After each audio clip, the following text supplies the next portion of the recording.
Church declare the word. For the next 7 days, we will be reading from the Word of God.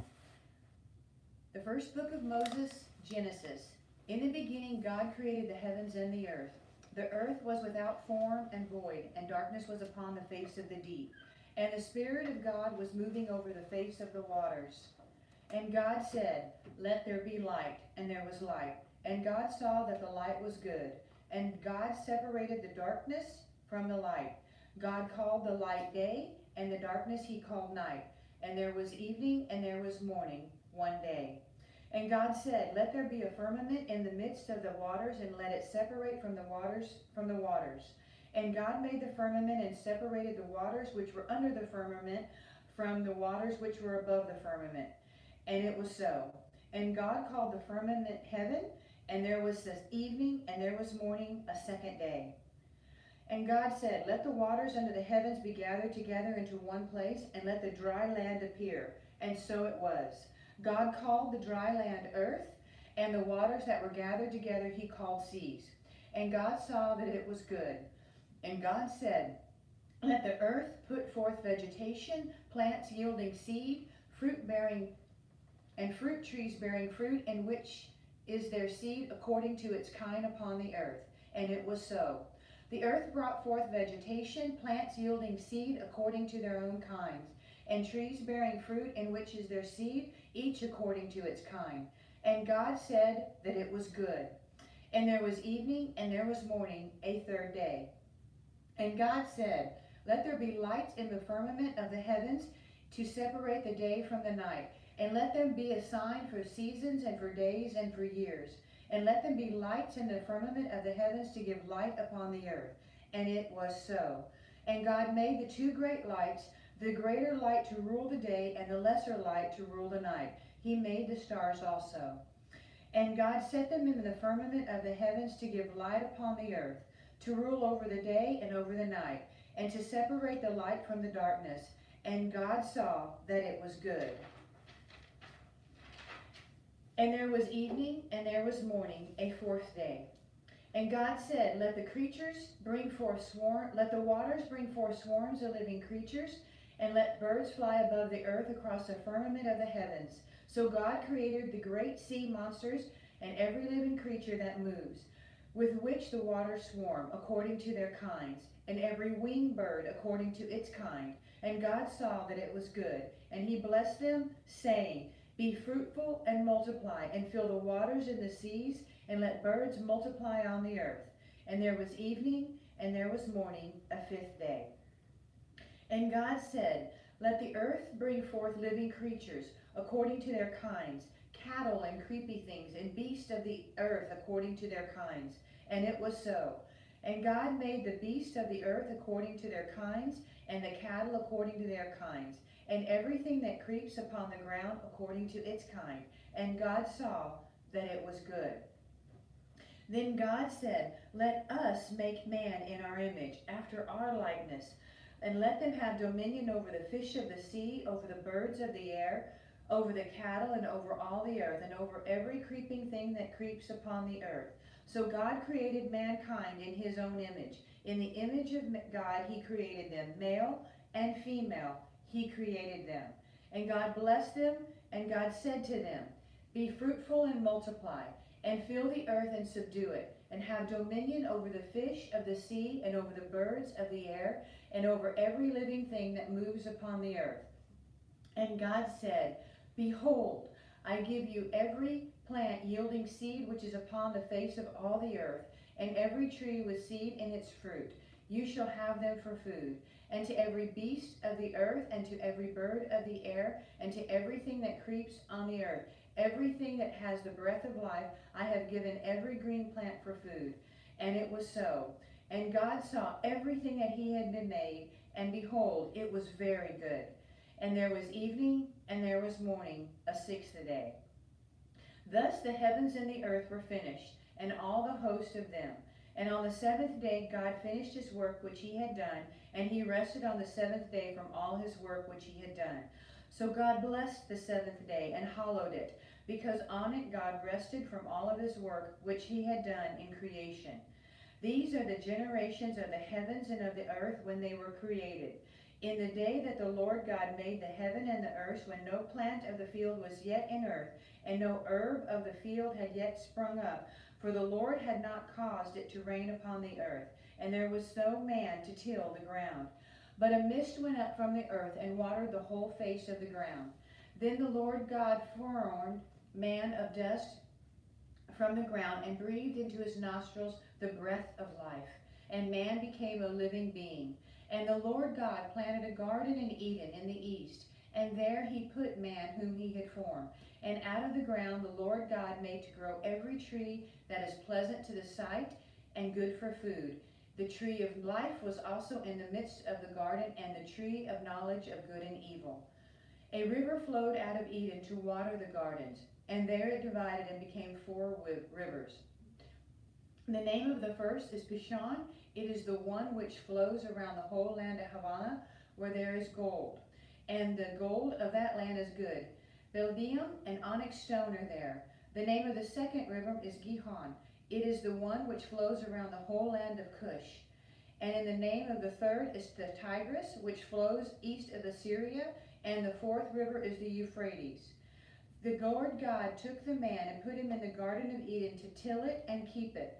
And the Lord God commanded the man, saying, You may eat freely of every tree of the garden, but of the tree of the knowledge of good and evil you shall not eat, for in the day that you eat it, you shall die. Then the Lord God said, It is not good that the man should be alone. I will make him a helper fit for him. So out of the ground the Lord God formed every beast of the field and every bird of the air, and brought them to the man to see what he would call them. And whatever the man called every living creature, that was its name. The man gave names to all cattle, and to the birds of the air, and to every beast of the sea. But for the man there was not found a helper fit for him. So the Lord God caused a deep sleep to fall upon the man. And while he slept, he took one of his ribs and closed up its place with flesh. And the rib from which the Lord God had taken from man, he brought into a woman, and brought her to the man. Then the man said, This is at last is bone of my bones, and flesh of my flesh. She shall be called woman, because she was taken out of man. Therefore a man leaves his mother and father, and cleaves to his wife, and they become one flesh. And the man and his wife were both naked, and they were not ashamed. Now the serpent was more subtle than any other wild creature that the Lord God had made.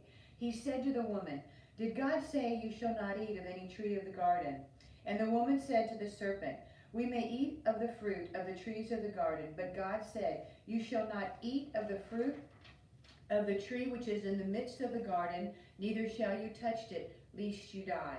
But the serpent said to the woman, You will not die. For God knows that when you eat of it, your eyes will be open, and you will be like God, knowing good and evil. So when the woman saw that the tree was good for food, and that it was a delight to the eyes, and that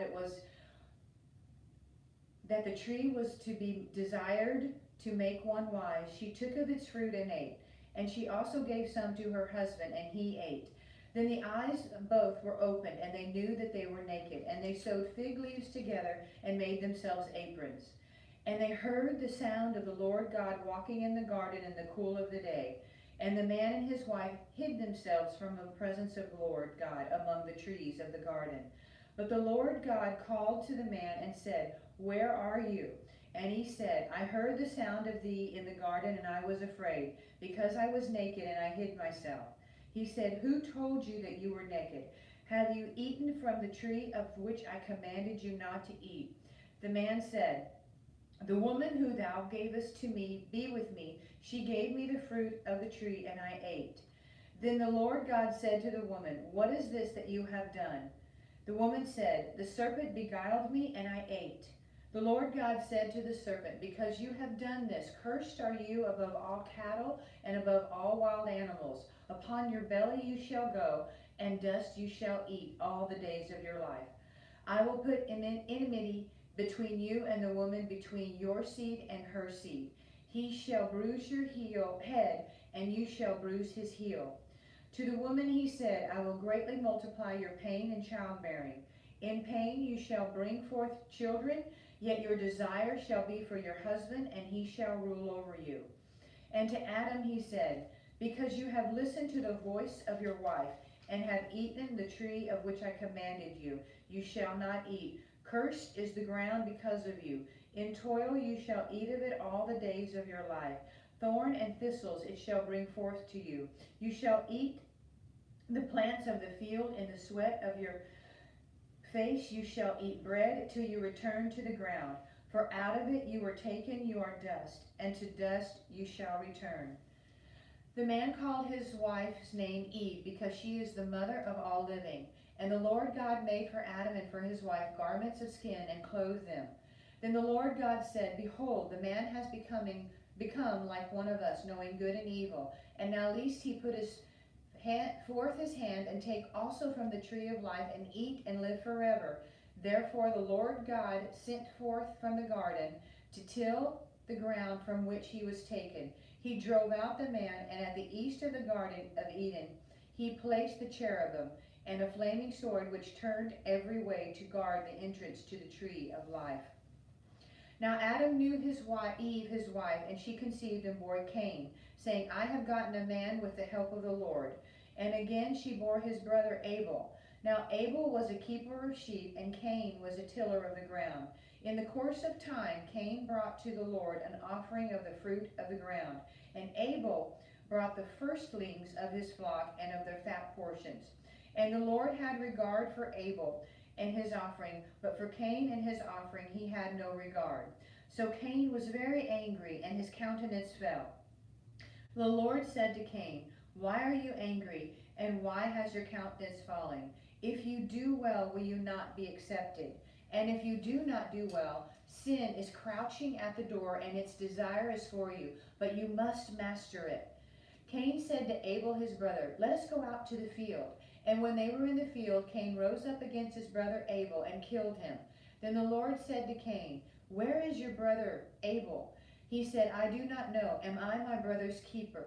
And the Lord said, what have you done? The voice of your brother's blood is crying to me from the ground. And now you are cursed from the ground, which has opened its mouth to receive your brother's blood from your hand. When you till the ground, it shall no longer yield to you its strength. You shall be a fugitive and a wanderer on the earth. Cain said to the Lord, my punishment is greater than I can bear. Behold, thou hast driven me from this day away from the ground, and from thy face I shall be hidden. And I shall be a fugitive and a wanderer on the earth, and whoever finds me will slay me. Then the Lord said to him, not so. If anyone slays Cain, vengeance shall be taken on him sevenfold. And the Lord put a mark on Cain, lest any who came upon him should kill him. Then Cain went away from the presence of the Lord and dwelt in the land of Nod, east of Eden. Cain knew his wife, and she conceived and bore Enoch. And he built a city, and called the name of the city after the name of his son Enoch.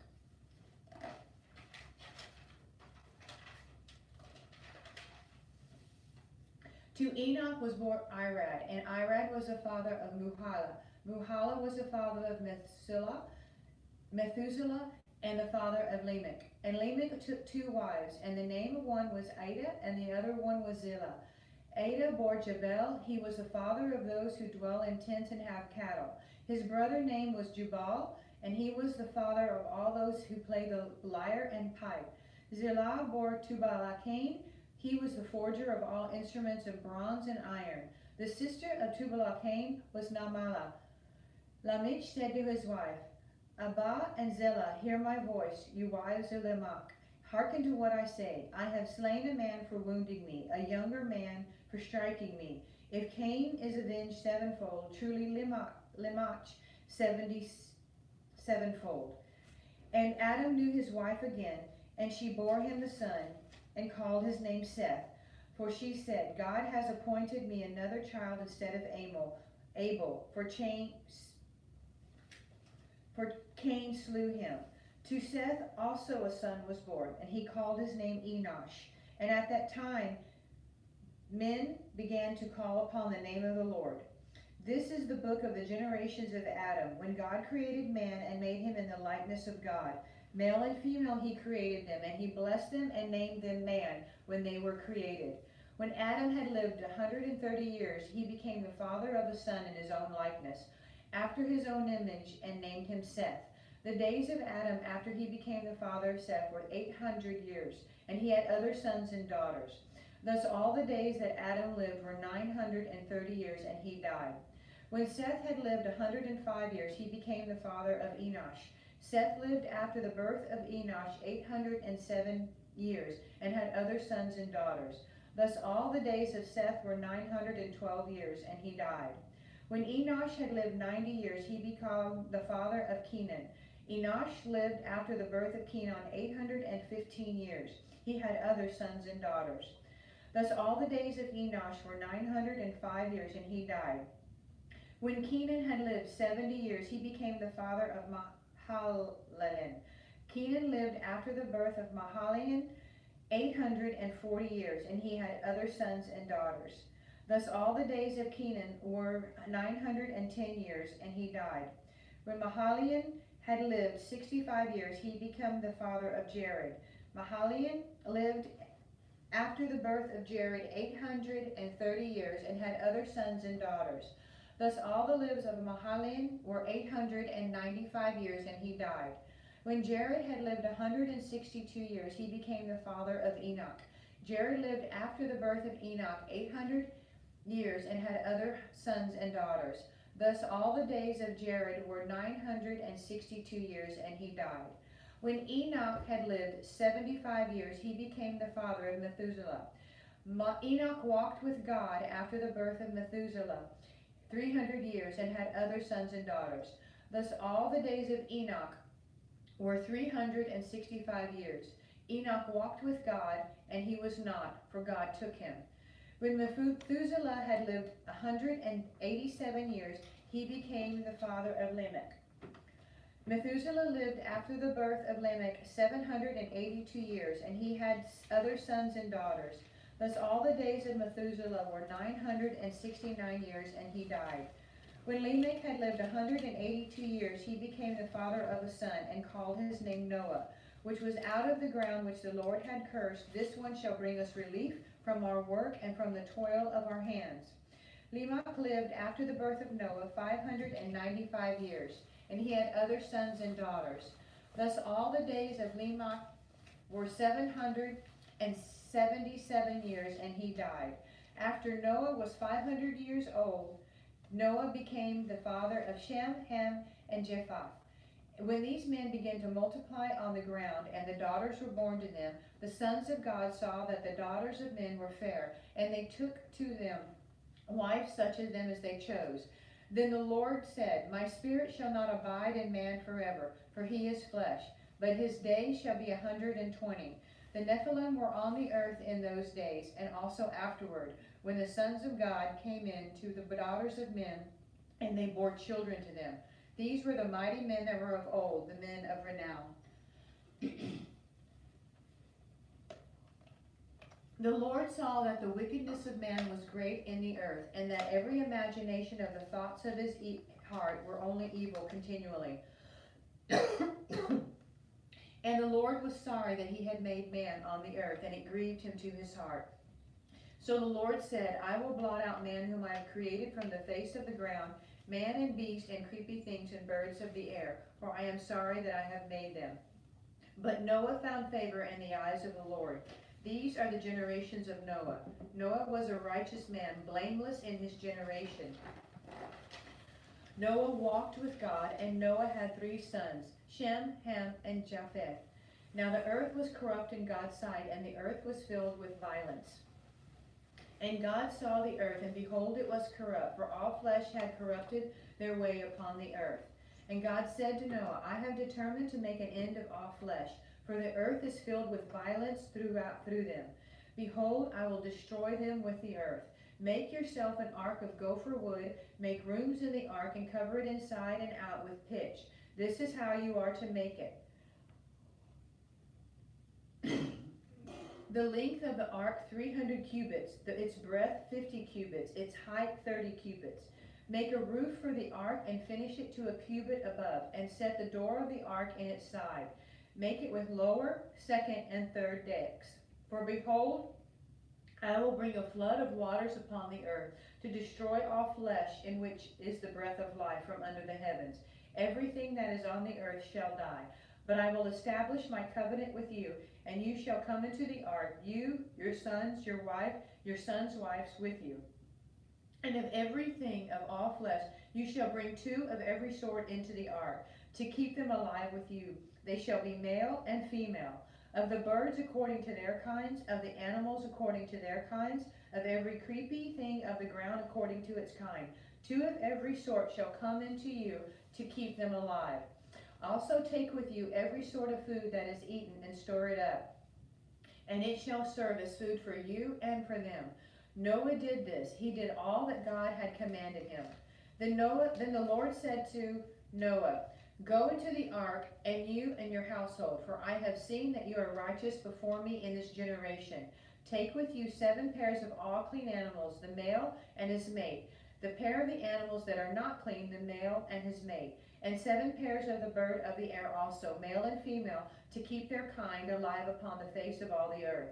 For in 7 days I will send rain upon the earth, 40 days and 40 nights, and every little thing that I have made I will blot out from the face of the ground. And Noah did all that the Lord had commanded him. Noah was 600 years old when the flood waters came upon the earth. And Noah and his sons and his wife and his sons' wives with him went into the ark to escape the waters of the flood. Of clean animals and of clean animals that were not clean, and of birds and of everything that creeps on the ground, 2 and 2, male and female, went into the ark with Noah as God had commanded Noah. And after 7 days the waters of the flood came upon the earth. In the 600th year of Noah's life, in the 2nd month, on the 17th day of the month, on that day all the fountains of the great deep burst forth, and the windows of the heavens were opened. And rain fell upon the earth 40 days and 40 nights. And on that very same day Noah and his sons Shem, Ham, and Japheth, and Noah's wife and the 3 wives of their son with them entered the ark. And they and every beast according to its kind, and all cattle according to their kind, and every creepy thing that creeps on the earth according to its kind, and every bird to its kind, and every bird of every sort. They went into the ark with Noah, 2 and 2 of all flesh in which there was the breath of life.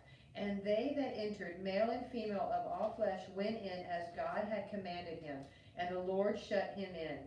The flood continued 40 days upon the earth, and the waters increased and bore up the ark, and it rose high above the earth. The waters prevailed and increased greatly upon the earth, and the ark floated on the face of the waters. And the water prevailed so mightily upon the earth that all the high mountains under the whole heaven were covered. The waters prevailed above the mountains, covering them 15 cubits deep, and all flesh died that moved upon the earth, birds, cattle, beast, all swarming creature that swarm upon the earth, and every man. Everything on dry land whose nostrils was the breath of life died. He blotted out every living thing that was upon the face of the ground, man and animals and creepy things and birds of the air. They were blotted out from the earth. Only Noah was left, and those that were with him in the ark. And the waters prevailed upon the earth 150 days. But God remembered Noah and all the beasts and all the cattle that were with him. And God made a wind blow over the earth, and the waters subsided. The fountains of the deep and the windows of the heaven were closed, and the rain from heaven was restrained. And the waters receded from the earth continually. At the end of 150 days the waters had abated, and in the 7th month, on the 17th day of the month, the ark came to rest upon the mountains of Ararat. And the waters continued to abate until the 10th month. In the 10th month, on the 1st day of the month, the tops of the mountains were seen. At the end of the 40 days, Noah opened the window of the ark which he had made, and sent forth a raven, and it went to and fro until the waters were dried up from the earth. Then he sent forth a dove from him to see if the waters had subsided from the face of the ground. But the dove found no place to set her foot, and she returned to him to the ark, for the waters were still on the face of the earth. So he put forth his hand and took her and brought her into the ark with him. He waited another 7 days, and again he sent forth the dove out of the ark, And the dove came back to him in the evening, and lo, in her mouth a freshly plucked olive leaf. So Noah knew that the waters had subsided from the earth. Then he waited another 7 days and sent forth the dove, and she did not return to him any more. In the 601st year, in the first month, on the first day of the month, the waters were dried from off the earth. And Noah removed the covering of the ark and looked, and behold, the face of the ground was dry. In the second month, on the 27th day of the month, the earth was dry. Then God said to Noah, Go forth from the ark, you and your wife, and your sons' wives with you. Bring forth with you every living creature that is with you of all flesh, birds and animals, and every creeping thing that creeps on the earth, that they may breed abundantly on the earth, and be fruitful and multiply upon the earth. So Noah went forth, and his sons and his wife and his sons' wives with him, and every beast, every creepy thing, and every bird, everything that moves upon the earth, went forth by families out of the ark. Then Noah built an altar to the Lord, and took of every clean animal and of every clean bird, and offered burnt offerings on the altar. And when the Lord smelled the pleasing odor, the Lord said in his heart, I will never again curse the ground because of man. For the imaginations of man's heart is evil from his youth. Neither will I ever destroy every living creature as I have done. While the earth remains, seed time and harvest, cold and heat, summer and heat, day and night shall not cease. Chapter 9. And God blessed Noah and his sons, and said to them, Be fruitful and multiply, and fill the earth. The fear of you and the dread of you shall be upon every beast of the earth, and upon every bird of the air, upon everything that creeps on the ground, and all the fish of the sea. Into your hands they shall be delivered. Every moving thing that leaves shall be food for you, and as I have given you the green plants, I give you everything. Only you shall not eat flesh with its life, that is, its blood. For your lifeblood I will surely require reckoning of every beast. I will require it, and of every man's brother, I will require the life of man.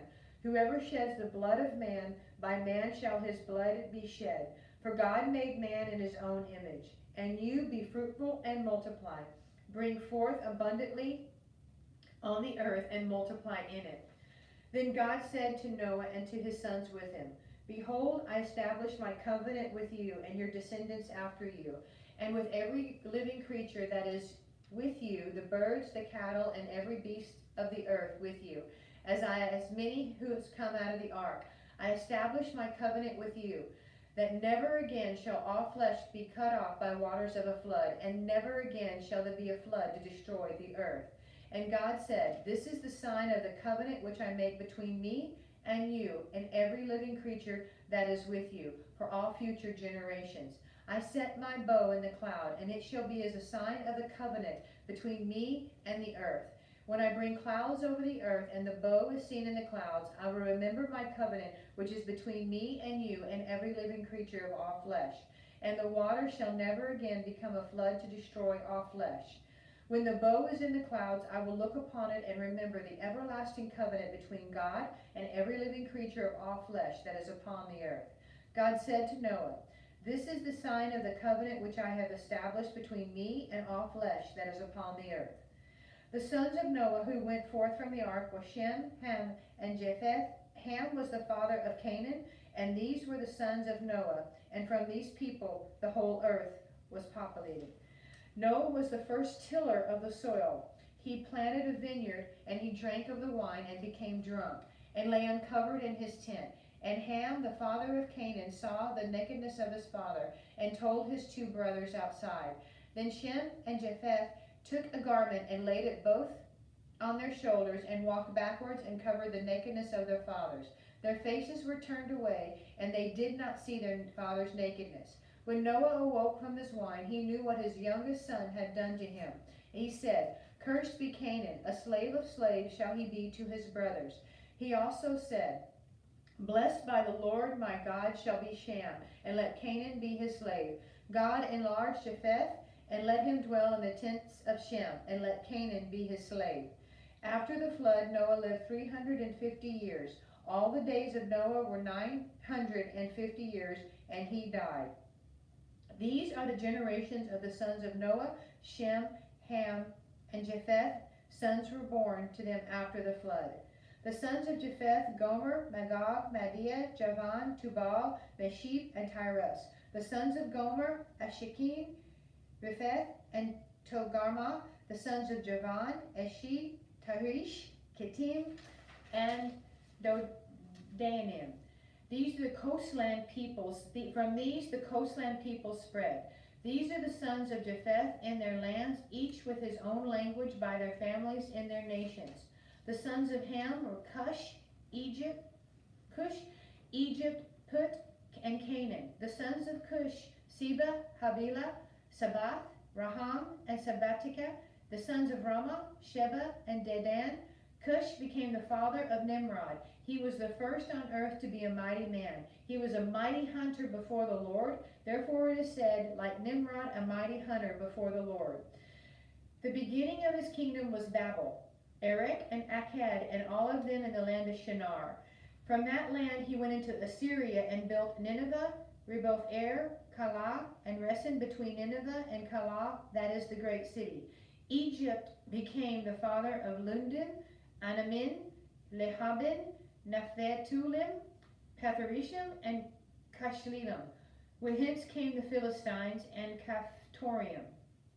Canaan became the father of Sidon, his firstborn, and Heth, and the Jezebites, the Amorites, the Girgahites, the Hivitites, and the Amalekites, and the Sittites, and the Arvatites, the Zemarites, and the Hamathites. Afterwards the families of the Canaanites spread abroad. The territory of the Canaanites extended from Sidon in the direction of Gerar, as far as Gaza, and in the direction of Sodom, Gomorrah, Admah, and Zeboim, as far as Lasha. These are the sons of Ham by their families and their languages and their lands and their nation. To Shem also, the father of all the children of Eber, the elder brother of Japheth, children were born. The sons of Shem, Elam, Ashur, Kapashid, Lud, and Arim. The sons of Arim, Uz, Hul, Gether, and Mash.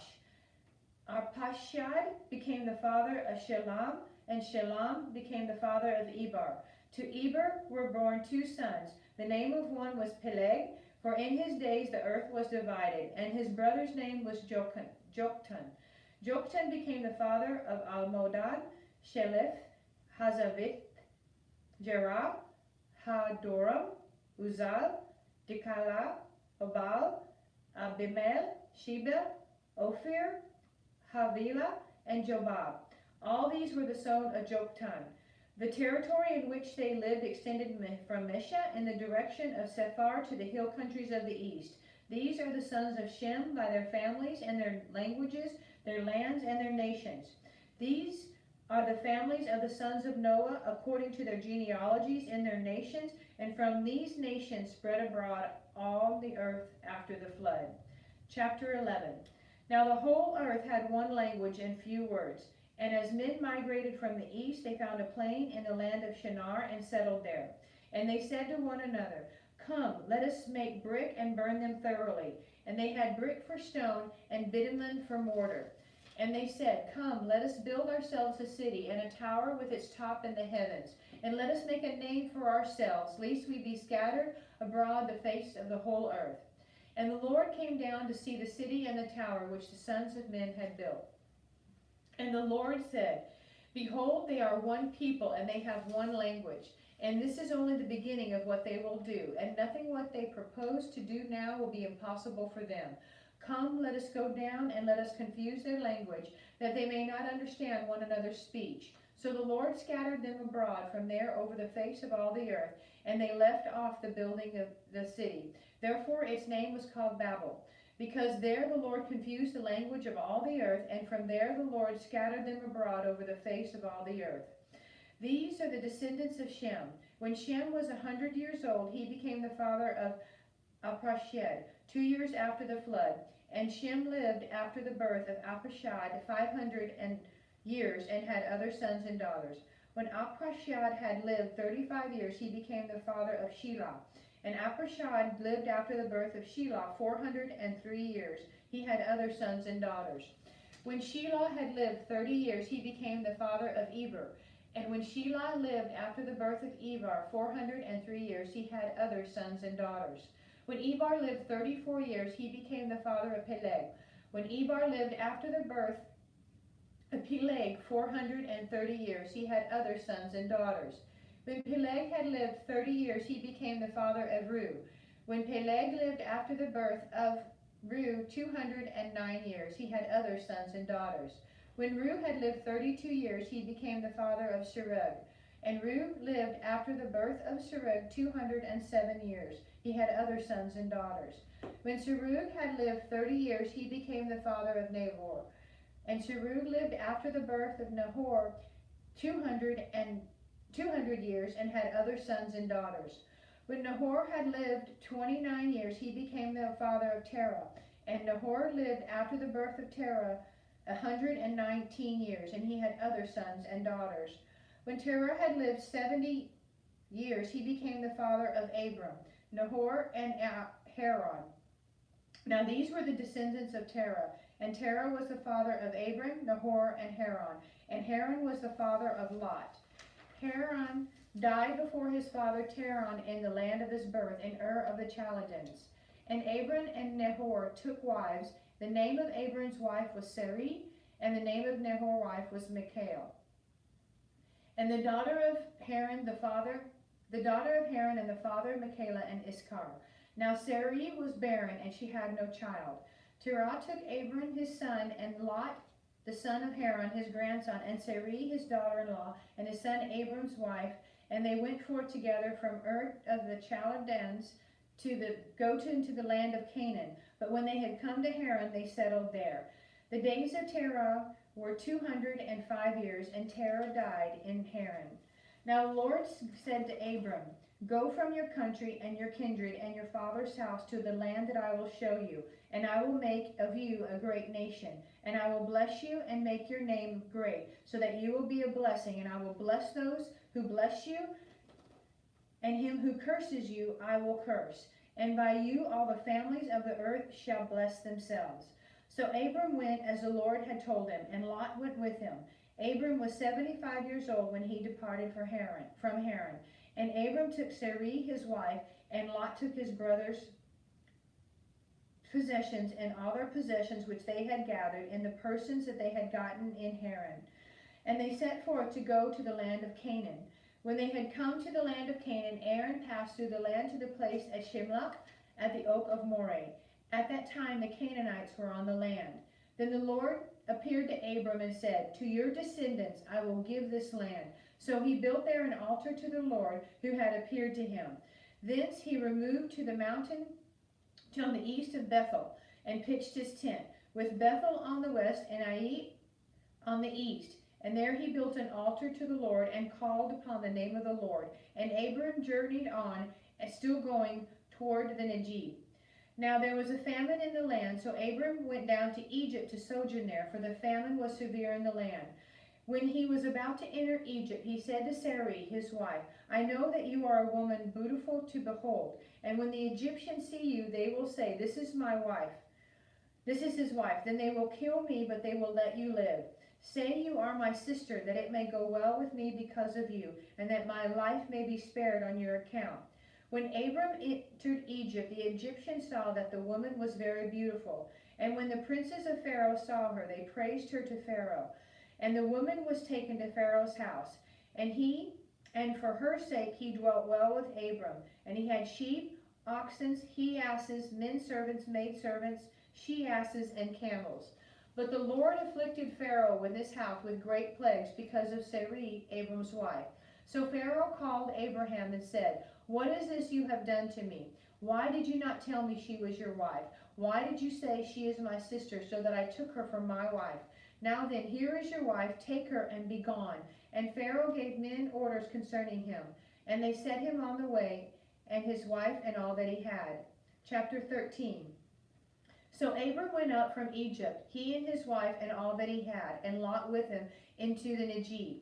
Now Abram was very rich in cattle, and silver, and in gold. And he journeyed on from the Negev as far as Bethel, to the place where his tent had been at the beginning, between Bethel and Ai, to the place where he had made an altar at the first. And there Abram called on the name of the Lord. And Lot, who went with Abram, also had flocks and herds and tents, so that the land could not support both of them dwelling together. For their possessions were so great that they could not dwell together. And there was strife between the herdsmen of Abram's cattle and the herdsmen of Lot's cattle. At that time the Canaanites and the Perizzites dwelt in the land. Then Abram said to Lot, Let there be no strife between you and me, between your herdsmen and my herdsmen, for we are kinsmen. Is it not the whole land before you? Separate yourselves from me. If you take the left hand, then I will go to the right. Or if you take the right hand, then I will go to the left. And Lot lifted up his eyes and saw that the Jordan Valley was well watered, like the garden of the Lord, like the land of Egypt in the direction of Zorah. This was before the Lord destroyed Sodom and Gomorrah. So Lot chose for himself all the Jordan Valley, and Lot journeyed east. Thus they separated from each other. Abram dwelt in the land of Canaan, while Lot dwelt in the cities of the valley and moved his tent as far as Sodom.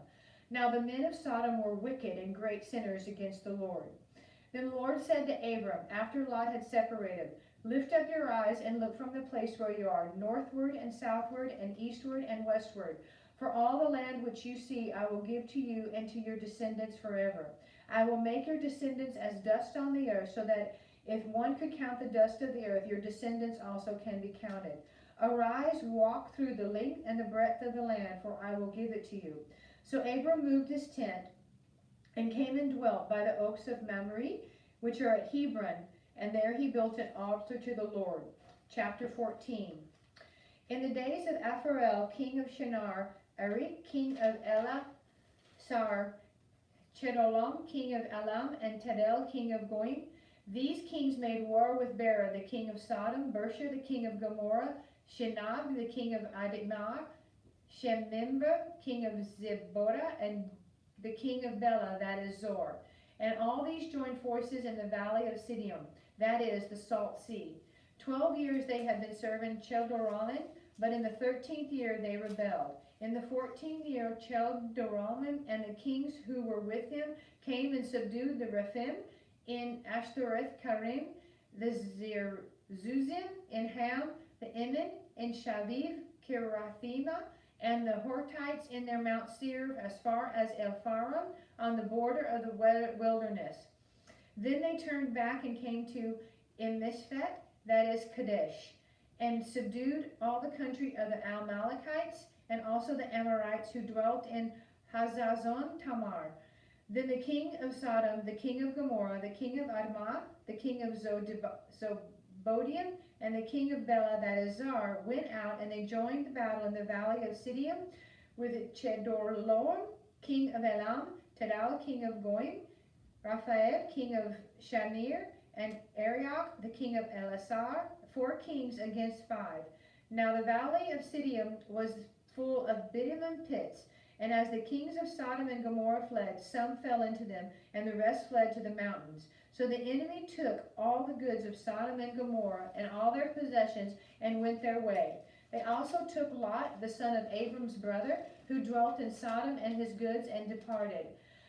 Then one who had escaped came and told Abram the Hebrew, who was living by the oaks of Mamre, the Amorite, the brother of Eshcol and of Aner, and these were the allies of Abram. When Abram heard that his kinsmen had been taken captive, he led 4 his trained men, born in his house, 318 of them, and went in pursuit as far as Dan. Then he divided his forces against them by night, he and his servants, and routed them, pursued to Horba, north of Damascus. Then he brought back all the goods, and he also brought back his kinsman Lot with his goods, and the women and the people. And after his return from the defeat of Chedorlaomer and the kings who were with him, the king of Sodom went out to meet him at the valley of Shaveh, that is the king's valley. And Melchizedek, king of Salem, brought out bread and wine, and he was the priest of the Most High God. And he blessed them and said, Blessed be Abraham by God Most High, maker of heaven and earth, and blessed be God Most High, who has delivered your enemies into your hand. And Abram gave him 1/10 of everything. And the king of Sodom said to Abram, Give me the persons, but take the goods for yourself. But Abram said to the king of Sodom, I have sworn to the Lord God Most High, maker of heaven and earth, that I would not take a thread, nor a sandal thong, or anything that is yours, lest you have said, I have made Abram rich. I will take nothing but what the young men have eaten, and the share of the men who went with me. Let Aner, Eshcol, and Mamre take their share. After chapter 15, after these things, the word of the Lord came to Abram in a vision. Fear not, Abram. I am your shield. Your reward shall be very great.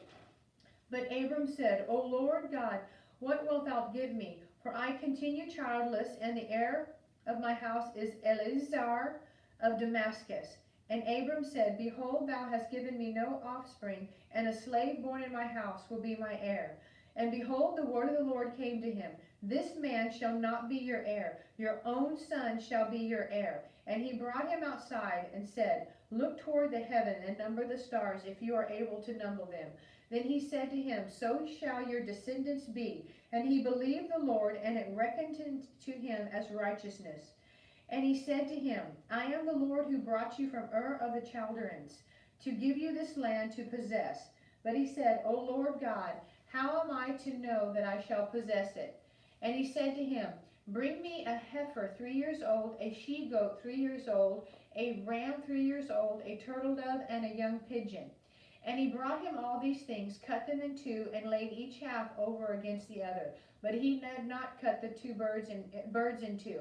And when the birds of prey came down upon the carcasses, Abram drove them away. As the sun was going down, a deep sleep fell on Abram, and lo, a dread and a great darkness fell upon him. Then the Lord said to Abram, Know of a surety that your descendants will be sojourners in a land that is not theirs, and will be slaves there, and they will be oppressed for 400 years. But I will bring judgment on the nation which they serve, and afterwards they shall come out with great possession. As for yourself, you shall go to your fathers in peace. You shall be buried in a good old age, and they shall come back here in the 4th generation, for the iniquity of the Amorites is not yet complete. When the sun had gone down and it was dark, behold, a smoking fire pot and a flaming torch passed between the two pieces. On that day the Lord made a covenant with Abram, saying, To your descendants I give this land, from the river of Egypt to the great river, the river Euphrates, in the land of Canaanites, Kenizzites, the Chamorites, the Hittites, the Perizzites, the Rephaim, the Amorites, the Canaanites, the Girgashites, and the Jebusites. Chapter 16. Now Sarai, Abram's wife, bore him no children. She had an Egyptian maid whose name was Hagar. And Sarai said to Abram, Behold, now the Lord has prevented me from bearing children. Go into my maid. It may be that I may obtain children by her. And Abram hearkened to the voice of Sarai. So after Abram had dwelt 10 years in the land of Canaan, Sarai, Abram's wife, took Hagar the Egyptian, her maid, and gave her to Abram, her husband, as wife. And he went in to Hagar, and she conceived. And then when she saw that she had conceived, she looked with contempt on her mistress. And Sarai said to Abram, May the wrong be done to me on you. I gave my maid to your embrace, and when she saw that she had conceived, she looked on me with contempt. May the Lord judge between you and me. But Abram said to Sarai, Behold, your maid is in your power. Do to her as you please.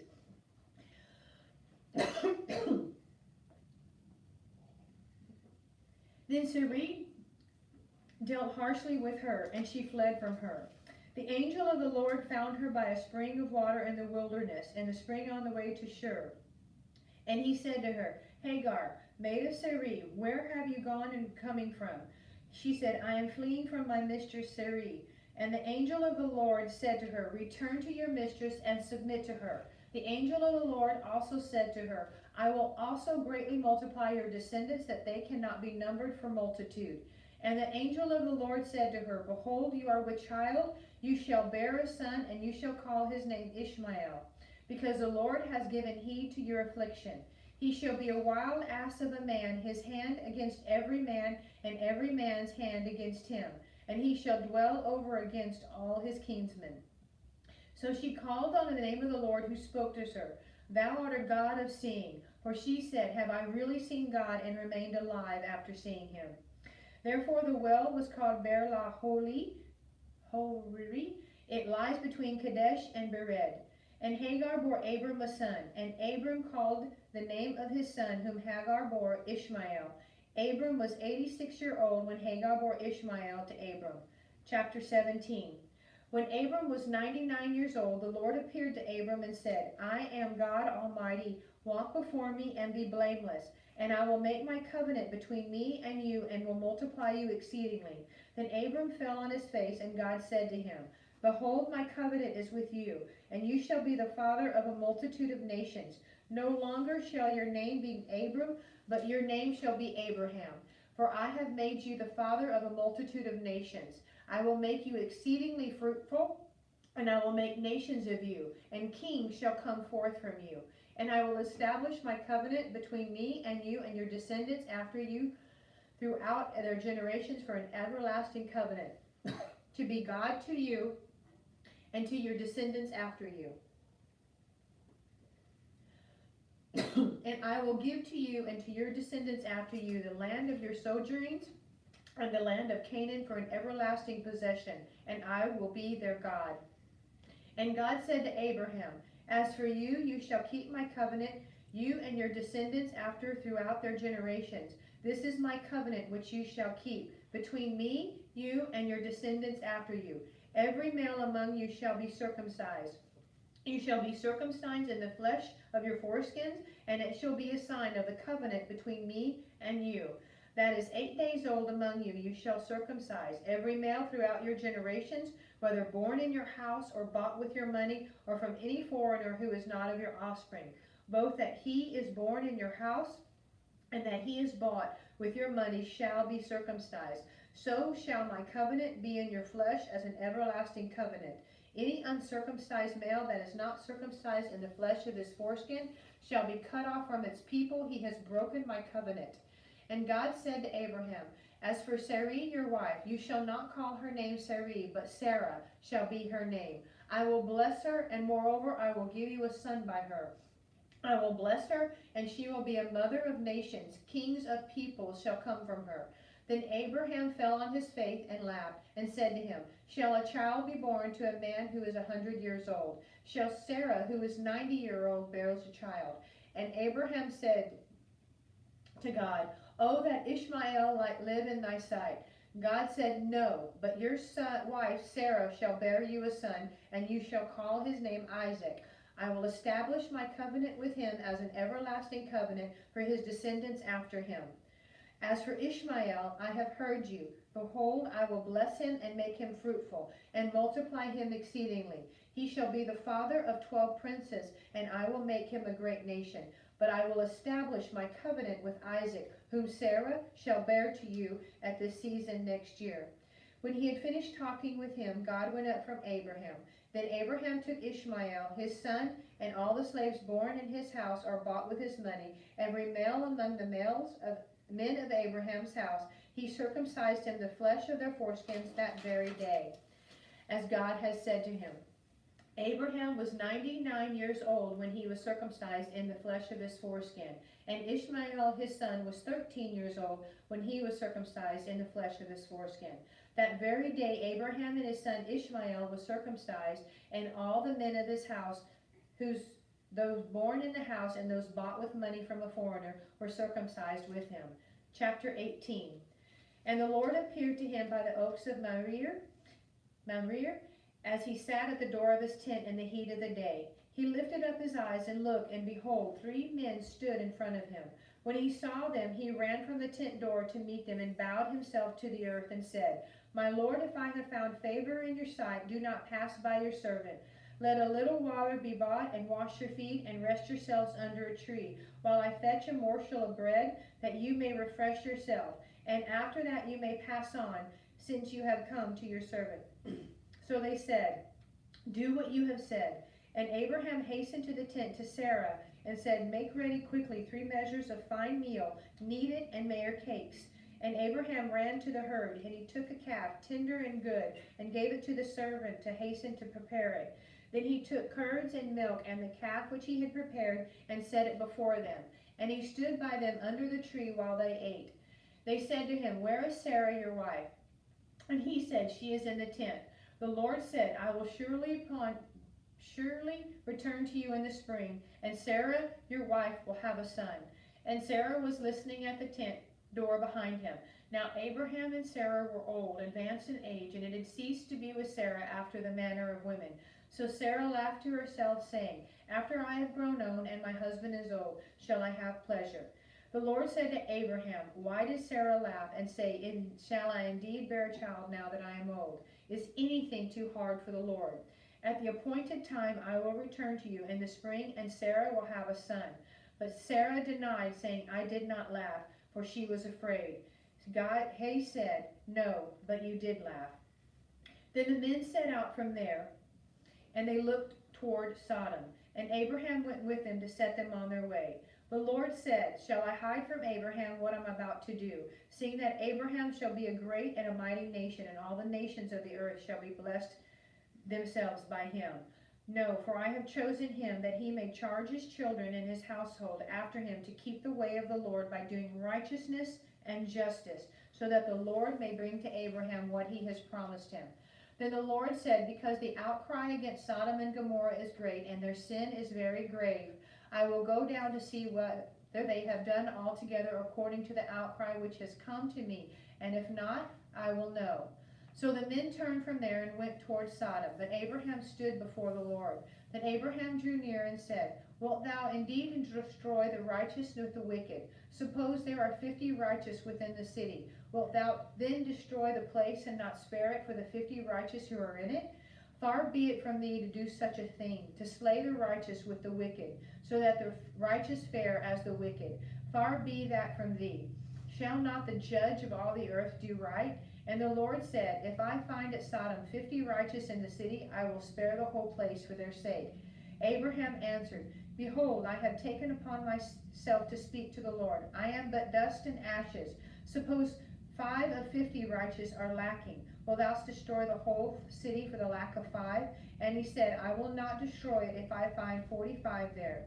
Again he spoke, Suppose 40 are found there. He answered, For the 40's sake I will not do it.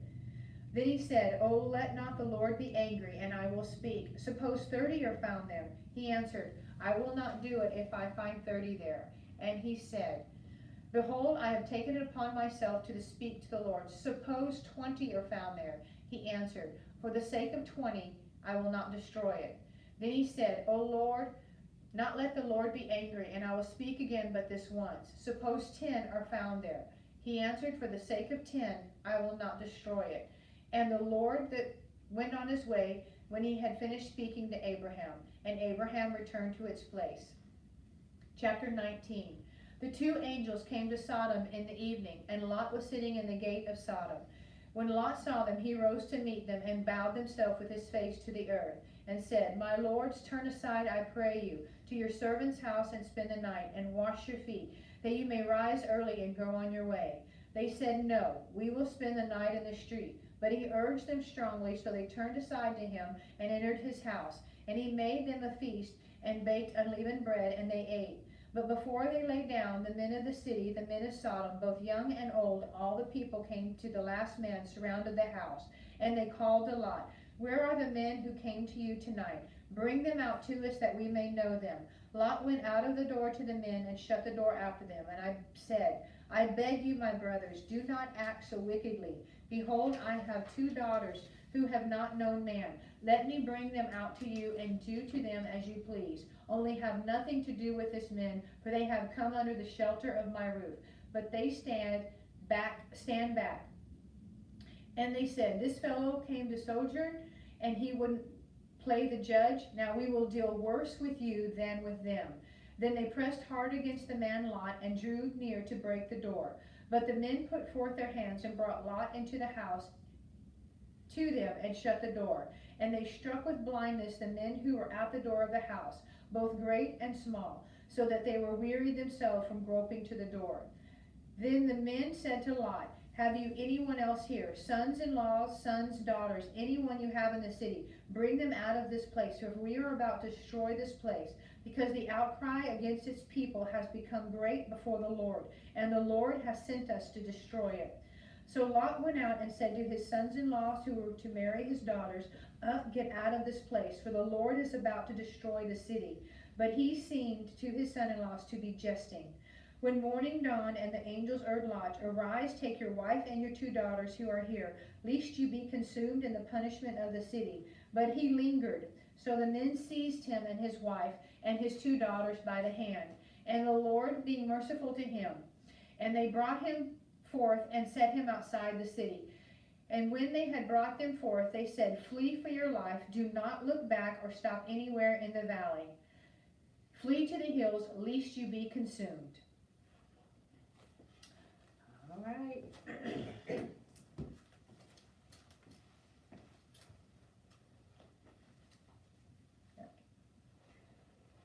Verse 18.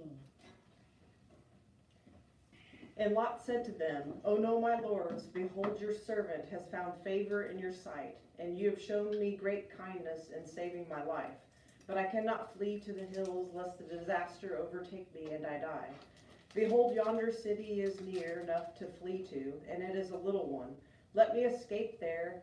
Is it not a little one, and my life will be saved? He said to him, behold, I grant you this favor also, that I will not overflow the city of which you have spoken. Make haste, escape there, for I can do nothing till you arrive there.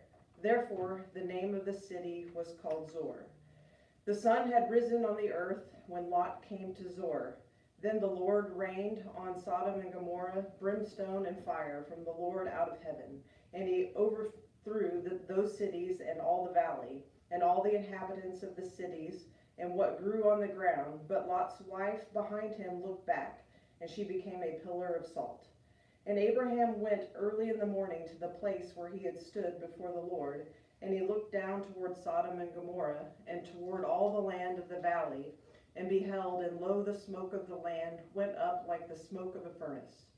So it was that, when God destroyed the cities of the valley, God remembered Abraham and sent Lot out of the midst of the overthrow, and when he overthrew the cities in which Lot dwelt.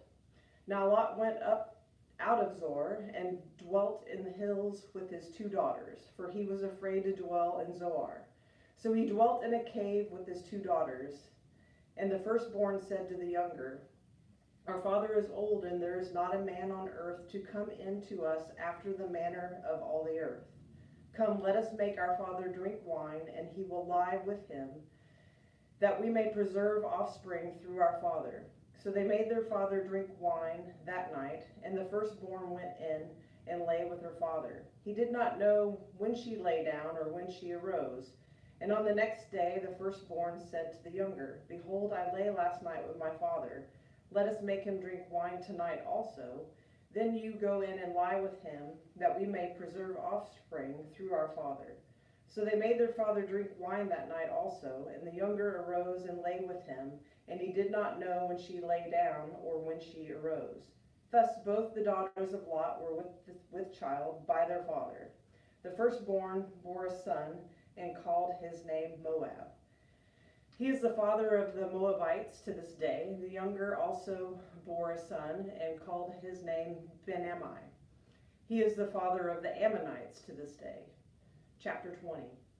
From there Abraham journeyed toward the territory of the Negeb, and dwelt between Kadesh and Shur. And he sojourned in Gerar.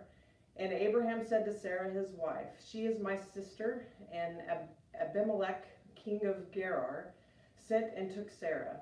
But God came to Abimelech in a dream by night and said to him, behold, you are a dead man because of the woman whom you have taken, for she is a man's wife. Now Abimelech had not approached her, so he said, Lord, wilt thou slay an innocent people? Did he not himself say to me, she is my sister? And she herself said, he is my brother? In the integrity of my heart and the innocence of my hands I have done this. Then God said to him in the dream, "Yes, I know you have done this in the integrity of your heart, and it was I who kept you from sinning against me. Therefore, I did not let you touch her. Now then, restore the man's wife, for he is a prophet, and he will pray for you, and you shall live. But if you do not restore her, know that you shall surely die, you and all that are yours." So Abimelech rose early in the morning and called all his servants and told them all these things, and the men were very much afraid. Then Abimelech called Abraham and said to him, "What have you done to us, and how have I sinned against you, that you have brought on me and my kingdom a great sin? You have done to me things that ought not be done." And Abimelech said to Abraham, "What are you thinking of that you did this thing?" Abraham said, "I did it because I thought there is no fear of God at all in this place, and they will kill me because of my wife. Besides, she is indeed my sister, the daughter of my father, but not the daughter of my mother, and she became my wife. And when God caused me to wander from this father's house, I said to her, 'This is the kindness you must do me at every place to which we come. Say of me, he is my brother.' Then Abimelech took sheep and oxen and male and female slaves and gave them to Abraham, and restored Sarah his wife to him. And Abimelech said, 'Behold, my hand is before you. Dwell where it pleases you.' To Sarah he said, 'Behold, I have given your brother 1,000 pieces of silver. It is your vindication in the eyes of all who are with you, and before every one you are righted.' Then Abraham prayed to God, and God healed Abimelech, and also healed his wife and female slaves, so that they bore children.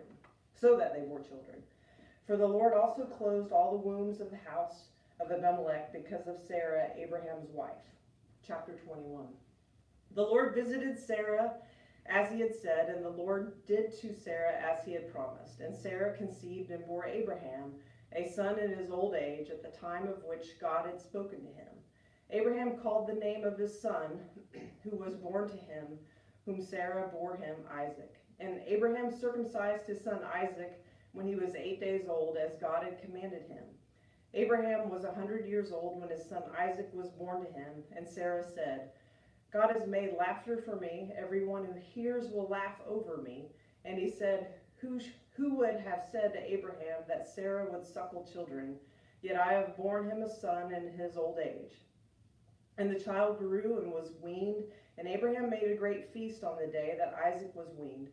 But Sarah saw the son of Hagar, the Egyptian, whom she had borne to Abraham, playing with her son Isaac. So she said to Abraham, "Cast out this slave woman with her son, for the son of this slave woman shall not be the heir with my son Isaac."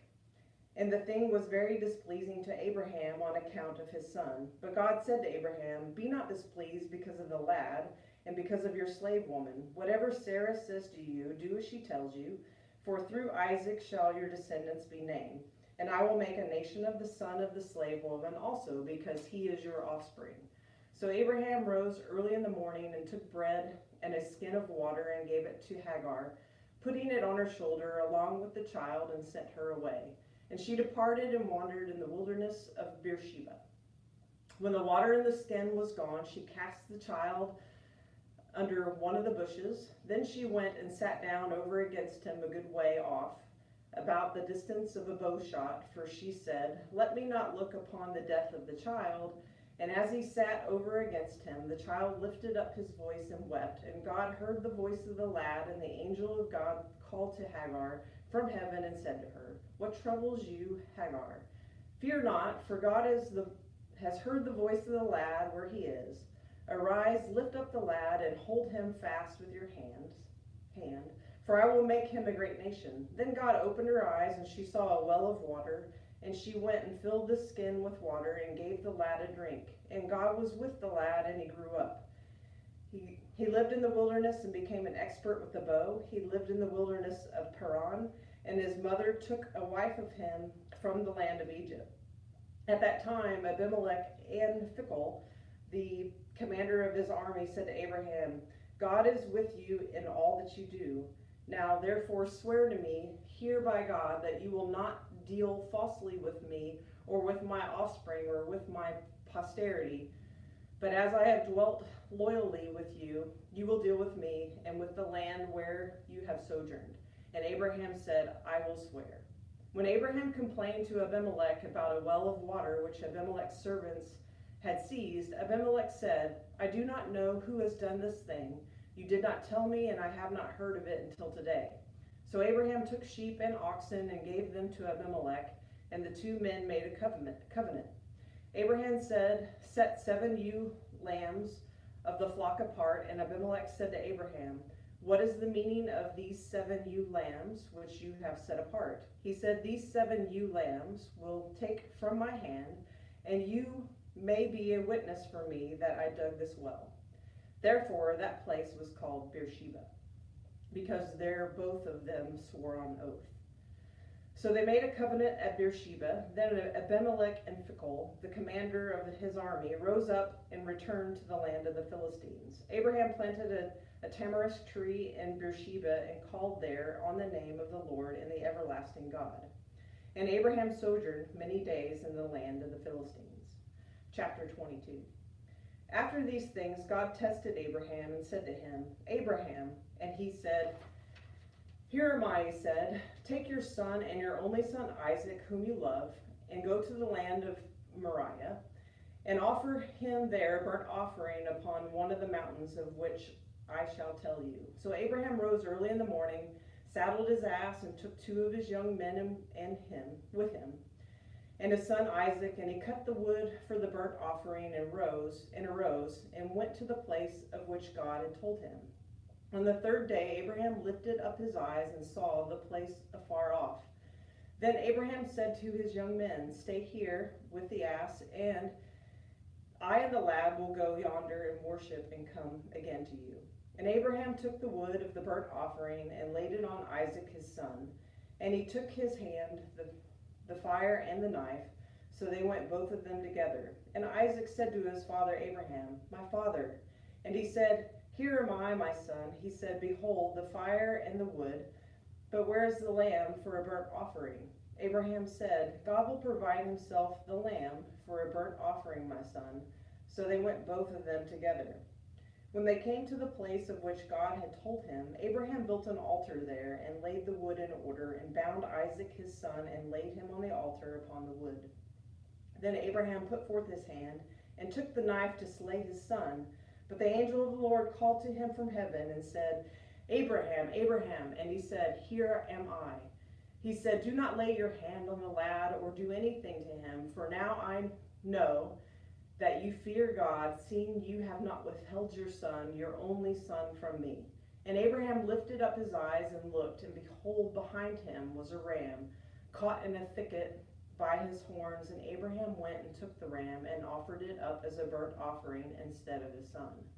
So Abraham called the name of that place, the Lord will provide, as it is said to this day, on the mount of the Lord it shall be provided. And the angel of the Lord called to Abraham a second time from heaven and said, by myself I have sworn, says the Lord, because you have done this, and have not withheld your son, your only son, I will indeed bless you, and I will multiply your descendants as the stars of heaven, and as the sand which is on the seashore. And your descendants shall possess the gate of their enemies, and by your descendants shall all the nations of the earth bless themselves, because you have obeyed my voice. So Abraham returned to his young men, and they arose and went together to Beersheba, and Abraham dwelt at Beersheba. Now after these things it was told to Abraham, behold, Milcah also has borne children to your brother Nahor. Uz the firstborn, Buz his brother, Kemuel the father of Aram, Chesed, Hazo, Pildash, Jidlaph, and Bethuel. Bethuel became the father of Rebekah. These 8 Milcah bore to Nahor, Abraham's brother. Moreover, his concubine, whose name was Reumah, bore Tebah, Gamah, Tahash, and Maacah. Sarah lived 127 years. These were the years of the life, chapter 23. Sarah lived 127 years. These were the years of the life of Sarah. And Sarah died at Kiriath Arba. that is Hebron, in the land of Canaan. And Abraham went in to mourn for Sarah and to weep for her. And Abraham rose up from before his dead and said to the Hittites, I am a stranger and a sojourner among you. Give me property among you for a burying place, and I may bury my dead out of my sight. The Hittites answered Abraham, Hear us, my lord, you are a mighty prince among us. Bury your head in the choicest of our sepulchres. None of us will withhold from you this sepulchre or hinder you from burying your dead. Abraham rose and bowed to the Hittites, the people of the land, and he said of them, If you are willing that I should bury my head out of my sight, hear me and entreat for me Ephron the son of Zohar, that he may give the cave of the Machpelah, which he owns. It is at the end of his field. For the first price, let him give it to me in your presence as a possession for a burying place. Now Ephron was sitting among the Hittites, and Ephron the Hittite answered Abraham in the hearing of the Hittites, of all who went in the age of the city, No, my lord, hear me. I give you the field, and I give you the cave that is in it. In the presence of the sons of my people, I give it to you. Bury your dead. Then Abraham bowed down before the people of the land, and he said to Ephron in the hearing of the people of the land, But if you will hear me, I will give you the price of the field, accept it from me, that I may bury my dead there. Ephron answered Abraham, My lord, listen to me, a piece of land worth 400 shekels of silver. What is that between you and me? Bury your dead. Abraham agreed with Ephron, and Abraham weighed out for Ephron the silver which he had named in the hearing of the Hittites, 400 shekels of silver, according to the weights current among the merchants. So the field of Ephron, Machpelah, which was to the east of Mamre, the field with the cave which was in it, and all the trees that were in the field throughout its whole area, was made over to Abraham as a possession in the presence of the Hittites before all who went in at the gate of his city.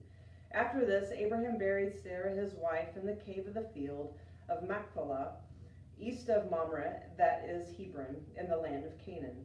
The field and the cave that is in it were made over to Abraham as a possession for a burying place by the Hittites. Chapter 24. Now Abraham was old, well advanced in years, and the Lord had blessed Abraham in all things. And Abraham said to his servant, the oldest of his house, who had charge of all that he had, Put your hand under my thigh, and I will make you swear by the Lord, the God of heaven and the God of earth, that you will not take a wife for my son from the daughters of the Canaanites, and among them whom I dwell, but will go to my country and to my kindred, and take a wife for my son Isaac. The servant said to him, Perhaps the woman may not be willing to follow me to this land. Must I then take your son back to the land from which you came?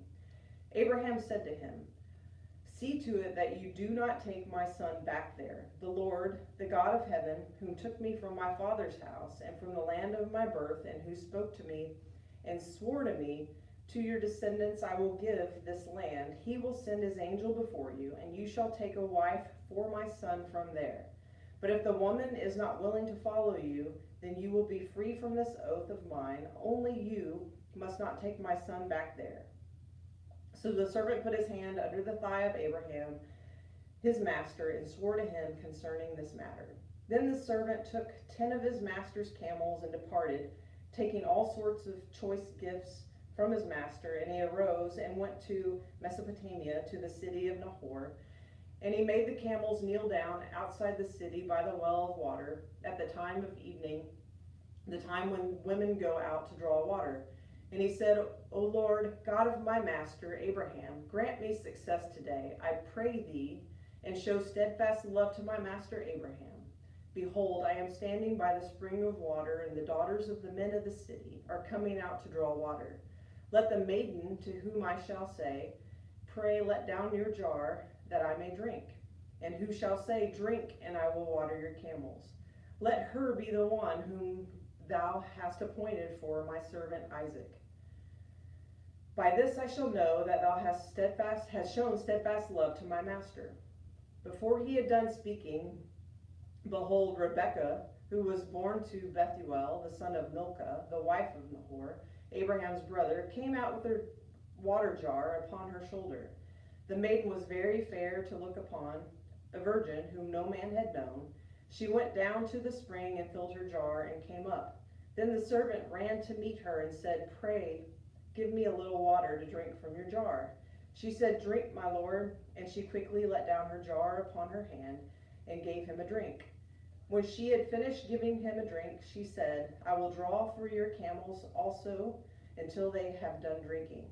So she quickly emptied her jar into the trough and ran again to the well to draw, and she drew for all his camels. The man gazed at her in silence to learn whether the Lord had prospered his journey or not. When the camels had done drinking, the men took a gold ring weighing a half shekel and 2 bracelets for her arms weighing 10 gold shekels, and said, "Tell me whose daughter you are. Is there room in your father's house for us to lodge in?" She said to him, "I am the daughter of Bethuel, the son of Milcah, whom she bore to Nahor." She added, "We have both straw and provender enough, and room to lodge in." The man bowed his head and worshipped the Lord and said, "Blessed be the Lord, the God of my master Abraham, who has not forsaken his steadfast love and his faithfulness toward my master. As for me, the Lord has led me in the way to the house of my master's kinsman." Then the maiden ran and told her mother's household about these things. Rebekah had a brother whose name was Laban, and Laban ran out to the man to the spring. When he saw the ring and the bracelets of his sister's arms, and when he heard the words of Rebekah his sister, "Thus the man spoke to me," he went to the man, and behold, he was standing by the camels at the spring. He said, "Come in, O blessed of the Lord. Why do you stand outside? For I have prepared the house and a place for camels." So the man came into the house, and Laban ungirded the camels and gave him straw and provender for the camels and water to wash his feet and the feet of the men who were with him. Then the food was set before him to eat, but he said, "I will not eat until I have told my errand." He said, "Speak on." So he said, "I am Abraham's servant. The Lord has greatly blessed my master, and he has become great. He has given him flocks and herds, silver and gold, manservants and maidservants, camels and asses, and Sarah, my master's wife, bore a son to my master when she was old. And to him he has given all that he has. My master made me swear, saying, 'You shall not take a wife for my son from the daughters of the Canaanites, in whose land I will dwell. But you shall go to my father's house and to my kindred, and take my wife for my son.' I said to my master, 'Perhaps the woman will not follow me.' But he said to me, 'The Lord, before whom I walk, will send his angel with you and prosper your way, and you shall take a wife for my son from the kindred and from my father's house. Then you will be free from my oath when you come to my kindred, and if they will not give her to you, you will be free from my oath.' I came today to the spring and said, 'O Lord, the God of my master Abraham, if now thou wilt prosper the way which I go, behold, I am standing by the spring of water. Let the young woman who comes out to draw, to whom I shall say, "Pray give me a little water from your jar to drink," and who will say to me, "Drink, and I will draw from your camels also," let her be the woman whom the Lord has appointed for my master's son." Before I had done speaking in my heart, behold, Rebekah came out with her water jar on her shoulder, and she went down to the spring and drew. I said to her, "Pray, let me drink." She quickly let down her jar from her shoulder and said, "Drink, and I will give your camels drink also." So I drank, and she gave the camels drink also. Then I asked her, "Whose daughter are you?" She said, "The daughter of Bethuel, Nahor's son, whom Milcah bore to him." So I put the ring on her nose and the bracelets on her arms. Then I bowed my head and worshipped the Lord and blessed the Lord, the God of my master Abraham, who had led me by the right way to take the daughter of my master's kinsman for his son. Now then, if you will deal loyally and truly with my master, tell me, and if not, tell me, that I may turn to the right hand or to the left." Then Laban and Bethuel answered, "The thing comes from the Lord. We cannot speak to you bad or good. Behold, Rebekah is before you. Take her and go, and let her be the wife of your master's son, so the Lord has spoken." When Abraham's servant heard their words, he bowed himself to the earth before the Lord, and the servant brought forth jewelry of silver and of gold and raiment, and gave them to Rebekah. He also gave to her brother and to her mother costly ornaments. And he and the men who were with him ate and drank, and they spent the night there. When they arose in the morning, he said, "Send me back to my master." Her brother and her mother said, "Let the maiden remain with us at least 10 days. After that she may go." But he said to them, "Do not delay me. Since the Lord has prospered my way, let me go, and I may go to my master." They said, "We will call the maiden and ask her." And they called Rebekah, and said to her, "Will you go with this man?" She said, "I will go." So they went away, Rebekah their sister and her nurse, and Abraham's servant and his men. And they blessed Rebekah and said to her, "Our sister be the mother of thousands of 10,000s, and may your descendants possess the gate of those who hate them." Then Rebekah and her maids arose and rode upon the camels and followed the man. Thus the servant took Rebekah and went his way. Now Isaac had come from Beer-lahai and was dwelling in the Negeb.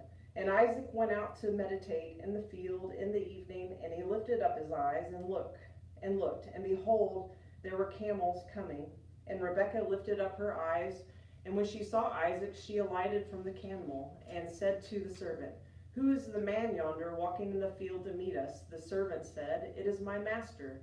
So she took her veil and covered herself, and the servant told Isaac all the things that he had done. Then Isaac brought her into the tent and took Rebekah, and she became his wife, and he loved her. So Isaac was comforted after his mother's death. Chapter 25. Abraham took another wife, whose name was Keturah. She bore him Zimran, Jokshan, Midian, Ishbak, and Shua. Jokshan was the father of Sheba and Dedan. The sons of Dedan were Asuriam, Ledushim, and Lumin. The sons of Midian were Ephah, Epher, Hanok, Abida, and Eldah. All these were the children of Keturah. Abraham gave all he had to Isaac, but to the sons of his concubines Abram gave gifts, and while he was still living, he sent them away from his son Isaac eastward to the east country. These were the days of the years of Abraham's life, 175 years. Abraham breathed his last and died in a good old age, an old man and full of years, and was gathered to his people. Isaac and Ishmael, his sons, buried him in the cave of Machpelah in the field of Ephron, the son of Zohar, and the Hittite east of Mamre. The field which Abraham purchased from the Hittites, there Abraham was buried with Sarah his wife. After the death of Abraham, God blessed Isaac his son and dwelt at Beer-lahai. These are the descendants of Ishmael, Abraham's son, whom Hagar the Egyptian Sarah made bore to Abraham. These are the names of the sons of Ishmael, named in the order of their birth. Nebaioth, the firstborn of Ishmael, and Kedar, Adbeel, Mibsam, Mishma, Duma, Massa, Hadad, Tema, Jetur, Naphish, and Kedema. These are the sons of Ishmael, and these are their names, by the villages and by their encampments, 12 princes according to their tribes. These are the years of the life of Ishmael, 137 years. He breathed his last and died, and was gathered to his kindred. They dwelt from Havilah to Shur, which is opposite Egypt in the direction of Assyria. He settled over against all his people. These are descendants of Isaac's, Abraham's son. Abraham was the father of Isaac, and Isaac was 40 years old when he took to wife Rebekah, the daughter of Bethuel the Aramean of Padan Aram, the sister of Laban the Aramean. And Isaac prayed to the Lord for his wife, because she was barren, and the Lord granted his prayer, and Rebekah his wife conceived. The children struggled together within her, and she said, "If this is thus, why do I live?" So she went to inquire of the Lord, and the Lord said to her, "Two nations are in your womb, and two peoples born of you shall be divided. The one shall be stronger than the other, the elder shall serve the younger." When her days to be delivered were fulfilled, behold, there were twins in her womb. The first came forth red, all his body like a hairy mantle. So they called his name Esau. Afterward, his brother came forth, and his hand had taken hold of Esau's heel, so his name was called Jacob. Isaac was 60 years old when she bore them. When the boys grew up, Esau was a skillful hunter, a man of the field, while Jacob was a quiet man dwelling the tents. Isaac loved Esau because he ate of his game, but Rebekah loved Jacob.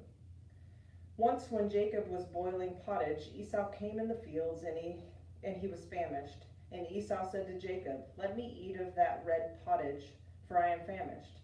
Therefore his name was called Edom. Jacob said, "First, sell me your birthright." Esau said, "I am about to die. Of what use is a birthright to me?" Jacob said, "Swear to me first." So he swore to him and sold his birthright to Jacob. Then Jacob gave Esau bread and pottage of lentils, and he ate and drank and rose and went his way. Thus Esau despised his birthright. Chapter 26. Now there was a famine in the land, besides the former famine. That was the days of Abraham and Isaac. And Isaac went to Gerar, to Abimelech, king of the Philistines. And the Lord appeared to him and said, "Do not go down to Egypt. Dwell in the land of which I shall tell you.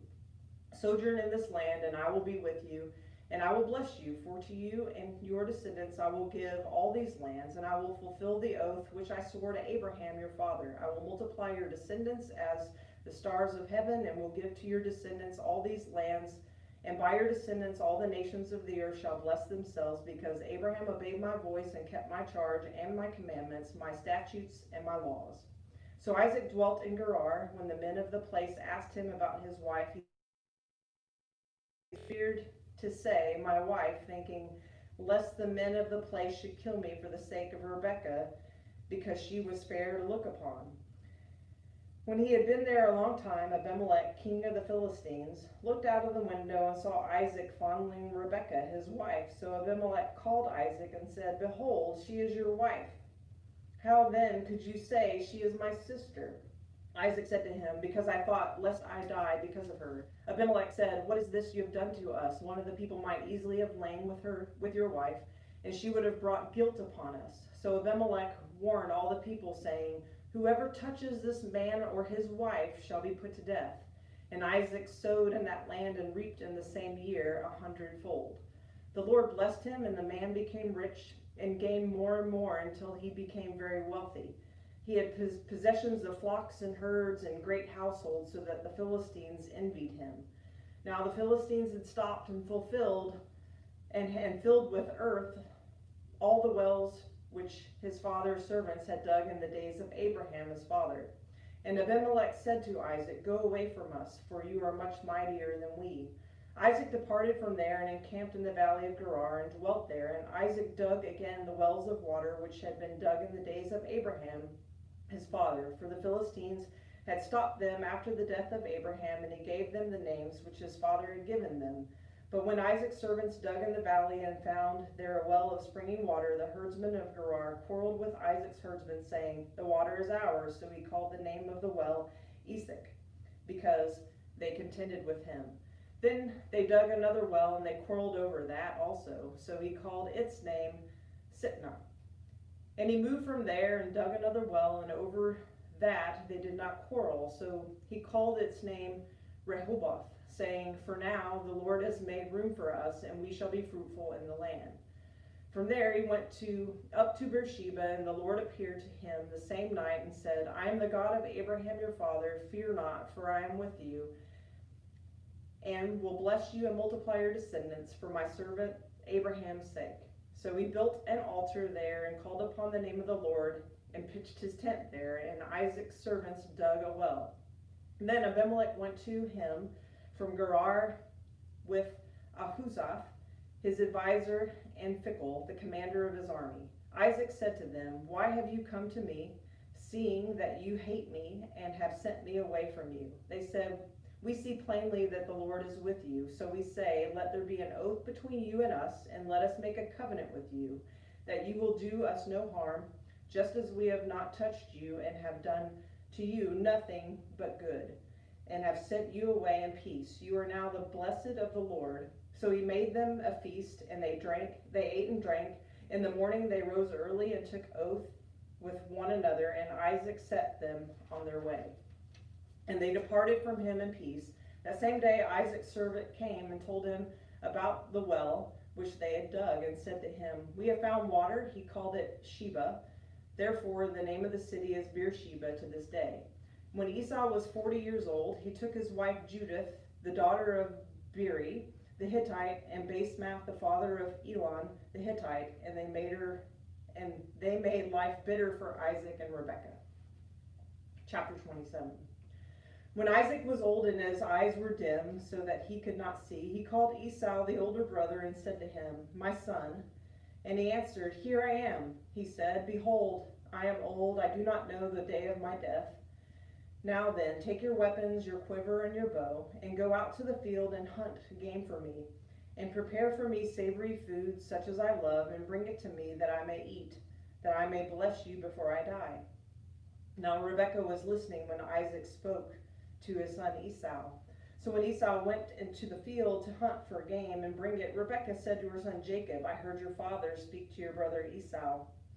Bring me game and prepare for me savory food, that I may eat it and bless you before the Lord before I die. Now therefore, my son, obey my word as I command you. Go to the flock and fetch me 2 good kids, that I may prepare from them savory food for your father, such as he loves, and you shall bring it to your father to eat, so that he may bless you before he dies." But Jacob said to Rebekah, his mother, "Behold, my brother Esau is a hairy man, and I am a smooth man. Perhaps my father will feel me, and I will seem to be mocking him, and bring a curse upon myself and not a blessing." His mother said to him, "Upon me be your curse, my son. Only obey my word and go fetch them to me." So he went and took them and brought them to his mother, and his mother prepared savory food, such as his father loved.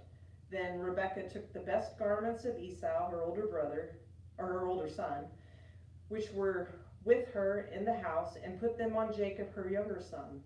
And the skins of the kids she put upon his hands and upon the smooth part of his neck. And she gave the savory food and the bread which she had prepared into the hand of her son Jacob. So he went into his father and said, "My father." And he said, "Here I am. Who are you, my son?" Jacob said to his father, "I am Esau, your firstborn. I've come as you told me. Now sit up and eat of my game, that you may bless me." But Isaac said to his son, "How is it that you have found it so quickly, my son?" He answered, "Because the Lord your God granted me success." Then Isaac said to Jacob, "Come near, that I may feel you, my son, to know whether you are really my son Esau or not." So Jacob went near to Isaac his father, who felt him, and said, "The voice is Jacob's voice, but the hands are the hands of Esau." And he did not recognize him, because his hands were hairy like his brother Esau's hands, so he blessed him. He said, "Are you really my son Esau?" He answered, "I am." Then he said, "Bring it to me, that I may eat of my son's game and bless you." So he brought it to him, and he ate, and he brought him wine, and he drank. Then his father Isaac said to him, "Come near and kiss me, my son." So he came near and kissed him, and he smelled the smell of his garments and blessed him and said, "See, the smell of my son is the smell of a field which the Lord has blessed. May God give you the dew of heaven and the fatness of the earth and plenty of grain and wine. Let people serve you and nations bow down to you. Be Lord over your brothers, and may your mother's sons bow down to you. Cursed be every one who curses you, and blessed be every one who blesses you." As soon as Isaac had finished blessing Jacob, when Jacob had scarcely gone out of the presence of Isaac his father, Esau his brother came in from hunting. He also prepared savory food and brought it to his father. And he said to his father, "Let my father arise and eat of his son's game, that you may bless me." His father Isaac said to him, "Who are you?" He answered, "I am your son, your firstborn Esau." Then Isaac trembled violently and said, "Who was it then that hunted game and brought it to me, and I ate it all before you came, and I have blessed him? Yes, and he shall be blessed." When Esau heard the words of his father, he cried out with an exceedingly great and bitter cry, and said to his father, "Bless me, even me also, O my father." But he said, "Your brother came with guile, and he has taken away your blessing." Esau said, "Is he not rightly named Jacob? For he has supplanted me these 2 times. He took away my birthright, and behold, now he's taken away my blessing." Then he said, "Have you not reserved a blessing for me?" Isaac answered Esau, "Behold, I have made him your lord, and all his brothers I have given to him for servants, and with grain and wine I have sustained him. What then can I do for you, my son?" Esau said to his father, "Have you but one blessing, my father? Bless me, even me also, O my father." And Esau lifted up his voice and wept. Then Isaac his father answered him, "Behold, away from the fatness of the earth shall your dwelling be, and away from the dew of the heaven on high. By your sword you shall live, and you shall serve your brother.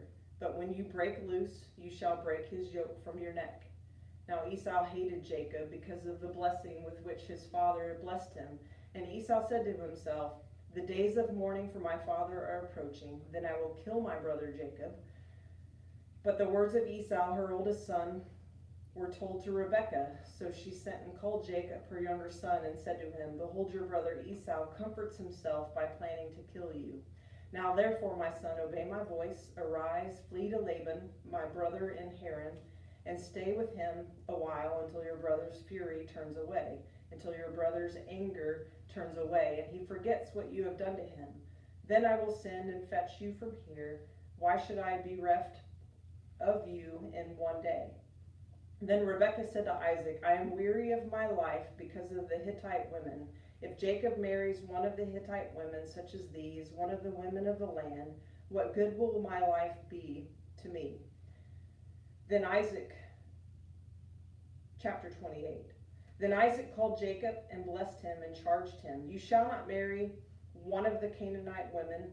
Arise, go to Paddan Aram, to the house of Bethuel, your mother's father, and take a wife from there, one of the daughters of Laban, your mother's brother. God Almighty bless you and make you fruitful and multiply you, that you may become a company of peoples. May he give the blessing of Abraham to you and to your descendants with you, that you may take possession of the land of your sojournings, which God gave to Abraham." Thus Isaac sent Jacob away, and he went to Paddan Aram, to Laban, the son of Bethuel, the Aramean, the brother of Rebekah, Jacob's and Esau's mother. Now Esau saw that Isaac had blessed Jacob, and sent him away to Paddan Aram to take a wife from there, and that as he blessed him, he charged him, "You shall not marry one of the Canaanite women," and that Jacob had obeyed his father and his mother and gone to Paddan Aram. So when Esau saw that the Canaanite women did not please Isaac his father, Esau went to Ishmael and took to wife, besides the wives he had, Mahalath, the daughter of Ishmael, Abraham's son, the sister of Nebaioth. Jacob left Beersheba and went to Haran, and he came to a certain place and stayed there that night because the sun had set. Taking one of the stones of the place, he put it under his head and lay down in that place to sleep. And he dreamed that there was a ladder set up on the earth, and the top of it reached to heaven. And behold, the angels of God were ascending and descending on it. And behold, the Lord stood above it and said, "I am the Lord, the God of Abraham your father, and the God of Isaac. The land of which you lie I will give to you and to your descendants, and your descendants shall be like the dust of the earth, and you shall spread abroad to the west and to the east and to the north and to the south, and by you and your descendants shall all the families of the earth bless themselves. Behold, I am with you, and will keep you wherever you go, and will bring back to this land, for I will not leave you until I have done that of which I have spoken to you." Then Jacob awoke from his sleep and said, "Surely the Lord is in this place, and I did not know it." And he was afraid and said, "How awesome is this place!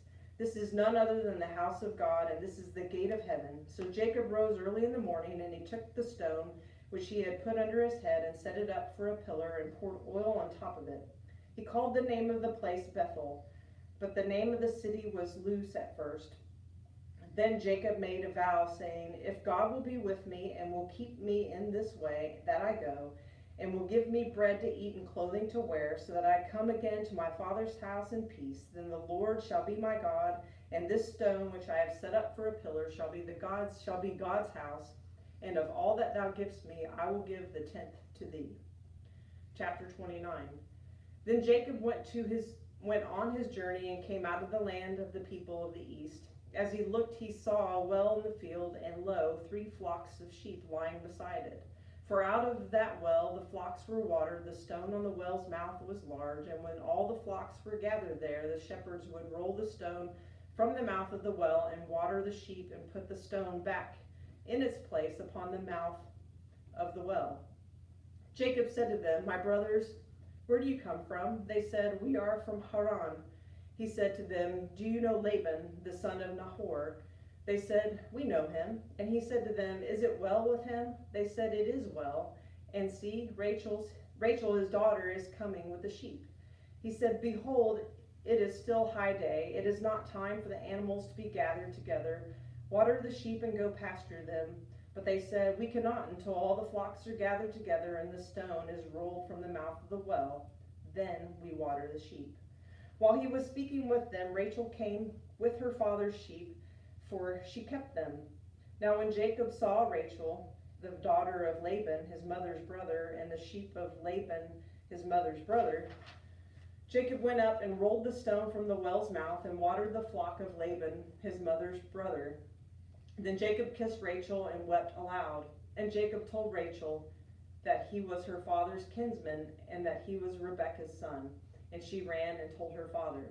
When Laban heard the tidings of Jacob, his sister's son, he ran to meet him and embraced him and kissed him and brought him to his house. Jacob told Laban all these things, and Laban said to him, surely you are my bone and my flesh. He stayed with him a month. Then Laban said to Jacob, because you are my kinsman, should you therefore serve me for nothing? Tell me, what shall your wages be? Now Laban had 2 daughters. The name of the older was Leah, and the name of the younger was Rachel.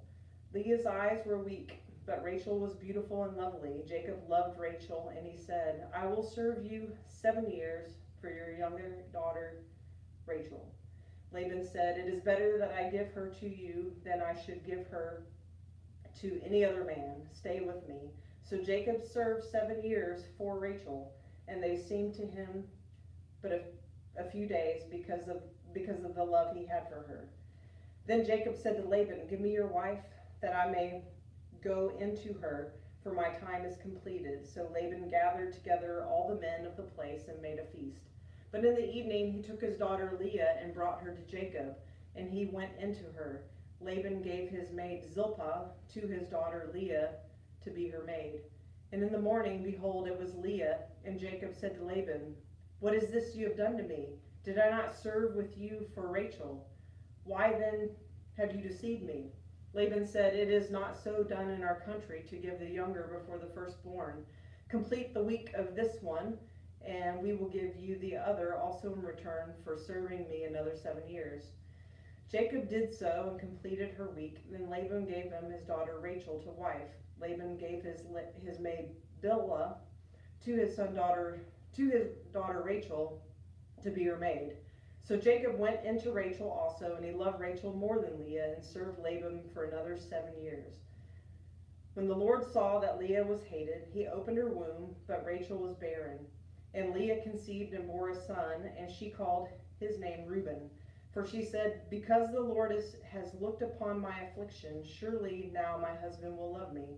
She conceived again and bore a son, and said, because the Lord has heard that I am hated, he has given me this son also. And she called his name Simeon. Again she conceived and bore a son, and said, now this time my husband will be joined to me, because I have borne him 3 sons. Therefore the name was called Levi. And she conceived again and bore a son, and said, this time I will praise the Lord. Therefore she called his name Judah. Then she ceased bearing. Chapter 30. When Rachel saw that she bore Jacob no children, she envied her sister, and she said to Jacob, give me children, or I shall die. Jacob's anger was kindled against Rachel, and he said, "Am I in the place of God, whom has withheld from you the fruit of the womb?" Then she said, "Here is my maid Bilhah. Go to her, that she may bear upon my knees, and even I may have children through her." So she gave him her maid Bilhah as a wife, and Jacob went into her, and Bilhah conceived and bore Jacob a son. Then Rachel said, "God has judged me, and has also heard my voice, and given me a son." Therefore she called his name Dan. Rachel's maid Bilhah conceived again and bore Jacob a second son. Then Rachel said, "With mighty wrestlings I have wrestled with my sister and have prevailed." So she called his name Naphtali. Then Leah saw that she had ceased bearing children. She took her maid Zilpah and gave her to Jacob as a wife. Then Leah's maid Zilpah bore Jacob a son, and Leah said, "Good fortune." So she called his name Gad. Leah's maid Zilpah before a second son, and Leah said, "Happy am I for the women who call me happy." So she called his name Asher. In the days of wheat harvest, Reuben went and found mandrakes in the field and brought them to his mother Leah. Then Rachel said to Leah, "Give me, I pray, some of your son's mandrakes." But she said to her, "Is it a small matter that you would have taken away my husband? Would you take away my son's mandrakes also?" Rachel said, "Then he may lie with you tonight for your son's mandrakes." When Jacob came from the field in the evening, Leah went out to meet him and said, "You must come in to me, for I have hired you with my son's mandrakes." So he lay with her all night. And God hearkened to Leah, and she conceived and bore Jacob a fifth son. Leah said, "God has given me my hire, because I have made my husband." So she called his name Issachar. And Leah conceived again, and she bore Jacob a sixth son. Then Leah said, "God has endowed me with a good dowry. Now my husband will honor me, because I have borne him six sons." So she called his name Zebulun. Afterwards she bore a daughter and called her name Dinah. Then God remembered Rachel, and God hearkened to her and opened her womb. She conceived and bore a son, and said, "God has taken away my reproach." And she called his name Joseph, saying, "May the Lord add to me another son." When Rachel had borne Joseph, Jacob said to Laban, "Send me away, that I may go my own home and country. Give me my wives and my children, from whom I have served you, and let me go, for you have known the service which I have given to you." But Laban said to him, "If you will allow me to say so, I have learned by divination that the Lord has blessed me because of you. Name your wages, and I will give it." Jacob said to him, "You yourself know how I have served you, and how your cattle have fared with me. For you have little before I came, and it has increased abundantly, and the Lord has blessed you wherever I turn. But now, when shall I provide for my own household also?" He said, "What shall I give you?" Jacob said, You shall not give me anything if you will do this for me. I will again feed your flock and keep it. Let me pass through all your flock today, removing from it every speckled and spotted sheep, and every black lamb, and the spotted and speckled among the goats, and such shall be my wages. So my honesty will answer for me later, when you come to look at my wages with you. Every one that is not speckled and spotted among the goats, and black among the lambs, if found with me, it shall be counted stolen." Laban said, "Good. Let it be as you have said." But that day Laban removed the he-goats that were striped and spotted, and all the she-goats that were speckled and spotted, every one that had white on it, and every lamb that was black, and put them in charge of his sons. And he set at a distance of 3 days' journey between himself and Jacob fed the rest of Laban's flock.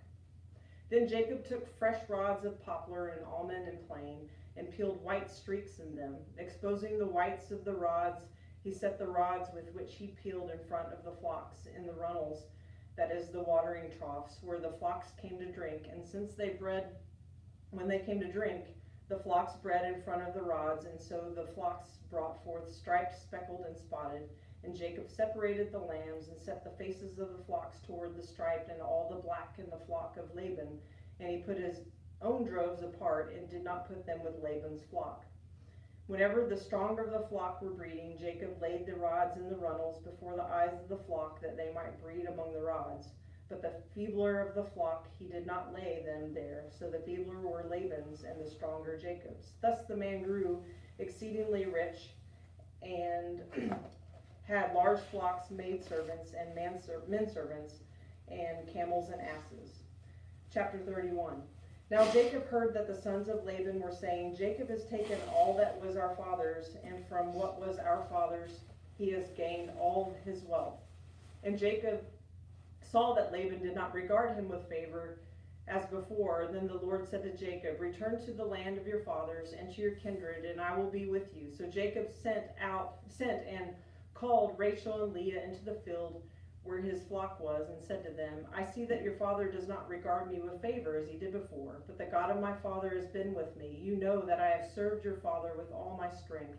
Yet your father has cheated me and changed my wages 10 times, but God did not permit him to harm me. If he had said, the spotted shall be your wages, then the flock bore spotted, and if he said, the striped shall be your wages, then all the flock bore striped. Thus God has taken away the cattle of your father and given them to me. In the mating season of the flock I lifted up my eyes and saw in a dream that the he-goats which leaped upon the flock were striped, spotted, and mottled. Then the angel of God said to me in the dream, Jacob, and I said, here I am. And he said, lift your eyes and see, all the goats that leap upon the flock are striped, spotted, and mottled, for I have seen all that Laban is doing is doing to you. I am the God of Bethel, where you anointed a pillar and made a vow to me. Now arise, go forth from this land and return to the land of your birth. Then Rachel and Leah answered him, is there any portion of inheritance left to us in our father's house? Are we not regarded by him as foreigners? For he has sold us, and he has been using up the money given for us. All the property which God has taken away from your father, our father, belongs to us and to our children, now that whatever God has said to you, do. So Jacob arose and set the sons and his wives on camels, and he drove away all his cattle as all his livestock, which he had gained, the cattle in his possession, which he had acquired in Paddan Aram, to go to the land of Canaan, his father Isaac. Laban had gone to shear the sheep, and Rachel stole her father's household gods. And Jacob outwitted Laban the Aramean in that he did not tell him that he intended to flee. He fled with all that he had, and arose and crossed the Euphrates and set his face toward the hill country of Gilead. When I was told Laban on the 3rd day that Jacob had fled, he took his kinsmen with him and pursued him for 7 days and followed close after him into the hill country of Gilead. But God came to Laban the Aramean in a dream by night and said to him, take heed that you say not a word to Jacob, either good or bad. And Laban overtook Jacob. Now Jacob had pitched his tent in the hill country, and Laban with his kinsmen encamped in the hill country of Gilead. And Laban said to Jacob, whatever you have done, that you have cheated me and carried away my daughters like captives of the sword. Why did you flee secretly and cheat me and did not tell me, so that I might have sent you away with mirth and songs, with tambourine and lyre? And why did you not permit me to kiss my sons and my daughters farewell? Now you have done foolishly. It is in my power to do you harm, but the God of your father spoke to me last night, saying, take heed that you speak to Jacob neither good nor bad. And now you have gone away because you long greatly for your father's house. But why did you steal my gods? Jacob answered Laban, because I was afraid, and I thought that you would take your daughters from me by force. Anyone with whom you find your gods shall not live. In the presence of your kinsmen, point out what I have that is yours, and take it. Now Jacob did not know that Rachel had stolen them. So Laban went into Jacob's tent, and into Leah's tent, and into the tent of the 2 maidservants, but he did not find them. And he went out of Leah's tent and entered Rachel's. Now Rachel had taken the household gods and put them in the camel's saddle and sat upon them. Laban felt all about the tent, but did not find them. And she said to her father, let not my lord be angry that I cannot rise before you, for the way of women is upon me. So he searched, but did not find the household gods. Then Laban became angry and upbraided Laban. Jacob said to Laban, what is my offense? What is my sin that you have hotly pursued me? Although you have felt through all my goods, what have you found of all your household goods? Set it here before my kinsmen and your kinsmen, and they may decide between us two. These 27 years I have been with you. Your ewes and your she-goats have not miscarried, and I have not eaten the rams of your flocks. That which was torn by wild beasts I did not bring to you. I bore the loss of it myself, of my hand you required it, whether stolen by day or stolen by night. Thus I was by the day heat consumed me, and the cold by night, and my sleep fled from my eyes. These 20 years I have been in your house. I served your 14 years for your 2 daughters and 6 years for your flock, and you have changed my wages 10 times. If the God of my father, the God of Abraham and the fear of Isaac had not been on my side, surely now you would have sent me away empty-handed. God saw my affliction and the labor of my hands and rebuked you last night.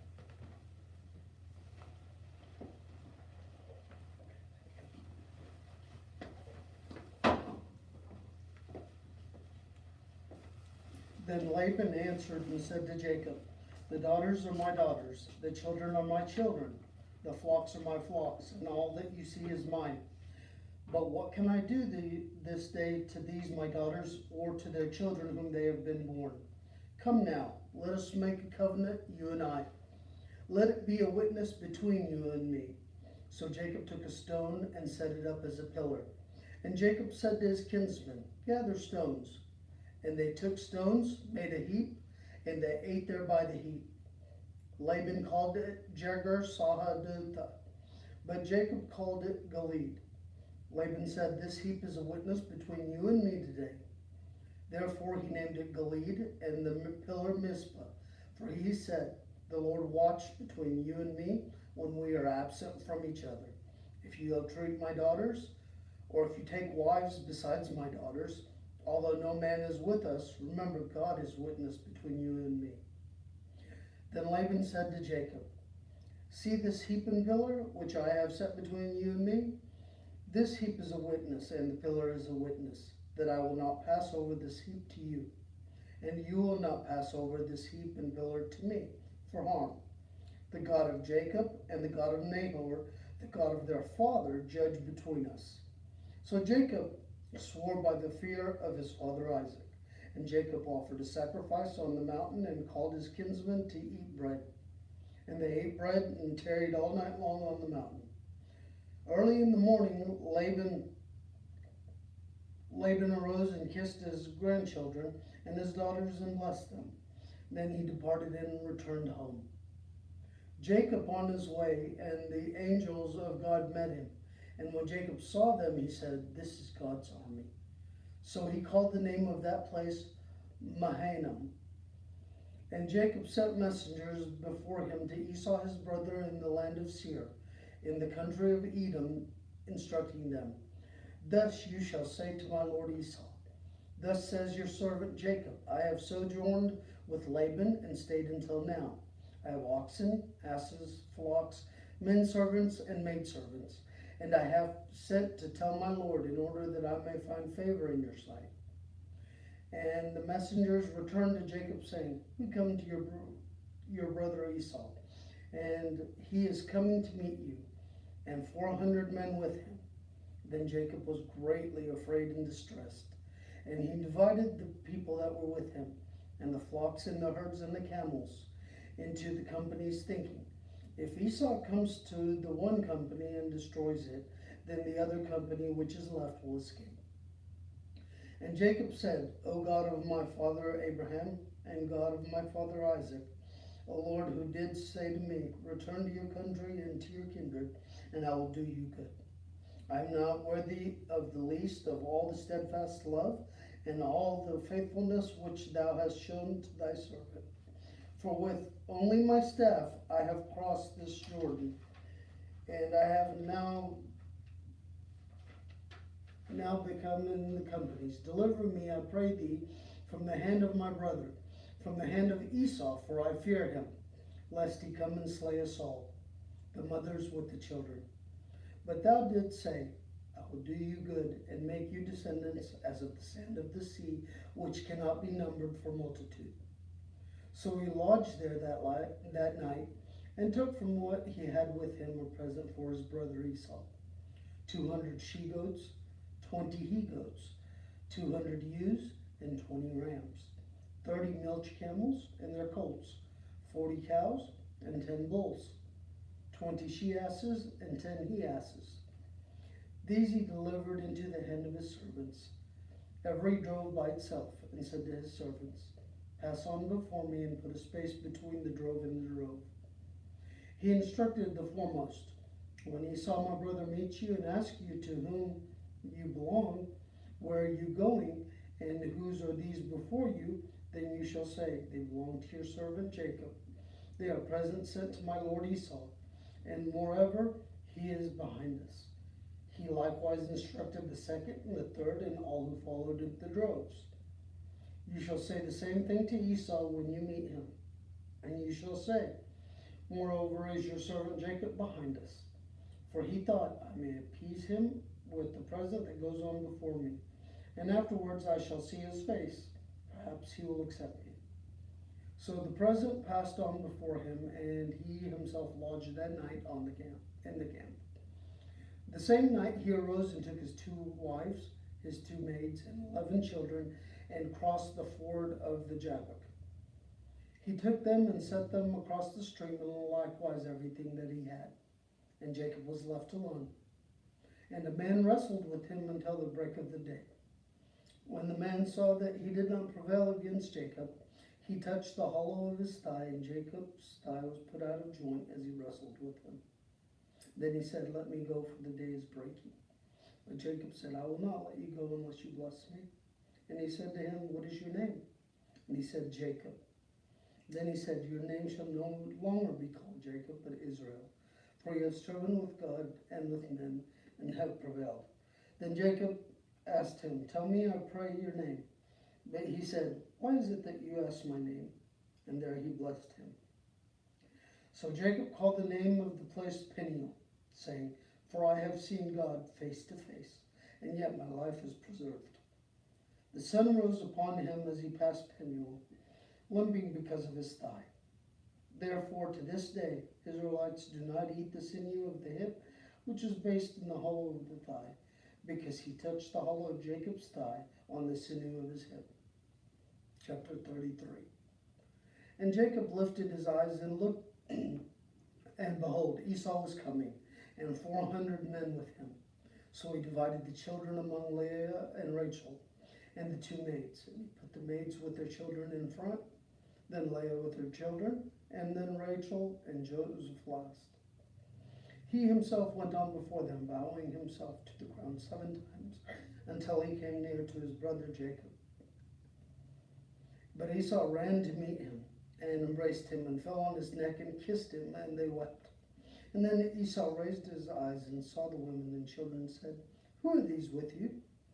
Jacob said, "The children of God, who has graciously given your servant." Then the maids drew near, they and their children, and bowed down. Leah likewise and her children drew near and bowed down. And last, Joseph and Rachel drew near, and they bowed down. Esau said, "What do you mean by all this company which I met?" Jacob answered, "To find favor in the sight of my Lord." But Esau said, "I have enough, my brother. Keep what you have for yourself." Jacob said, "No, I pray you. If I have found favor in your sight, then accept my present from my hand. For truly to see your face is like seeing the face of God. For such favor have you received me. Accept, I pray you, my gift that is brought to you, because God has dealt graciously with me, and because I have enough." Thus he urged him, and he took it. Then Esau said, "Let us journey on our way. I will go before you." But Jacob said to him, "My Lord knows that the children are frail, and the flocks and the herds given suck are a care to me. And if they are overdriven for one day, all the flocks will die. Let my Lord pass on before his servant, and I will lead on us slowly, according to the pace of the cattle which are before me, and according to the pace of my children, until I have come to my land in Seir." So Esau said, "Let me leave you with some of the men who are with me." But he said, "What need is there? Let me find favor in the sight of my Lord." So Esau returned that day on his way to Seir. But Jacob journeyed to Succoth and built himself a house and made booths for his cattle, and therefore the name of the place is called Succoth. And Jacob came safely to the land of Shechem, which is in the land of Canaan, and on his way back from Paddan Aram, he camped before the city. And from the sons of Hamor, Shechem's father, he brought for 100 pieces of money the piece of land which he pitched his tent. There he erected an altar and called it El Elohe Israel. Chapter 34. Now Dinah, the daughter of Leah, whom he had brought to Jacob, went out to visit the women of the land. And when Shechem, the son of Hamor the Hivite, the prince of the land, saw her, he seized her and lay with her and humbled her. And his soul was drawn to Dinah and the daughter of Jacob. He loved the maiden and spoke tenderly of her. So Shechem spoke to his father Hamor, saying, "Give me this maiden for my wife. Get me this maiden for my wife." Now Jacob heard that he had defiled his daughter Dinah, but his sons were with his cattle in the field. So Jacob held his peace until they came. And Hamor, the father of Shechem, went to Jacob to speak with him. The sons of Jacob came in from the field when they heard of it, and the men were indignant and very angry, because he had wrought folly in Israel by lying with Jacob's daughter, for such a thing ought not to be done. But Hamor spoke with them, saying, "The soul of my son Shechem longs for your daughter. I pray you, give her to him in marriage. Make marriages with us. Give us your daughters. Take our daughters for yourselves. You shall dwell with us, and the land will be open to you. Dwell and trade in it, and get property in it." Shechem also said to her father and to her brothers, "Let me find favor in your eyes, and whatever you say to me I will give. Ask of me so much as marriage present and gift I will give according as you say to me. Only give me the maiden to be my wife." The sons of Jacob answered Shechem and his father Hamor deceitfully, because he had defiled their sister Dinah. They said to them, "We cannot do this, to give our sister to one who is uncircumcised, for that would be disgrace on us. Only on this condition will we consent to you, that you will become as we are, and every male of yours be circumcised. Then we will give our daughters to you, and we will take your daughters to ourselves, and we will dwell with you, and become one people. But if you will not listen to us and be circumcised, then we will take our daughter, and we will be gone." Their words pleased Hamor and Hamor's son Shechem, and the young man did not delay to do that thing, because he had delight in Jacob's daughter. Now he was the most honored in his family.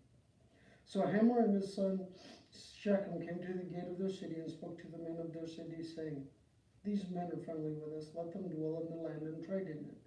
For behold, the land is large enough for them. Let us take our daughters in marriage, and let us give them our daughters. Only on this condition will men agree to dwell with us, to become their people, that every male amongst us be circumcised as they are circumcised. Will not their cattle, their property, and all their beasts be ours? Only let us agree with them, and they will dwell with us." And all who went out of the gate of his city hearkened to Hamor and his son Shechem, and every male was circumcised, all who went out of the gate of his city. On the third day, when they were sore, two of the sons of Jacob, Simeon and Levi, Dinah's brothers, took their swords and came upon the city unawares, and killed all of the males. They slew Hamor and his son Shechem with the sword, took Dinah out of Shechem's house, and went away. The sons of Jacob came upon the slain and plundered the city, because their sister had been defiled. They took their flocks with their herds, their asses, and whatever was in the city and the fields, all their wealth, all their little ones, and their wives, all that was in their houses. They captured, made their prey. Then Jacob said to Simeon and Levi, "You have brought trouble on me by making me odious to the inhabitants of the land. The Canaanites and the Perizzites, my numbers are few, and if they gather themselves against me and attack me, I shall be destroyed, both I and my household." But they said, "Should he treat our sister as a harlot?" Chapter 35.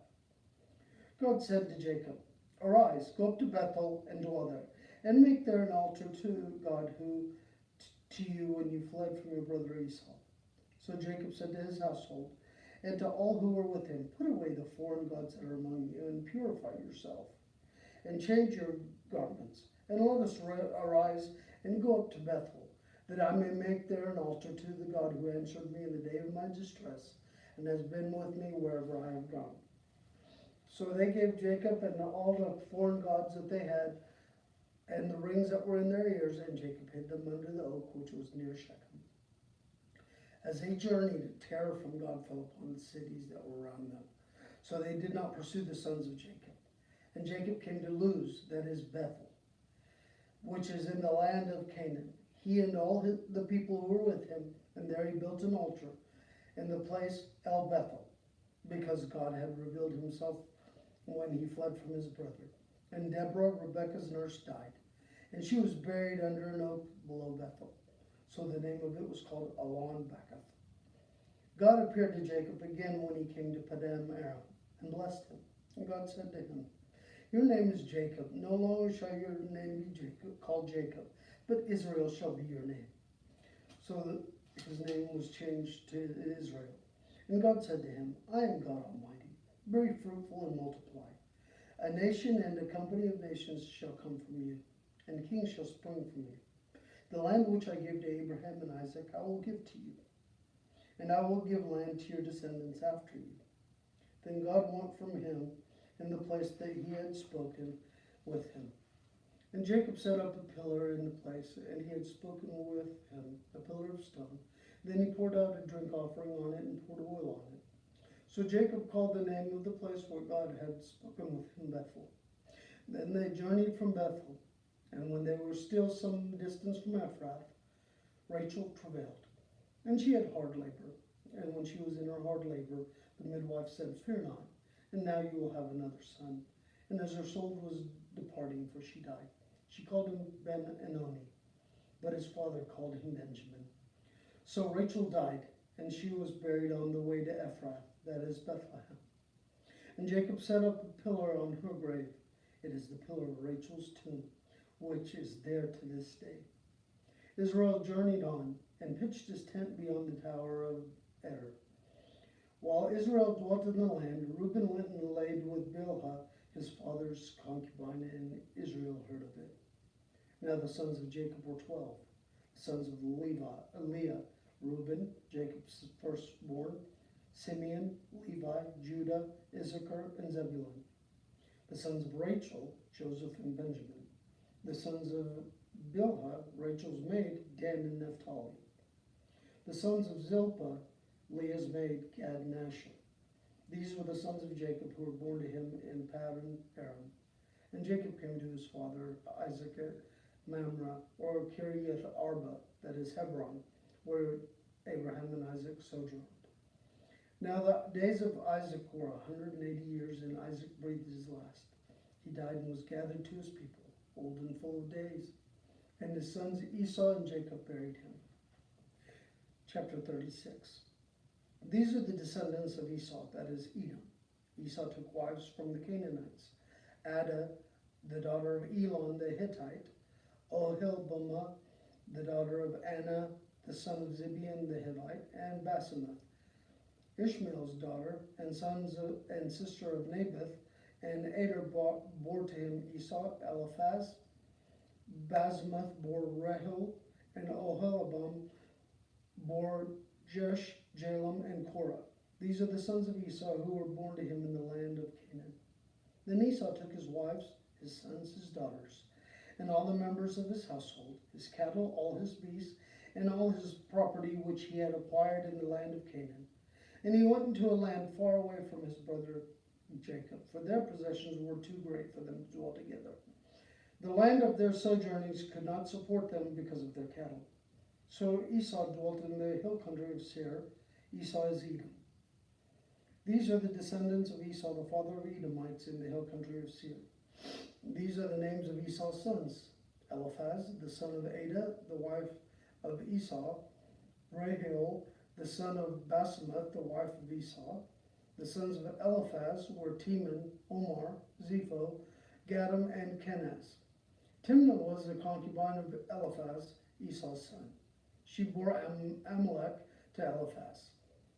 These are the sons of Ada, Esau's wife.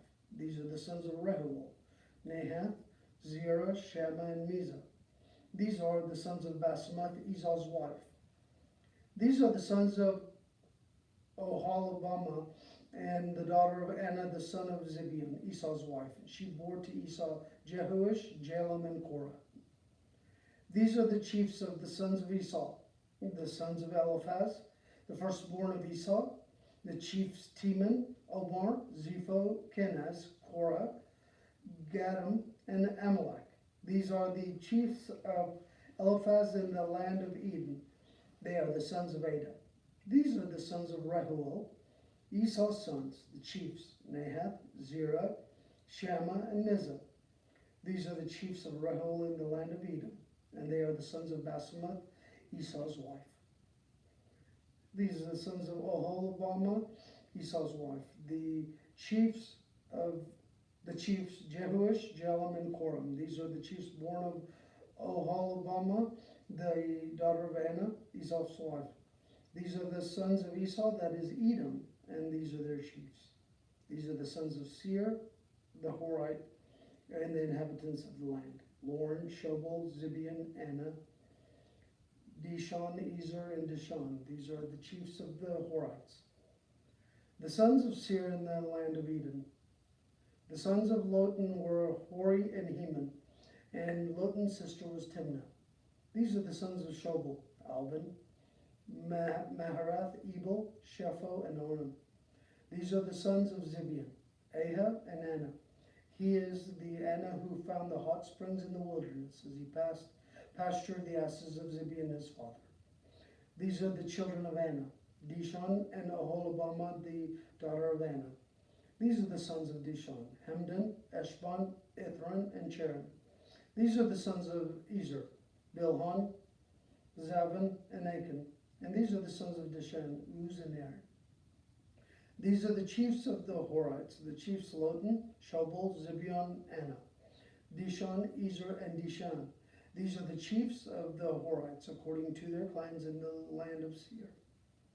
These are the kings who reigned in the land of Eden, before any king reigned over the Israelites. Bela, the son of Beor, reigned in Edom, the name of a city being Dinhabah. Bela died, and Jobab, the son of Zerah of Bozrah, reigned in his stead. Jobab died, and Husham of the land of the Temanites reigned in his stead. Husham died, and Hadad, the son of Bedad, who defeated Midian in the country of Moab, reigning in his stead, the name of his father being Avrith. Hadad died, and Samlah Mascara reigned in his stead. Samlah died, and Shaul of Rehoboth on the Euphrates reigned in his stead. Shaul died, and Baalan Hanan, the son of Akbor, reigned in his stead. Baal-Hanan, the son of Akbor, died, and Hader reigned in his stead. The name of his city was Pau, and his wife's name was Mehetabel, the daughter of Matred, daughter of Mazabed. These are the names of the chiefs of Esau, according to their families and their dwelling places. For their names, the chiefs Timnah, Alva, Jeheth, Olibamah, Elah, Pinion, Kenaz, Teman, Mizar, Magdiel, and Aram. These are all the chiefs of Edom, that is, Esau, the father of Edom, according to his dwelling places in the land of possession. Jacob dwelt in the land of his father's sojournings in the land of Canaan. This is the history of the father of Jacob. Joseph, being 17 years old, was shepherding the flock with his brothers. He was lad with the sons of Bilhah and Zilpah, his father's wives. And Joseph brought an ill report of them to his father. Now Israel loved Joseph more than any other of his children, because he was the son of his old age. And he made a long robe with sleeves. But when his brothers saw that the father had loved him more than all his brothers, they hated him and could not speak peaceably with him. Now Jacob had a dream, and when he told it to his brothers, they only hated him more. He said to them, "Hear this dream which I have dreamed. Behold, we are binding sheaves in a field. And lo, my sheaf arose and stood upright. And behold, your sheaves gathered round it, and bowed to my sheaf." And his brothers said to him, "Are you indeed to reign over us?" Are you indeed to have dominion over us? So they hated him yet more for his dreams and for his words. Then he dreamed another dream and told it to his brothers, saying, Behold, I have had another dream. And behold, the sun and the moon and 11 stars were bowing down to me. But when he told to his fathers and his brothers, his father rebuked him and said, What is this dream that you have dreamed? Shall I and your mother and your brothers indeed come to bow ourselves to the ground before you? And his brothers were jealous of him, but his father kept saying in his mind. Now his brothers went to pasture their father's flock in Shechem, and Israel said to Joseph, Are not your brothers pasturing the flock at Shechem? Come, I will send you to them. And he said to him, Here I am. So here he said, Go now and see if it is well with your brothers and with the flock, and bring me word again. So he sent him from the valley of Hebron, and he came to Shechem, and a man found him wandering in the fields, and the man asked, What are you seeking? I'm seeking my brothers, he said. Tell me, I pray you, where are they pasturing the flock? The man said, They have gone this way, for I heard them say, Let us go to Dothan. So Joseph went after his brothers and found them at Dothan. They saw him from afar off, and before he came to them, they conspired against him and to kill him. They said to one another, Here comes the dreamer. Come now, let us kill him and throw him into one of the pits. Then we shall say that a wild beast has devoured him, and we shall see what will become of his dreams. But when Reuben heard it, he delivered him out of their hands, saying, Let us not take his life. And Reuben said to them, Shed no blood. Cast him into this pit here in the wilderness, but lay no hand upon him, that he may rescue him out of their hand to restore him to their father. So when Joseph came to his brothers, they stripped him of his robe and the long robe with the sleeves that he wore. And they took him and cast him into the pit. The pit was empty, and there was no water in it.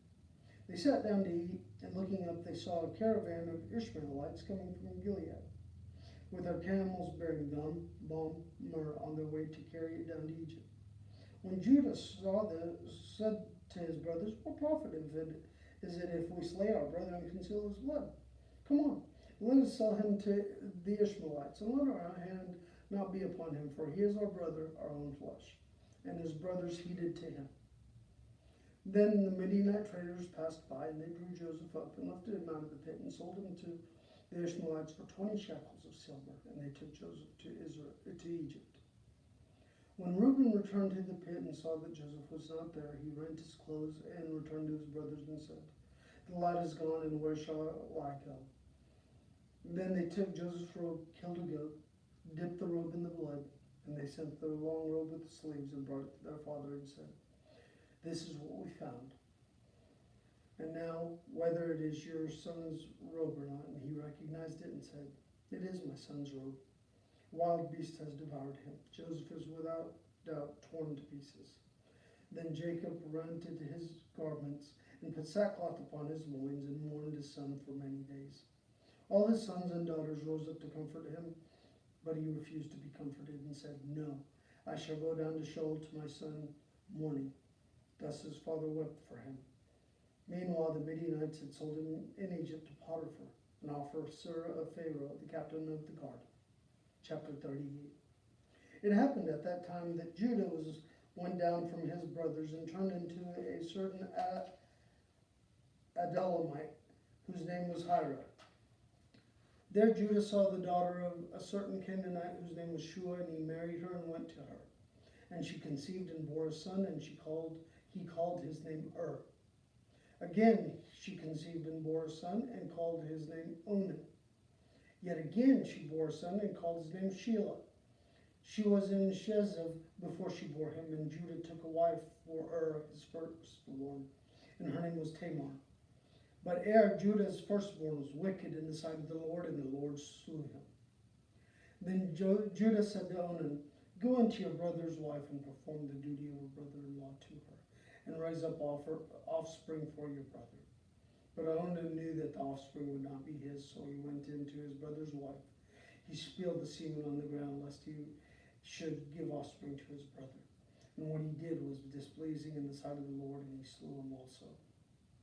Then Judah said to Tamar, his daughter-in-law, Remain a widow in your father's house till Shelah my sons grow up, for he feared that he would die like his brothers. So Tamar went and dwelt in her father's house. In course of time, the wife of Judah, Shua's daughter, died. And when Judah was comforted, he went up to Timnah to his sheep shearers, and he and his friend Hira the Adullamite. And when Tamar was told, your father-in-law is coming up to Timnah to shear his sheep, she put off her widow's garment, put on a veil, wrapping herself up, and sat at the entrance of Enom, which is on the road to Timnah, for she saw that Shelah was grown up, and she had not been given to him in marriage. When Judah saw her, he thought her to be a harlot, for she covered her face. He went over to the road and said, come in to you, for he did not know she was his daughter-in-law. And she said, what will you give me that you may come in to me? He answered, I will send you a kid from the flock. And she said, will you give me a pledge till you send it? He said, what pledge shall I give you? She signed, your signet and your cord and the staff that is in your hand. So he gave them to her and went in to her, and she conceived by him. Then she arose and went away, taking off the veil, and she put on the garments of her widowhood. When Judah was sent the kid by his friend the Adullamite to receive the pledge from the woman's hand, he could not find her. And when he asked the men of the place, where is the harlot who is at the Enom by the wayside? And they said, no harlot has been here. So he returned to Judah and said, I have not found her. And also the men of the place said, no harlot has been here. And Judah said, let her keep the things as her own, lest we be laughed at. I sent this kid, and you could not find her. About 3 months later, Judah was told, Tamar, your daughter-in-law, has played the harlot. And moreover, she is with child by harlotry. And Judah said, bring her out and let her be burned. As she was being brought out, she sent word to her father-in-law, by the man to whom these belong, I am with child. And she said, mark, I pray you, whose these are, the signet and the cord and the staff. Then Judah acknowledged them and said, she is more righteous than I am. Inasmuch as I did not give her to my son Shelah, and he did not lie with her again. And when the time of her delivery came, there were twins in her womb. And when she was in labor, one put out a hand, and the midwife took and bound on his hand the scarlet thread, saying, this came out first. But as he drew back his hand, behold, his brother came out. And she said, what a breach you have made for yourself. Therefore his name shall be called Perez. Afterwards his brother came out, and the scarlet thread on his hand, and his name was Zerah. Now Joseph was taken down to Egypt, and Potiphar, an officer of Pharaoh, the captain of the guard, an Egyptian, bought him from the Ishmaelites who had brought him down there. The Lord was with Joseph, and he became a successful man. He was in the house of his master, the Egyptian. And his master saw that the Lord was with him, and the Lord caused all he did to prosper in his hands. So Joseph found favor in his sight and attended to him. And he made him the overseer of the house and put him in charge of all he had. From the time he made him overseer in his house, and all that he had, the Lord blessed the Egyptian's house for Joseph's sake. The blessing of the Lord was upon all he had in house and field. So he left all he had in Joseph's charge, and having him, he had no concern for anything but the food which he ate. Now Joseph was handsome and good-looking, and after a time his master's wife cast his eyes upon Joseph and said, lie with me. But he refused and said to his master's wife, lo, having me, my master has no concern about anything in the house, and he has put everything that he has in my hand. He is not greater in this house than I am, nor has he kept back anything from me except yourself, because you are his wife. How then can I do this great wickedness, a sin against God? And although she spoke to Joseph day after day, he would not listen to her, to lie with her or to be with her. But one day he went to the house to do his work, and none of the men of the house were in the house.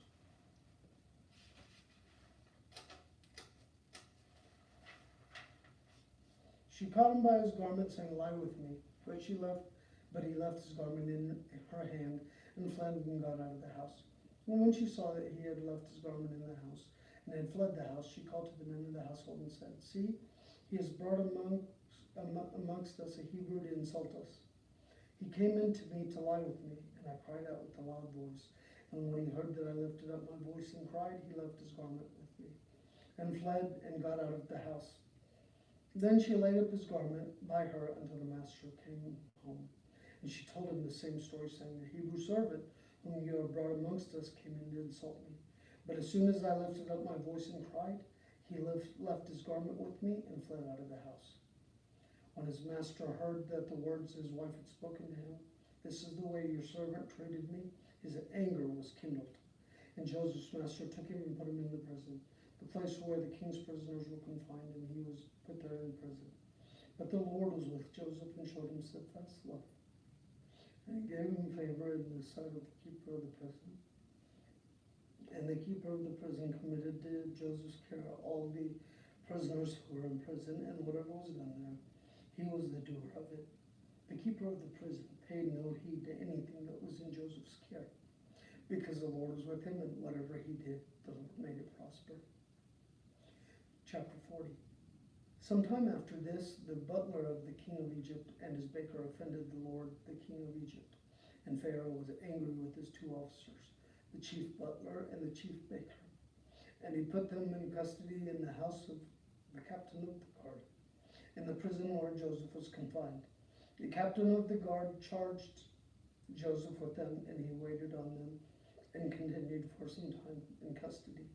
And one night they both dreamed, and the butler and the baker of the king of Egypt, who were confined into prison, each on his own dream, and had a dream with its own meaning. When Joseph came to them in the morning and saw them, they were troubled. So he asked the Pharaoh's officer who were with him in custody at his master's house, Why are your faces downcast today? They said to him, We have had dreams, and there's no one to interpret them. And Joseph said, Do not interpretation belong to God? Tell them to me, I pray you. So the chief butler told him his dream to Joseph and said, In my dream there was a vine before me. And on the vine there were 3 branches. As soon as it budded, its blossoms shot forth, and the clusters ripened into grapes. Pharaoh's cup was in my hand, and I took the grapes and pressed them into Pharaoh's cup, and placed the cup into Pharaoh's hand. Then Joseph said to him, This is the interpretation. The 3 branches are 3 days. Within 3 days, Pharaoh will lift up your head and restore you to your office. And you shall place Pharaoh's cup in his hand as formerly, but as when you were his butler. But remember me when it is well with you. And do me the kindness, I pray you, to make mention of me to Pharaoh, so I get me out of this house. For I was indeed stolen out of the land of Hebrews, and here I have done nothing, that they should put me in this dungeon. When the chief baker saw that the interpretation was favorable, he said to Joseph, I also had a dream. There were 3 cake baskets on my head, and the uppermost basket there were all sorts of baked food for Pharaoh. But the birds were eating it out of the basket on my hand. And Joseph answered, This is the interpretation of the 3 baskets of 3 days. Within 3 days, Pharaoh will lift your head from you and hang you on a tree, and the birds will eat the flesh from you. On this 3rd day, which was Pharaoh's birthday, he made a feast for all his servants. He lifted up the head of the chief butler and the head of the chief baker among his servants. He restored the chief butler to his butlership and placed the cup in Pharaoh's hand. But he hanged the chief baker, as Joseph had interpreted to them. But the chief butler did not remember Joseph, but forgot him. After 2 whole years, Pharaoh dreamed that he was standing by the Nile. And behold, there came out of the Nile 7 cows, sleek and fat. They fed in the reed grass. And behold, 7 other cows, gaunt and thin, came out of the Nile after them, and stood by the other cows on the bank of the Nile. The gaunt and thin cows ate up the 7 sleek and fat cows. And Pharaoh awoke, and he fell asleep and dreamed a second dream. And behold, 7 ears of grain, plump and good, were growing on one stalk. And behold, after them sprouted 7 ears, thin and black by the east wind. And then the thin ears swallowed up the 7 plump and full ears. And Pharaoh awoke, and behold, it was a dream. So in the morning his spirit was troubled. And he sent and called for all the magicians of Egypt and all its wise men. Pharaoh told them his dream, but there was no one who could interpret it to Pharaoh. Then the chief butler said to Pharaoh, I remember my faults today. When Pharaoh was angry with the servants and put me and the chief baker in custody of the house of the captain of the guard, we dreamed on the same night, he and I, each having a dream with its own meaning. A young Hebrew was with us, a servant of the captain of the guard, and when we told him, he interpreted our dreams to us, giving us interpretation to each man according to his dream. And as he interpreted to us, so it came to pass. I was restored to my office, and the baker was hanged. Then Pharaoh sent and called Joseph, and they brought him hastily out of the dungeon. And when he had shaved himself and changed his clothes, he came in before Pharaoh. And Pharaoh said to Joseph, I have had a dream, and there's no one who can interpret it. I have heard it said that when you hear a dream, you can interpret it. Joseph answered Pharaoh, it's not in me. God will give Pharaoh a favorable answer. Then Pharaoh said to Joseph, behold, in my dream, I was standing on the banks of the Nile, and 7 cows, fat and sleek, came out of the Nile and fed the reed grass. And 7 other cows came up after them, poor and very gaunt and thin, such as I've never seen in the land of Egypt. And the thin and gaunt cows ate up the first 7 fat cows. But when they had eaten them, no one would have known they had eaten them, for they were still as gaunt as in the beginning. Then I awoke. I also saw in my dream 7 ears of growing on one stalk, full and good. The 7 ears withered, thin and blighted by the east wind sprouted after them. And the 7 ears swallowed up the 7 good ears. And I told it to the magicians, and there was no one who could explain it to me. Then Joseph said to Pharaoh, the dreams of Pharaoh is one. God has revealed to Pharaoh what he is about to do. Their 7 good cows are 7 years, and the 7 good ears are 7 years. The dream is one. The 7 lean and gaunt cows that came after them are 7 years, and the 7 empty years blighted by the east wind are also 7 years of famine. It is as I told Pharaoh. God has shown to Pharaoh what he is about to do. There will come 7 years of great plenty throughout all the land of Egypt. But after them there will arise 7 years of famine. And all the plenty will be forgotten in the land of Egypt, and the famine will be consumed by the land. And the plenty will be unknown in the land by reason of that famine which will follow, and will be very grievous. And the doubling of Pharaoh's dream means that the thing is fixed by God, and God will shortly bring it to pass. Now therefore let Pharaoh select a man discreet and wise, and set him over the land of Egypt. Let Pharaoh proceed to appoint overseers over the land. Take the 5th part during the produce of the land of Egypt during the 7 plenteous years. And let them gather all the food of these good years that are coming, and lay up grain under the authority of Pharaoh for food in the cities, and let them keep it. For the food shall be a reserve for the land against the 7 years of famine which are to befall the land of Egypt, so that the land may not perish through famine. This proposal seemed good to Pharaoh and to all his servants. And Pharaoh said to his servants, can we find such a man as this, in whom the Spirit of God? So Pharaoh said to Joseph, since God has shown you all this, there is none so discreet and wise as you. You shall be over my house, and all my pupils shall order themselves as you command. Only as regards the throne will I be greater than you. And Pharaoh said to Joseph, behold, I have set you over all the land of Egypt. Then Pharaoh took his signet ring and from his hand, and put it on Joseph's hand, and arrayed him in garments of fine linen, and put a gold chain about his neck. He made him to ride in his 2nd chariot, and they cried before him, bow the knee. Thus he set him over all the land of Egypt. Moreover, Pharaoh said to Joseph, I am Pharaoh, and without your consent no man shall lift up a hand or foot in all of the land of Egypt. And Pharaoh called Joseph's name Zaphenath-Paneah, and he gave him in marriage Asenath, the daughter of Potiphar, priest of On.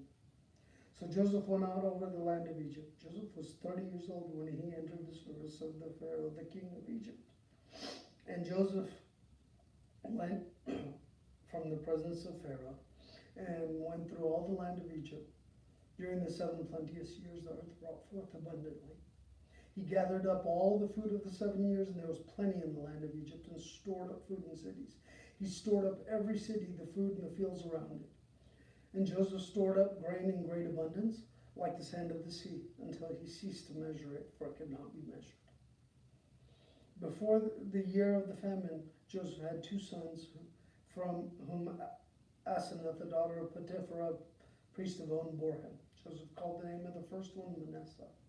For, he said, God has made me forget all my hardship of all my father's house. The name of the second he called Ephraim, for God has made me fruitful in the land of my affliction. The 7 years of plenty that prevailed in the land of Egypt came to end, and 7 years of famine began to come as Joseph had said. There was famine in the land of Egypt, there was bread. When all the land of Egypt was famished, the people cried to Pharaoh for bread, and Pharaoh said to all the Egyptians, go to Joseph. And what he says to you, do. And when the famine had spread over all the land, Joseph opened the storehouses and sold to the Egyptians, for the famine was severe in his land in Egypt. Moreover, all the earth came to Egypt to buy grain, because the famine was severe over all the earth. Chapter 42. When Jacob learned that there was grain in Egypt, he said to his sons, why do you look at one another? And he said, behold, I have heard that there is grain in Egypt. Go down and buy grain for us there, that we may live and not die. So 10 of Joseph's brothers went to buy grain in Egypt. But Jacob did not send Benjamin, Joseph's brother, with his brothers, for he feared the harm that might befall him. Thus the sons of Israel came to buy amongst the others who came, and the famine was in the land of Canaan. Now Joseph was governor over all the land. He it was all who sold to the people of the land, and Joseph's brothers came and bowed themselves before him with their faces to the ground. Joseph saw his brothers and knew them, but he treated them like strangers and spoke roughly to them. Where do you come from? He said. They said, from the land of Canaan to buy food. Thus Joseph knew it was his brothers, but they did not know it was him. And Joseph remembered the dreams which he had dreamed of them, and he said to them, you are spies. You have come to seek the weakness of the land. They said to him, no, my lord, but to buy food have your servants come. We are all sons of one man. We are honest men, and your servants are not spies. He said to them, no, it is the weakness of the land that you've come to see. And they said, we, your servants, are 12 brothers, the sons of one man in the land of Canaan. And behold, the youngest is this day with our father, but one is no more.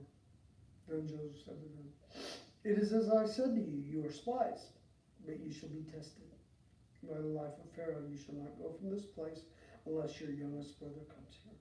Send one of you, and let him bring your brother, while you remain in prison, that your words may be tested, whether there is truth in you, or else by the life of Pharaoh, surely you are spies.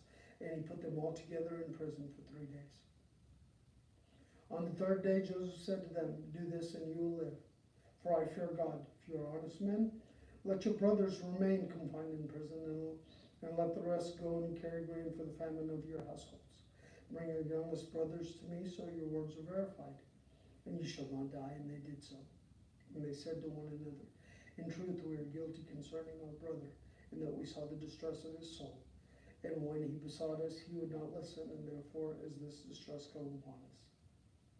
And Reuben answered them, did I not tell you to not sin against the lad, but that you would not listen? So now there comes a reckoning for his blood. They did not know that Joseph understood them, for there was an interpreter between them. Then he turned away from them and wept. He returned to them and spoke to them. He took Simeon from them and bound him before their eyes. And Joseph gave orders to fill their bags with grain, to replace every man's money in his sack, and to give them provisions for the journey. This was done for them. Then they loaded their asses with their grain and departed. And as one of them opened his sack to give his ass provender at the lodging, he saw money in the mouth of his sack. And he said, my brothers, my money has been put back. Here it is in the mouth of my sack. At this, their hearts failed them, and they turned trembling at one another. What is this that God has done to us? Then they came to Jacob and their father in the land of Canaan. They told him all that had befallen them, saying, this man, Lord of the land, spoke roughly to us and took us to be spies of the land. But we said to him, we are honest men. We are not spies. We are 12 brothers, sons of our father. One is no more, and the youngest is this day with our father in the land of Canaan. Then the man, Lord of the land, said to us, by this I know that you are honest men. Leave one of your brothers with me, and take the grain for your famine of your households, and go your way. Bring your youngest brother to me, that I shall know that you are not spies, but honest men. I will deliver to you your brother, and you shall trade in the land. As they emptied the sacks, behold, every man's bundle of money was in their sack. And when they and their father saw the bundles of money, they were dismayed. And Jacob their father said to them, you have bereaved me of my children. Joseph is no more, and Simeon is no more. And now you would take Benjamin all this that is upon me. Then Reuben said to his father, slay my 2 sons if I do not bring him back to you. Put him in my hands, and I will bring him back to you. But he said, my son shall not go down with you, for his brother is dead, and only one is left. If harm should befall him on the journey you are to make, you would bring down my gray hairs with sorrow to Sheol. Chapter 43. Now the famine was severe in the land, and when they had eaten the grain they had brought from Egypt, the father said to them, go buy us a little food. But Judah said to him, the man solemnly warned us, saying, you shall not see my face unless your brother is with you. If you send your brother with us, we will go down and buy you food. If you do not send him, we will not go down. And the man said to us, you shall not see my face unless your brother is with you. Israel said, why did you treat me so ill as to tell the man you had another brother? They replied, the man questioned us carefully about ourselves and our kindred, saying, is your father still alive? Have you another brother? What we told him was in answer to these questions. Could we in any other way know what he would say? Bring your brother down. And Judah said to Israel his father, send the lad with me, and we will arise and go, that we may live and not die, both we and you and our little ones. I will be surety for him of my hand, you shall require him. If I did not bring him back to you and set him before you, then let me bear the blame forever. For if we had not been delayed, we would have now been returned twice. Then their father said to them, if it must be so, then do this. Take some of the choice fruits of the land in your bags. Carry down the manna present, a little balm and a little honey, gum, myrrh, pistachio nuts, and almonds. Take double the money with you. Carry back with your money which was returned from your sacks. Perhaps it was an oversight. Take also your brother, and arise and go again to the man. May the God Almighty grant you the mercy that he may send back your other brother Benjamin. If I am bereaved of my children, I am bereaved. So the men took the present, and they took double the money with them and Benjamin. And they arose and went to Egypt and stood before Joseph. When Joseph saw that Benjamin was with him, he said to the steward of the house, bring the men into the house, and slaughter the animal and make ready for the men to dine with me.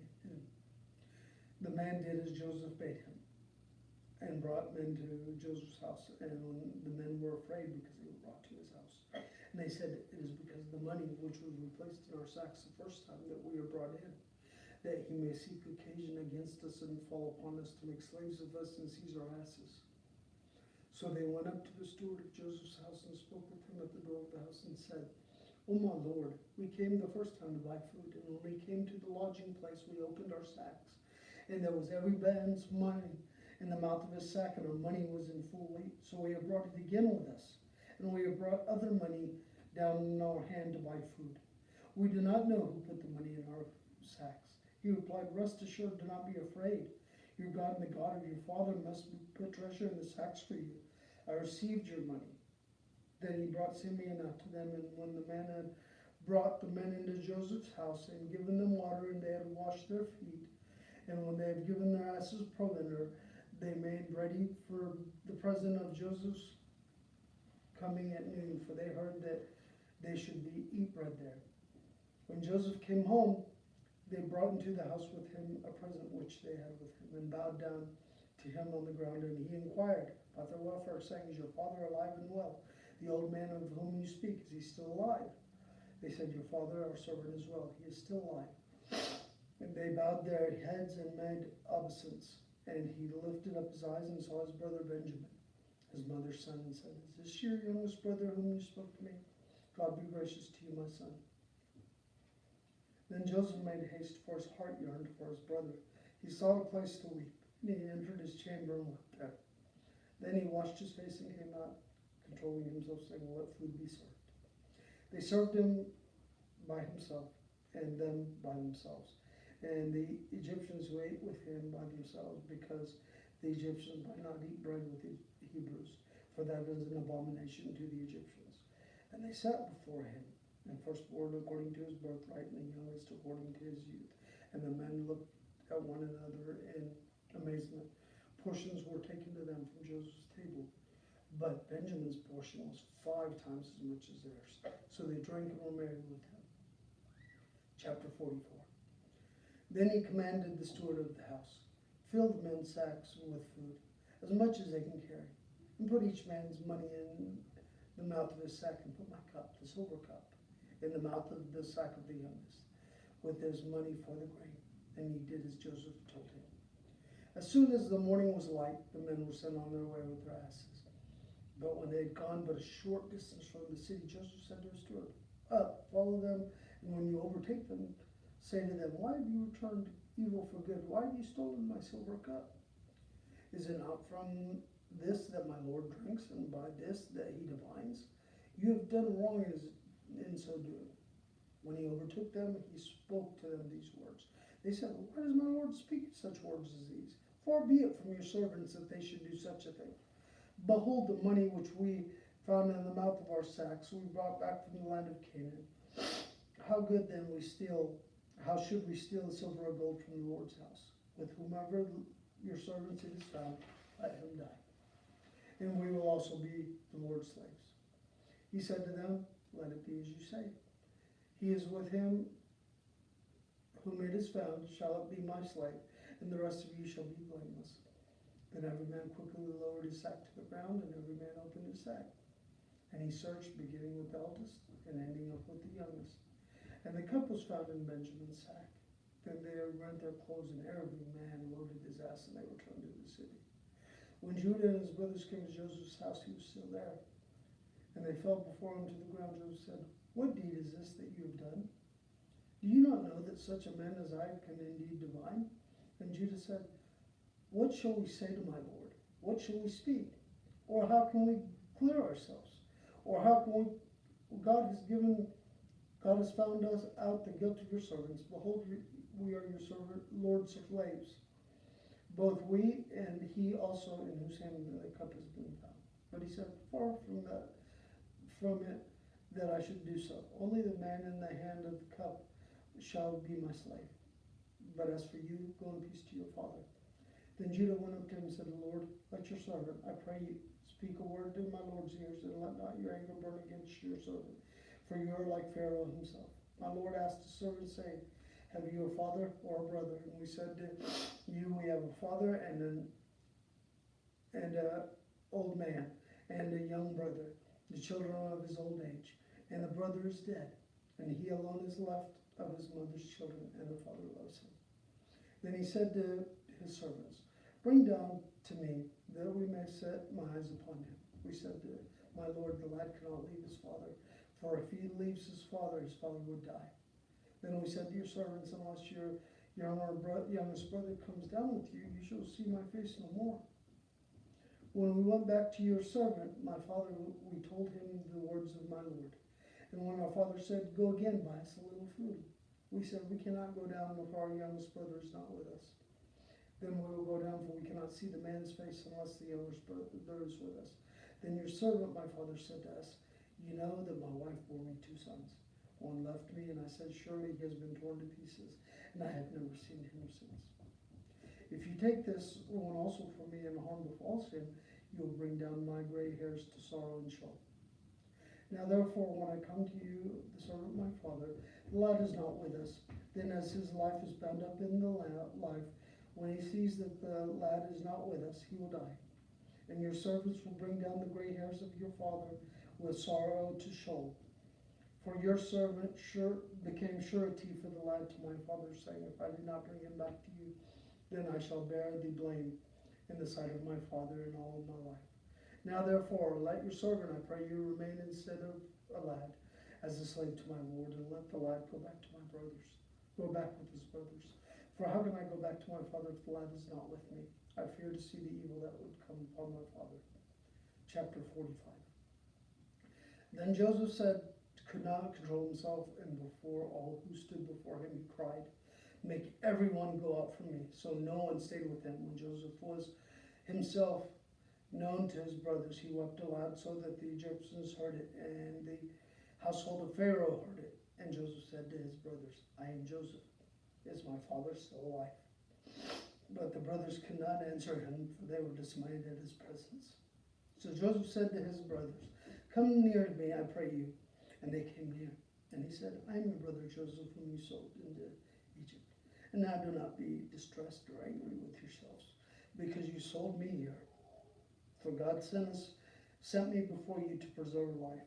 For the famine there had been in the land these 2 years, and there are yet to be 5 more years, where there will be neither plowing nor harvest. And God sent me before you to preserve for you a remnant on earth, and to keep alive for you many survivors. So it was not you who sent me here, but God.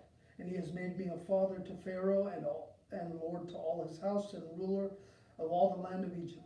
Make haste and go to my father and say to him, 'Thus says your son Joseph, God has made me Lord of all Egypt. Come down, do not tarry. You shall dwell in the land of Goshen, and you shall be near me, you and your children, and your children's children, and your flocks, your herds, and all you have. And there I will provide you, for there are yet 5 years of famine to come, lest you and your household and all that you have come to poverty. And now your brother does see, and it is my mouth that breathes to you. You must tell my father of all the splendor in Egypt, and of all that you have seen. Make haste and bring my father down here." And then he fell upon his brother Benjamin's neck and wept. Benjamin wept upon his neck, and he kissed all his brothers and wept upon him. And after that his brothers talked to him.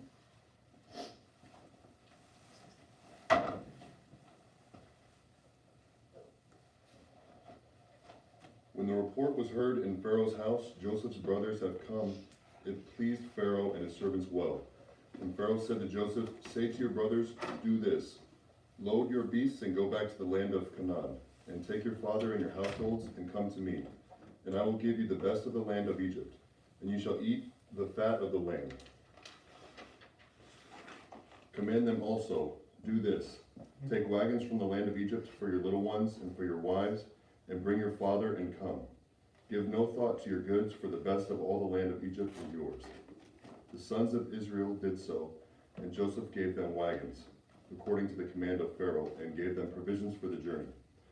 To each and all of them he gave festal garments, but to Benjamin he gave 300 shekels of silver and 5 festal garments. To his father he sent as follows: 10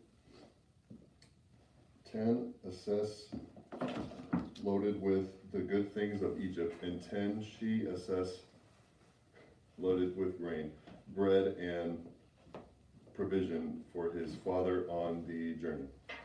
Then he sent his brothers away, and as they departed, he said to them, "Do not quarrel on the way." So they went up out of Egypt and came to the land of Canaan to their father Jacob. And they told him, "Joseph is still alive, and he is ruler over all the land of Egypt." And his heart fainted, for he did not believe them. But when they told him all the words of Joseph, which he had said to them, and when he saw the wagons which Joseph had sent to carry him, the spirit of their father Jacob revived. And Israel said, "It is enough. Joseph, my son, is still alive. I will go and see him before I die." Genesis 46.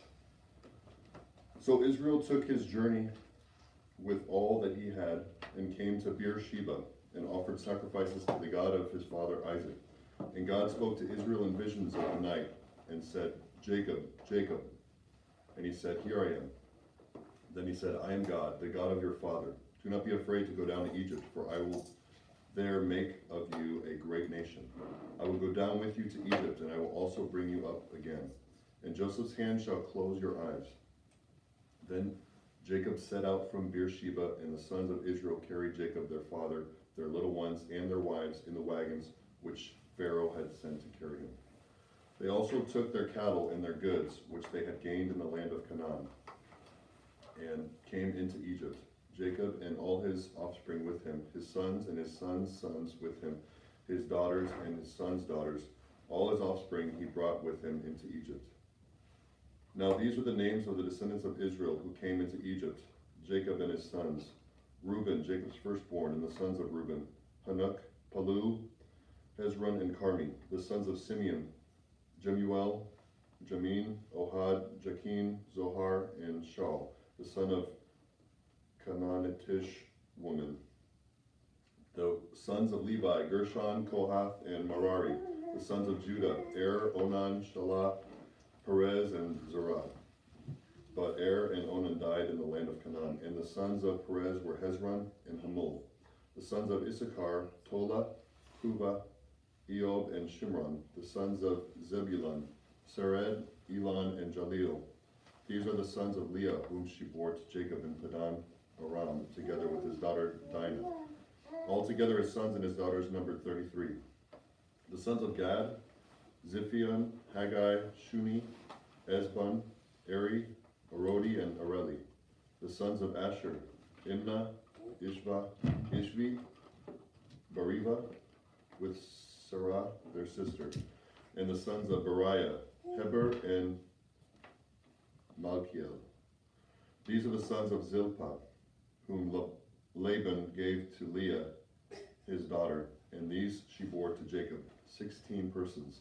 The sons of Rachel, Jacob's wife, Joseph and Benjamin, and to Joseph in the land of Egypt were born Manasseh and Ephraim, whom Asenath, their daughter of Potipharah, the priest of On, bore to him. And the sons of Benjamin, Bela, Becher, Ashbel, Gera, Naaman, Ehi, Rosh, Muppim, Huppim, and Ard. These are the sons of Rachel, who were born to Jacob, 14 persons in all.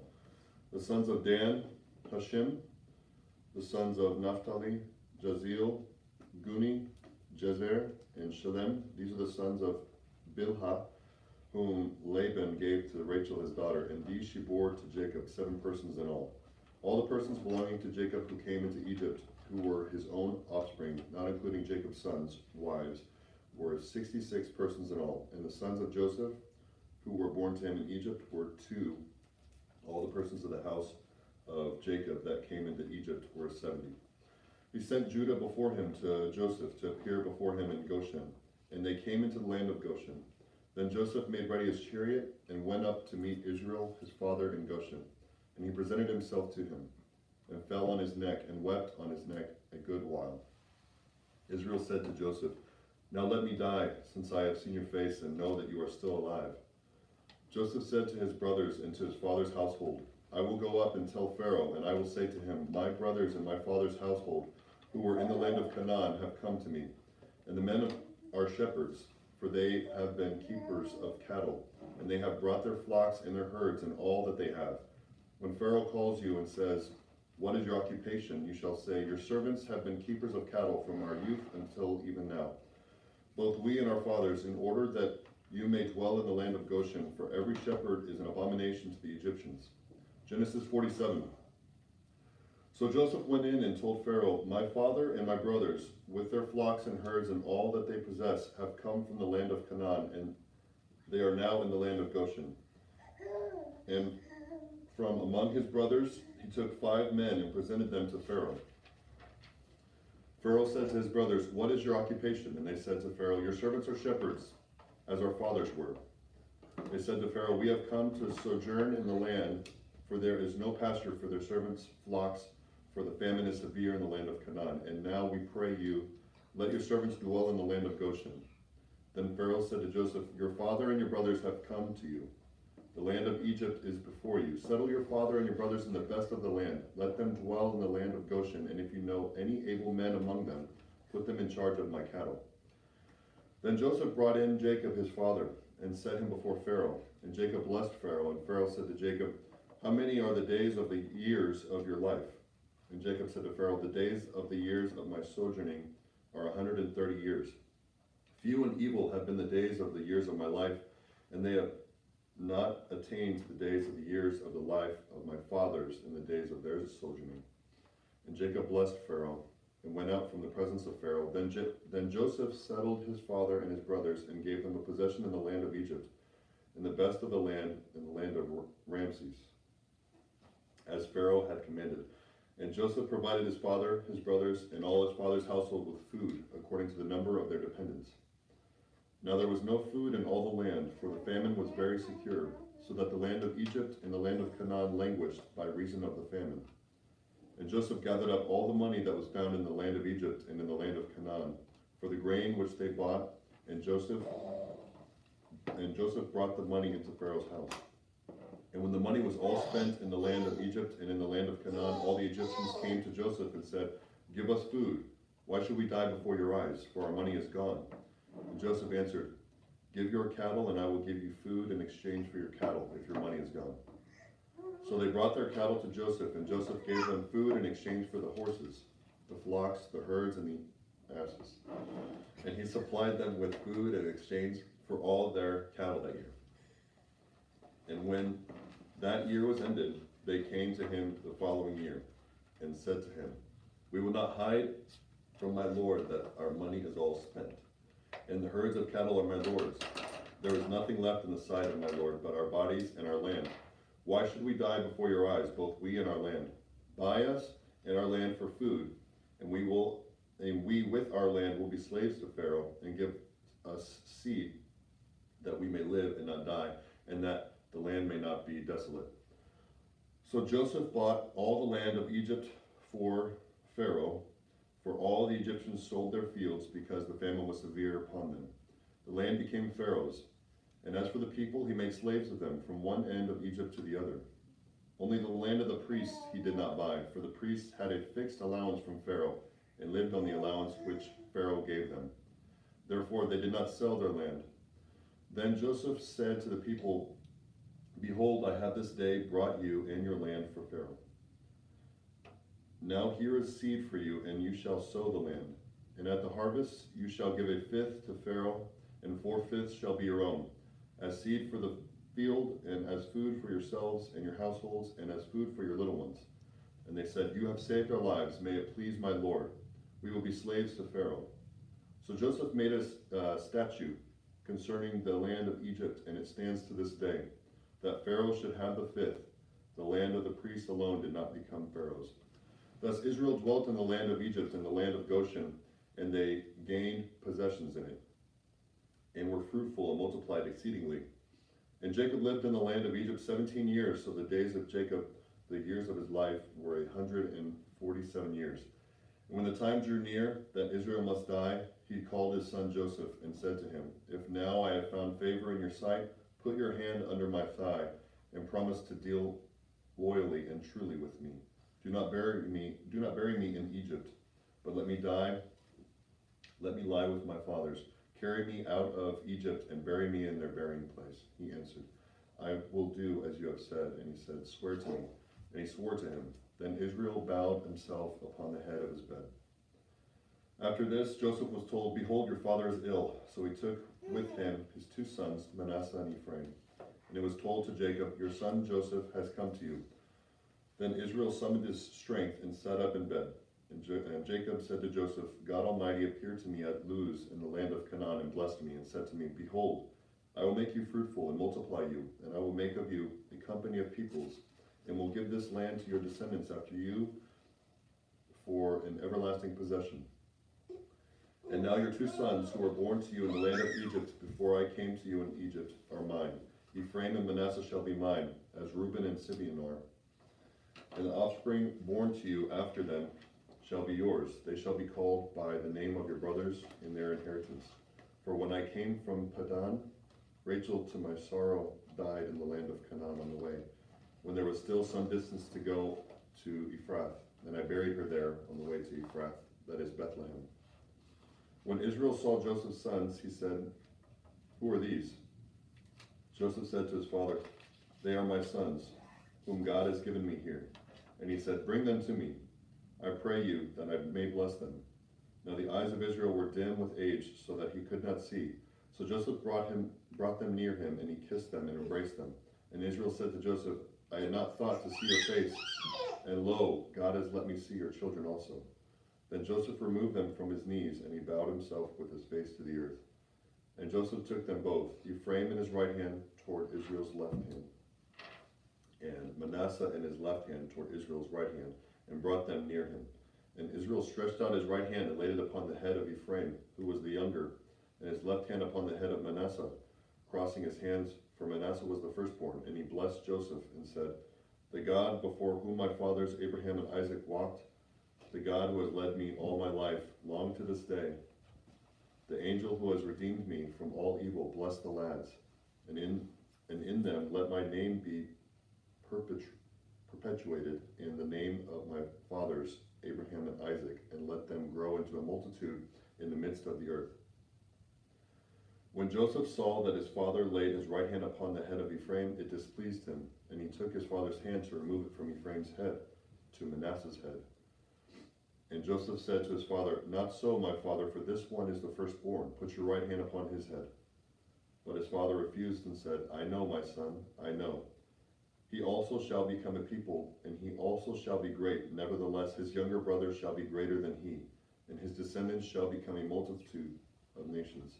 So he blessed them that day, saying, By you Israel will pronounce blessings, saying, God make you as Ephraim and as Manasseh. And thus he put Ephraim before Manasseh. Then Israel said to Joseph, Behold, I am about to die, but God will be with you, and will bring you again to the land of your fathers. Moreover, I have given to you, rather than to your brothers, one mountain slope, which I took from the hand of the Amorites with my sword and with my bow. Then Jacob called his sons and said, Gather yourselves together, that I may tell you. Genesis 49. Then Jacob called his sons and said, Gather yourselves together, that I may tell you what shall befall you in the days to come. Assemble and hear, O sons of Jacob, and hearken to Israel your father. Reuben, you are my firstborn, my might, and the first fruits of my strength, preeminent in pride and preeminent in power. Unstable as water, you shall not have preeminence, because you went up to your father's bed, then you defiled it. You went up to my couch. Simeon and Levi are brothers. Weapons of violence are their swords. O my soul, come not into their counsel. O my spirit, be not joined to their company.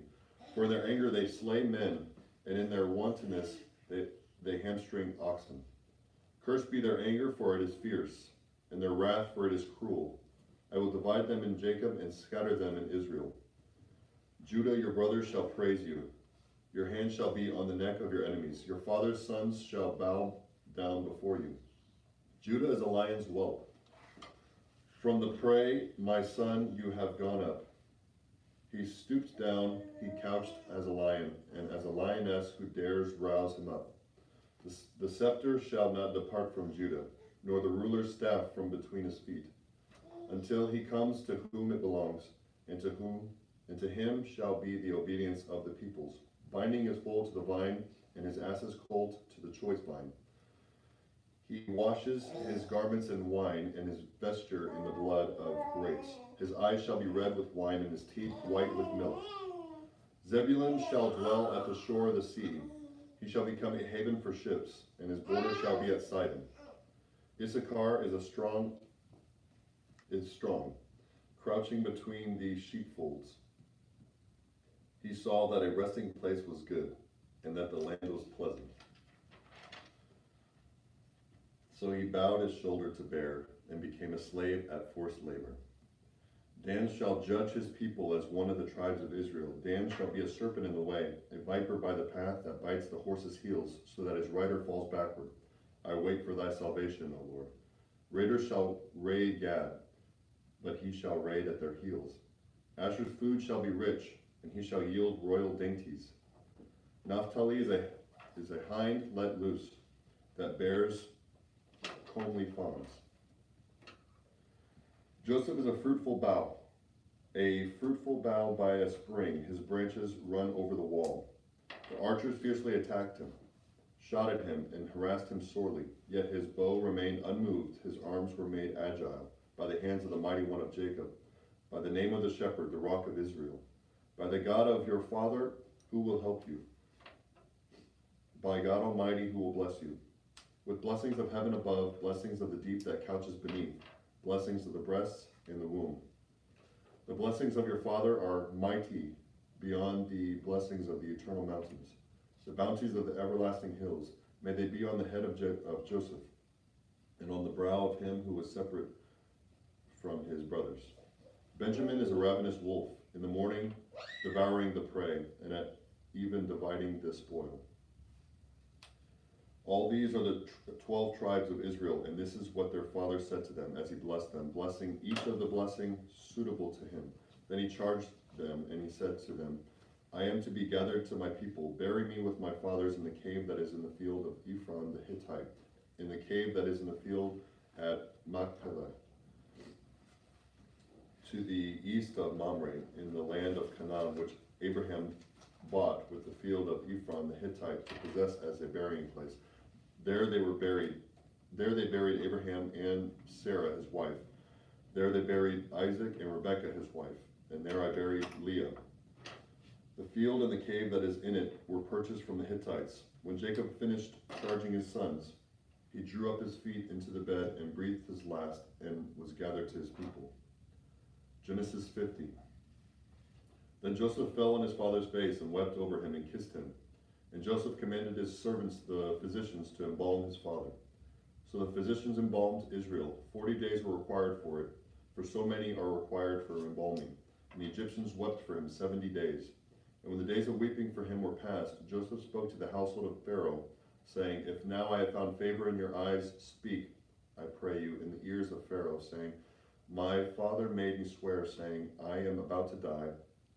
In my tomb, which I hewed out for myself in the land of Canaan, there shall you bury me.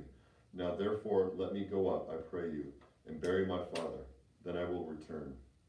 And Pharaoh answered, Go up and bury your father, as he made you swear. So Joseph went up to bury his father, and with him went up all the servants of Pharaoh, the elders of his household, and all the elders of the land of Egypt, as well as all the household of Joseph, his brothers, and his father's household. Only their children, their flocks, and their herds were left in the land of Goshen. And there went up with him both chariots and horsemen. It was a very great company. When they came up to the threshing floor of Atad, which is beyond the Jordan, they lamented there with a very great and sorrowful lamentation. And he made a mourning for his father 7 days.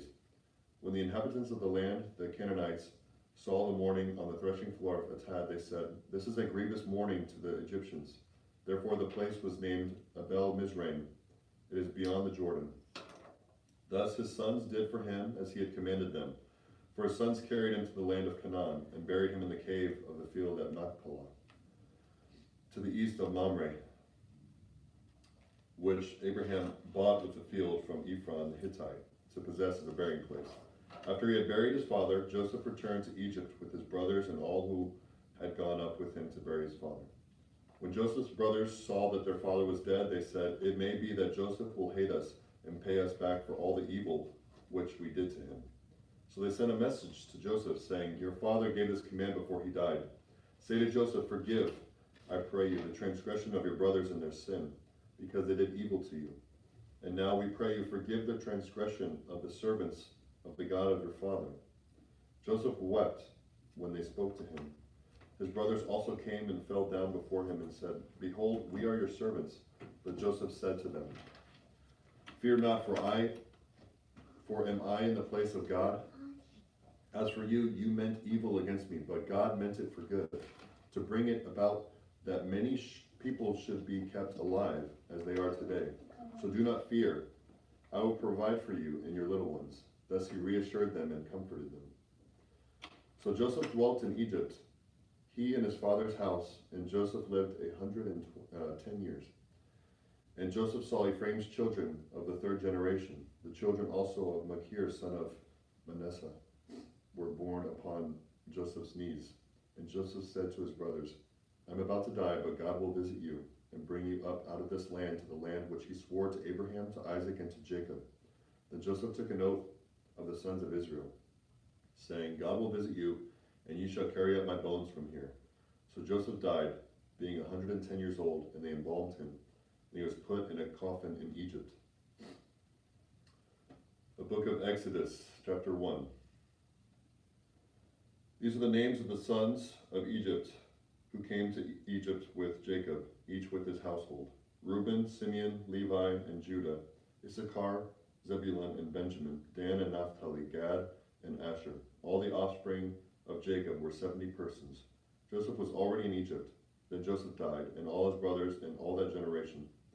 But the descendants of Israel were fruitful and increased greatly. They multiplied and grew exceedingly strong, so that the land was filled with them.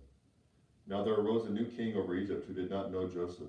And he said to his people, Behold, the people of Israel are too many and too mighty for us. Come, let us deal shrewdly with them, lest they multiply. And if war befall us, they join our enemies and fight against us and escape from the land. Therefore they set taskmasters over them to afflict them with heavy burdens, and they built for Pharaoh store cities, Pithom and Ramses. But the more they were oppressed, the more they multiplied, and the more they spread abroad.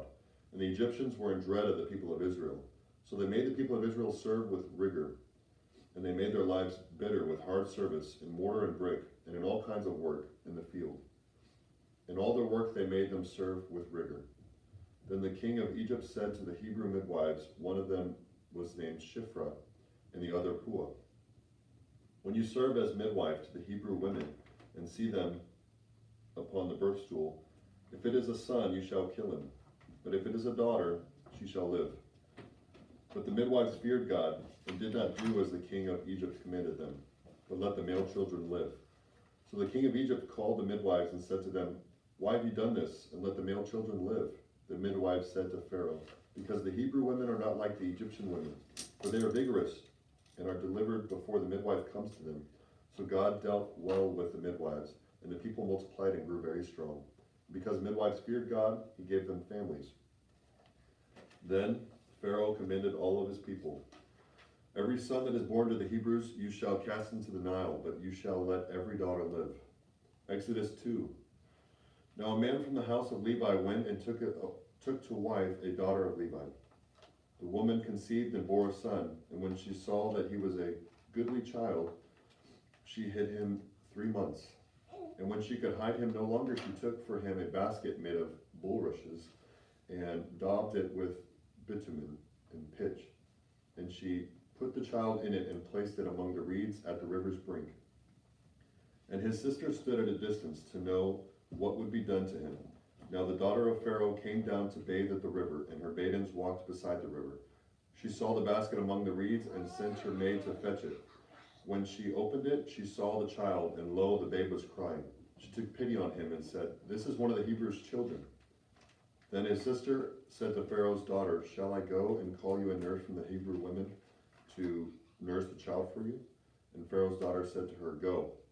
So the girl went and called the child's mother. And Pharaoh's daughter said to her, take this child away and nurse him for me, and I will give you your wages.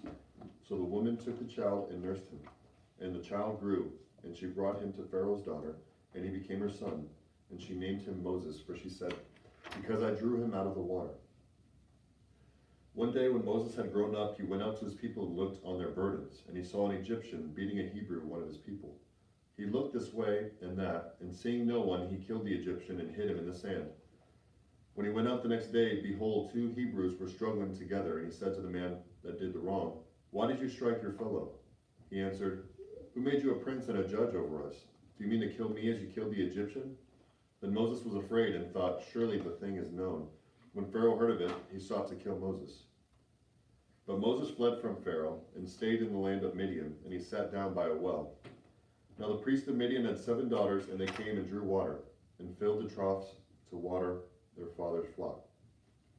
The shepherds came and drove them away, but Moses stood up and helped them, and watered their flock. When they came to their father Reuel, he said, how is it that you have come so soon today? They said, an Egyptian delivered us out of the hand of the shepherds, and even drew water for us, and watered the flock. He said to his daughters, and where is he? Why have you left the man? Call him, that he may eat bread. And Moses was content to dwell with the man, and he gave Moses his daughter Zipporah. She bore a son, and he called his name Gershom, for he said, I have been a sojourner in a foreign land. In the course of those many days, the king of Egypt died, and the people of Israel groaned under their bondage and cried out for help. And their cry and their bondage came up to God, and God heard their groaning, and God remembered his covenant with Abraham, with Isaac, and with Jacob. And God saw the people of Israel, and God knew their condition. Exodus 3. Now Moses was keeping the flock of his father-in-law, Jethro, the priest of Midian, and he led his flock to the west side of the wilderness, and came to Horeb, the mountain of God. And the angel of the Lord appeared to him in a flame of fire out of the midst of a bush. And he looked, and lo, the bush was burning, yet it was not consumed. And Moses said, I will turn aside and see this great sight, why the bush is not burnt. When the Lord saw that he turned aside to see, God called him out of the bush, "Moses, Moses." And he said, "Here I am." Then he said, "Do not come near. Put off your shoes from your feet, for the place on which you are standing is holy ground." And he said, "I am the God of your father, the God of Abraham, the God of Isaac, and the God of Jacob." And Moses hid his face, for he was afraid to look at God. Then the Lord said, "I have seen the affliction of my people who are in Egypt, and I've heard their cry because of their taskmasters. I know their sufferings, and I have come down to deliver them out of the hand of the Egyptians, and to bring them up out of the land to a good and broad land, a land flowing with milk and honey, to the place of the Canaanites, the Hittites, the Amorites, the Perizzites, the Hivites, and the Jebusites. And now behold, the cry of the people of Israel has come to me, and I have seen the oppression with which the Egyptians oppress them. Come, I will send you to Pharaoh, that you may bring forth my people, the sons of Israel, out of Egypt." But Moses said to God, "Who am I that I should go to Pharaoh and bring the sons of Israel out of Egypt?" He said, "But I will be with you, and this shall be the sign for you that I have sent you. When you have brought forth the people out of Egypt, you shall serve God upon this mountain." Then Moses said to God, "If I come to the people of Israel and say to them, 'The God of your fathers has sent me to you,' and they ask me, 'What is his name?' what shall I say to them?" God said to Moses, "I am who I am." And he said, "Say this to the people of Israel, 'I am has sent me to you.'" God also said to Moses, "Say this to the people of Israel, 'The Lord, the God of your fathers, the God of Abraham, the God of Isaac, and the God of Jacob, has sent me to you. This is my name forever. And thus I am to be remembered throughout all generations. Go and gather the elders of Israel together and say to them, 'The Lord, the God of your fathers, the God of Abraham, of Isaac, and of Jacob, have appeared to me, saying, I have observed you and what has been done to you in Egypt. And I promise that I will bring you up out of the affliction of Egypt to the land of the Canaanites, the Hittites, the Amorites, the Perizzites, the Hivites, and the Jebusites, a land flowing with milk and honey.'"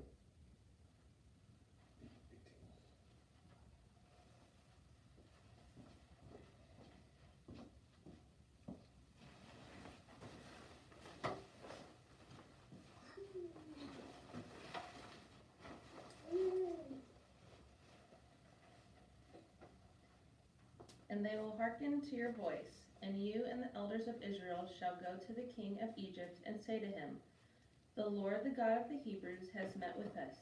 And now we pray you, let us go a 3 days' journey into the wilderness, that we may sacrifice to the Lord our God. I know that the king of Egypt will not let you go unless compelled by a mighty hand. So I will stretch out my hand and smite Egypt with all the wonders which I will do in it. After that he will let you go. And I will give this people favor in the sight of the Egyptians. And when you go, you shall not go empty, but each woman shall ask of her neighbor, and of her who sojourns in her house, jewelry of silver and of gold, and clothing, and you shall put them on your sons and on your daughters. Thus you shall despoil the Egyptians." Exodus chapter 4. Then Moses answered, "But behold, they will not believe me or listen to my voice, for they will say, 'The Lord did not appear to you.'" The Lord said to him, "What is that in your hand?" He said, "A rod." And he said, "Cast it on the ground." So he cast it on the ground, and it became a serpent. And Moses fled from it. But the Lord said to Moses, "Put out your hand and take it by the tail." So he put out his hand and caught it, and it became a rod in his hand. "That they may believe that the Lord, the God of their fathers, the God of Abraham, the God of Isaac, and the God of Jacob, has appeared to you." Again the Lord said to him, "Put your hand into your bosom." And when he put his hand into his bosom, and when he took it out, behold, his hand was leprous, as white as snow. Then God said, "Put your hand back into your bosom." So he put his hand back into his bosom, and when he took it out, behold, it was restored like the rest of his flesh. "If they will not believe you," God said, "or heed the first sign, they may believe the latter sign. If they will not believe even these 2 signs, or heed your voice, you shall take some water from the Nile and pour it upon the dry ground. And the water which you shall take from the Nile will become blood upon the dry ground." But Moses said to the Lord, "O my Lord, I am not eloquent, either heretofore or since thou hast spoken to thy servant. But I am slow of speech and of tongue." Then the Lord said to him, Who has made man's mouth? Who makes him dumb, or deaf, or seeing, or blind? Is it not I, the Lord? Now therefore go, and I will be with your mouth, and teach you what you shall speak. But he said, O my Lord, send, I pray, some other person. Then the anger of the Lord was kindled against Moses, and he said, Is there not Aaron your brother, the Levite? I know that he can speak well, and behold, he is coming out to meet you. And when he sees you, he will be glad in his heart. And you shall speak to him and put the words in his mouth, and I will be with your mouth and with his mouth, and will teach you what you shall do.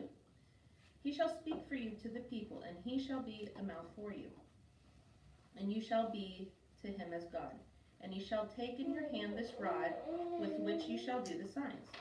Moses went back to Jethro, his father-in-law, and said to him, Let me go back, I pray, to my kinsmen in Egypt, and see whether they are still alive. And Jethro said to Moses, Go in peace. And the Lord said to Moses in Midian, Go back to Egypt, for all the men who were seeking your life are dead. So Moses took his wife and his sons and set them on an ass and went back to the land of Egypt. And in his hand Moses took the rod of God. And the Lord said to Moses, When you go back to Egypt, see that you do before Pharaoh all the miracles which I have put in your power, but I will harden his heart, so that he will not let the people go. And you shall say to Pharaoh, Thus says the Lord, Israel is my firstborn son, and I say to you, Let my son go, that he may serve me. If you refuse to let him go, behold, I will slay your firstborn son. At a lodging place on the way, the Lord met him and sought to kill him. Then Zipporah took a flint and cut off her son's foreskin and touched Moses' feet with it and said, Surely you are a bridegroom of blood to me. So he let him alone. Then it was that she said, You are a bridegroom of blood, because of the circumcision. The Lord said to Aaron, Go into the wilderness to meet Moses. So he went and met him at the mountain of God and kissed him. And Moses told Aaron all the words that the Lord with which he had sent him, and all the signs which he had charged him to do. Then Moses and Aaron went and gathered together all the elders of the people of Israel, and Aaron spoke all the words which the Lord had spoken to Moses, and did the signs in the sight of the people. And the people believed. And when they heard that the Lord had visited the people of Israel, and that he had seen their affliction, they bowed their heads and worshipped. Exodus chapter 5. Afterward, Moses and Aaron went to Pharaoh and said, Thus says the Lord, the God of Israel, Let my people go, that they may hold a feast to me in the wilderness. But Pharaoh said, Who is the Lord, that I should heed his voice and let Israel go? I do not know the Lord, and moreover, I will not let Israel go. Then they said, The God of the Hebrews has met with us. Let us go, we pray, a 3 days' journey into the wilderness, and sacrifice to the Lord our God, lest he fall upon us with pestilence or with the sword. But the king of Egypt said to them, Moses and Aaron, why do you take the people away from their work? Get to your burdens. And Pharaoh said, Behold, the people of the land are now many, and you make them rest from their burdens. The same day Pharaoh commanded the taskmasters of the people and their foremen, You shall no longer give the people straw to make bricks. As heretofore, let them go and gather straw for themselves.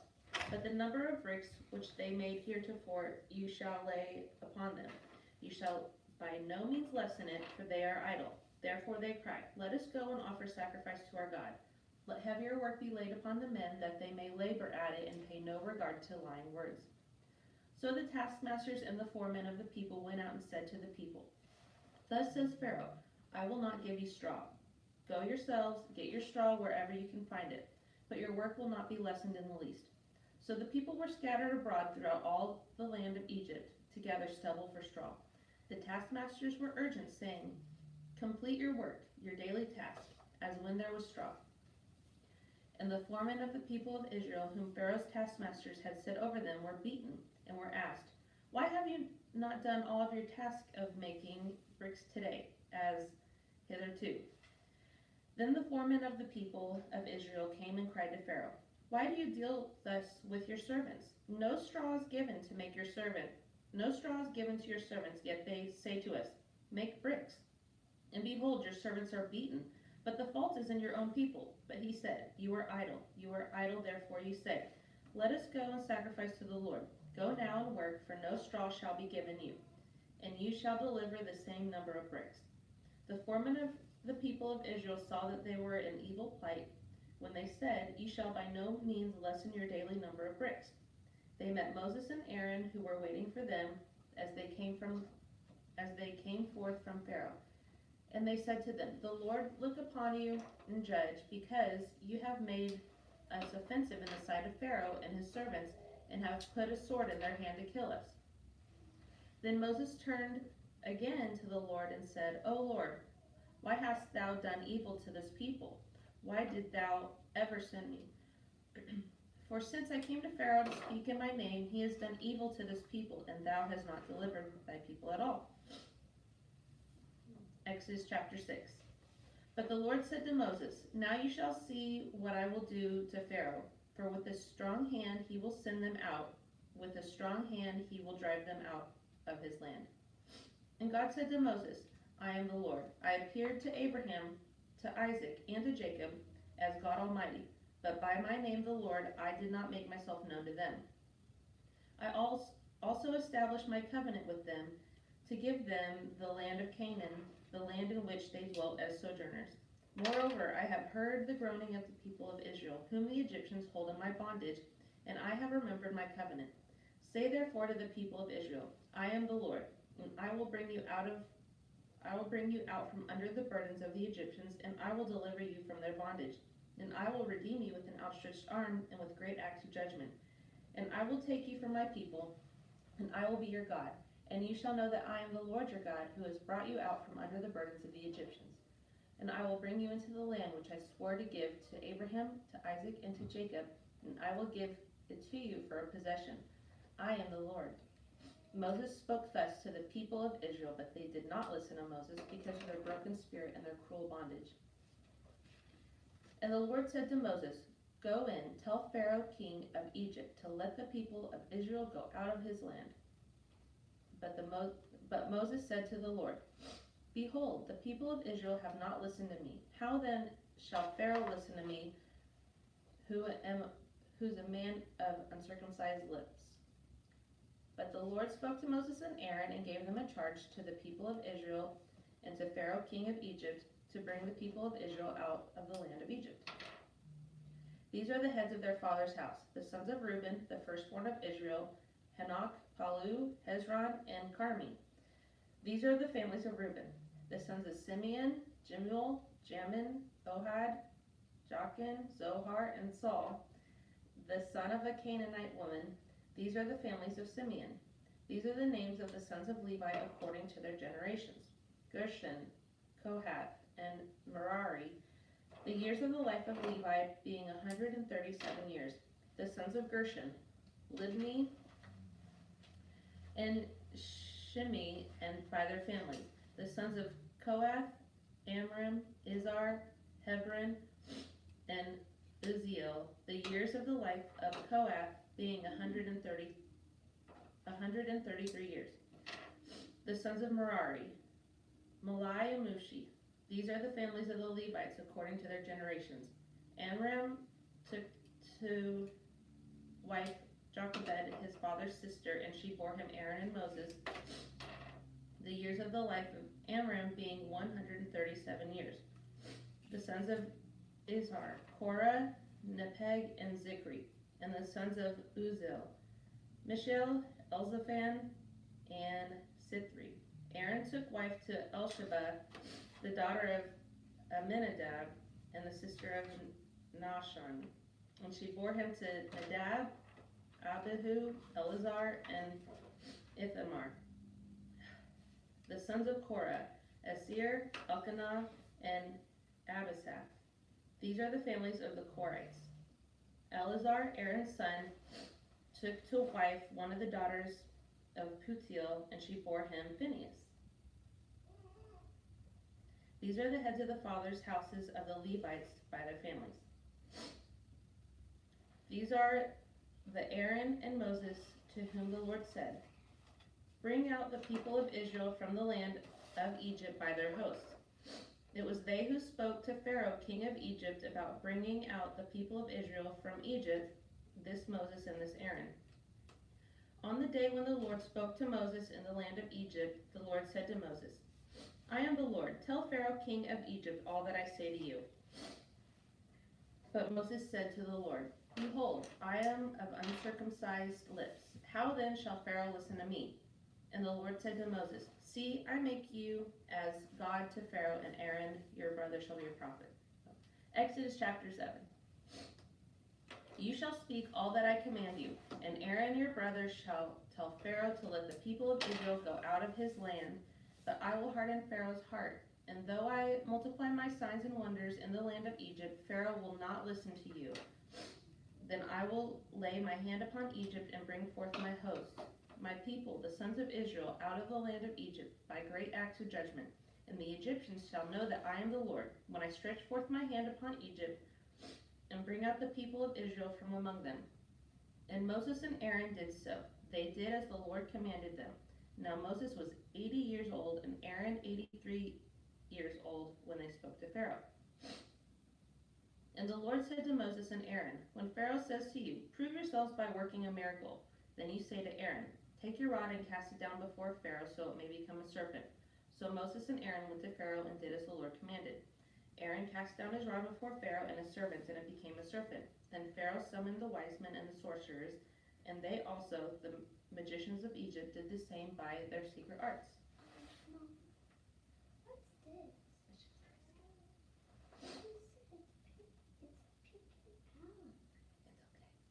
For every man cast down his rod, and they became serpents. But Aaron's rod swallowed up their rods. Still Pharaoh's heart was hardened, and he would not listen to them as the Lord had said. Then the Lord said to Moses, Pharaoh's heart is hardened. He refuses to let the people go. Go to Pharaoh in the morning, and as he is going out to the river, wait for him by the river's brink, and take in your hand the rod, which was turned into a serpent. And you shall say to him, The Lord, the God of the Hebrews, sent me to you, saying, Let my people go, that they may serve me in the wilderness, and behold, you have not yet obeyed. Thus says the Lord, By this you shall know that I am the Lord. Behold, I will strike the water that is in the Nile with the rod that is in my hand, and it shall be turned to blood. And the fish in the Nile shall die, and the Nile shall become foul, and the Egyptians will loathe to drink water from the Nile. And the Lord said to Moses, Say to Aaron, Take your rod and stretch out your hand over the waters of Egypt, over the rivers, their canals, and their ponds, and all their pools of water, that they may become blood. And there shall be blood throughout the land of Egypt, both in vessels of wood and in vessels of stone. Moses and Aaron did as the Lord commanded, in the sight of Pharaoh and in the sight of his servants. He lifted up the rod and struck the water that was in the Nile, and all the water that was in the Nile turned to blood. And the fish in the Nile died, and the Nile became foul, so that the Egyptians could not drink water from the Nile. And there was blood throughout all the land of Egypt. But the magicians of Egypt did the same by their secret arts. So Pharaoh's heart remained hardened, and he would not listen to them, as the Lord had said. Pharaoh turned and went into his house, and he did not lay even to his heart. Then all the Egyptians dug round about the Nile for water to drink, for they could not drink the water in the Nile. Exodus chapter 8. 7 days passed after the Lord had struck the Nile. Then the Lord said to Moses, Go into Pharaoh and say to him, Thus says the Lord, Let my people go, that they may serve me. But if you refuse to let them go, behold, I will plague all your country with frogs. The Nile shall swarm with frogs, which shall come up into your house and into your bedchamber and on your bed and into the houses of your servants and of your people, and into your ovens and your kneading bowls. The frogs shall come up on you and on your people and all your servants. And the Lord said to Moses, Say to Aaron, Stretch out your hand with your rod over the rivers, over the canals, and over the pools, and cause frogs to come upon the land of Egypt. So Aaron stretched out his hand over the waters of Egypt, and the frogs came up and covered the land of Egypt. But the magicians did the same by their secret arts, and brought frogs upon the land of Egypt. Then Pharaoh called Moses and Aaron and said, Entreat the Lord to take away the frogs from me and from my people, and I will let the people go to the sacrifice to the Lord. Moses said to Pharaoh, Be pleased to command me when I am to entreat for you and for your servants and for your people, that the frogs be destroyed from you and your houses, and be left only in the Nile. And he said, Tomorrow, Moses said, Be it as you say, that you may know that there is no one like the Lord our God. The frogs shall depart from you and your houses, and your servants and your people. They shall be left only in the Nile. So Moses and Aaron went out from Pharaoh, and Moses cried to the Lord concerning the frogs, as he had agreed with Pharaoh. And the Lord did according to the word of Moses. The frogs died out of the houses and courtyards and out of the fields. And they gathered them together in heaps, and the land stank. But when Pharaoh saw that there was a respite, he hardened his heart, and he would not listen to them, as the Lord had said. Then the Lord said to Moses, say to Aaron, stretch out your rod and strike the dust of the earth, that it may become gnats throughout all the land of Egypt. And they did so. Aaron stretched out his hand with his rod and struck the dust of the earth, and there came gnats on man and beast. All the dust of the earth became gnats throughout all the land of Egypt. The magicians tried by their secret arts to bring forth gnats, but they could not. So there were gnats on man and beast. And the magician said to Pharaoh, this is the finger of God. But Pharaoh's heart was hardened, and he would not listen to them, as the Lord had said. Then the Lord said to Moses, rise up early in the morning and wait for Pharaoh as he goes out to the water, and say to him, thus says the Lord, let my people go, that they may serve me. Else, if you will not let my people go, behold, I will send swarms of flies on you, and your servants and your people, and into your houses, and the houses of the Egyptians shall be filled with swarms of flies, and also the ground on which they stand. But on that day I will set apart the land of Goshen, where my people dwell, so that no swarms of flies shall be there, that you may know that I am the Lord in the midst of the earth. Thus I will put a division between my people and your people. By tomorrow shall this sign be. And the Lord did so. There came great swarms of flies into the house of Pharaoh, and into his servants' houses, and in all the land of Egypt the land was ruined by reason of the flies. Then Pharaoh called Moses and Aaron and said, go, sacrifice to your God within the land. But Moses said, it would not be right to do so, for we shall sacrifice to the Lord our God offerings abominable to the Egyptians. If we sacrifice offerings abominable to the Egyptians before their eyes, will they not stone us? We must go 3 days' journey into the wilderness and sacrifice to the Lord our God, as he will command us. So Pharaoh said, I will let you go, to sacrifice to the Lord your God in the wilderness. Only you shall not go very far away. Make entreaty for me. Then Moses said, behold, I am going out from you, and I will pray to the Lord that the swarms of flies may depart from Pharaoh, from his servants, and from his people tomorrow. Only let not Pharaoh deal falsely again by not letting the people go to sacrifice to the Lord. So Moses went out from Pharaoh and prayed to the Lord. And the Lord did as Moses asked, and removed the swarms of flies from Pharaoh, from his servants, and from his people. Not one remained. But Pharaoh hardened his heart this time also, and did not let the people go. Exodus chapter 9. Then the Lord said to Moses, go into Pharaoh and say to him, thus says the Lord, the God of the Hebrews, let my people go, that they may serve me.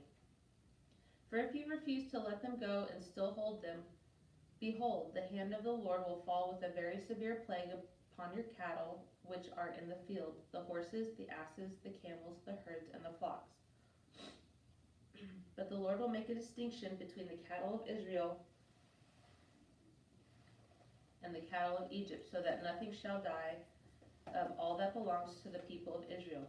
And the Lord set a time, saying, tomorrow the Lord will do this thing in the land. And on the morrow the Lord did this thing. All the cattle of the Egyptians died, but of the cattle of the people of Israel not one died. And Pharaoh sent, and behold, not one of the cattle of the Israelites was dead. But the heart of Pharaoh was hardened, and he did not let the people go. And the Lord said to Moses and Aaron, take handfuls of ashes from the kiln, and let Moses throw them toward heaven and in the sight of Pharaoh. And it shall become fine dust over all the land of Egypt, and become boils breaking out in sores on man and beast throughout all the land of Egypt. So they took ashes from the kiln, and stood before Pharaoh, and Moses threw them toward heaven, and it became boils, breaking out in sores on man and beast. And the magicians could not stand before Moses because of the boils, for the boils were upon the magicians and upon all the Egyptians. But the Lord hardened the heart of Pharaoh, And he did not listen to them as the Lord had spoken to Moses.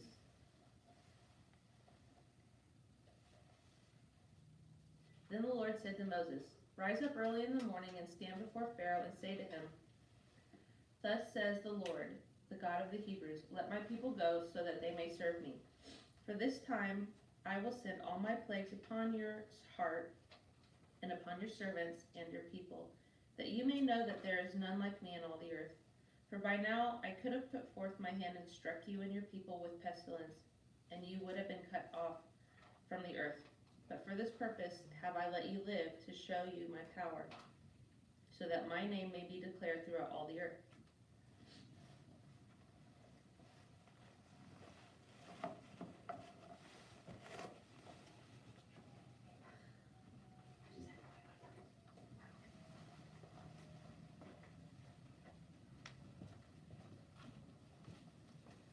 But for this purpose have I let you live, to show you my power, so that my name may be declared throughout all the earth. You are still exalting yourself against my people, and will not let them go. Behold, tomorrow about this time I will cause very heavy hail to fall, such as never has been in Egypt from the day it was founded until now. Now therefore, send, get your cattle and all that you have in the field into safe shelter, for the hail shall come down upon every man and beast that is in the field, and is not brought home, and they shall die. Then he who feared the word of the Lord among the servants of Pharaoh made his slaves and his cattle flee into the houses. But he who did not regard the word of the Lord left his slaves and his cattle in the field. And the Lord said to Moses, "Stretch forth your hand toward heaven, that there may be hail in all the land of Egypt, upon man and beast and every plant of the field throughout the land of Egypt."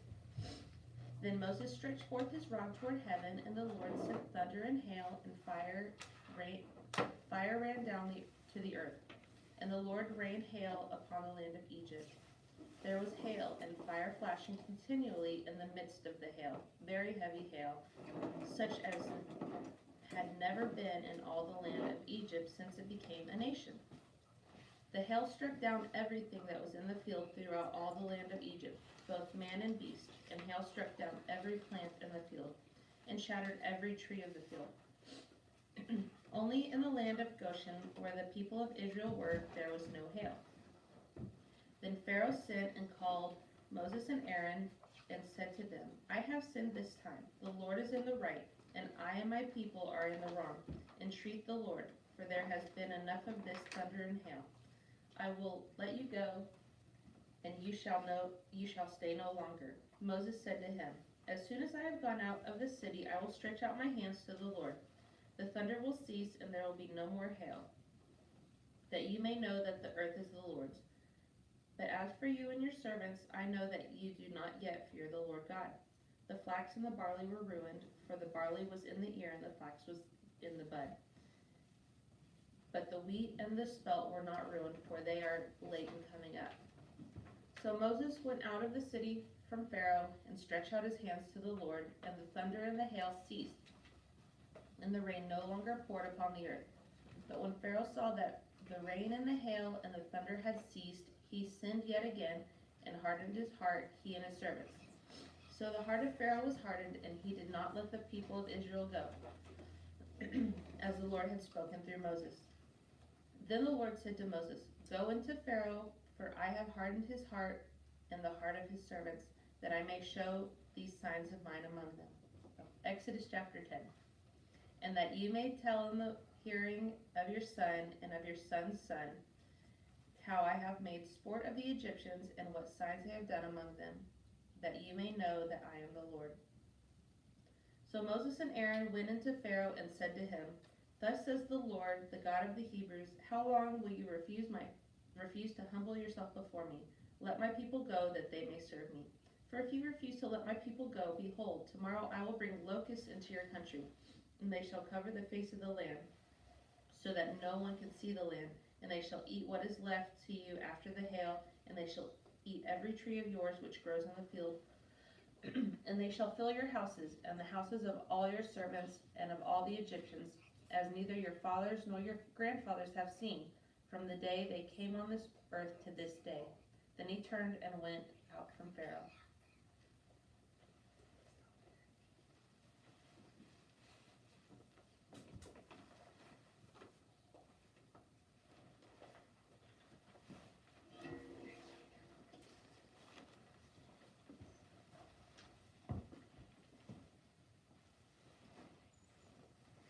And Pharaoh's servants said to him, How long shall this be a snare to us? Let the men go, that they may serve the Lord their God. Do you not yet understand that Egypt is ruined? So Moses and Aaron were brought back to Pharaoh, and he said to them, Go serve the Lord your God. But who are to go? And Moses said, We will go with our young and our old.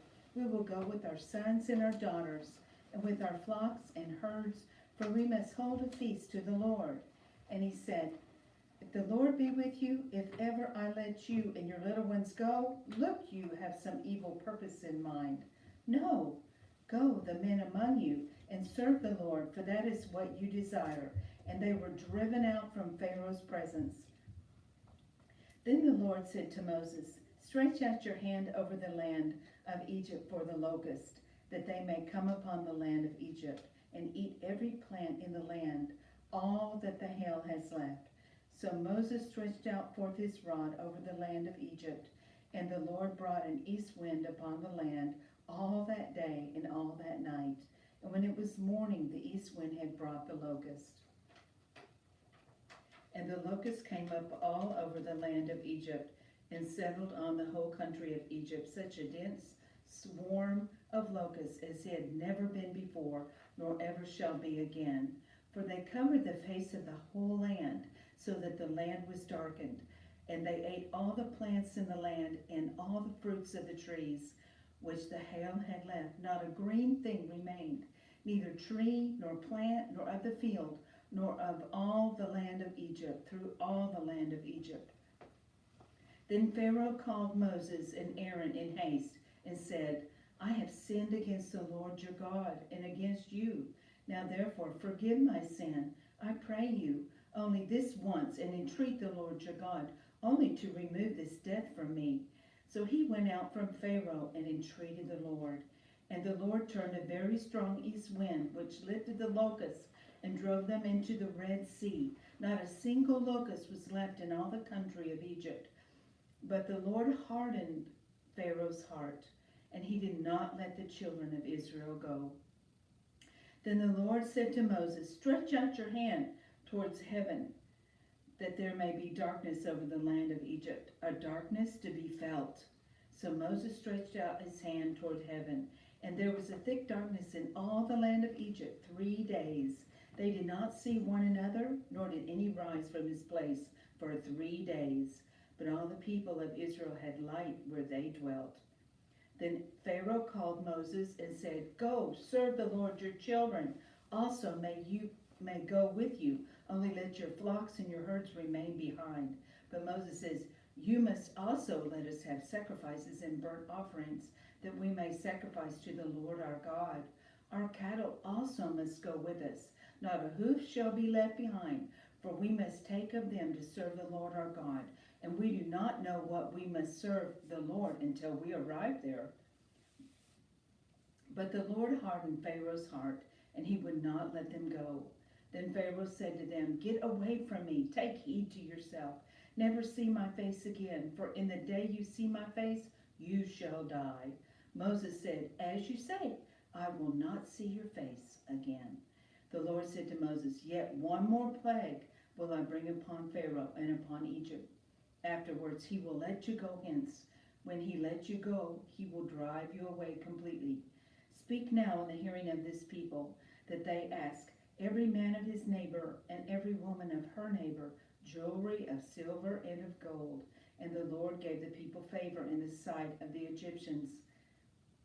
Moreover, the man Moses was very great in the land of Egypt, and in the sight of Pharaoh's servants, and in the sight of the people.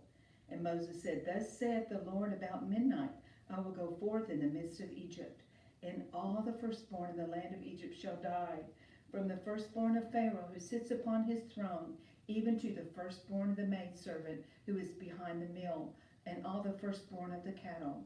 And there shall be a great cry throughout all the land of Egypt, such as never has ever been, nor shall ever be again.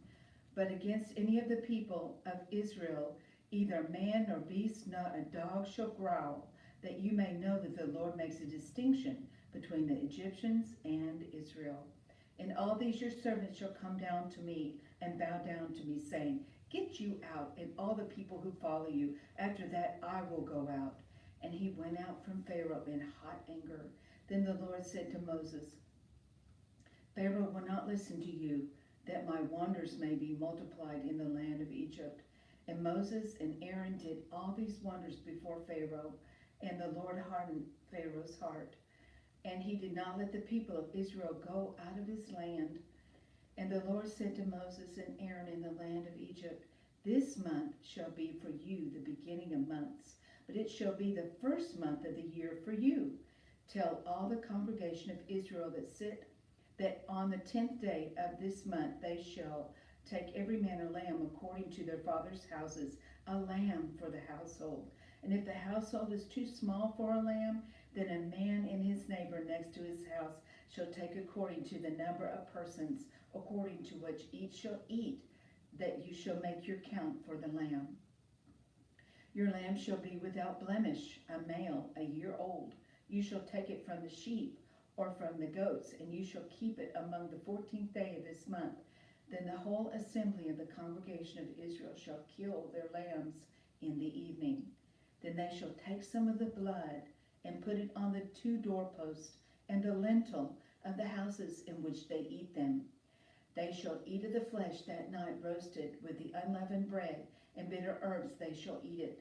Do not eat any of it raw or boiled with water, but roast it, its head with its legs and its inner parts. And you shall let none of it remain until the morning. Anything that remains until the morning you shall burn. In this manner you shall eat it, your loins girded, your sandals on your feet, and your staff in your hand, as you shall eat it in haste. It's the Lord's Passover. For I will pass through the land of Egypt that night, and I will smite all the firstborn in the land of Egypt, both man and beast, and all the gods of Egypt I will execute judgments. I am the Lord. The blood shall be a sign for you upon the houses where you are. And when I see the blood, I will pass over you, and no plague shall fall upon you to destroy you when I smite the land of Egypt. This day shall be for you a memorial day, and you shall keep it as a feast to the Lord. Throughout your generations you shall observe it as an ordinance forever. 7 days you shall eat unleavened bread. On the first day you shall put away leaven out of your houses. For if anyone eats what is leavened from the first day until the 7th day, that person shall be cut off from Israel. On the first day you shall hold assembly, and on the 7th day a holy assembly. No work shall be done on those days, but what everyone must eat, that only may be prepared by you. And you shall observe the feast of the unleavened bread, for on this very day I brought your host out of the land of Egypt. Therefore you shall observe this day throughout your generations as an ordinance forever. In the first month, on the 14th day of the month at evening, you shall eat unleavened bread, and so until that 21st day of the month at evening. For 7 days no leaven shall be found in your houses. For if anyone eats what is leavened, that person shall be cut off from the congregation of Israel, whether he is a sojourner or a native of the land. You shall eat nothing leavened. In all your dwellings you shall eat unleavened bread. Then Moses called all the elders of Israel and said to them, Select lambs for yourselves according to your families, and kill the Passover lamb. Take a bunch of hyssop and dip it in the blood which is in the basin, and touch the lintel and the 2 doorposts with the blood which is in the basin. And none of you shall go out of the door of his house until the morning, for the Lord will pass through to slay the Egyptians. And when he sees the blood on the lintel and on the doorpost, the Lord will pass over the door and will not allow the destroyer to enter the houses to slay you. You shall observe this rite as an ordinance for you and for your sons forever. And when you come to the land which is the Lord will give you, he has promised you shall keep this service. And when your children say to you, What do you mean by this service? You shall say, It is the sacrifice of the Lord's Passover. For he passed over the houses of the people of Israel in Egypt, when he slew the Egyptians, but spared our houses. And the people bowed their heads and worshipped. At midnight the Lord smote all the firstborn of the land of Egypt, from the firstborn of Pharaoh, who sat on his throne, to the firstborn of the captive who was in the dungeon, and all the firstborn of the cattle. And Pharaoh rose up in the night, he and all his servants, and all the Egyptians, for there was a great cry in Egypt. There was not a house where one was not dead. And he summoned Moses and Aaron by night, and said, Rise up, go forth from among my people, both you and the people of Israel, and go. Serve the Lord as you have said. Take your flocks and your herds as you have said, and be gone, and bless me also. And the Egyptians were urgent with the people to send them out of the land in haste, for they said, We are all dead men. For the people took their dough before it was leavened, and the kneading bowls being bound up in their mantles on their shoulders. And the people of Israel had also done as Moses told them. For they had asked of the Egyptians plenty of silver and of gold and of clothing. And the Lord had given the people favor in the sight of the Egyptians, so that they let them have whatever they asked. This they despoiled the Egyptians. And the people of Israel sojourned from Ramses to Succoth, about 600,000 men on foot, besides women and children. A mixed multitude also went up with them, and very many cattle, both flocks and herds, and they baked unleavened cakes of the dough which they had brought out of Egypt, for it was not leavened, because they were thrust out of Egypt, and could not tarry, neither had they prepared for themselves any provisions. The time that the people of Israel dwelt in Egypt was 430 years. And at the end of 430 years, on that very day, all the host of the Lord went from the land of Egypt. It was a night of watching by the Lord, to bring them out of the land of Egypt. So this same night is a night of watching kept to the Lord by all the people of Israel throughout their generations. And the Lord said to Moses and Aaron, This is the ordinance of the Passover, but no foreigner shall eat of it. But every slave that is brought for money may eat of it after you have circumcised him. No sojourner or hired servant may eat of it. In one house it shall be eaten, but you shall not carry forth any of the flesh outside the house, and you shall not break a bone of it, and the congregation of Israel shall keep it. And when a stranger shall sojourn with you and would keep the Passover to the Lord, let all his males be circumcised, then he may come near and keep it. He shall be a native of the land, but no uncircumcised person shall eat of it. There shall be one law for the native and for the stranger who sojourns among you. Thus did all the people of Israel, as the Lord commanded Moses and Aaron, so they did. And on that very day the Lord brought the people of Israel out of the land of Egypt by their host. And the Lord said to Moses, chapter 13, Consecrate to me all the firstborn, whatever is first to open the womb among the people of Israel. Both man and a beast is mine. And Moses said to the people, Remember this day in which you came out from Egypt out of the house of bondage, for by strength of hand the Lord brought you out from this place. No leavened bread shall be eaten. This day you are to go forth in the month of Abib.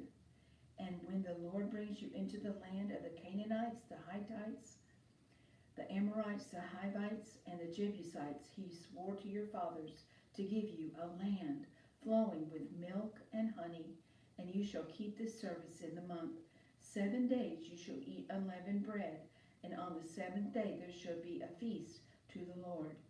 Unleavened bread shall be eaten for 7 days. No leavened bread shall be seen with you, and no leaven shall be seen with you in all your territory. And you shall tell your son on that day, It is because of what the Lord did for me when I came out of Egypt. And it shall be to you as a sign on your hand and as a memorial between your eyes, that the law of the Lord may be in your mouth. For with a strong hand the Lord has brought you out of Egypt. You shall therefore keep the ordinance as it is appointed time from year to year. And when the Lord brings you into the land of the Canaanites, as he swore to you and your fathers, and shall give it to you, you shall set apart to the Lord all that first opens the womb. The firstlings of your cattle are males, shall be the Lord's. Every firstling of an ass you shall redeem with a lamb. If you shall not redeem it, you shall break its neck. Every firstborn of man among your sons you shall redeem. And when in time to come your son asks you, what does this mean? You shall say to him, by strength of the hand of the Lord brought us out of Egypt, from the house of bondage. For when Pharaoh stubbornly refused to let us go, the Lord slew all the firstborn in the land of Egypt, both the firstborn of man and the firstborn of cattle. Therefore I sacrifice to the Lord all the males first opened the womb, but all the firstborn of my sons are redeemed. It shall be a mark on your hand or frontlets between your eyes, for by a strong hand the Lord brought us out of Egypt. When Pharaoh let the people go, God did not lead them by the way of the land of the Philistines, although that was near, for God said, lest the people repent when they see war and return to Egypt.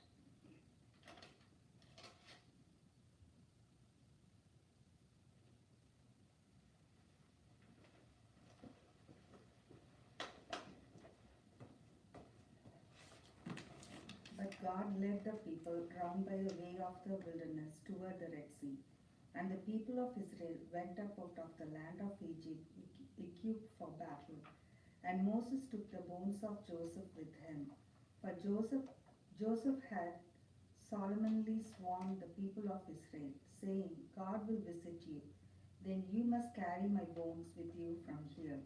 And they moved on from Succoth and escaped at Etham, on the edge of the wilderness. And the Lord went before them by day in a pillar of a cloud to lead them along the way, and by night in the pillar of the fire to give them light, and they might travel by day and night. The pillar of cloud by day and the pillar of fire by night did not depart from before the people. Then the Lord said to Moses, tell the people of Israel to turn back and encamp in front of Pihahiroth, between Migdol and the sea, in front of Baal Zebon. You shall encamp over against it by the sea. For Pharaoh will say of the people of Israel, they are entangled in the land, the wilderness has shut them in. And I will harden Pharaoh's heart, and he will pursue them, and I will get glory over Pharaoh and all his host. And the Egyptians shall know that I am the Lord, and they did so. When the king of Egypt was told that the people had fled, the mind of Pharaoh and his servant was changed toward the people. And they said, what is this we have done, that we have let Israel go from serving us? So he made ready his chariots and took his army with him, and took 600 picked chariots and all the other chariots of Egypt with officers over all of them. And the Lord hardened the heart of Pharaoh, king of Egypt, and he pursued the people of Israel as they went forth differently. The Egyptians pursued them, all Pharaoh's horses and chariots and his horsemen and his army, and overtook them, encamped at the sea by Pihahiroth, in front of Baal-zebon. To when Pharaoh drew near, the people of Israel lifted up their eyes, and behold, the Egyptians were marching after them, and they were in great fear. And the people of Israel cried out to the Lord, and they said to Moses, is it because there are no grave in Egypt that you have taken us away to die in the wilderness? What have you done to us in bringing us out of Egypt? Is not this what we said to you in Egypt? Let us alone and let us serve the Egyptians. For it would have been better for us to serve the Egyptians than to die in the wilderness. And Moses said to the people, fear not, stand firm, and see the salvation of the Lord, which he will work for you today. For the Egyptians whom you see today, you shall never see again. The Lord will fight for you, and you have only to be still. The Lord said to Moses, Why do you cry to me? Tell the people of Israel to go forward. Lift up your rod and stretch out your hand over the sea and divide it, that the people of Israel may go on dry ground through the sea. And I will harden the heart of Egyptians so that they shall go in after them. And I will get glory over Pharaoh and all his host, his chariots and his horsemen. And the Egyptians shall know that I am the Lord, when I have gotten glory over Pharaoh, his chariots and his horsemen. Then the angel of God, who went before the host of Israel, moved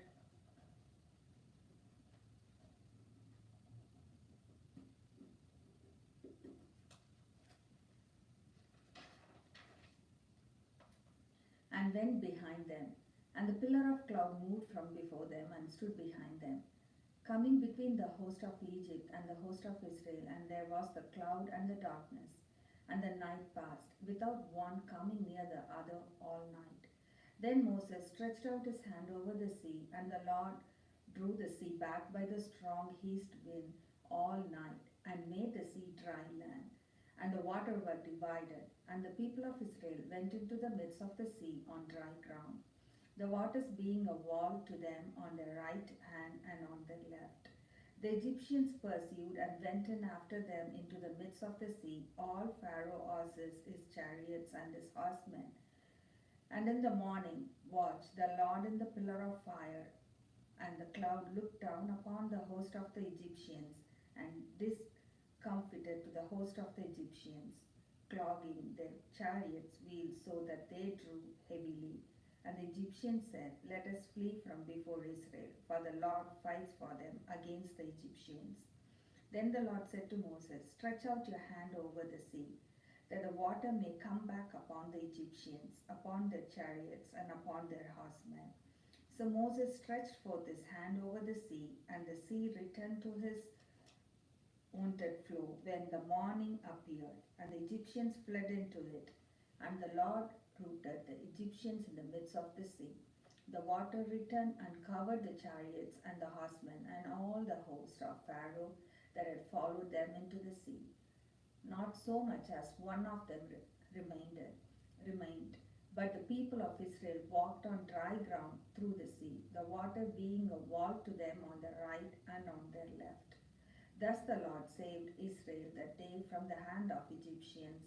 And Israel saw the Egyptian dead upon the seashore, and Israel saw the great work which the Lord did against the Egyptians. And the people feared the Lord, and they believed in the Lord and in his servant Moses. Then Moses said to the people of Israel, sang this song to the Lord, saying, I will sing to the Lord, for he has triumphed gloriously. The horse and his rider he has thrown into the sea. The Lord is my strength and my song, and he has become my salvation. This is my God, I will praise him. My father's God, and I will exalt him. The Lord is a man of war. The Lord is his name.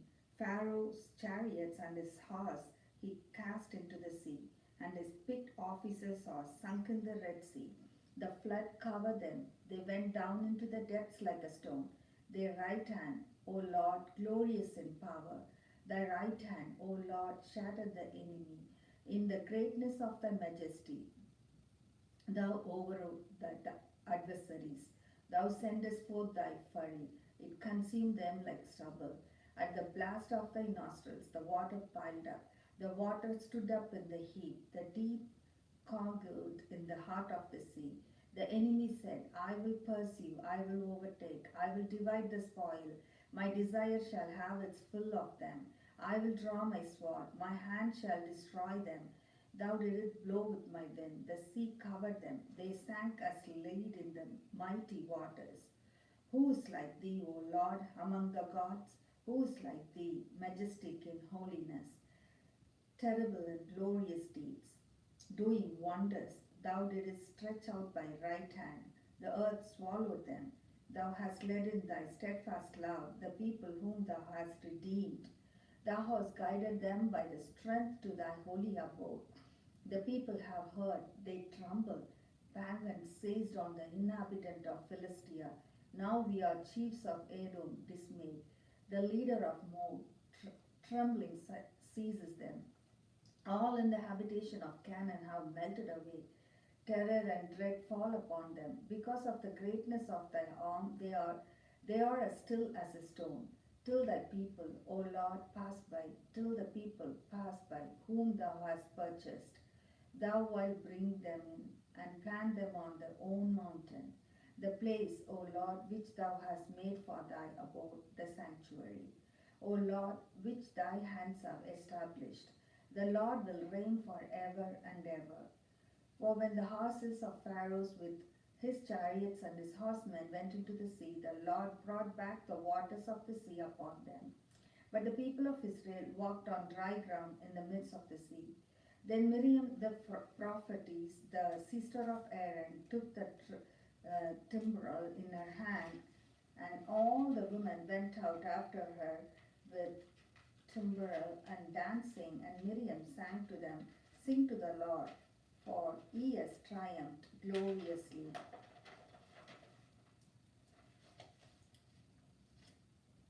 The horse and his rider he has thrown into the sea. Then Moses led Israel onward from the Red Sea, and they went into the wilderness of Shur. They went 3 days in the wilderness and found no water. When they came to Marah, they could not drink the water of Marah because it was bitter. Therefore it was named Marah. And the people murmured against Moses, saying, What shall we drink? And he cried to the Lord, and the Lord showed him a tree, and he threw it into the water, and the water became sweet.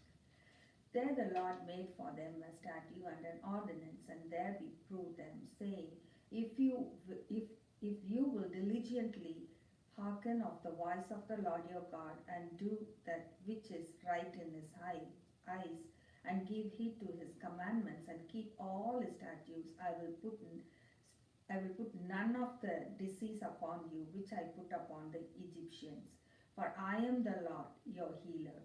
Then they came to Elim, where there were 12 springs of water and 70 palm trees, and then encamped there by the water.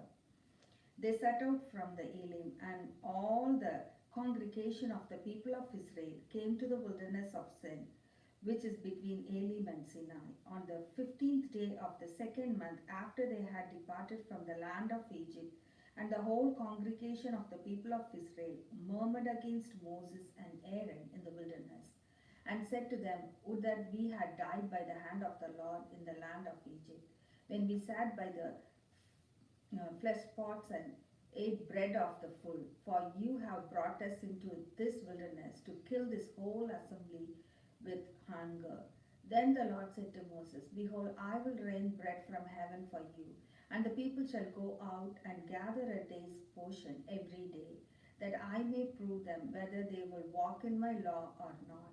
On the 6th day, when they prepare what they bring it will be twice as much as they gather daily. So Moses and Aaron said to all the people of Israel, At evening you shall know that it was Lord who brought you out of the land of Egypt. And in the morning you shall see the glory of the Lord, because he has heard your murmuring against the Lord. For what are we, that you murmur against us? And Moses said, When the Lord gives you in the evening flesh to eat, and in the morning bread to the full, because the Lord has heard your murmuring, which you murmur against him. What are we? You murmurings are not against us, but against the Lord. And Moses said to Aaron, Say to the whole congregation of the people of Israel, Come near before the Lord, for he has heard your murmurings.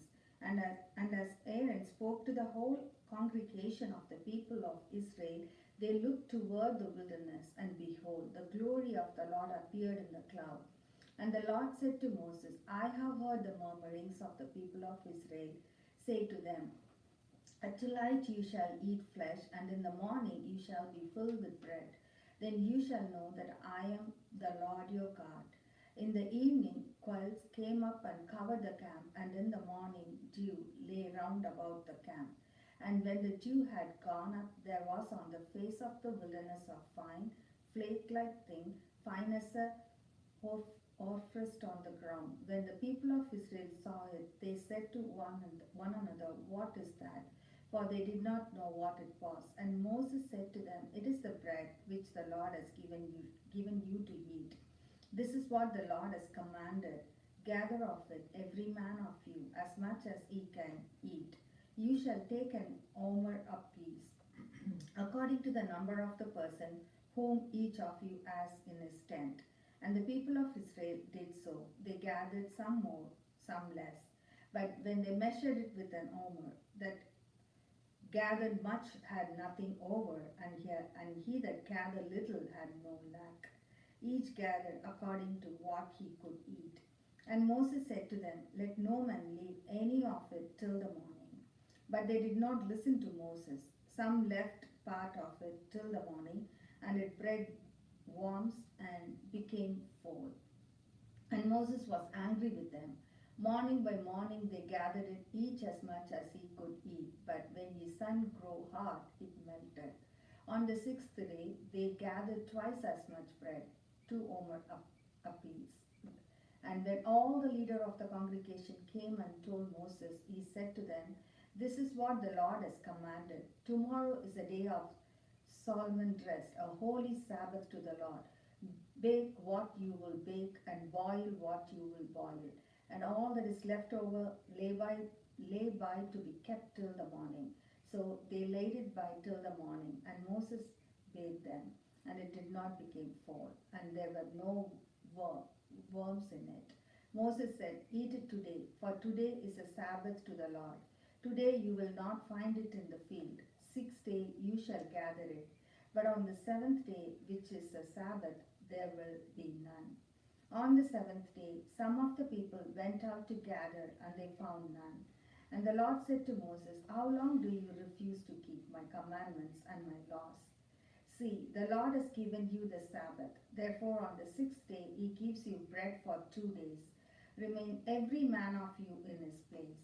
Let no man go out of his place on the 7th day." So the people rested on the 7th day. Now the house of the Israel called its name manna. It was like a coriander seed, white, and the taste of it was like a wafer made with honey. And Moses said, "This is what the Lord has commanded. Let an omer of it be kept through your generation, and they may see the bread with which I fed you in the wilderness, when I brought you out of the land of Egypt." And Moses said to Aaron, "Take a jar and put an omer of manna in it, and place it before the Lord, to be kept throughout your generations. As the Lord commanded Moses, so Aaron placed it before the testimony, to be kept. And the people of Israel ate the manna 40 years, till they came to habitable land. They ate the manna till they came to the border of the land of Canaan. And omer is the 10th part of an ephah. Chapter 17, Exodus 17. All the congregation of the people of Israel moved on from the wilderness of Sin by staggers, according to the commandment of the Lord, and camped at Rephidim, but there was no water for the people to drink. Therefore the people found fault with Moses and said, "Give us water to drink." And Moses said to them, Why do you find fault with me? Why do you put the Lord to the proof?" But the people thirsted therefore water, and the people murmured against Moses and said, "Why did you bring us up out of Egypt, to kill us and our children and our cattle with thirst?" So Moses cried to the Lord, "What shall I do with this people? They are almost ready to stone me." And the Lord said to Moses, "Pass on before the people, taking with you some of the elder of Israel, and take in your hand the rod with which you struck the Nile, and go. Behold, I will stand before you there on the rock at Horeb, and you shall strike the rock, and water shall come out of it, that the people may drink." And Moses did so in the sight of the elder of Israel, and he called the name of the place Massah and Meribah, because of the fault finding of the children of Israel, and because they put the Lord to the proof by saying, is the Lord among us or not.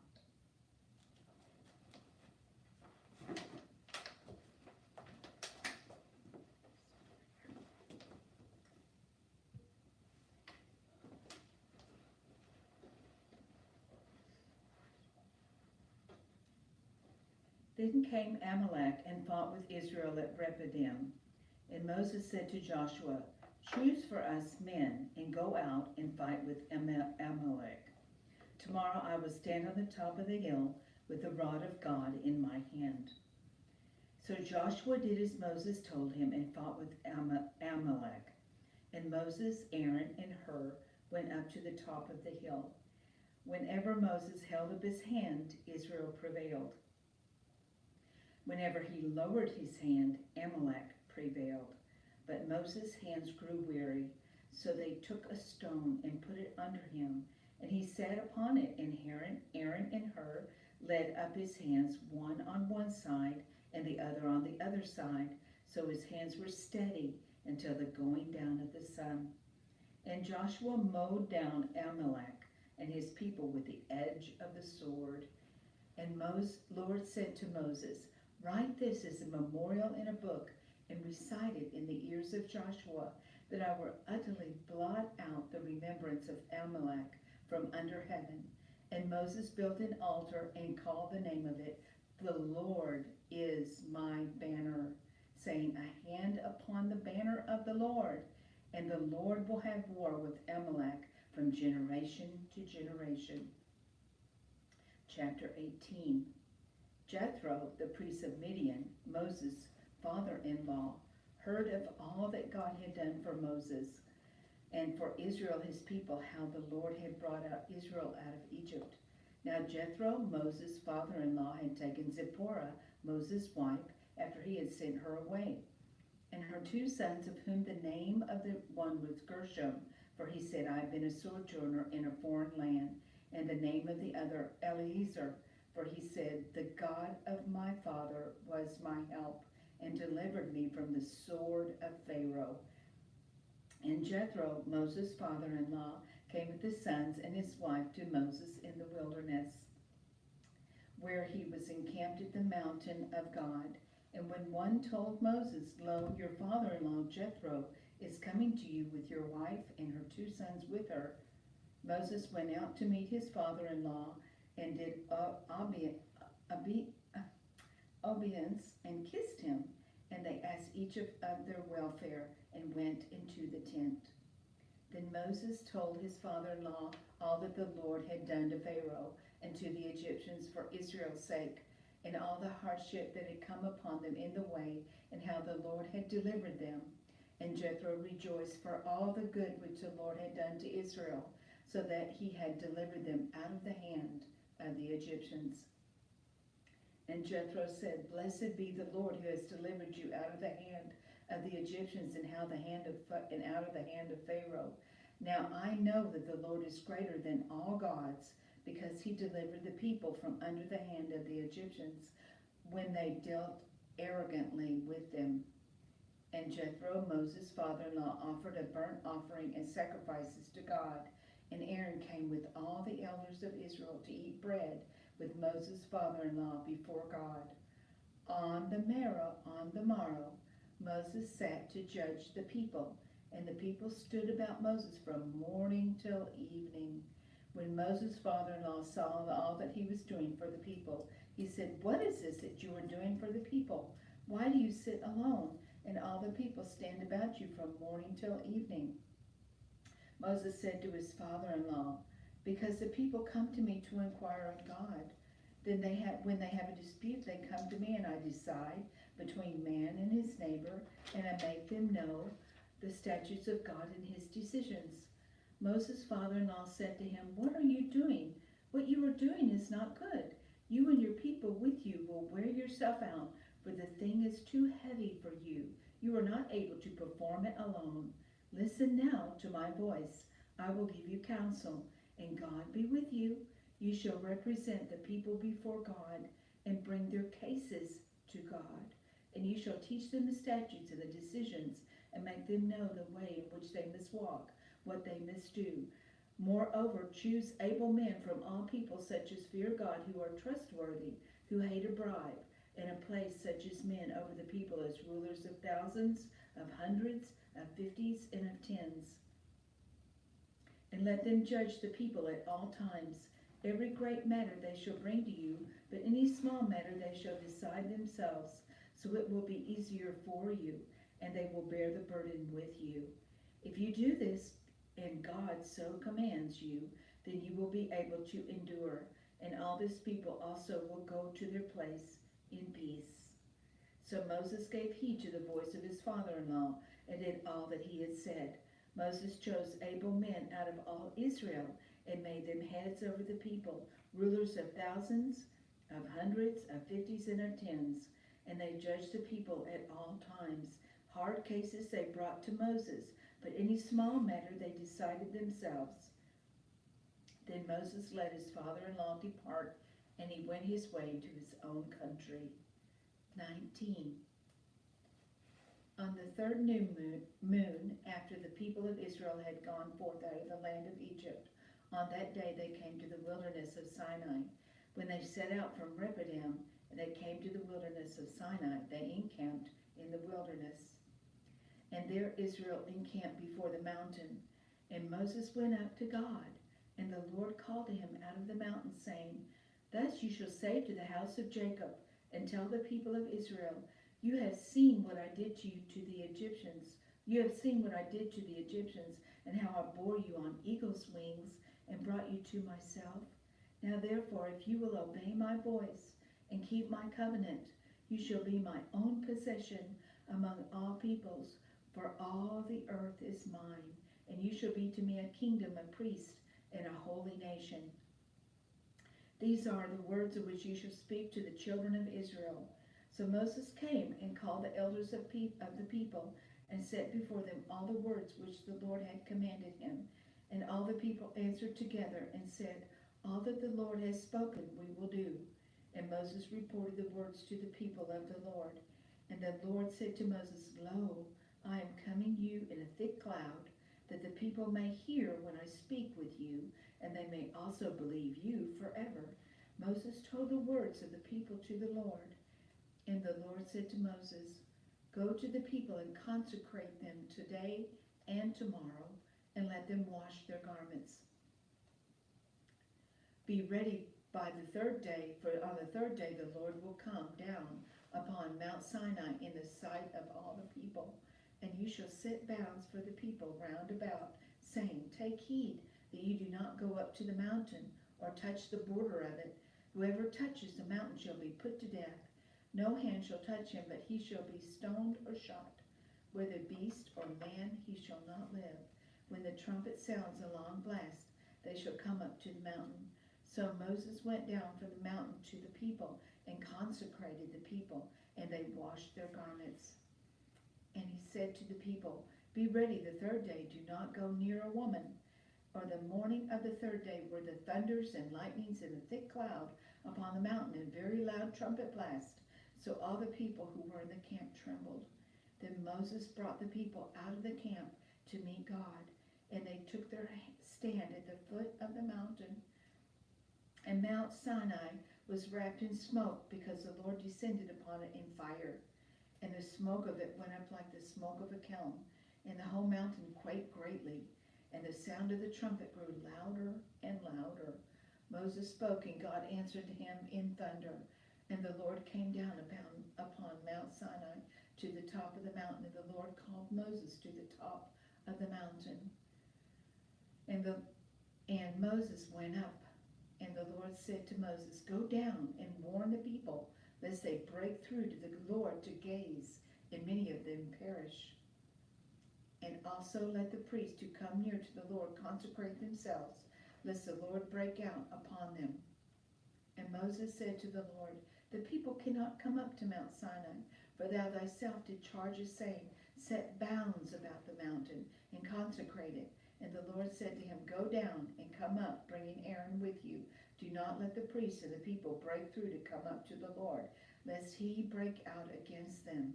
And Moses went down to the people and told them, God spoke all these words, saying, I am the Lord your God, who brought you out of the land of Egypt, out of the house of bondage. You shall have no other gods before me. Chapter 20. You shall not make for yourself a graven image or any likeness of anything that is in heaven above, or is that in earth beneath, or that is in the water under the earth. For you shall not bow down to them or serve them. For I, the Lord your God, am a jealous God, visiting the iniquity of the fathers upon the children to the third and fourth generation of those who hate me, but showing steadfast love to thousands of those who love me and keep my commandments. You shall not take the name of the Lord your God in vain, for the Lord will not hold him guiltless who takes his name in vain. Remember the Sabbath day to keep it holy. 6 days you shall labor and do all your work, but the seventh day is a Sabbath to the Lord your God. In it you shall not do any work, nor your son, nor your daughter, nor your manservant, nor your maidservant, nor your cattle, or your sojourner here who is within your gates. For in 6 days the Lord made heaven and earth, the sea, and all that is in them, and rested the seventh day. Before the Lord blessed the Sabbath and hallowed it. Honor your father and your mother, that your days may be long in the land which the Lord your God gives you. You shall not kill. You shall not commit adultery. You shall not steal. You shall not bear false witness against your neighbor. You shall not covet your neighbor's house, or you shall not covet your neighbor's wife, or his manservant, or his maidservant, or his ox, or his ass, or any other that is your neighbor's. Now all the people perceived the thunderings and the lightnings and the sound of the trumpet, and the mountain smoking, and the people were afraid and trembled. And they stood far off and said to Moses, You speak to us, and we will hear, but let not God speak to us, lest we die. And Moses said to the people, Do not fear, for God has come to prove you, and the fear of him may be before your eyes, that you may not sin.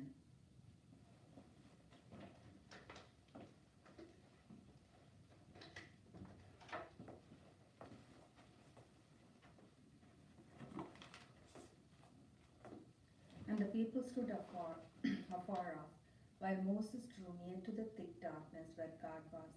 And the Lord said to Moses, Thus you shall say to the people of Israel, You have seen for yourself that I have talked with you from heaven. You shall not make gods of silver to be with me, nor shall you make for yourself gods of gold. An altar for earth you shall make for me, and sacrifice on it your burnt offerings and your peace offerings. Your sheep and your oxen, in every place where I cause my name to be remembered, I will come to you and bless you. And if you make me an altar of stone, you shall not build it of hewn stones. For if you wield your tool upon it, you profane it. And you shall not go up by step to my altar, that your nakedness be not exposed on it. Now these are the ordinances which you shall set before them. Chapter 21. When you buy a Hebrew slave, he shall serve 6 years, and in the 7th he shall go out free. For nothing, if he comes in single, he shall go out single. If he comes in married, then his wife shall go out with them. If his master gives him a wife, and she bears him sons and daughters, the wife and her children shall be her master's, and he shall go out alone. But if the slave plainly says, I love my master and my wife and my children, I will not go out free, then his master shall bring him to God, and he shall bring him to the door or the doorpost, and his master shall bore his ear through with the and he shall serve him for life. When a man sell his daughter as a slave, he shall not go out as the male slaves do. If she does not please her master, who has designated her for himself, then he shall let her be redeemed. He shall have no right to sell her to a foreign people, since he has dealt faithlessly with her. If he designated her for his son, he shall deal with her as with a daughter. If he takes another wife to himself, he shall not diminish her food, her clothing, or her marital rights. And if he does not do these three things for her, she shall go out for nothing, without payment of money. Whoever strikes a man so that he dies shall be put to death. But if he did not lie in wait for him, but God let him fall into his hand, then I will appoint for you a place to which he may flee. But if a man willfully attacks another to kill him treacherously, you shall take him from my altar, that he may die. Whoever strikes his father or his mother shall be put to death. Whoever steals a man, whether he sells him or found in possession of him, shall be put to death. Whoever curses his father or his mother shall be put to death. When men quarrel and one strikes the other with a stone or with his fist, and the man does not die, but keep his bed, then if the man rises against and walks abroad with his staff, he that struck him shall be clear. Only he shall pay for the loss of his time, and shall have him thoroughly healed. When a man strikes his slave, male or female, with a rod, and the slave dies under his hand, he shall be punished. But if the slave survives a day or two, he is not to be punished, for the slave is his money. When men strive together and hurt a woman with child, so that there is a miscarriage, and yet no harm follows, the one who hurt her shall be fined, according as the woman's husband shall lay upon him, and he shall pay as the judge determine. If any harm follows, then you shall give life for life, eye for eye, tooth for tooth, hand for hand, foot for foot, burn for burn, wound for wound, strike for strike. When a man strikes the eye of his slave, male or female, and destroy it, he shall let the slave go free for.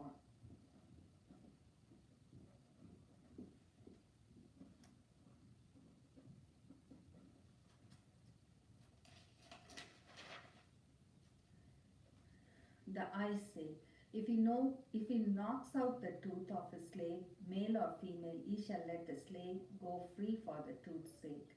When an ox goes a man or woman to death, the ox shall be stoned, and its flesh shall not be eaten, but the owner of the ox shall be clear. But if the ox has been accumulated to gore in the past, and its owner has been warned but has not kept it in, and it kills a man or a woman, the ox shall be stoned, and its owner also shall be put to death. If a ransom is laid on him, then he shall give for the redemption of his life whatever is laid upon him. If it goes a man's son or daughter, he shall be dead with according to this same rule. If the ox goes a slave, male or female, the owner shall give to the master 30 shekels of silver, and the ox shall be stoned. When a man leaves a pit open, or when a man digs a pit and does not cover it, and an ox or an ass falls into it, the owner of the pit shall make it good. He shall give money to its owner, and the dead beast shall be his. When one man's ox hurt another's, so that it dies, then they shall sell the live ox and divide the price of it. And the dead beast also they shall divide. Or it is known that ox has been accustomed to gore in the past, and its owner has not kept in it, he shall pay ox for ox, and the dead beast shall be his. Chapter 22. If a man steals an ox or a sheep, and kills it or sells it, he shall pay 5 oxen for an ox, and 4 sheep for a sheep. He shall make a restitution. If he has nothing, then he shall be sold for his theft. If the stolen beast is found alive in his possession, whether it is an ox or an ass or a sheep, he shall pay double. If a thief is found breaking in and is struck so that he dies, there shall be no blood guilt for him. But if the sun has risen from him, there shall be blood guilt for him.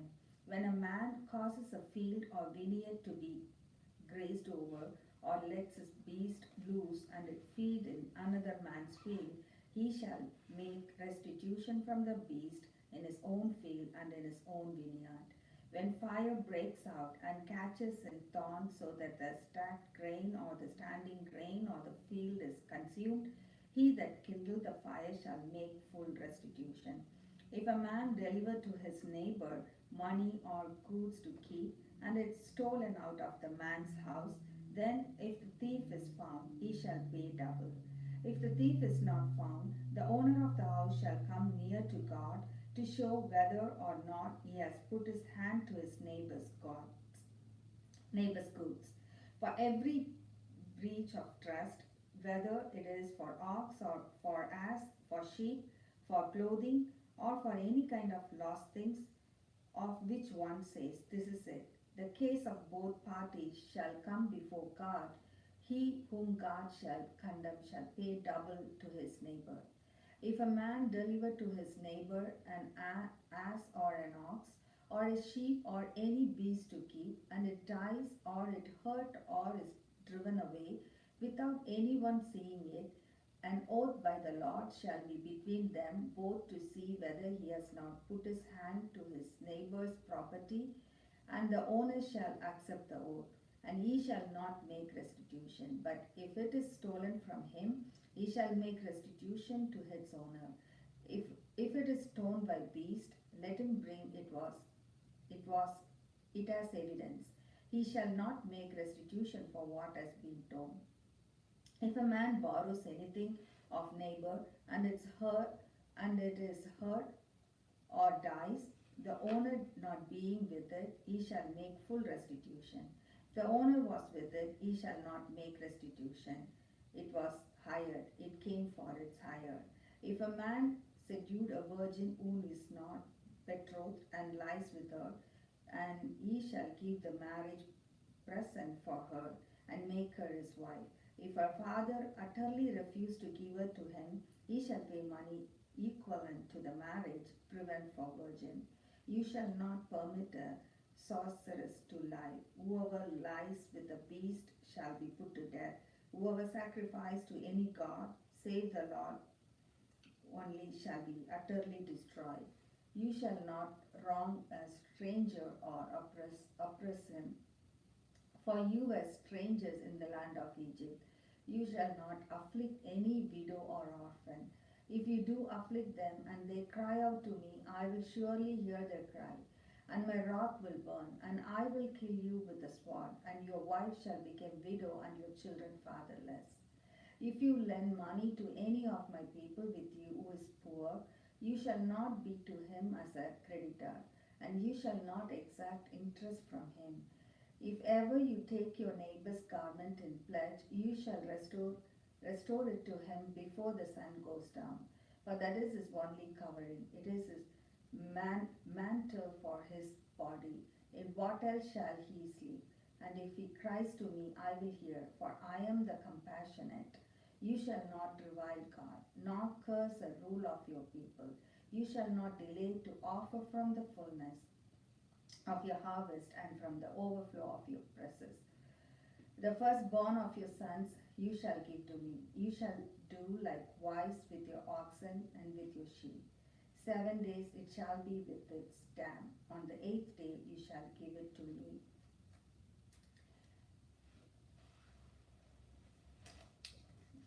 Chapter 23. You shall not utter a false report. You shall not join hands with a wicked man to be malicious witness. You shall not follow multitude to do evil, nor shall you bear witness in a suit, turning aside after a multitude so as to pervert justice, nor shall you be partial to a poor man in his suit. If you meet your enemy's ox or his ass going astray, you shall bring it back to him. If you see the ass of one who hates you lying under its burden, you shall refrain from leaving him with it. You shall help him to lift it up. You shall not pervert the justice due to your poor in a suit. Keep far from the false charge, and do not slay the innocent and righteous. For I will not acquit the wicked, and you shall take no bribe. For a bribe blinds the officials, and suppose the cause of those who are in the light. You shall not oppress a stranger. You know the heart of a stranger, for you were strangers in the land of Egypt. For 6 years you shall sow your land and gather in its yield. But the 7th year you shall let it rest and light follow, that the poor of your people may eat, and what they leaves the wild beasts may eat. You shall do likewise with your vineyard and with your olive orchards. 6 days you shall do your work, but on the 7th day you shall rest, that your ox and your ass may have rest, and the son of your pounds and the alien may be refreshed. Take heed to all that I have said to you, and make no mention of the names of other gods, nor let such be heard out of your mouth.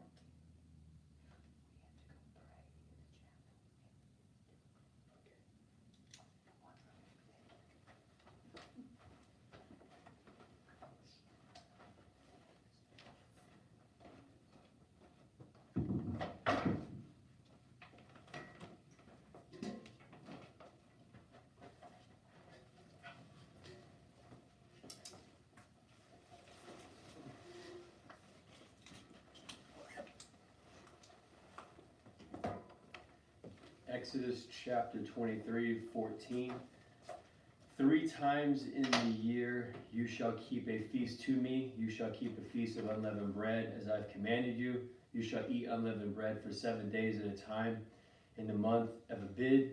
For in it you came out of Egypt. None shall appear before me empty-handed. You shall keep the feast of the harvest, of the first fruits of your labor, what you've sown in the field.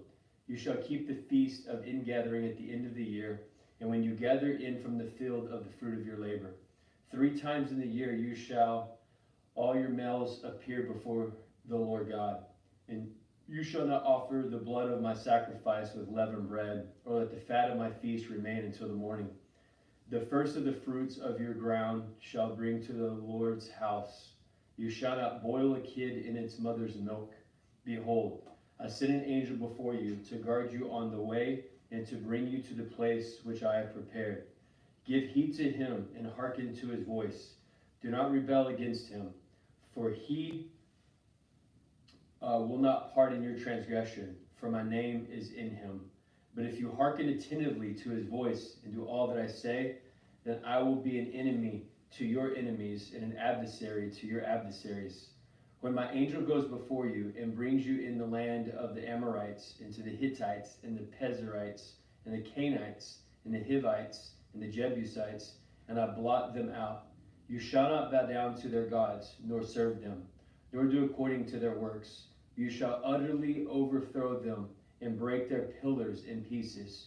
You shall serve the Lord your God, and I will bless your bread and your water, and I will take all sickness away in the midst of you.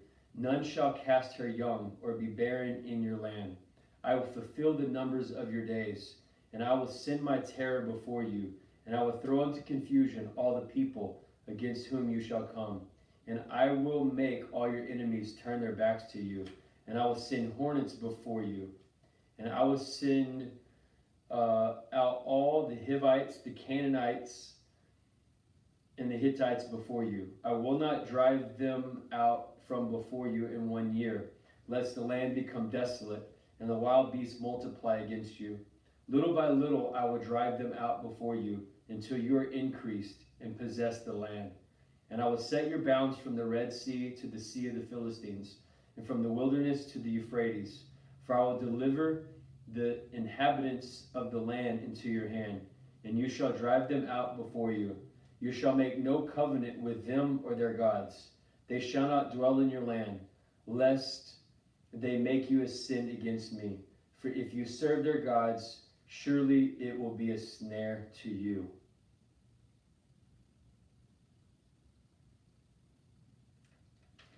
Exodus chapter 24. And he said to Moses, come up to the Lord, you and Aaron and Ahab and Abihu and 70 of the elders of Israel, and worship from far off. Moses alone. Let's see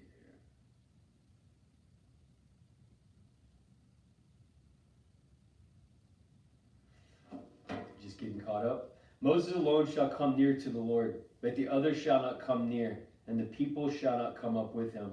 Moses came and told the people all the words of the Lord and all the ordinances. And all the people answered with one voice and said, all the words which the Lord has spoken, we will do. And Moses wrote all the words of the Lord. And he arose early in the morning and built an altar at the foot of the mountain, and 12 pillars, according to the 12 tribes of Israel. And he sent the young men out of the people of Israel, who offered burnt offerings and sacrificed peace offerings of the oxen to the Lord. And Moses took half of the blood and put it in the basins, and half the blood he threw against the altar.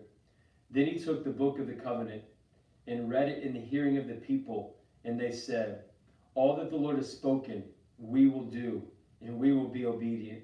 And Moses took the blood and threw it upon the people, and said, behold, the blood of the covenant which is the Lord has made with you in accordance to all these words. Then Moses and Aaron and Nahab and Abihu and the 70 elders of Israel went up, and they saw the God of Israel, and there was under his feet as if it were pavement of sapphire stone, like the very heaven for clearness. And he did not lay his hand on the chief priest of the people of Israel.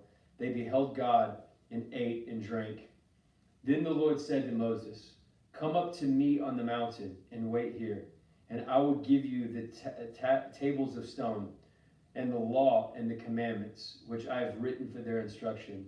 So Moses rose with his servant Joshua, and Moses went up to the mountain of the God. And he said to the elders, tarry here for us until we come again to you. And behold, Aaron and Hur are with you. Whoever has a cause, let him go to them. Then Moses went up on the mountain, and the cloud covered the mountain, and the glory settled on the Mount Sinai, and the cloud covered it 6 days. And on the 7th day he called out to Moses from the midst of the cloud. Now the appearance of the glory of the Lord was like a devouring fire on the top of the mountain, and in the sight of all the people of Israel. And Moses entered the cloud and went up on the mountain. And Moses was on the mountain for 40 days and 40 nights. Exodus chapter 25. The Lord said to Moses, speak to the people of Israel, that they take for me an offering.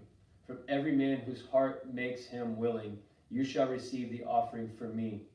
And this is the offering which you shall receive from them: gold, silver, and bronze, blue and purple and scarlet stuff, and fine twined linen, goat's hair, tanned ram skins, goat skin, acacia wood, oil for the lamps, spices for the anointing oil, and for the fragrant incense, onyx stones, and stones for the setting, for the ephod, and for the breastpiece.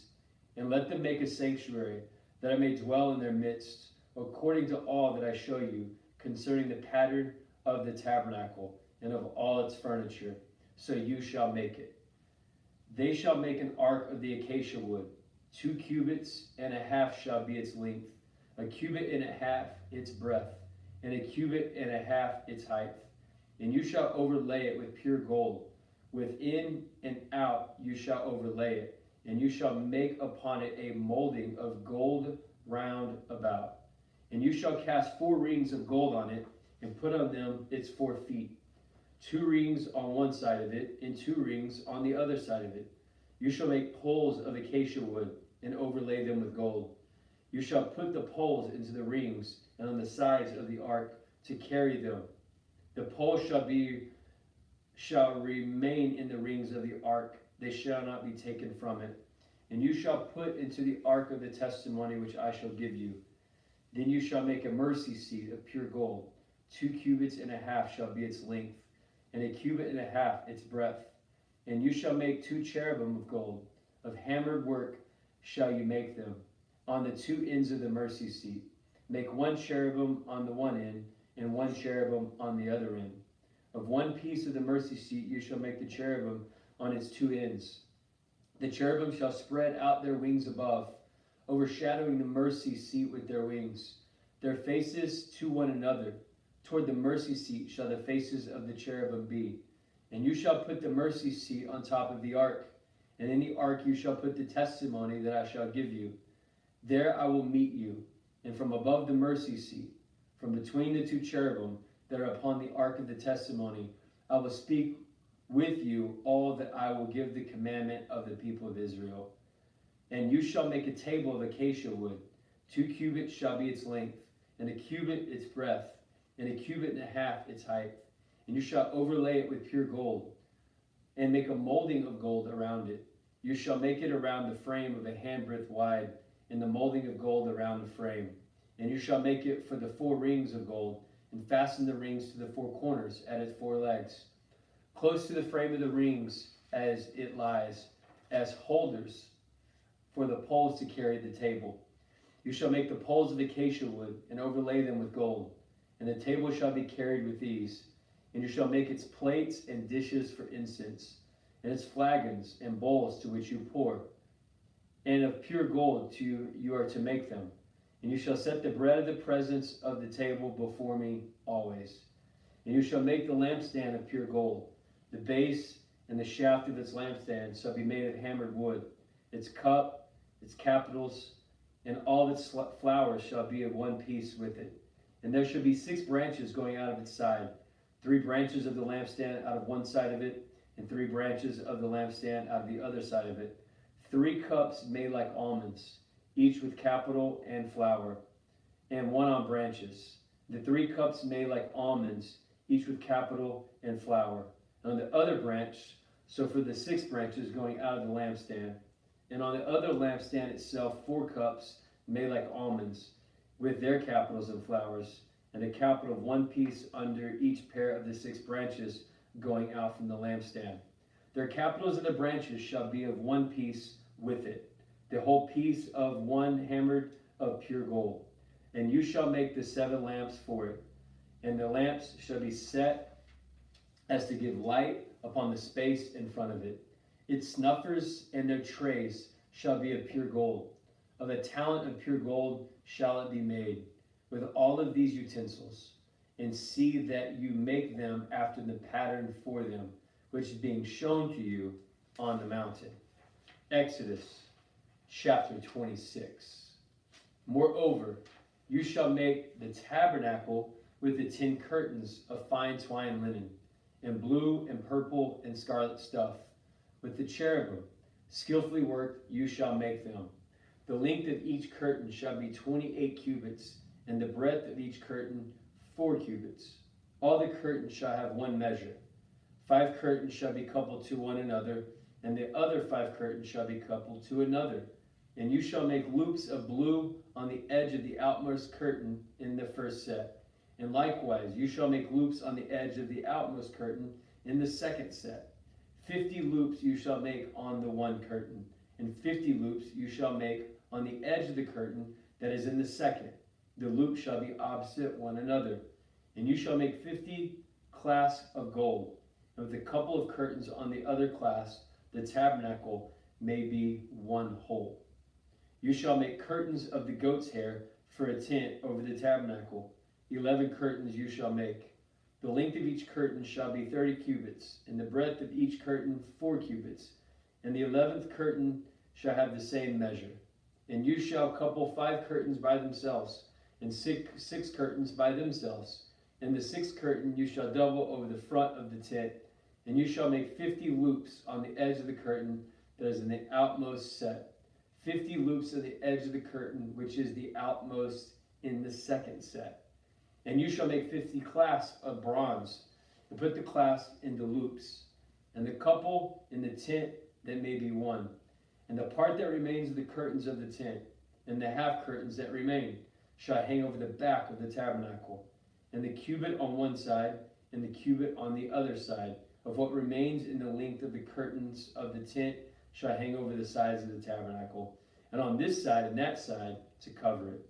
And you shall make for a tent a covering of tanned ram skin and goat skins. And you shall make upright the frames for the tabernacle of acacia wood. 10 cubits shall be the length of the frame, and a cubit and a half the breadth of each frame. There shall be 2 tenons in each frame for fitting together. So shall you do for the frames of the tabernacle. You shall make the frames for your tabernacle, 20 frames for the south side. 40 bases of silver you shall make under the 20 frames. 2 bases under one frame for its 2 tenons. 2 bases under the other frame for its 2 tenons. And for the second side of the tabernacle, on the north side, 20 frames. And their 40 bases of silver, 2 bases under one frame, 2 bases under another frame. For the rear of the tabernacle westward, you shall make 6 frames. You shall make 2 frames for the corners of the tabernacle in the rear, and they shall be separate beneath, but joined at the top, at the first ring. Thus shall it be with the both of them. They shall form the 2 corners. And there shall be 8 frames with their bases of silver, 16 bases, 2 bases under one frame, and 2 bases under another frame. And you shall make bars of acacia wood, 5 for the frames of the one side of the tabernacle, and 5 bars for the frames of the other side of the tabernacle, and 5 bars for the frames of the side of the tabernacle at the rear westward. The middle bar, halfway up the frames, shall pass through from end to end. You shall overlay the frames with gold, and you shall make their rings of gold for the holders and the bars, and you shall overlay the bars with gold. And you shall erect the tabernacle according to the plan for which it has been shown to you on the mountain. And you shall make a veil of blue and purple and scarlet stuff, and fine twined linen. In skilled work it shall be made, with cherubim. You shall hang it over the 4 pillars of acacia wood, overlaid with gold, with hooks of gold, with the 4 bases of silver. You shall hang the veil from the clasp, and bring the ark of the testimony in thither within the veil. And the veil shall be separate from you, the holy place. You shall put the mercy seat upon the ark of the testimony in the most holy place. And you shall set the table outside the veil, and the lampstand on the south side of the tabernacle opposite the table. And you shall put the table on the north side. And you shall make a screen for the door of the tent, of the blue and the purple and the scarlet stuff, and all the fine twined linen, embroidered with needlework. And you shall make for the screen 5 pillars of acacia, and overlay them with gold. Their hooks shall be of gold, and you shall cast 5 bases of bronze for them. Exodus chapter 27. You shall make the altar of acacia wood, 5 cubits long and 5 cubits broad.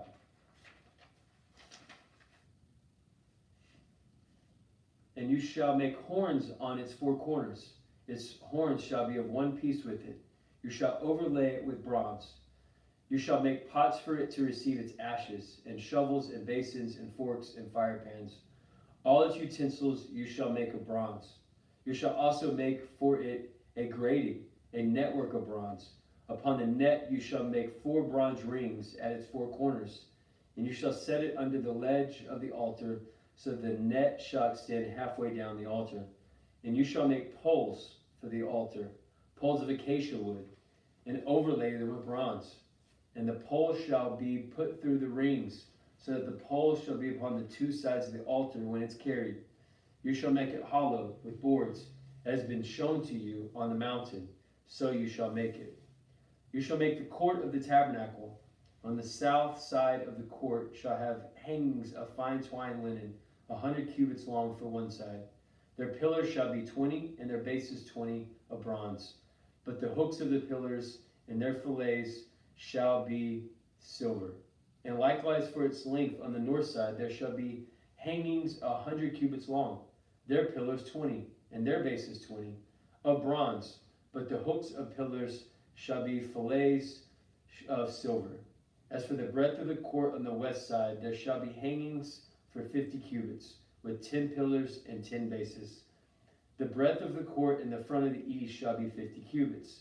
The hangings for the one side of the gate shall be 15 cubits, and 3 pillars and 3 bases. On the other side the hanging shall be 15 cubits, with 3 pillars and 3 bases. For the gate of the court there shall be a screen 20 cubits long, of purple and blue and scarlet stuff, with fine twined linen, embroidered with needlework. It shall have 4 pillars, and with them 4 bases. All the pillars around the court shall be filleted with silver, and the hooks shall be of silver, and their bases shall be of bronze. The length of the court shall be 100 cubits, and the breadth 50, and the height 5 cubits, with hangings of fine twined linen and bases of bronze. All the utensils of the tabernacle for every use, all its pegs and all the pegs of the court shall be bronze.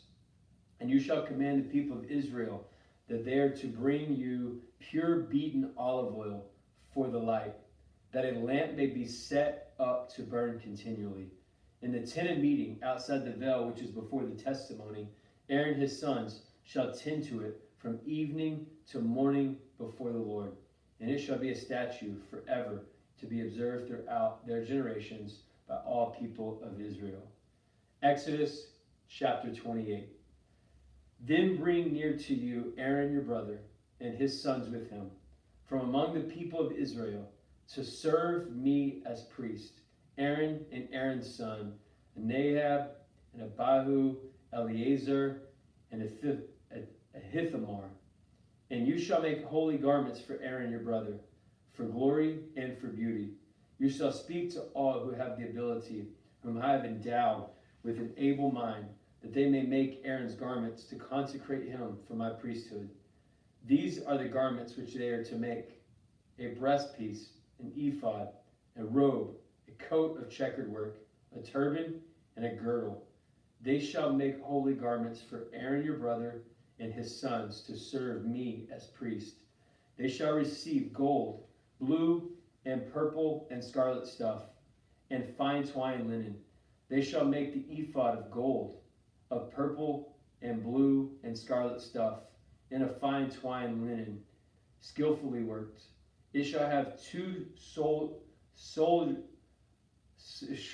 pieces attached to its 2 edges, and it may be joined together, and the skillfully woven band upon it, to gird on it, of the same workmanship and materials, of gold, blue, and purple, and scarlet stuff, and fine twined linen. And you shall take 2 onyx stones, and engrave on them the names of the sons of Israel, 6 of their names on one stone, and 6 of the names on the remaining stone, in order of their birth. As a jeweler engraves signets, so you shall engrave the 2 stones with the names of the sons of Israel. You shall enclose them in the setting of gold filigree, and you shall set the 2 stones upon the shoulder pieces in the ephod, as stones of remembrance for the sons of Israel. And Aaron shall bear their names before the Lord upon his 2 shoulders for remembrance. And you shall make settings of gold, and 2 chains of pure gold, twisted like cords. And you shall attach the corded chains to the settings. And you shall make a breastpiece of judgment in skilled work. Like the work of an ephod you shall make it, of gold, blue and purple and scarlet stuff, and fine twined linen you shall make it. It shall be square and double, a span of its length and a span of its breadth. And you shall set in it 4 rows of stone. A row of sardius, topaz, carbuncle shall be the first row. In the second row, an emerald, a sapphire, and a diamond. In the third row, jacinth, an agate, and an amethyst. In the fourth row shall be a beryl, an onyx, and a jasper. They shall be set in gold filigree. And it shall be 12 stones with their names, according to the names of the sons of Israel. They shall be like signets, each engraved with its name, for the 12 tribes. And you shall make for the breastpiece twisted gold chains like cords, pure gold. You shall make for the breastpiece 2 gold rings, and put the 2 rings on the 2 edges of the breastpiece. And you shall put the 2 cords of gold in the 2 rings, the edges of the breastpiece. And the 2 ends of the 2 cords you shall attach to the 2 settings of the filigree. So you will attach to the front of the shoulder pieces of the ephod. And you shall make 2 rings of gold, and put them on the 2 ends of the breastpiece, on its inside edge next to the ephod. And you shall make 2 rings of gold, and attach them in the front of the lower part of the 2 shoulder pieces in the front of the ephod, at its joining above the skillfully woven band of ephod. And they shall bind the breastpiece by its rings to the rings of the ephod, the lace blue that is lie upon the skillfully band of ephod, that the breastpiece shall not come loose from the ephod. So Aaron shall bear the names of the sons of Israel in the judgment upon his heart, to bring them continually before the Lord. And in the breastpiece of judgment you shall put the Urim and the Thummim, and they shall be upon Aaron's heart. When he goes in, he shall bear judgment of the people of Israel upon his heart continually before the Lord. And you shall make the robe of the ephod all blue. It shall have in it an opening for the head, with a woven binding around the opening, like the opening in a garment, that may not be torn. On its skirts you shall make pomegranates of blue and purple and scarlet stuff around its skirts, with bells of gold between them, a golden bell and a pomegranate, a golden bell and a pomegranate around the skirts of the robe.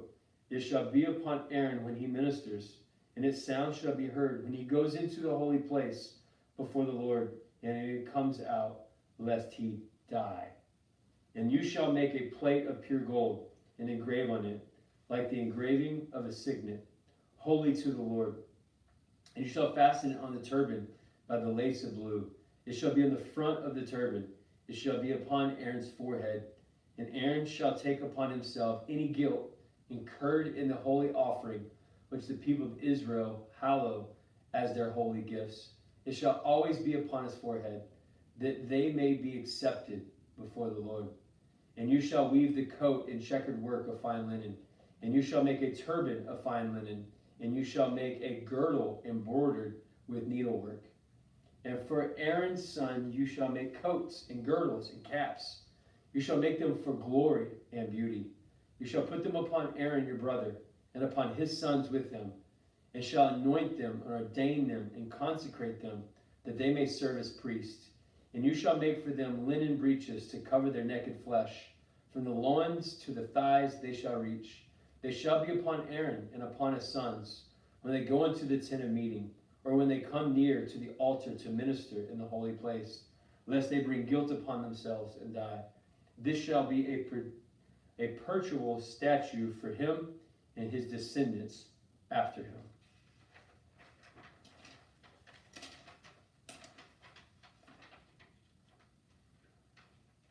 Exodus chapter 29. For this is what you shall do to them to consecrate them, that they may serve me as priests. Take 1 young bull and 2 rams without blemish, and unleavened bread, unleavened cakes mixed with oil, and unleavened wafers spread with oil. You shall make them of fine wheat flour. You shall put them in 1 basket, and bring them in basket, and bring the bull and the 2 rams. You shall have Aaron and his sons to the door of the tent of meetings, and wash them with water. You shall take the garments, and put on Aaron the coat and the robe of the ephod, and the ephod and the breastpiece, and the gird around him, the skillfully woven band of the ephod. And you shall set the turban on his head, and put the holy crown upon the turban. And you shall take the anointing oil, and pour it on his head, and anoint him. Then you shall bring his sons, and put coats on them, and you shall gird them with girdles, and a bind cap on them. And the priesthood shall be theirs by perpetual state. Thus you shall ordain Aaron and his sons. Then you shall bring the bull before the tent of meeting. Aaron and his sons shall lay their hands upon the head of the bull, and they shall kill the bull before the Lord at the door of the tent of meeting.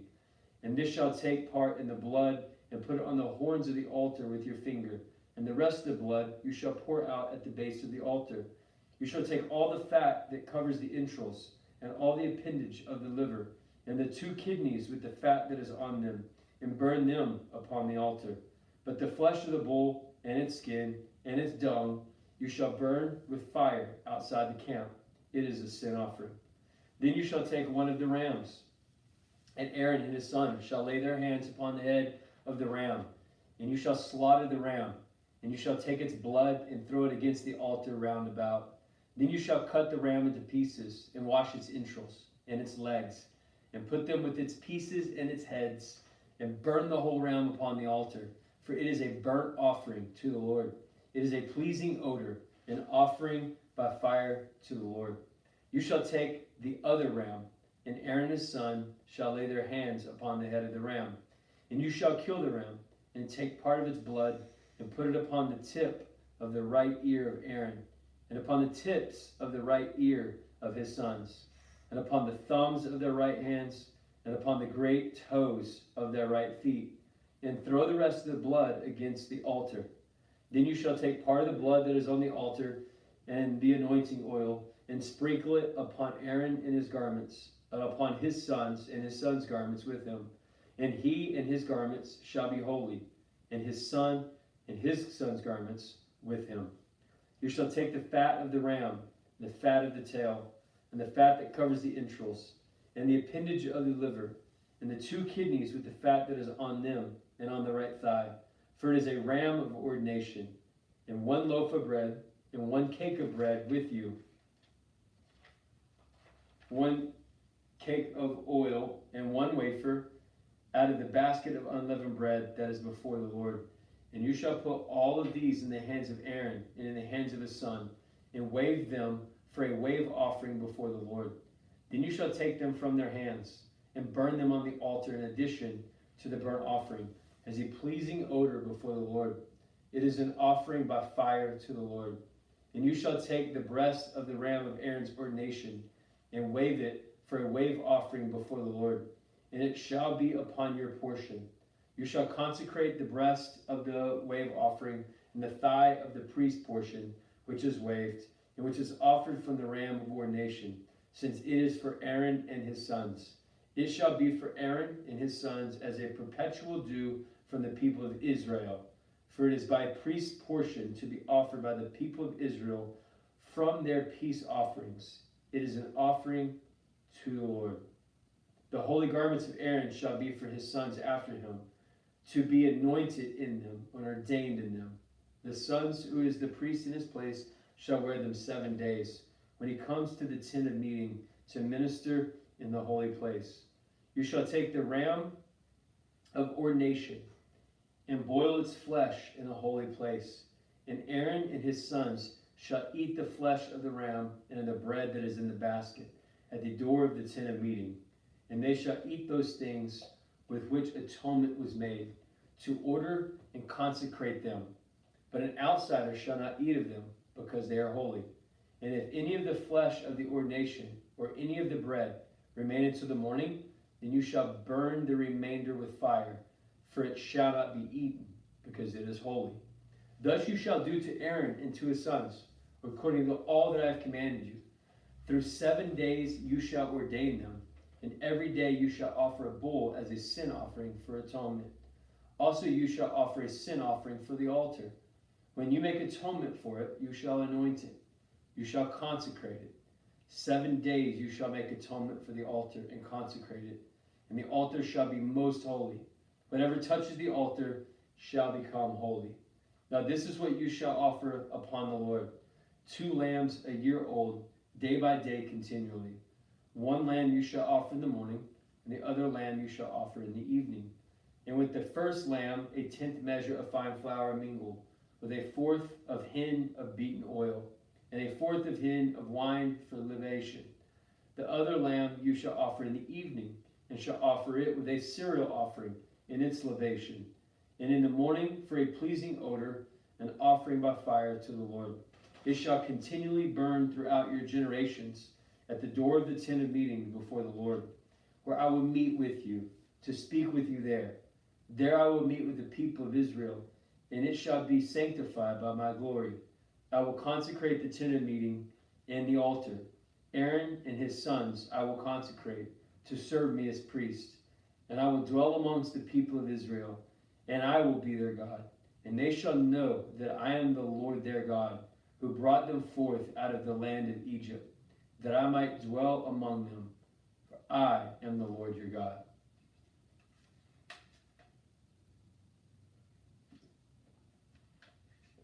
Exodus chapter 30. You shall make an altar to burn incense upon. Of acacia wood it shall be made. A cubit shall be its length, and a cubit its breadth. It shall be square, and 2 cubits shall be its height. Its horn shall be of 1 piece, And you shall overlay it with pure gold, its tops and its side round about, and its horns. You shall make for it a molding of gold around about it. And 2 golden rings you shall make for it. Under its molding, on the 2 opposite sides of it, you shall make them. They shall be on holders of poles to which you carry it. You shall make the poles of acacia wood, and overlay them with gold. And you shall put it before the veil that is by the ark of testimony, before the mercy seat that is over the testimony, where I will meet with you. And Aaron shall burn frankincense on it every morning when he dresses the lamp, as he burns it. And when Aaron sets up the lamp in the evening, he shall burn it, a perpetual incense before the Lord throughout your generations. You shall offer no unholy incense thereon, nor burnt offering, nor cereal offering, and you shall not pour libatation upon it. Aaron shall make atonement for its horns once a year. With the blood of the sin offering of atonement, he shall make atonement for it once a year throughout your generations, for it is most holy to the Lord. The Lord said then to Moses, when you take a census of the people of Israel, then each shall give a ransom for himself to the Lord when you number them, that there will be no plague among them when you number them. Each who is numbered in the census shall give this, half a shekel according to the shekel of sanctuary. The shekel is 20 gerah, half a shekel as an offering to the Lord. Everyone who is numbered in the census from 20 years old and upward shall give the Lord's offering. The rich shall not give more, the poor shall not give less. And the half shekel when you give the Lord's offering, you make atonement for yourselves. And you shall take atonement money from the people of Israel, and shall appointment from the service of the tent of meetings, that it may bring the people of Israel to remembrance of the Lord, as for the atonement yourself. The Lord said to Moses, you shall make a laver of bronze, and the base of bronze for washing. And you shall put it between the tent of meeting and the altar, which you shall put water on it, with which Aaron and his sons shall wash their hands and their feet. And when they go into the tent of meeting, or when they come out near the altar to minister, to burn an offering by fire to the Lord, they shall wash with water, lest they die. And they shall wash their hands and their feet, lest they die. It shall be a statute forever to them, even to him and to his descendants throughout all their generations. Moreover, the Lord said to Moses, take the finest spices, liquid myrrh, 500 shekels, and of sweet-smelling cinnamon, half as much, that is 250, and of Aromatic cane 250, and cassia 500, according to the shekel of the sanctuary, and of the olive oil of Hin. And you shall make of these a sacred anointing oil, blended as by a perfumer, a holy anointing it shall be. And you shall anoint it with the tent of meeting, and the ark of the testimony, and of the table and all its utensils, and all the lampstand and its utensils, and the altar of incense, the altar of burnt offerings with all its utensils, and the laver and its base. You shall consecrate them, that they may be most holy. Whatever touches them may become holy. You shall anoint Aaron and his sons, and consecrate them, that they may serve me as priests. And you shall say to the people of Israel, this shall be my holy anointing oil throughout your generations. It shall not be poured upon the bodies of ordinary men. You shall make no other like it in composition. It is holy, and it shall be holy to you. Whoever compounds any like it, whoever puts any of it as an outsider, shall be cut off from his people. And the Lord said to Moses, take sweet spices, station, anna, gabbanah, sweet spices of pure frankincense. Of each shall there be an equal part, and make an incense blended as by perfumer, seasoned with salt, pure and holy. And you shall beat some of it very small, and put part of it before the testimony in the tent of meeting, where I shall meet with you. It shall be for you most holy. And the incense which you shall bring together, it shall not make for yourselves. It shall be for you holy to the Lord. Whoever makes any of it to use as perfume shall be cut off from his people. Exodus chapter 31. The Lord said to Moses, See, I have called by name Beelzebul, the son of Ur, from the tribe of Judah, and I have filled him with the Spirit of God, with ability and intelligence, with knowledge and all craftsmanship, to devise artistic designs, to work in gold, silver, and bronze, in cutting stones for setting, in carving wood, for work of every craft. And behold, I have appointed with him Oholiab, the son of Amashah, of the tribe of Dan, and I have given to all the ability to make all that I have commanded you, the tent of meeting, the ark of the testimony, and the mercy seat that is thereon, and all the furnishings of the tent, the table and its utensils, and the pure lampstand with all its utensils, and the altar of incense, the altar of burning offerings with its utensils, and the laver in its base, and the finely worked garments, and the holy garments for Aaron the priest, and the garments of his sons, for their service as priests, and the anointing oil, and the fragrant incense for the holy place. According to all that I have commanded you, they shall do. And the Lord said to Moses, say to the people of Israel, you shall keep my Sabbaths, for this is a sign between me and you throughout your generations, that you may know that I, the Lord, sanctify you. You shall keep the Sabbath, because it is holy for you. Everyone who profanes it shall be put to death. Whoever does any work on it, that soul shall be cut off from among his people. 6 days shall work be done, but on the seventh day is a Sabbath of solemn rest, holy to the Lord. Whoever does any work on the Sabbath shall be put to death. Therefore the people of Israel shall keep the Sabbath, observing the Sabbath throughout all their generations as a perpetual covenant. It is a sign forever between me and the people of Israel, and that in 6 days the Lord made the heaven and the earth. On the seventh day he rested and was refreshed. And he gave to Moses, when he had made the end of speaking with him upon Mount Sinai, the 2 tables of the testimony, the tables of stone, written with the finger of God.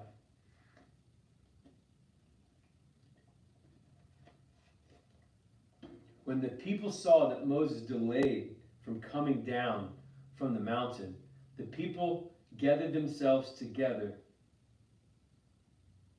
to Aaron and said to him, up, let us make us gods who shall go before us. As for this Moses, the man who brought us up out of the land of Egypt, we do not know what has become of him. And Aaron said to them, take off the rings of your gold, take off the rings of gold which are in your ears of your wives, your sons, and your daughters, and bring them to me. So all the people took off their rings of gold which were in their ears, and brought them to Aaron. And he received the gold at their hand, and fashioned it with a graving tool, and made a molten calf.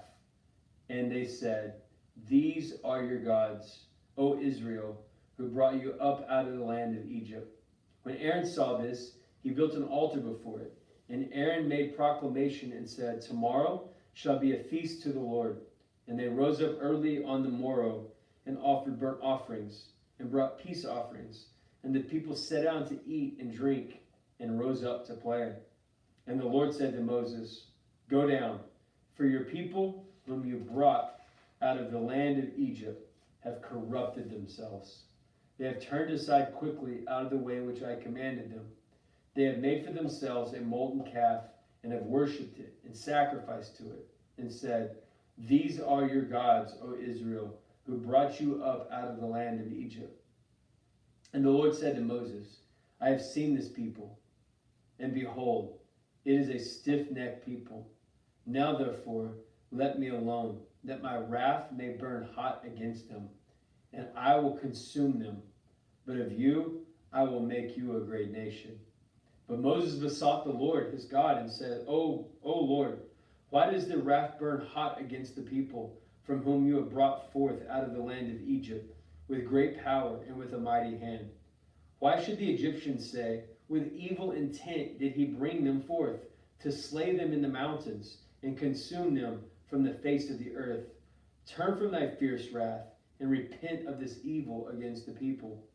Remember Abraham, Isaac, and Israel, thy servants, to whom thou didst swear by thy own self, and did say to them, I will multiply your descendants as the stars of the heaven.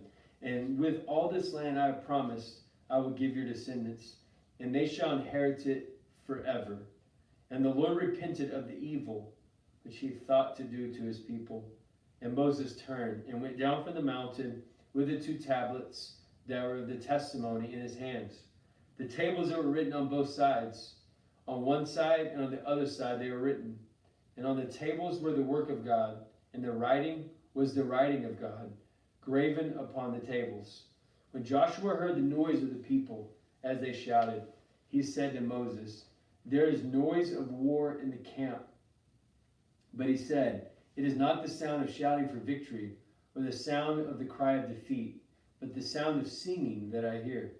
As soon as he came near the camp and saw the calf and the dancing, Moses' anger burned hot, and he threw the tables out of his hands and broke them at the foot of the mountain. He took the calf which they had made, burned it with fire, and ground it to powder, and scattered it upon the water, and made the people of Israel drink it. And Moses said to Aaron, what did this people do to you, that you have brought a great sin upon them?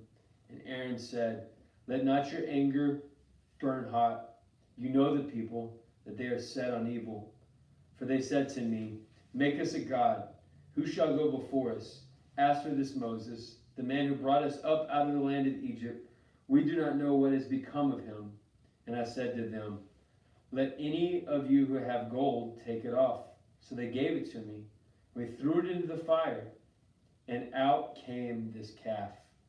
And when Moses saw the people had broken loose, Aaron had let them break loose, to the shame among their enemies, then Moses stood in the gate of the camp and said, who is on the Lord's side? Come to me. And all the sons of Levi gathered themselves together to him. And he said to them, thus says the Lord God of Israel, put every man his sword on his side, and go to and fro from the gate to gate throughout the camp, and slay every man his brother, and every man his companion, and every man his neighbor. And the sons of Levi did according to the word of Moses. And there fell of the people that day about 3,000 men. And Moses said, today you have ordained yourself for the service of the Lord, each one at the cost of his son and of his brother, that he may bestow a blessing upon you this day. On the morrow, Moses said to the people, you have sinned a great sin, and now I will go up to the Lord. Perhaps I can make atonement for your sins. So Moses returned to the Lord and said, alas, this people have sinned a great sin. They have made for themselves gods of gold. But now, if thou wilt forgive their sin, and if not, blot me, I pray thee, out of thy book which thou hast written. But the Lord said to Moses, whoever has sinned against me, him I will blot out of the book. But now go, lead the people to the place of which I have spoken to you. Behold, my angel shall go before you. Nevertheless, in the day when I visit, I will visit their sin upon them. And the Lord sent a plague upon the people, because they made the calf which Aaron made. Exodus 33. The Lord said to Moses, depart and go up hence, you and the people whom you have brought out of the land of Egypt, to the land which I swore to Abraham, Isaac, and Jacob, saying, to your descendants I will give it, and I will send an angel before you, and I will drive out the Canaanites, the Amorites, the Hittites, the Perizzites, the Hivites, and the Jebusites. Go up to a land flowing with milk and honey. But I will not go up among you, lest I will consume you in the way, for you are a stiff-necked people. When the people heard these evil tidings, they mourned, and no man put on his ordinance. For the people had said to Moses, say to the people of Israel, you are a stiff-necked people, for if a single moment I should go up among you, I would consume you.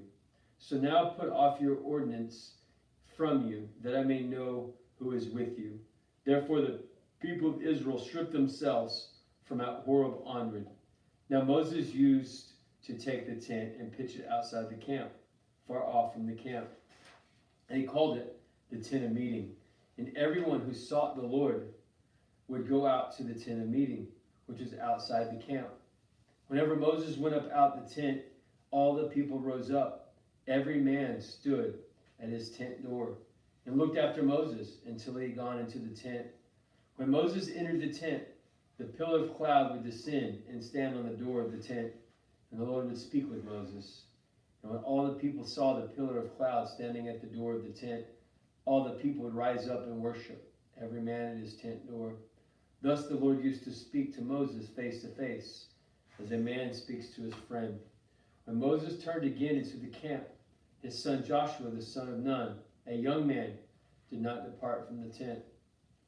When Moses said to the Lord, See, thou sayest to me, bring up this people, but thou hast not let me know whom thou wouldst send with me. Yet thou hast said, I know you by name, and you have also found favor in my sight. Now therefore, I pray thee, if I have found favor in thy sight, show me now your ways, that I may know you and find favor in your sight. Consider too that this nation is your people. And he said, My presence will go with you, and I will give you rest. And he said to him, If your presence will not go with me, then do not carry us up from here. For how shall it be known that I have found favor in your sight, I and your people?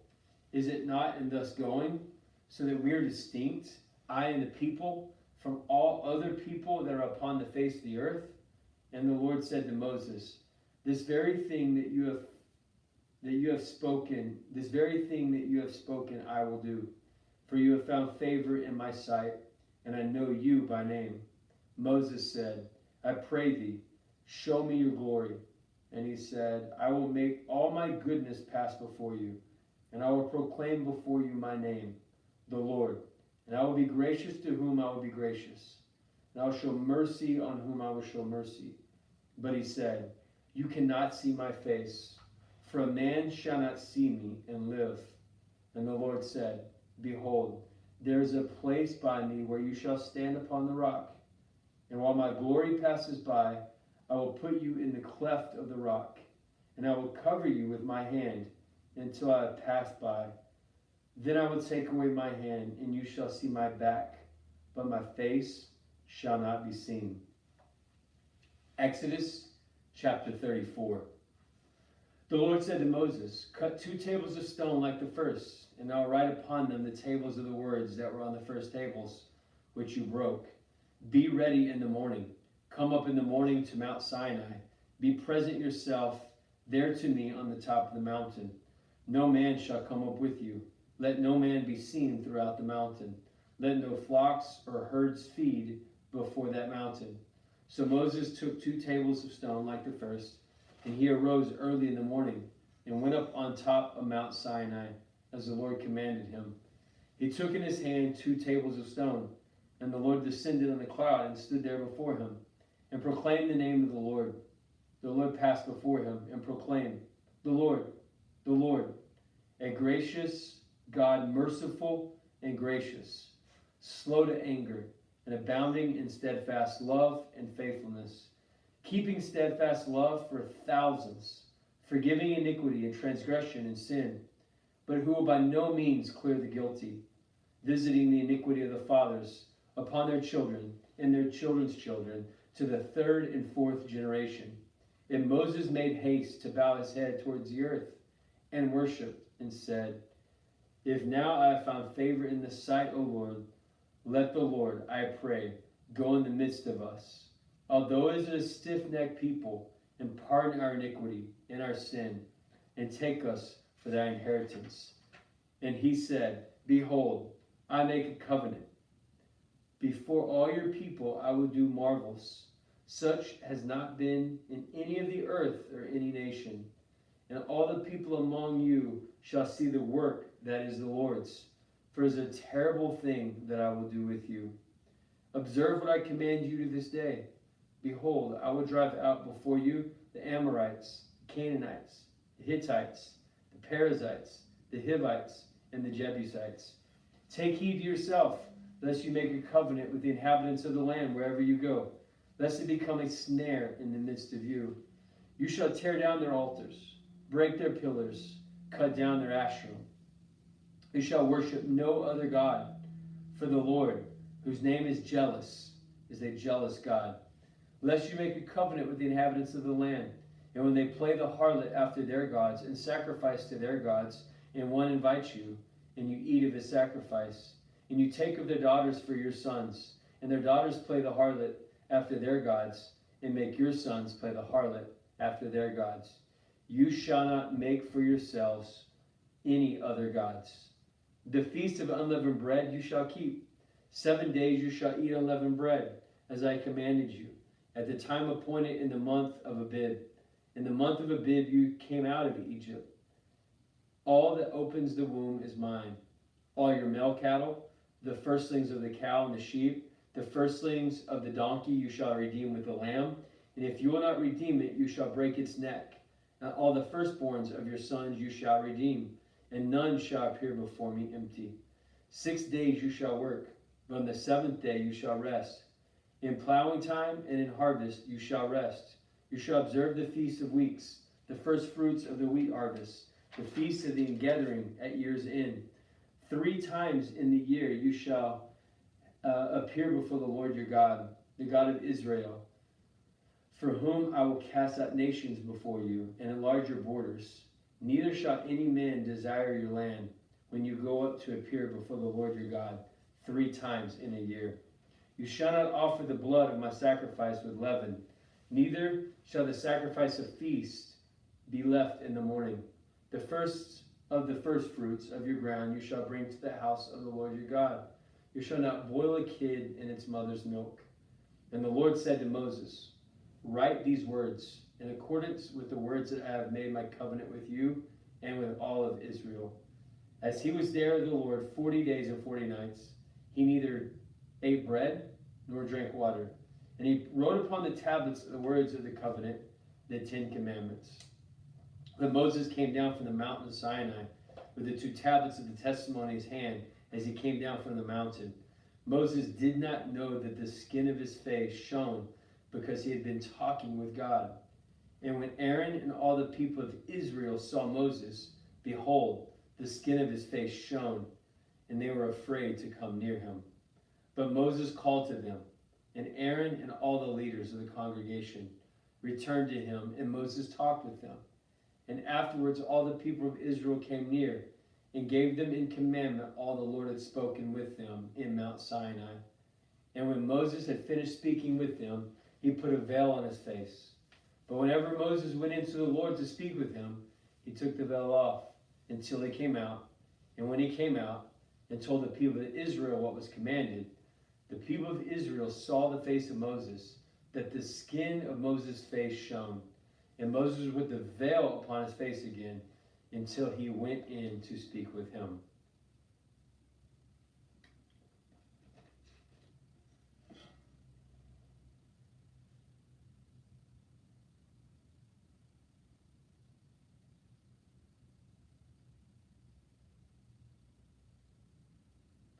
Exodus chapter 35. Exodus chapter 35. Moses assembled all the congregation of the people of Israel and said to them, these are the things that the Lord has commanded you to do. 6 days work shall be done, but on the 7th day you shall have a holy Sabbath, a solemn rest before the Lord.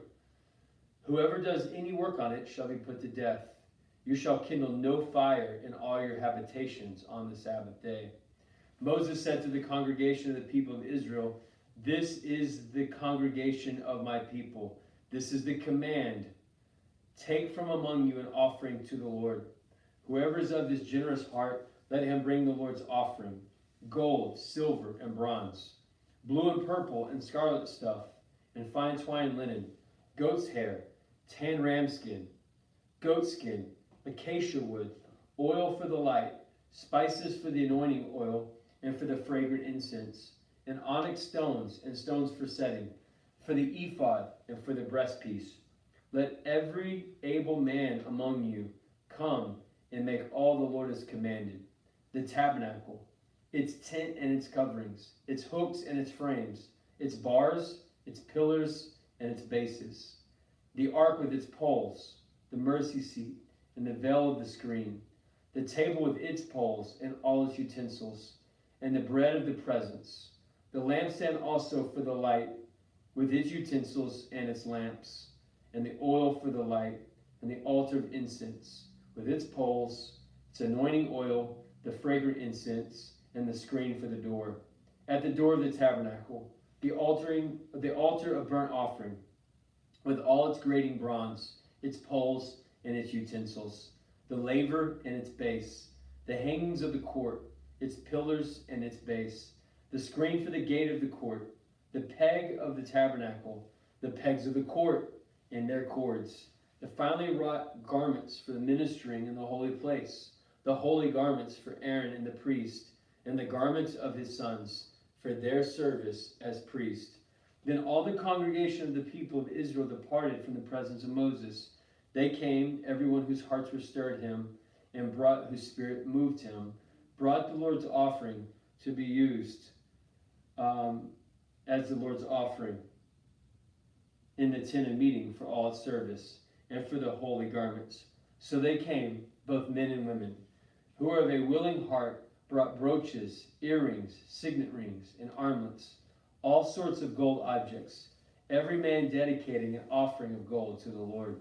And every man with whom was found blue or purple or scarlet stuff, or fine linen, or goat's hairs, or tan ram skins, or goat skins, brought them. Everyone who could make an offering of silver or bronze brought it as the Lord's offering. Every man with whom was found acacia wood in any use brought it. All the women who had the ability who spun with their hands and brought what they was spun in blue and purple and scarlet stuff and fine twine linen. All the women whose hearts were moved with the ability spun the goat's hair. And the leaders brought onyx stones and stones to be set for the ephod and for the breastpiece, and spices and oil for the light, and for the anointing oil, and for the fragrant scents. All the men and women, the people of Israel, whose heart moved them to bring anything for the work which the Lord had commanded by Moses to be done, brought it as their free will offering to the Lord.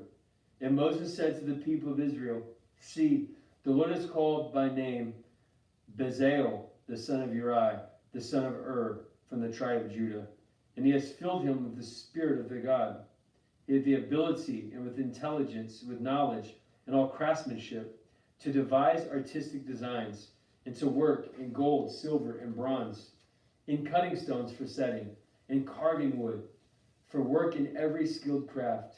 For he has inspired him to teach, both him and Othniel, the son of Ahiskah, the tribe of Dan. He has filled them with the ability to do every sort of work done by craftsmen, or by a designer, or by an embroiderer in blue and purple and scarlet stuff, and fine twine linen, or by a weaver, or any sort of workman or skilled designer.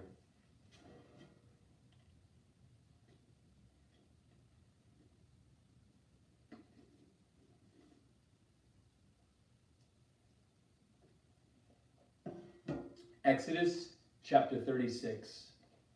Bezalel and Oholib and every able man in whom the Lord has put the ability and intelligence to know how to do any work in the construction of the sanctuary shall be work in accordance to all that the Lord has commanded.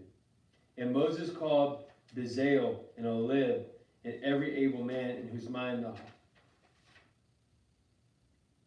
the Lord had put the ability, everyone whose heart stirred him up to come and do the work. And they received from Moses all the freewill offerings which the people of Israel had brought for doing the work of the sanctuary. They still kept bringing him freewill offerings every morning, so that all had the able men were doing sort of task in the sanctuary came, each from the task he was doing, and said to Moses, The people bring much more than enough for doing the work which the Lord has commanded us to do. So Moses gave command, and the word was proclaimed throughout the camp, Let neither man nor woman do anything for the free offering of the sanctuary. So the people were restrained from the bringings, for the stuff they had was sufficient to do all the work and more. And all the able men among the workmen made the tabernacle with 10 curtains, and they were made of fine twined linen, and blue and purple and scarlet stuff, with cherubim and skillful worked. The length of each curtain was 28 cubits, and the breadth of each curtain 4 cubits, and all the curtains had the same measure. And he coupled 5 curtains to one another, and the other 5 curtains he coupled to another. He made loops of blue on the edge of the utmost curtain of the first set. Likewise, he made them on the edge of the outmost curtain of the second set. He made 50 loops on the one curtain. He made 50 loops on the edge of the second. The loops were opposite each other. And he made 50 clasps of gold, and coupled the curtains to one another with clasps, so that the tabernacle was one whole. He also made curtains of goat's hair for a tent over the tabernacle. He made 11 curtains. The length of each curtain was 30 cubits, and the breadth of each curtain 4 cubits. The 11 curtains had the same measure. He coupled 5 curtains by themselves, and 6 curtains by themselves. He made 50 loops on the edge of the outmost curtain on the one set, 50 loops on the edge of the other connecting curtain. He made 50 clasps of bronze to the couple of the tent together that made the one. He made for the tent of the covering a tan ram skin and goat skin. Then he made the upright frames for the tabernacle of acacia wood. 10 cubits were the length of the frame, and a cubit and a half the breadth of each frame. Each frame had 2 tenons for fitting together. For he did this for all the frames of the tabernacle. The frames for the tabernacle he made thus: 20 frames from the south side. He made 40 bases of silver under the 20 frames, 2 bases under one frame for its 2 tenons, 2 bases under another frame for its 2 tenons. And for the second side of the tabernacle, on the north side, he made 20 frames, and on their 40 bases of silver, 2 bases under one frame, and 2 bases under another frame. And for the rear of the tabernacle westward, he made 6 frames, and they were separated beneath, but joined at the top. The first ring made 2 of them for the 2 corners. There were 8 frames under the bases of silver, 16 bases under each frame.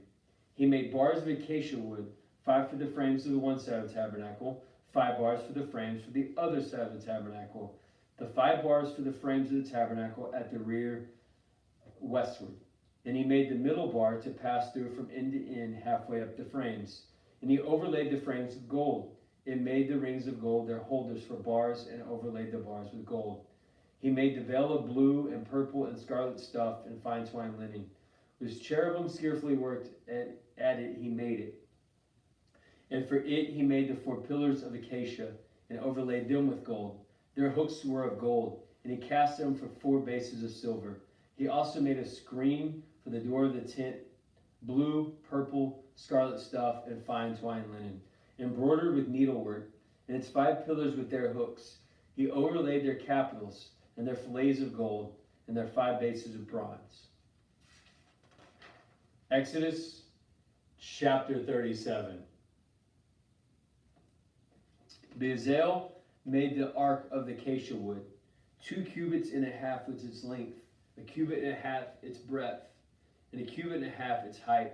And he overlaid it with pure gold within and without, and made molding of gold around it. He cast 4 rings of gold for its 4 corners, 2 rings on each side, and 2 rings on the other side. And he made poles of acacia wood, and overlaid them with gold, and put the poles into the rings on the side to carry the ark. And he made a mercy seat of pure gold. 2 cubits and a half was its length, and a cubit and a half its breadth. And he made 2 cherubim of hammered gold. On the 2 ends of the mercy seat he made them, 1 cherubim, and on the other end, 1 cherubim at the other end. 1 piece of the mercy seat he made the cherubim on its 2 ends. The cherubim spread out their wings from above, overshadowing the mercy seat with their wings, with their faces one to another. Toward the mercy seat were the faces of the cherubim. So he also made the table of acacia wood, 2 cubits with its length, a cubit with its breadth, a cubit and a half its height, and he overlaid it with pure gold. and made a molding of gold around it. And he made around it a frame of handbreadth wide, and a molding of gold around the frame. He cast for it 4 rings of gold. Fastened to the rings were the 4 corners of each legs. Close to the frames were the rings, as the holders for the poles were to carry the table. He made the poles of acacia wood to carry the table, and overlaid them with gold. He made the vessels of pure gold, which were to be upon the table, its plates and dishes for incense, its bowls and flagons, with which to pour libations. He also made the lampstand of pure gold. The bases and the shaft of the lampstand were made of hammered work. Its cups, its capitals, and its flowers were all one piece with it. And there were 6 branches going out of its side, 3 branches of the lampstand out of one side, and 3 branches of the lampstand out of the other side. 3 cups made like almonds, each with capital and flower, on one branch, and the 3 cups like almond, and the capital and the flower and the other branches. So for the 6 branches going out of the lampstand. And on the lampstand itself were 4 cups made like almonds, with their capitals and flowers, and the capital of one piece under it, with each of the 6 branches going out of it. Their capitals and the branches were of one piece with it. The whole was hammered work of pure gold. And he made it 7 lamps, and its snuffers, and its trays of pure gold. He made it, and all its utensils, of a talent of pure gold. He made the altar of incense of acacia wood. Its length was a cubit, its breadth was a cubit. It was a square. 2 cubits was its height. Its horns were of one piece with it, and it overlaid with pure gold. Its tops, its sides around it, its horns, and he made a molding of gold around it. He made 2 rings of gold under its molding, on 2 opposite sides of it, as holders for the poles to which was to carry it. He made the poles of acacia wood, and overlaid them with gold. He made the holy anointing oil also, and the pure fragrant incense, blended as by a perfumer. Exodus chapter 38. He made the altar of burnt offerings also out of acacia wood. 5 cubits was its length, 5 cubits was its breadth. It was square, and 3 cubits was its height. He made horns for it on the 4 corners, and its horns were of one piece with it, and it overlaid with bronze. And he made all over the utensils of the altar, the pots, the shovels, the basins, the forks, the fire pans, all its utensils he made of bronze. And he made for the altar a grating, a network of bronze under its ledge, extending halfway down. He cast 4 rings on the 4 corners of the bronze grate as the holders for the poles. He made the poles of acacia wood, and overlaid them with bronze. And he put the poles to the rings on the sides of the altar to carry it with them. He made it hollow with boards. He made the laver of bronze and its base of bronze, with mirrors of the ministering women who ministered at the door of the tent of meeting. And he made the courts for the south side, hanging the courts of fine twine linen, 100 cubits, and their pillars, 20, and their bases 20, of bronze. But the hooks of the pillars and their fillets were of silver. And the north side was 100 cubits, and their pillars 20. Their bases 20, of bronze. But the hook of pillars and their fillets were of silver. And the west side were hanging of 50 cubits, their pillars 10, their sockets 10. And the hooks of pillar and their fillets were of silver, for the front east cubits. The hanging one side of the gate were 15 cubits, with 3 pillars and 3 bases, and so on for the other.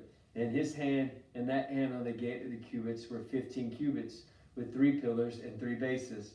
All the hangings around the court were of fine twine linen.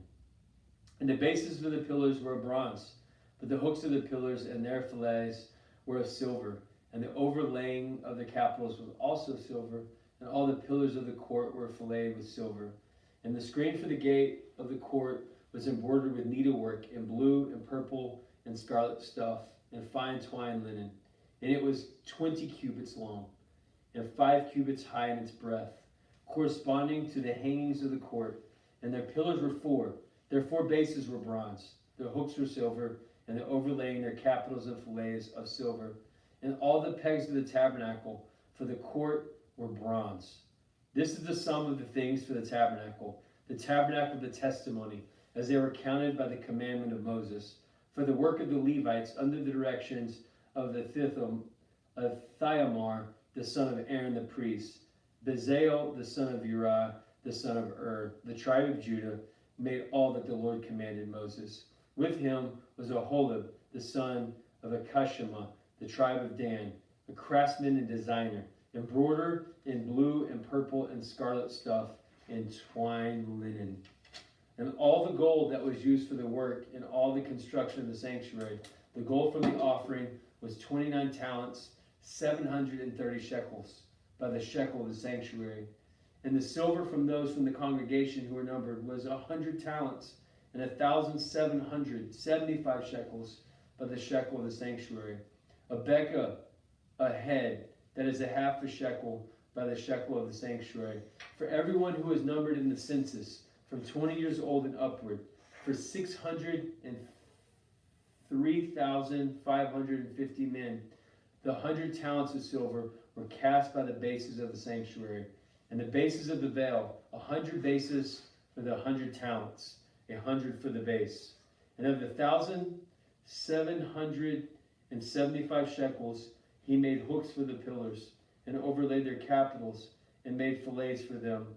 And the bronze that was contributed was 70 talents, and 2,400 shekels.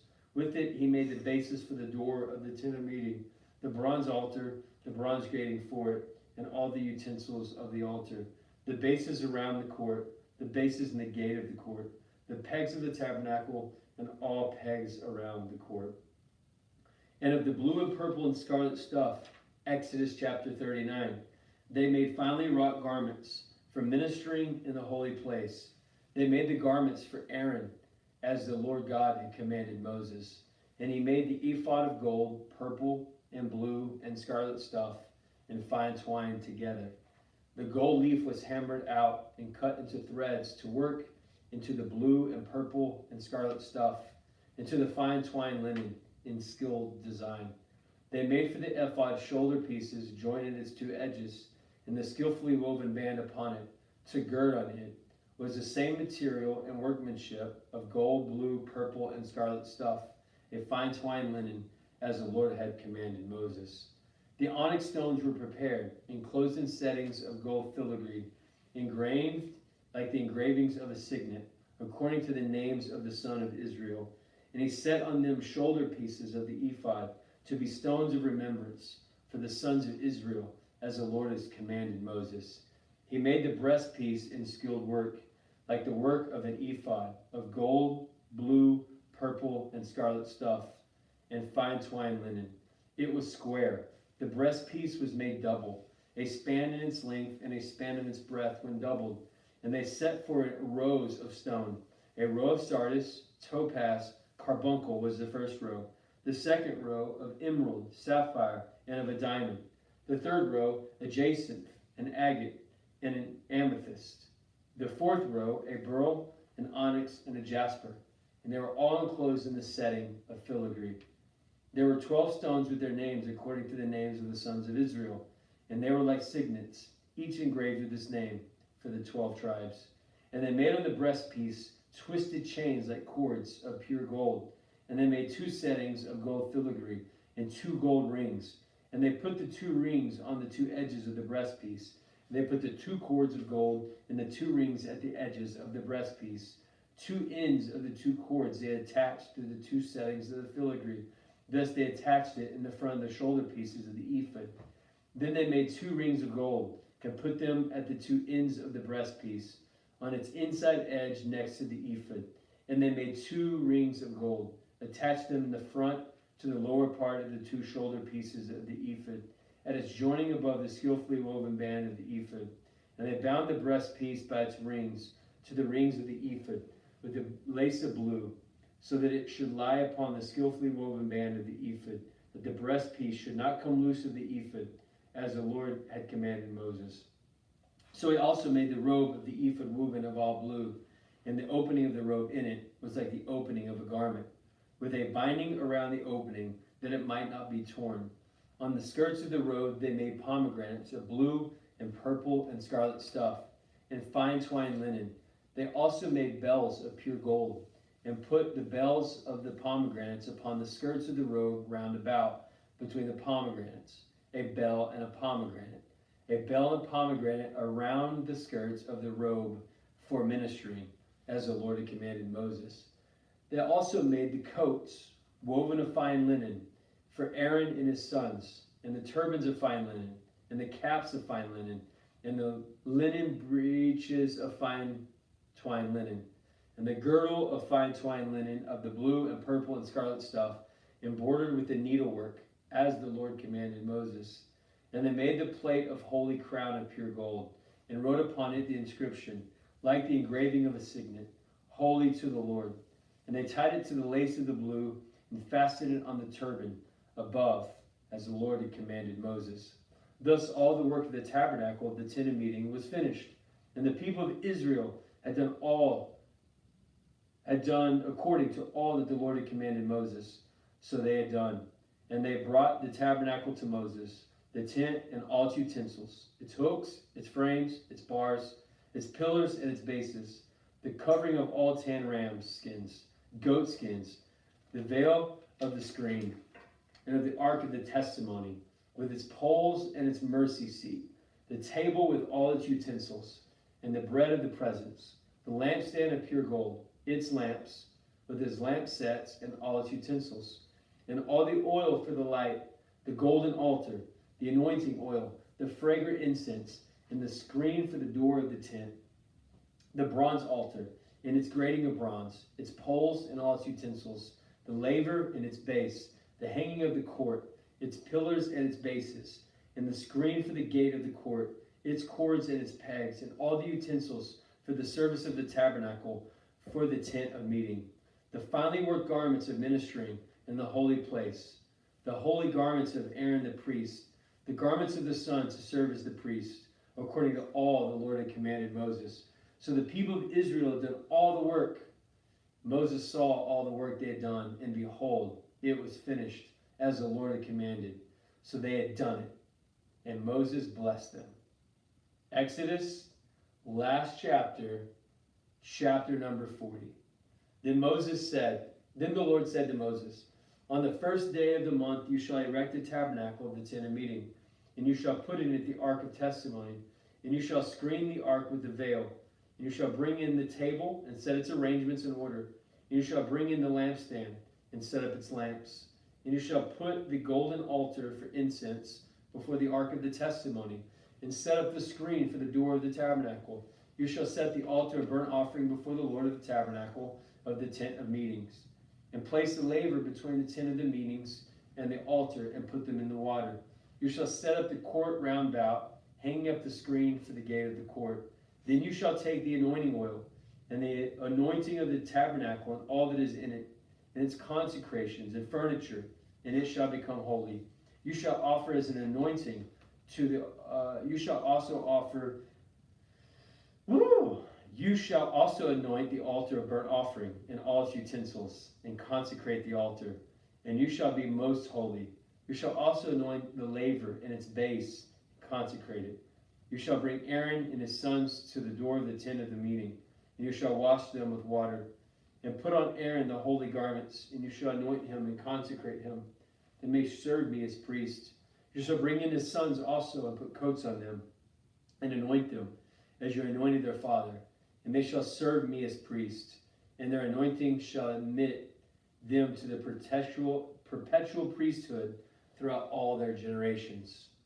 Thus did Moses, according to all the Lord had commanded him, so he did. In the first month in the second year, on the first day of the month, the tabernacle was erected. Moses erected the tabernacle. He laid its bases. He set up its frames. He put it in its poles. He raised up its pillars. He spread the tent over the tabernacle and put the covering of the tent over it, as the Lord had commanded Moses. And he took the testimony and put it into the ark. He put the poles in the ark, the mercy seat above the ark. And he brought the ark into the tabernacle and set up the veil of the screen. And the screen of the ark is a testimony, as the Lord had commanded Moses. And then he put up the table in the tent of meetings on the north side of the tabernacle, outside the veil. And he set the bread in order in order on it before the Lord, as the Lord had commanded Moses.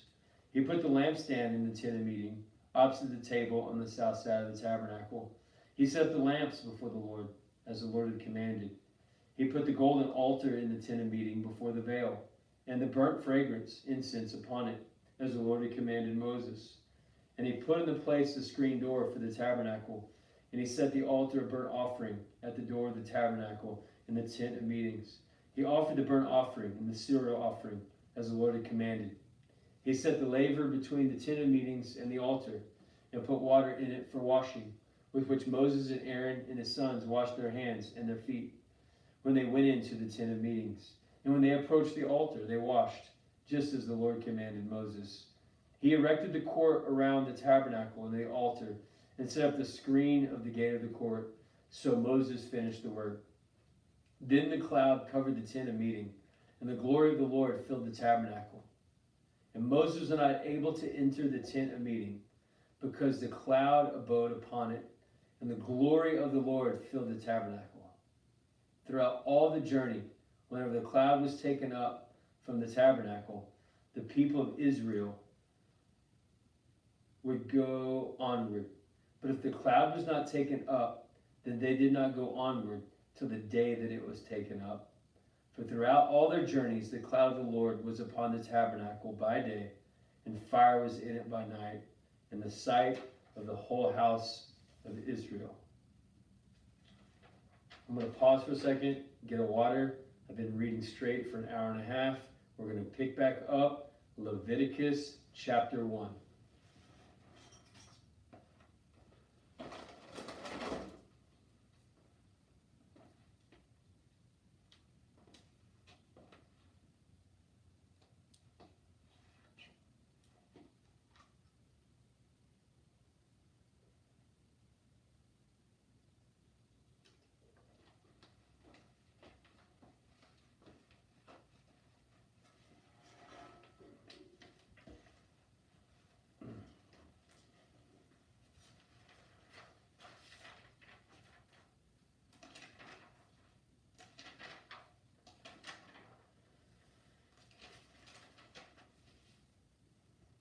Okay, we have finished Genesis and Exodus so far today.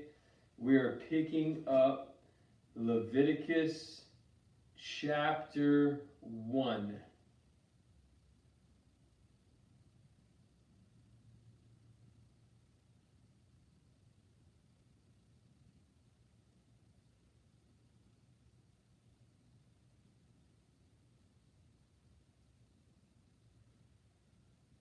The Lord called Moses and spoke to him from the tent of meetings, saying, "Speak to the people of Israel, and say to them, when a man brings an offering to the Lord, you shall bring your offering of cattle from the herd or for the flock. If his offering is a burnt offering from the herd, he shall offer a male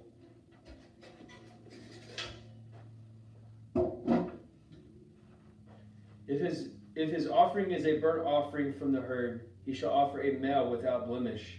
He shall offer it at the door of the tent of meetings, that he may be accepted before the Lord. He shall lay his hand upon the head of the burnt offering, and it shall be accepted for him to make atonement for him. Then he shall kill the bull before the Lord. And Aaron's son and the priest shall present the blood, and throw the blood round about against the altar that is at the door of the tent of meetings. And he shall flay the burnt offering and cut it into pieces. And the sons of Aaron the priest shall put the fire on the altar, and lay wood in order upon the fire. And Aaron's sons and the priest shall lay the pieces, the head, the fat, in order upon the wood, that is the fire upon the altar. But its entrails and its legs he shall wash with water. And the priest shall burn the whole upon the altar, as a burnt offering, an offering by fire, pleasing odor to the Lord. If his gift for a burnt offering is from the flock, from the sheep or the goats, he shall offer a male without blemish. He shall kill it on the north side of the altar before the Lord. And Aaron's son, the priest, shall throw its blood against the altar round about. and he shall cut it into pieces, with its head and its fat. But the priest shall lay upon them and order the wood to fire upon the altar. But the entrails and the legs he shall wash with the water. And the priest shall offer the whole, burnt on the altar, a burning offering, a fire-pleasing odor to the Lord. Verse 14. If his offering to the Lord is a burnt offering of birds, then he shall bring his offering of turtle doves or of young pigeons. And the priest shall bring it to the altar and wring its head off and burn it on the altar. And its blood shall be drained out of the side of the altar. And he shall take away its crop with its feathers and cast it beside the altar on the east side in the place for his ashes. He shall tear it by its wings, but it shall not divide asunder. And the priest shall burn it on the altar upon the wood that is on the fire. That is a burning offering, an offering by fire, pleasing odor to the Lord. Leviticus chapter 2. When anyone brings a cereal offering as an offering to the Lord, his offering shall be of fine flour. He shall pour on it oil and put frankincense on it, and bring it to Aaron's son the priest. And he shall take from it a handful of fine flour and oil with all its frankincense, and all the priests shall burn it as a memorial portion upon the altar, an offering by fire, a pleasing odor to the Lord. And what is left is a cereal offering for Aaron and his sons, the most holy part unto the Lord. When you bring a cereal offering baked in the oven as an offering, it shall be unleavened cakes of fine flour mixed with oil, and unleavened wafers spread with oil. And if your offering is a cereal offering baked on a griddle, it shall be of fine flour, unleavened, mixed with oil. You shall break it into pieces and pour oil on it. It is a cereal offering. And if your offering is a cereal offering cooked in a pan, it shall be made of fine flour with oil. And you shall bring the cereal offering that is made of these things to the Lord. And when it is presented to the priest, he shall bring it to the altar. And the priest shall take from the cereal offering its memorial portion, and burn this on the altar, an altar fire, a pleasing aroma to the Lord. And what is left of the cereal offering shall be for Aaron and his sons. It is most holy part of the offering by fire to the Lord. No cereal offering which you bring to the Lord shall be made with leaven. You shall not burn no leaven, nor any honey as an offering by fire to the Lord. As an offering of first fruits, you may bring them to the Lord, but they shall not be offered on the altar for a pleasing odor. You shall season all your cereal offerings with salt. You shall not let the salt of the covenant with your Lord God be lacking from your cereal offering. With all your offerings you shall offer salt. But if you offer a cereal offering of first fruits to the Lord, you shall offer for cereal offerings of your first fruits crushed new grain from fresh ears, parched with fire. And you shall put oil upon it, and lay frankincense upon it. It is a cereal offering. And the priest shall burn it as a memorial portion of the crushed grain, and of the oil and the frankincense that is offered by fire to the Lord. Leviticus chapter 3. If a man's offering is a sacrifice of a peace offering, he offers an animal from the herd, a male or female. He shall offer it without blemish before the Lord. And he shall lay his head upon its head as an offering, and kill it at the door of the tent of meeting. And Aaron's sons, the priest, shall throw the blood against the altar round about. And from the sacrifice of the peace offering, as an offering by fire to the Lord, he shall offer the fat covering the entrails, and all the fat that is on the entrails, and the 2 kidneys with the fat that is on them at the loins, and the appendage of the liver, which he shall take away with the kidneys. Then Aaron's son shall burn it on the altar upon the wood offering, and it shall be a fire, pleasing odor unto the Lord. If his offering for sacrifice of peace offering to the Lord is an animal from the flock, male or female, he shall offer it without blemish. If he offers a lamb for his offering, then he shall offer it before the Lord, laying his hand upon the head of the offering, killing it before the tent of meeting. And Aaron's son shall throw its blood against the altar round about. Then from the sacrifice of the peace offering, as an offering by fire to the Lord, he shall offer its fat, the fat tail entire, taking it away close by the backbone, and the fat that covers the entrails, and all the fat that is on the entrails, and the two kidneys with the fat that is on the loins, and the appendage of the liver, which he shall take away with the kidneys. And the priest shall burn it on the altar as food offered by fire to the Lord. If his offering is a goat, then he shall offer it before the Lord. And he shall lay his hand upon its head, kill it before the tent of meeting, and the sons of Aaron shall throw its blood against the altar round about.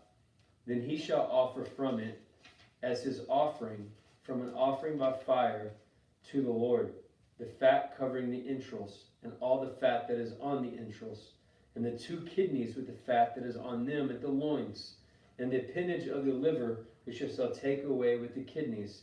And the priest shall burn them on the altar as food offered by fire for a pleasing odor.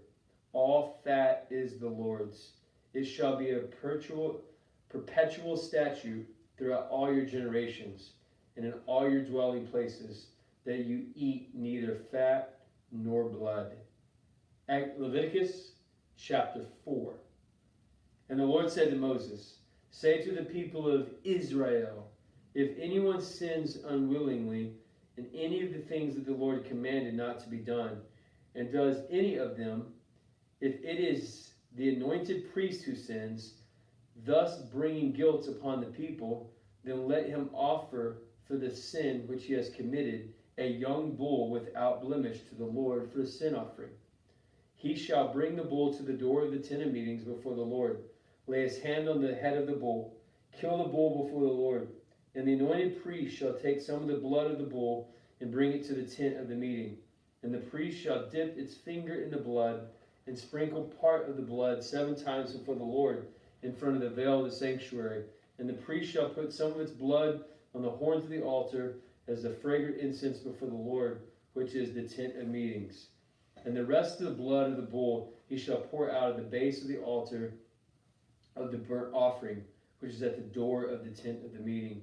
And all the fat of the bull of the sin offering he shall take from it, and the fat that covers the entrails, and all the fat that is on the entrails, and the 2 kidneys with the fat that is on them at the loins, and the appendage of the liver which he shall take away from the kidneys, just as the 2 are taken away from the peace offerings. And the priest shall burn them on the altar of the burnt offering. But the skin of the bull and its flesh, with its head, its legs, its entrails, and its dung, the whole bull he shall carry forth outside the camp to a clean place where the ashes are poured out. And it shall burn on a fire of wood, where the ashes are poured out, it shall be burned. If the whole congregation of Israel commits a sin unwittingly, and the thing is hidden from the sight of the assembly, and they do any one of the things the Lord has commanded not to be done, and are guilty, when the sin which they have committed becomes known, the assembly shall take a young bull for a sin offering, and bring it before the tent of meetings. And the elders of the congregation shall lay their hands upon the head of the bull before the Lord, and the bull shall be killed before the Lord. Then the anointed priest shall bring some of the blood of the bull to the tent of the meeting. And the priest shall dip his finger in the blood and sprinkle it 7 times before the Lord in front of the veil. And he shall put some of the blood on the horns of the altar, which is in the tent of meeting before the Lord. And the rest of the blood he shall pour out at the base of the altar of the burnt offering, which is at the door of the tent of meetings. And all its fat he shall take and burn upon the altar.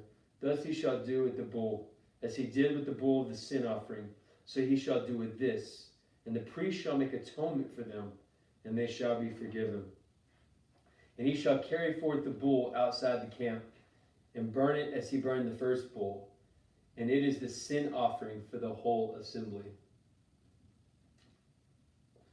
When a ruler sins, doing unwilling things,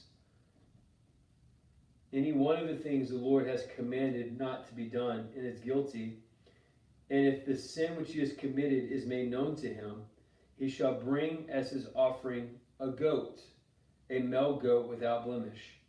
And he shall lay his hand upon the head of the goat, kill it, in the place where they are to kill the burnt offering before the Lord, for it is a sin offering. Then the priest shall take some of the blood of the sin offering with its fingers, and put its horns upon the altar, and pour out the rest of the blood at the base of the altar for the burnt offering. And all of its fat shall be burned on the altar like the fat of the priests of the peace offerings. And so shall the priest make atonement for him and his sin, and he shall be forgiven.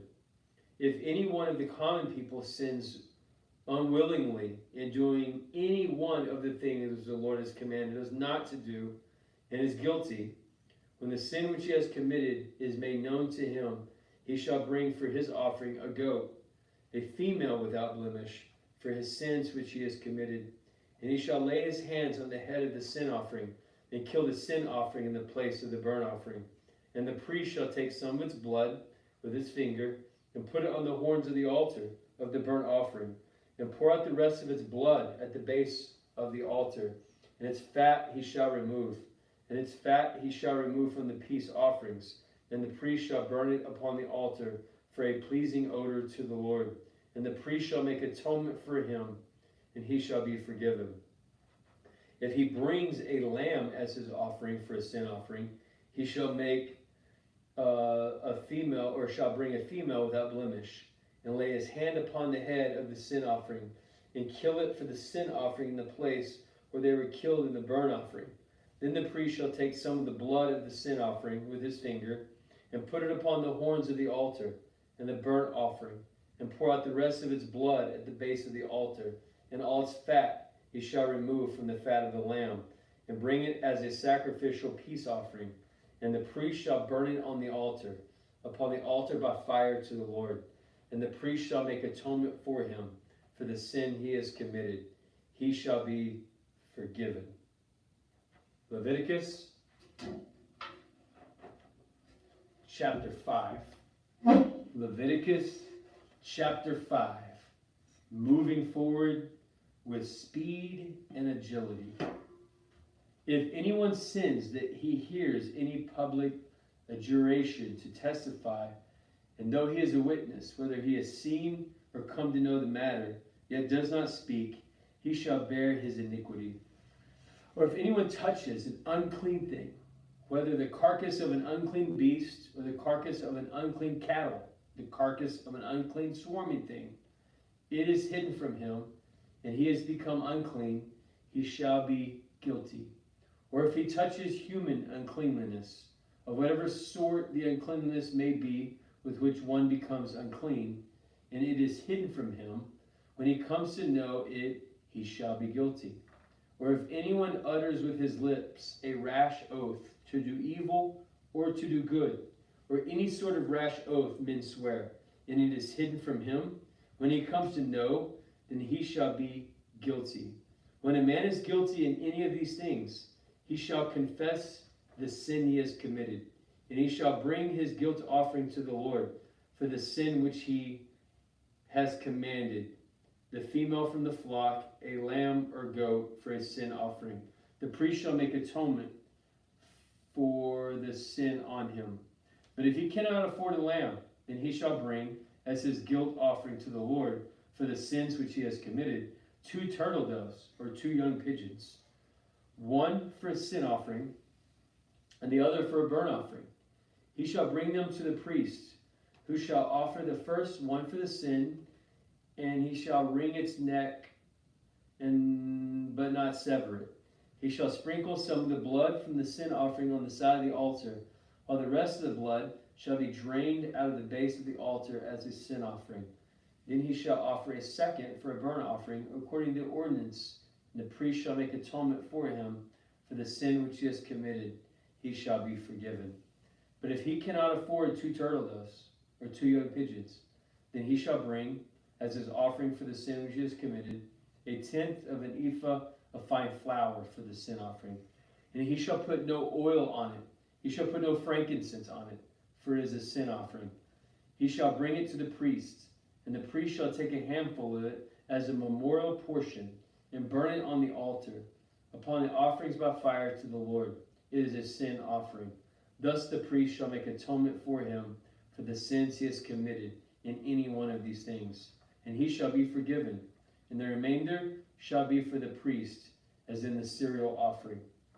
The Lord said to Moses, if anyone commits a breach of faith and sins unwillingly against any of the holy things of the Lord, he shall bring as his guilt offering to the Lord a ram without blemish, without flock, valued by you in shekels of silver, and according to the shekel of the sanctuary, it is a guilt offering.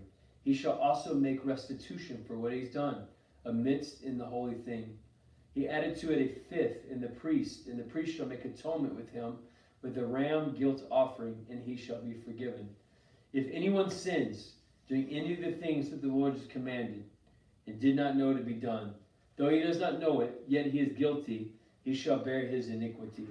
He shall bring to the priest a ram without blemish out of the flock, valued by you as a guilt offering. The priest shall make atonement for him for the error which he commanded and committed unwillingly. He shall be forgiven. It is a guilt offering. He is guilty before the Lord. Leviticus chapter 6. The Lord said to Moses, if anyone sins and commits a breach of faith against the Lord by deceiving his neighbor in a matter of deposit or security, or through robbery, or if he has oppressed his neighbor, or has found what is lost and lied about it, swearing falsely, in any of these things which men do and sin, then when one has sinned and become guilty, he shall restore what he took by robbery, or what he got by oppression, or the deposit which was committed to him, or the lost thing which he found. Anything that he has sworn falsely, he shall restore it in full, and shall add a fifth to it, and give it to him who it belongs on the day of his guilt offering. And when he brings it to the priest of the guilt offering to the Lord, a ram without blemish of the flock, valued by you at the price of the guilt offering, the priest shall make atonement for him before the Lord, and he shall be forgiven for any of the things which one may do, and thereby become guilty. The Lord then said to Moses, command Aaron and his sons, saying, this is the law of the burnt offering. The burnt offering shall be on the hearth of the altar all night until the morning, until the fire of the altar shall be burning on it. And the priest shall put on its linen garment, and put on its linen breeches all the body. And he shall take on the ashes to which the fire has consumed the burnt offering on the altar, and put them besides the altar. He shall put on the offering garments, other garments, carry forth the ashes outside the camp to a clean place. The fire on the altar shall be kept burning, it shall not go out. The priest shall burn the wood on it every morning, and he shall lay the burnt offering on it, in order to see the peace offerings. Fire shall be continually burning upon the altar, and it shall not go out. This is the law of the cereal offerings. The sons of Aaron shall offer it before the Lord in the front of the altar. And one shall take from it a handful of fine flour and cereal offerings with its oil and all its frankincense, on which the cereal offerings, the burnt as a memorial offering to the Lord, pleasing. And the rest of it Aaron his son shall eat. It shall be eaten unleavened bread at the holy place. In the court of the tent of meeting they shall eat it. It shall not be baked with leaven. I have given it as their portion of the offering by fire. It is a thing most holy, like the sin offering and guilt offering. Every male among the children of Aaron may eat of it, as decreed forever throughout your generations. From the Lord's offering by fire, whoever touches them shall be holy. Then the Lord said to Moses, this is the offering which Aaron and his sons are to offer to the Lord on the day when he is anointed. A tenth of an ephah of fine flour as a regular cereal offering, half of it in the morning and half in the evening. It shall be made with oil on the griddle. You shall bring it mixed well in baked pieces like a cereal offering, and offer it to the Lord as a pleasing odor. The priest from among Aaron's son, who is anointed to succeed him, shall offer as a decree forever. The whole of it shall be burned. Every cereal offering of the priest shall be wholly burned, as it is not to be eaten. Then the Lord said to Moses, say to Aaron and his sons, this is the law of the sin offering. In the place where the burnt offering is killed, shall a sin offering be killed before the Lord. It is most holy. The priests who offer it for sin shall eat it. In a holy place it shall be eaten, in the court of the tent of meeting. Whatever touches its flesh shall be holy, and when any of its blood is sprinkled on a garment, you shall wash it on the place where it has been sprinkled. And the earthen vessel with which it is boiled shall be broken up.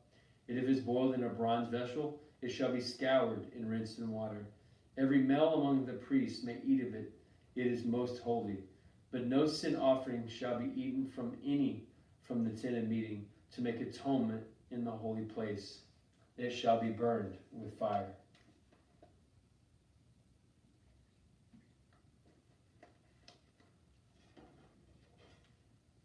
Leviticus chapter 7. Leviticus chapter 7. This is the law of the guilt offering, and it is most holy. In the place where they killed the burnt offering, and they killed the other offering, and its blood to be thrown out on the altar round about. And all its fat shall be offered, the fat tail, the fat that covers the entrails, the 2 kidneys with the fat that is on them at the loins, and the appendage of the liver, which is to take away the kidneys. And the priest burn with them on the altar as an offering to the Lord, a guilt offering. Every male among the priests may eat of it, and it shall be eaten in the holy place. It is most holy. The guilt offering is like the sin offering. There is no one law for them. The priest who makes atonement shall offer it. The priest who offers any burnt offering shall have for himself the skin of the burnt offering. And every cereal offering baked in the oven is prepared on the pan or the griddle for the priest who offers it. And every cereal offering mixed with oil or dry shall be well for Aaron as one another. And this is the law sacrificing the peace offering that may be offered to the Lord. If he offers it for a thanksgiving, then he shall offer with the thanks offering unleavened cakes mixed with oil, unleavened wafers spread with oil, and cakes of fine flour mixed with oil. With the sacrifice of his peace offering for this thanksgiving, he shall bring his offering with cakes of unleavened bread. And of such he shall offer 1 cake from each offering, as an offering to the Lord. And it shall belong to the priest, who throws the blood of the peace offering. And the flesh of the sacrifice of his peace offering for thanksgiving shall be eaten on the day of his offering. He shall not leave any of it until morning. But if the sacrifice of his offering is a votive offering, or a freewill offering, it shall be eaten on the day when he offers his sacrifice. On the morrow, on what remains of it shall be eaten. But what remains of it, the flesh shall sacrifice on the 3rd day of the burn with fire. If any of the flesh of the sacrifice of his peace offering is eaten on the 3rd day, he who offers it shall not be accepted, neither shall it be accredited to him, as it is an abomination, and who eats of it shall bear his iniquity. Flesh that touches anything unclean shall not be eaten, it shall be burned with fire. All who are clean may eat flesh, but the person who eats the flesh of the sacrifice of the Lord's peace offering, while an uncleanness is on him, that person shall be cut off from among his people. And if anyone touches anything unclean, whether the uncleanness of man or uncleanliness of beast, or any unclean abomination, and then eats of the flesh of the sacrifice of the Lord's peace offerings, that person shall be cut off from among his people. The Lord said to Moses, say to the people of Israel, you shall eat no fat, no ox, or sheep, or goat. The fat of an animal that dies of itself, and the fat of the one that is torn by beasts, may be put to any other use. But on no account you shall eat of it. For every person who eats of the fat of an animal, of which an offering by fire is made to the Lord, shall be cut off from among his people. Moreover, you shall eat no blood whatever, whether of fowl or of animal, in any of your dwellings. Whoever eats of any blood, that person shall be cut off from amongst his people. The Lord said to Moses, say to the people of Israel, he that offers a sacrifice of peace offerings to the Lord shall bring his offering to the Lord. From the sacrifice of his peace offering he shall bring with his own hands the offerings by fire to the Lord. He shall bring the fat with the breast, and the breast may be waved as a wave offering before the Lord. The priest shall burn with fat on the altar, but the breast shall be for Aaron and his sons. And the right thigh you shall give to the priest as an offering from the sacrifice of your peace offerings. He among the sons of Aaron who offers the blood of the peace offerings and the fat shall have the right thigh for a portion. But for the breast that is waved and from the thigh that is offered, I have taken from the people of Israel out of the sacrifices of their peace offerings. And I have given them to Aaron, the priest, and to his sons as a perpetual due from the people of Israel. This is the portion of Aaron and of his sons from the offerings made by fire of the Lord, consecrated to them on the day they were presented to serve as priests of the Lord. The Lord commanded this to be given to them by the people of Israel on the day that they were anointed. This is a perpetual due throughout all their generations. This is the law of the burnt offering, of the cereal offering, of the sin offering, of the guilt offering, of the consecration, and of the peace offerings, which the Lord commanded Moses on Mount Sinai on the day he commanded the people of Israel to bring their offerings to the Lord in the wilderness of Sinai. And that is 2 straight hours of reading. Woo! We're on Leviticus chapter 8, and Denise is taking over. Praise the Lord. Praise the Lord. And hey, I'll be downstairs if you need anything, and then Bo will come relieve you. All right? Leviticus chapter 8. Leviticus chapter 8, and then you just put that tab where you stop. Okay. I'm giving it to you a bit early, because I've got brain fog. Yeah, that's good. Thank you. The Lord said to Moses, "Take Aaron and his sons with him, and the garments, and the anointing oil, and the bull of the sin offering, and the 2 rams, and the basket of unleavened bread, and assemble all the congregation at the door of the tent of meeting." And Moses did as the Lord commanded him, and the congregation was assembled at the door of the tent of meeting. And Moses said to the congregation, "This is the thing which the Lord has commanded to be done." And Moses brought Aaron and his sons and washed them with water. And he put on him the coat, and girded him with the girdle, and clothed him with the robe, and put the ephod upon him, and girded him with the skillfully woven band of the ephod, binding it to him therewith. And he placed the breastpiece on him, and the breastpiece be put the Urim and the Thummim. And he set the turban upon his head. And on the turban in front he set the golden plate, the holy crown, as the Lord commanded Moses. Then Moses took the anointing oil and anointed the tabernacle and all that was in it, and consecrated them. And he sprinkled some of it on the altar 7 times, and anointed the altar and all its utensils, and the laver and its base, to consecrate them. And he poured some of the anointing oil on Aaron's head, and anointed him to consecrate him.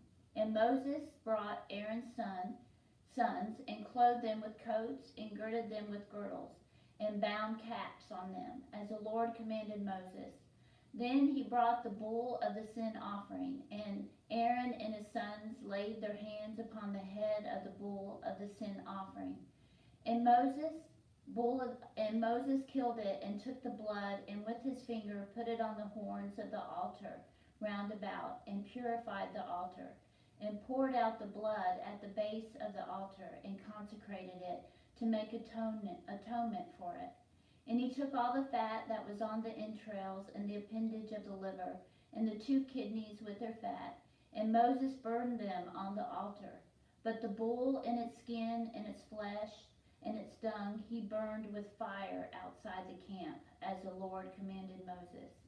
Then he presented the ram of the burnt offering, and Aaron and his sons laid their hands on the head of the ram.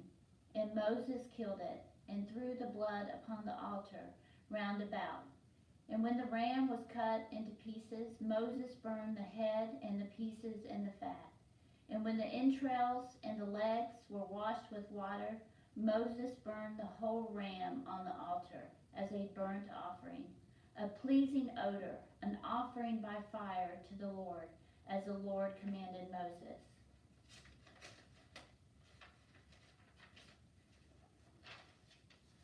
Then he presented the other ram and the ram of ordination, and Aaron and his sons laid their hands on the head of the ram.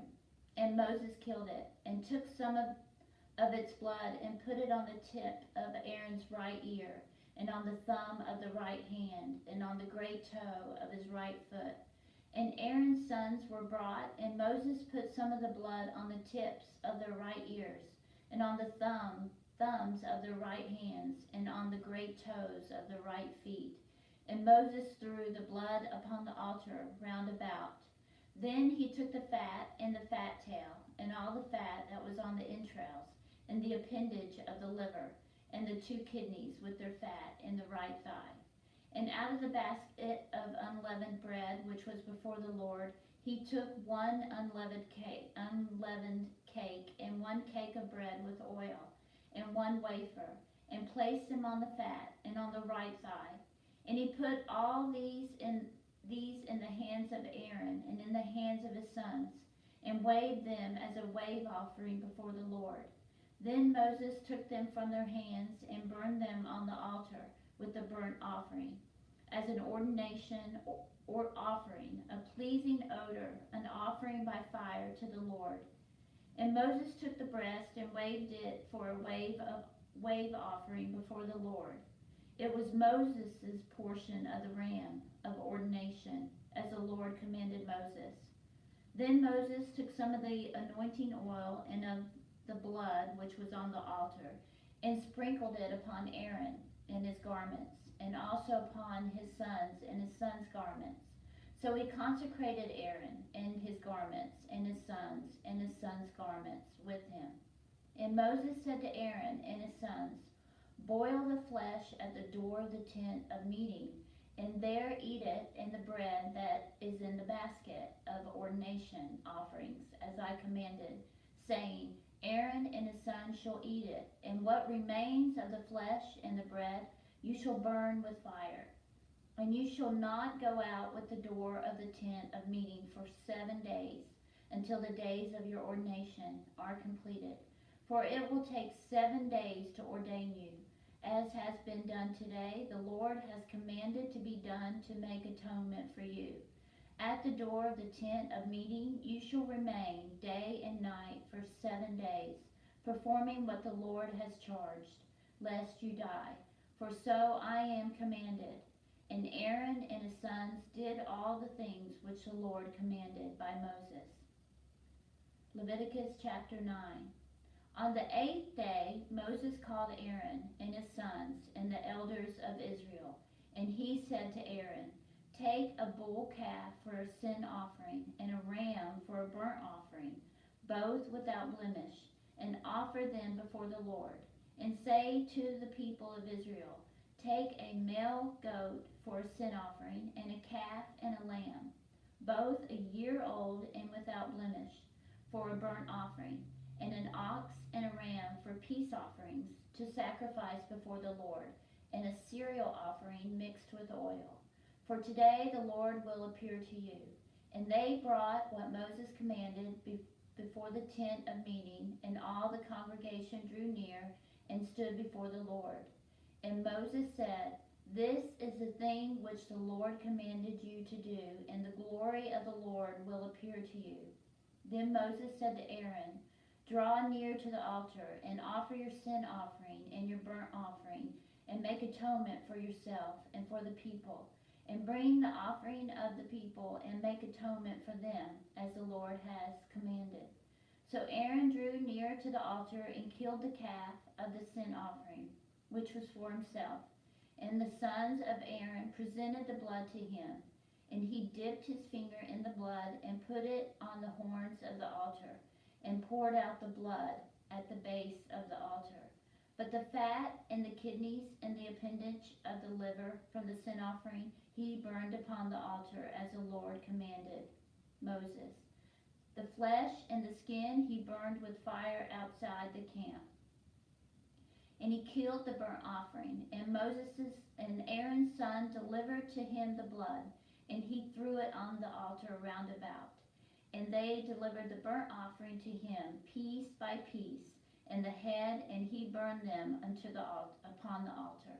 And he washed the entrails and the legs, and burned them with the burnt offering on the altar.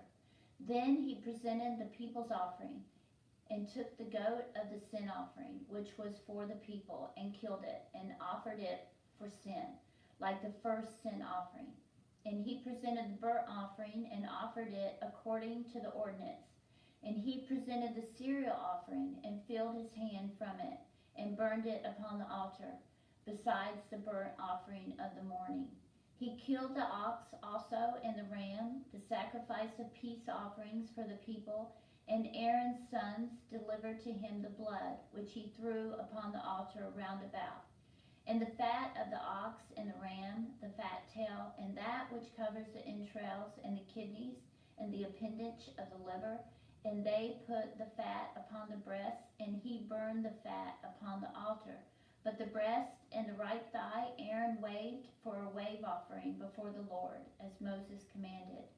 Then Aaron lifted up his hands toward the people, and blessed them. And he came down from offering the sin offering, and the burnt offering, and the peace offerings.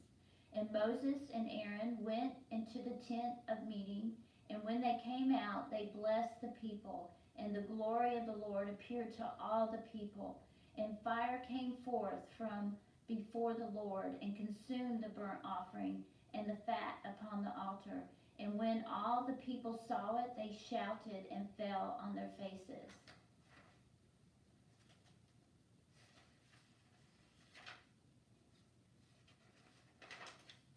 Leviticus chapter 10. Now Nadab and Abihu, the sons of Aaron, each took his censer, and put the fire in it, and laid incense on it, and offered unholy fire before the Lord, and such as he had not commanded them.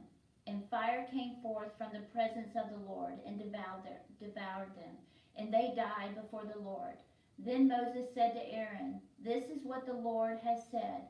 I will show myself holy among those who are near me, and before all the people I will be glorified." And Aaron held his peace.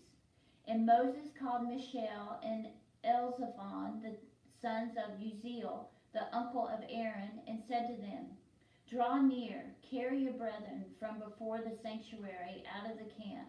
So they drew near and carried them in their coats and of the camp, as Moses had said. And Moses said to Aaron and to Eleazar and Ithamar, his sons, "Do not let the hair of your heads hang loose, and do not rend your clothes, lest you die, and lest wrath come upon all the congregation. But your brethren, the whole house of Israel, may bewail the burning which the Lord has kindled. And do not go out from the door of the tent of meeting, lest you die. For the anointing oil of the Lord is upon you." And they did according to the word of Moses. And the Lord spoke to Aaron, saying, "Drink no wine, nor strong drink, you nor your sons with you, when you go into the tent of meeting, lest you die. It shall be a statute for throughout your generations. You are to distinguish between the holy and the common, and between the unclean and the clean. And you are to teach the people of Israel all the statutes which the Lord has spoken to them by Moses." And Moses said to Aaron and to Eleazar and Ithamar, his sons who were left, "Take the cereal offerings that remains of the offerings by fire to the Lord, and eat it unleavened beside the altar. For it is the most holy. You shall eat it in a holy place, because it is your due and your sons' due, from the offerings by fire to the Lord, for so I am commanded. But the breast that is waved and the thigh that is offered, you shall eat in any clean place, you and your sons and your daughters with you, for they are given as your due and your sons' due, from the sacrifices of the peace offering of the people of Israel. The thigh that is offered and the breast that is waved, they shall bring with the offerings by fire of the fat to wave for a wave offering before the Lord.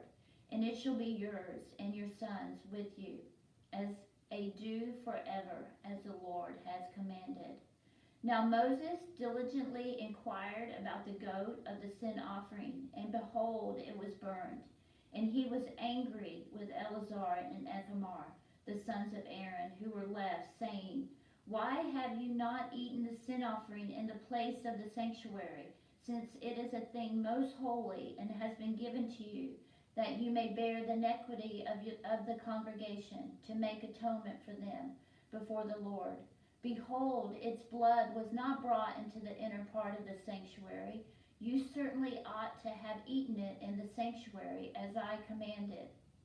And Aaron said to Moses, Behold, today they have offered their sin offering and their burnt offering before the Lord, and yet such things as these have befallen me. If I had eaten the sin offering today, would it have been acceptable in the sight of the Lord? And when Moses heard that, he was content. And the Lord said to Moses and Aaron, Say to the people of Israel, These are the living things which you may eat among all the beasts that are on the earth. Whatever parts the hoof and its clove-footed and chews the cud among the animals, you may eat. Nevertheless, among those that chew the cud or part the hoof, you shall not eat these. The camel, because it chews the cud, but does not part the hoof, is unclean to you. And the rock badger, because it chews the cud, but does not part the hoof, is unclean to you. And the hare, because it chews the cud, but does not part the hoof, is unclean to you. And the swine, because it parts the hoof, and is cloven-footed, but does not chew the cud, is unclean to you.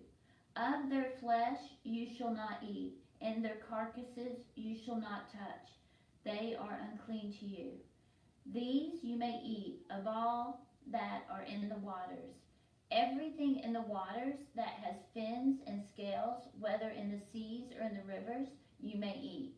But anything in the seas of the rivers, or the rivers that has not fins and scales, of the swarming creatures in the waters, and of the living creatures that are in the waters, is an abomination to you. They shall remain an abomination to you. Of their flesh you shall not eat, and their carcasses you shall have in abomination. Everything in the waters that has not fins and scales is an abomination to you. And these you shall have in abomination among the birds. They shall not be eaten. They are an abomination. The eagle, the vulture, the osprey, the kite, the falcon, according to its kind. Every raven according to its kind. The ostrich, the nighthawk, the seagull, the hawk, according to its kind. The owl, the cormorant, the ibis, the water hen, the pelican, the carrion vulture, the stork, the heron, according to its kind, the hoopoe, and the bat. All winged insects that go up on all fours are an abomination to you. Yet among the winged insects that go on all fours, you may eat those which have legs above their feet, with which to leap on the earth.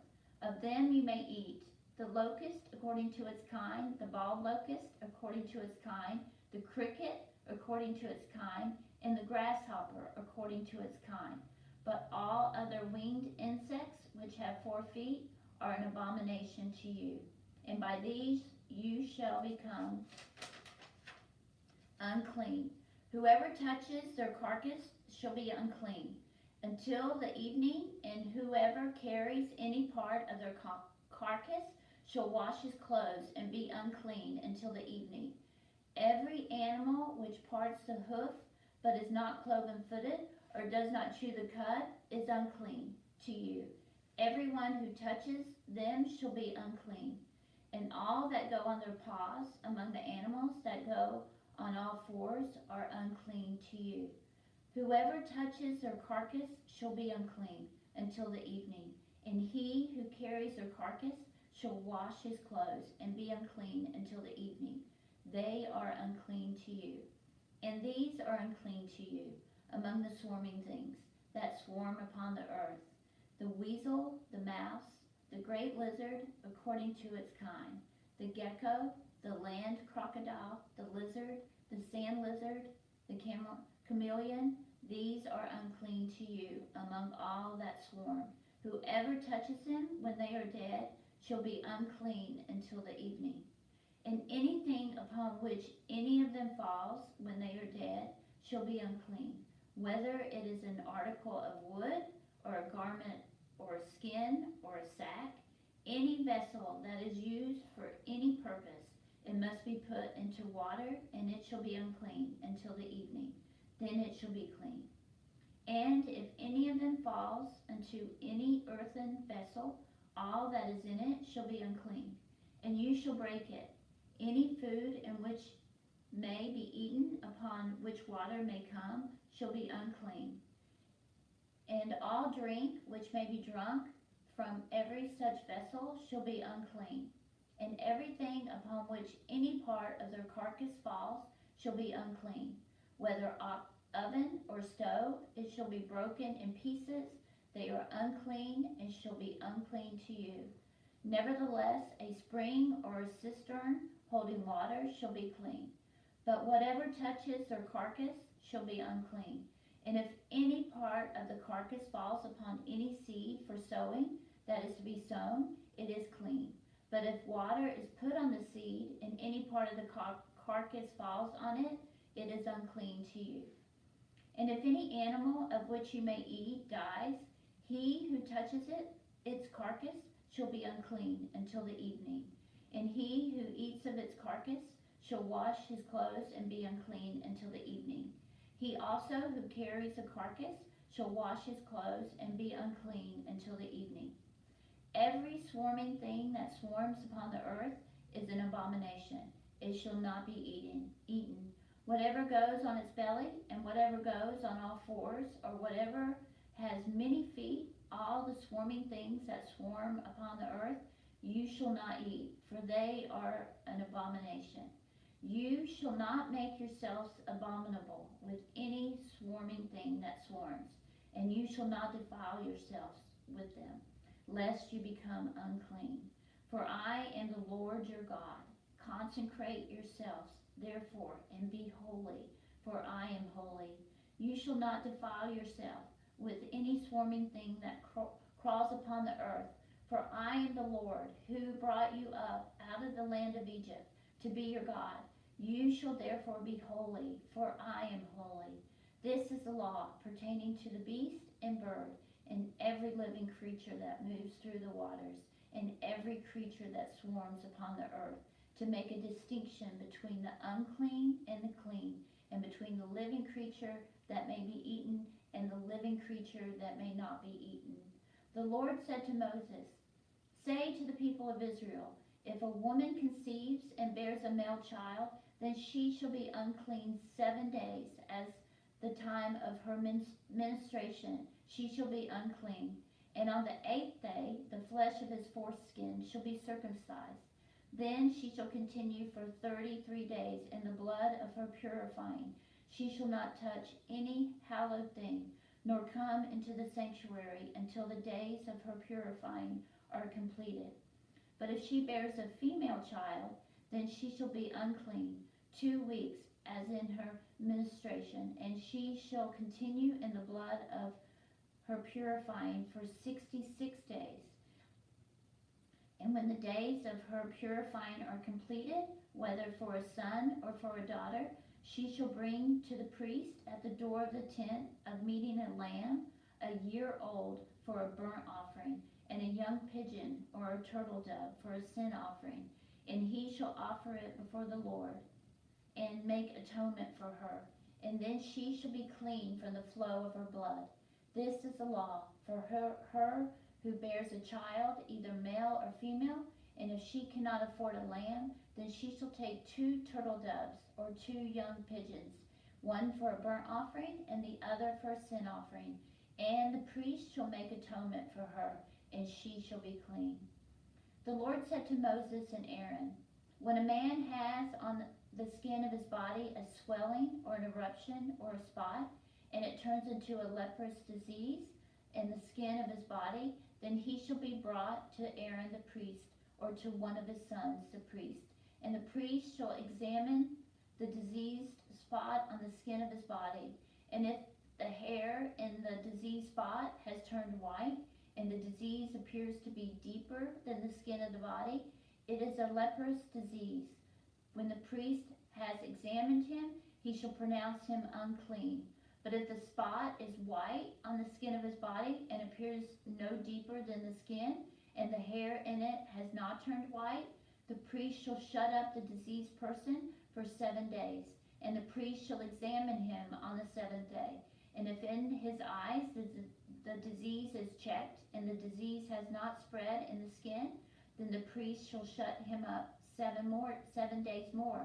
And the priest shall examine him again on the 7th day, and if the disease spot is dim, and the disease has not spread in the skin, then the priest shall pronounce him clean.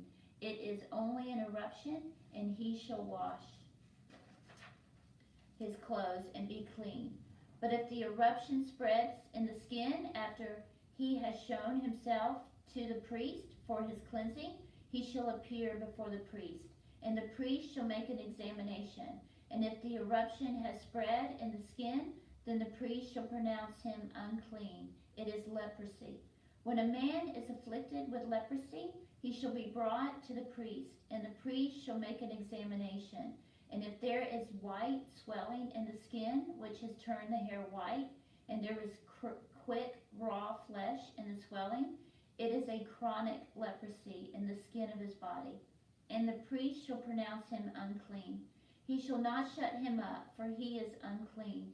And if the leprosy breaks out in the skin, so the leprosy covers all the skin of the diseased person from head to foot, so far as the priest can see. Then the priest shall make an examination, and if the leprosy has covered all his body, he shall pronounce him clean of the disease. It has all turned white, and he is clean. But when raw flesh appears on him, he shall be unclean. And the priest shall examine the raw flesh, and pronounce him unclean. Raw flesh is unclean, for it is leprosy. But if the raw flesh turns again and is changed to white, then he shall come to the priest, and the priest shall examine him. And if the disease has turned white, then the priest shall pronounce the diseased person clean. He is clean.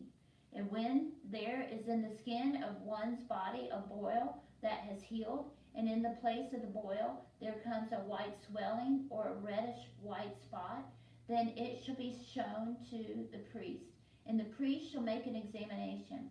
And if it appears deeper than the skin, and his hair has turned white, then the priest shall pronounce him unclean. It is the disease of the leprosy. It has broken out in the boil.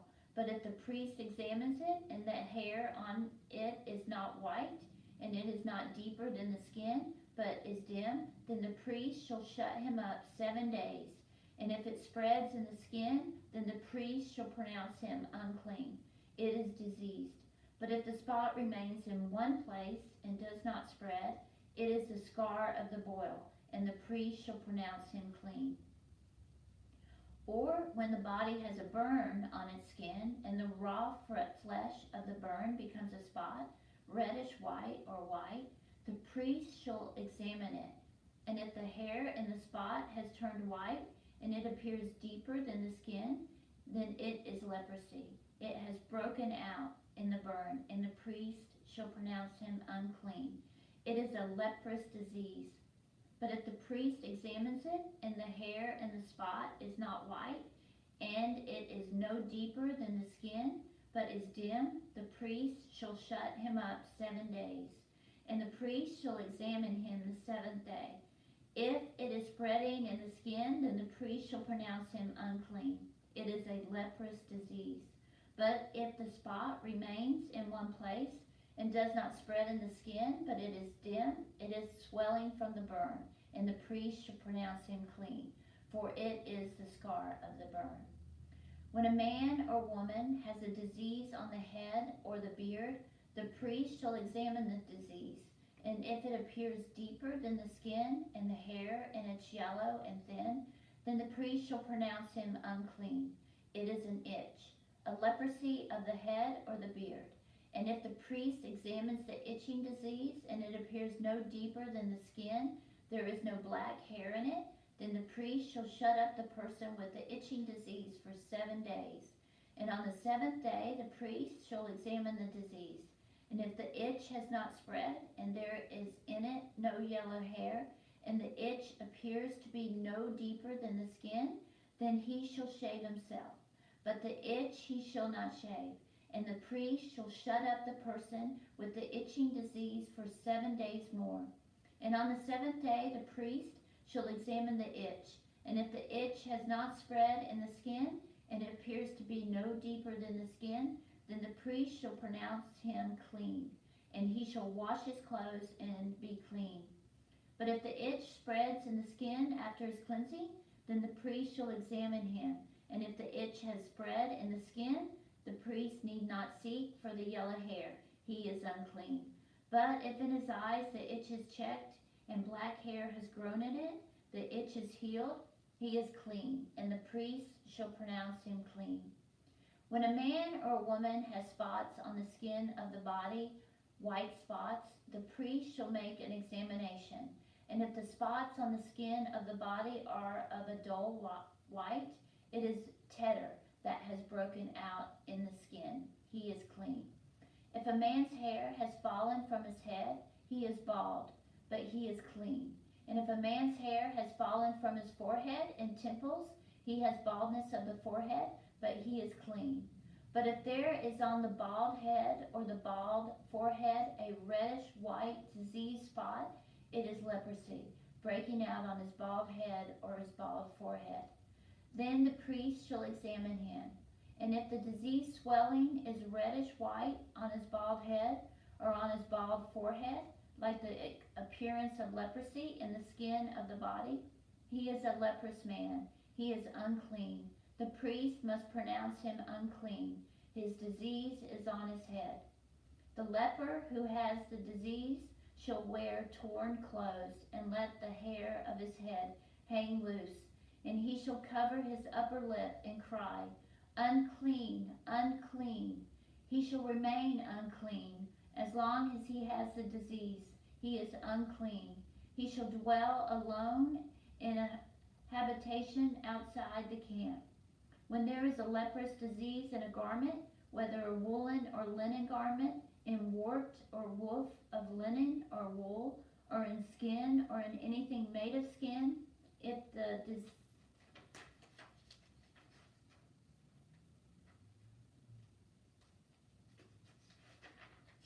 the disease shows greenish or reddish in the garment, whether in warp or woof, or in skin, or in anything made of skin, it is a leprous disease, and shall be shown to the priest.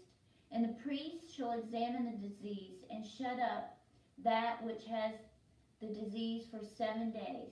Then he shall examine the disease on the 7th day. If the disease has spread in the garment, in warp or woof, or in the skin, whatever be the use of the skin, the disease is malignant leprosy. It is unclean. And he shall burn the garment, whether diseased in warp or woof, woolen or linen, or anything of skin, for it is a malignant leprosy. It shall be burned in the fire. And if the priest examines, and the disease has not spread in the garment, in warp or woof, or in anything of skin, then the priest shall command that they wash the thing in which the disease, and he shall shut it up 7 days more. And the priest shall examine the diseased thing after it has been washed.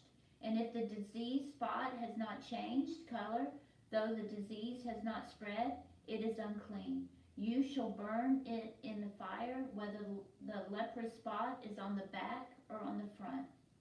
But if the priest examines, and the disease is dim after it is washed, he shall tear the spot out of the garment or the skin, or the warp or woof.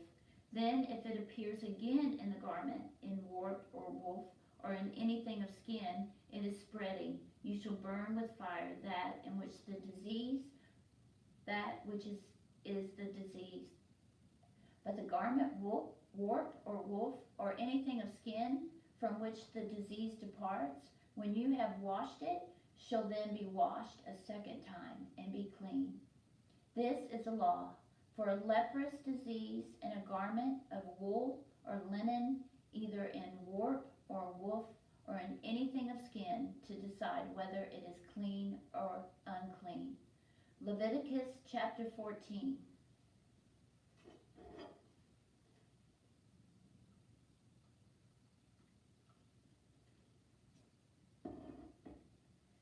The Lord said to Moses, "This shall be the law of the leper for the day of his cleansing.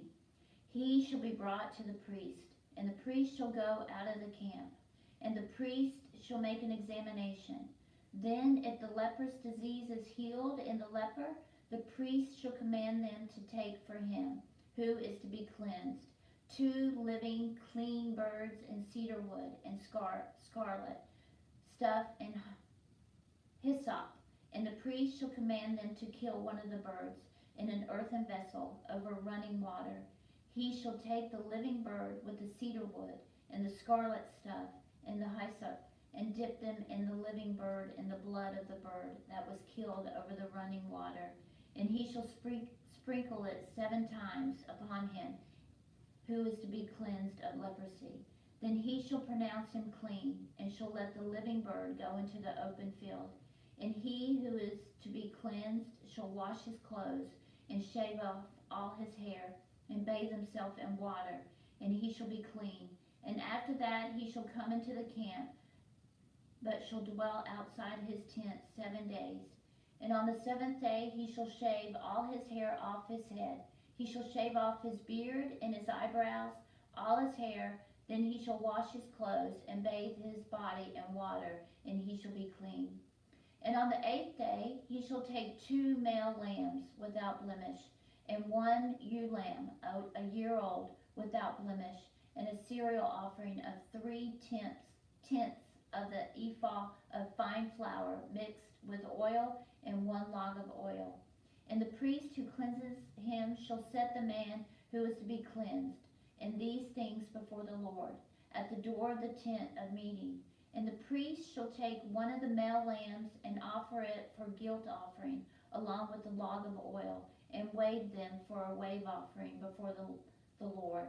And he shall kill the lamb in one place where they kill the sin offering and the burnt offering, in the holy place for the guilt offering. Like the sin offering belongs to the priest, and it is most holy. The priest shall take some of the blood of the guilt offering, and the priest shall put it in the tip of the right ear of him who is to be cleansed, and on the thumb of the right hand, and on the great toe of his right foot.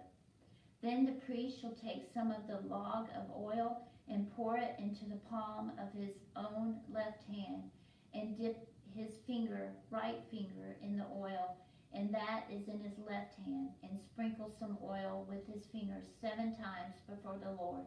And some of the oil that remains in his hand the priest shall put on the tip of the right ear of him who is to be cleansed, and on the thumb of his right hand, and on the great toe of his right foot, upon the blood of the guilt offering, and the rest of the oil that is in the priest's hand he shall put on the head of him who is to be cleansed. Then the priest shall make atonement for him before the Lord. The priest shall offer the sin offering to make atonement for him who is to be cleansed from his uncleanness. And afterward he shall kill the burnt offering. And the priest shall offer the burnt offering and the cereal offering on the altar. Then the priest shall make atonement for him, and he shall be clean.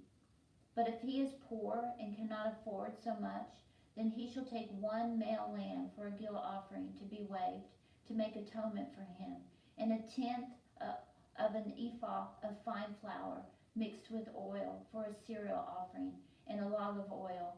Also 2 turtle doves or 2 young pigeons, such as he can afford. And 1 shall be a sin offering, and the other a burnt offering. And on the 8th day he shall bring them for his cleansing to the priest, to the door of the tent of meeting before the Lord. And the priest shall take the lamb of the guilt offering and the log of oil, and the priest shall wave them for a wave offering before the Lord. And he shall kill the lamb of the guilt offering, and the priest shall take some of the blood of the guilt offering, and put it on the tip of the right ear of him who was to be cleansed, and on the thumb of his right hand, and on the great toe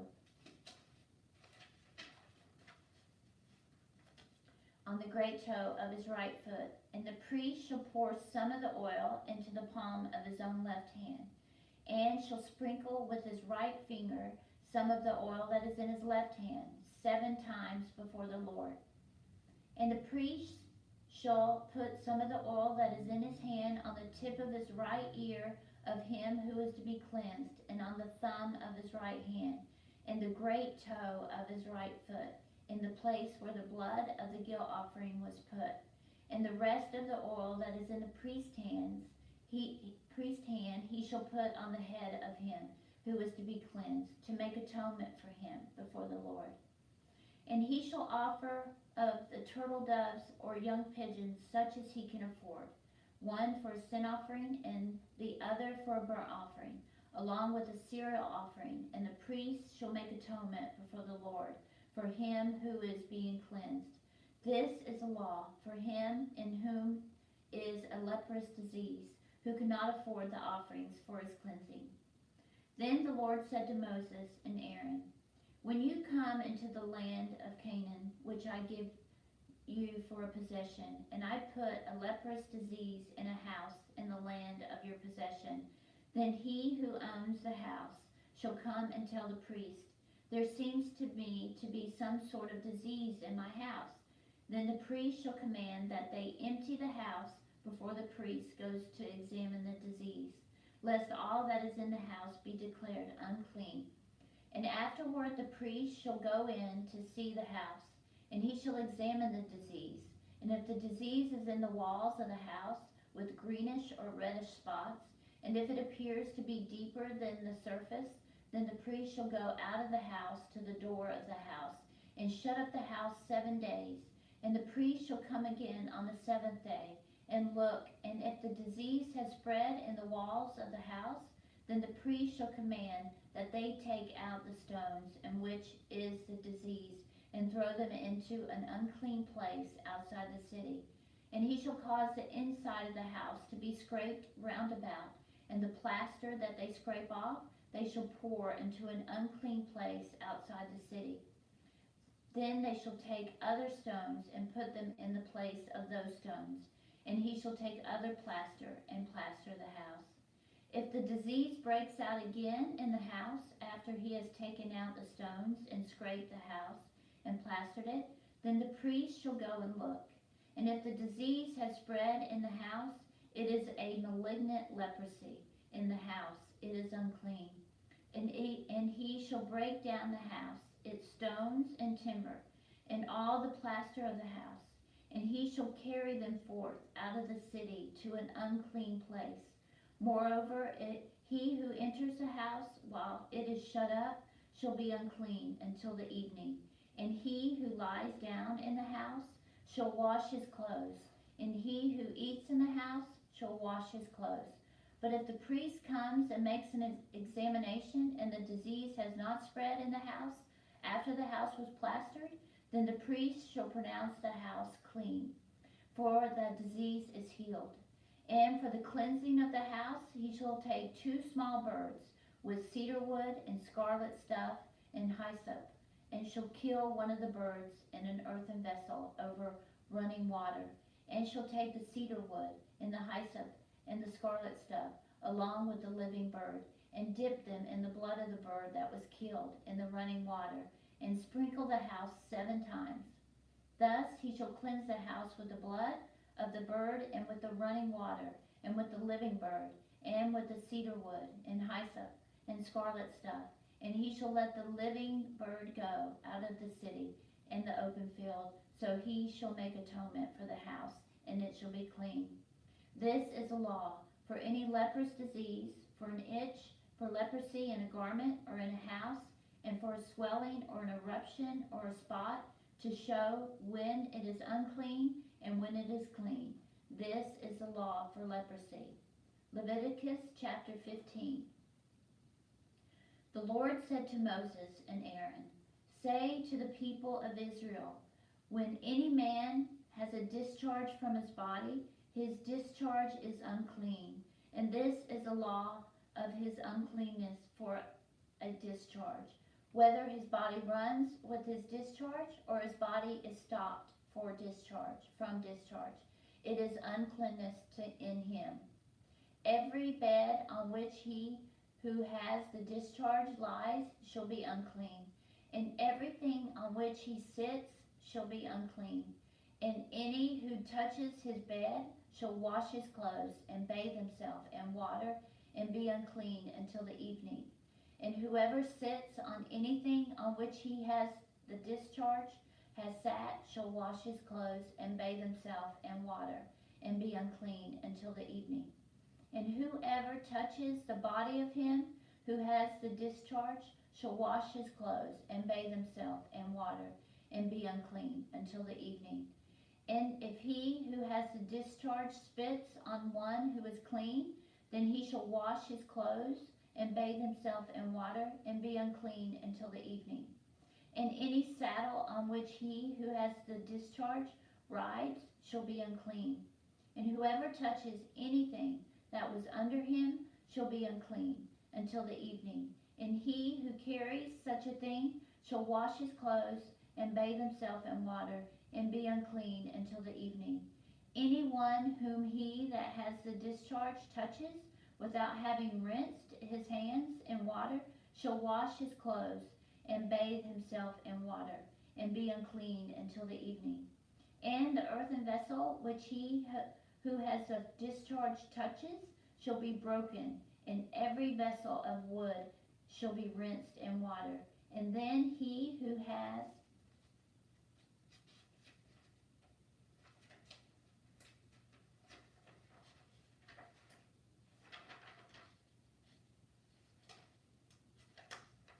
a discharge is cleansed of his discharge.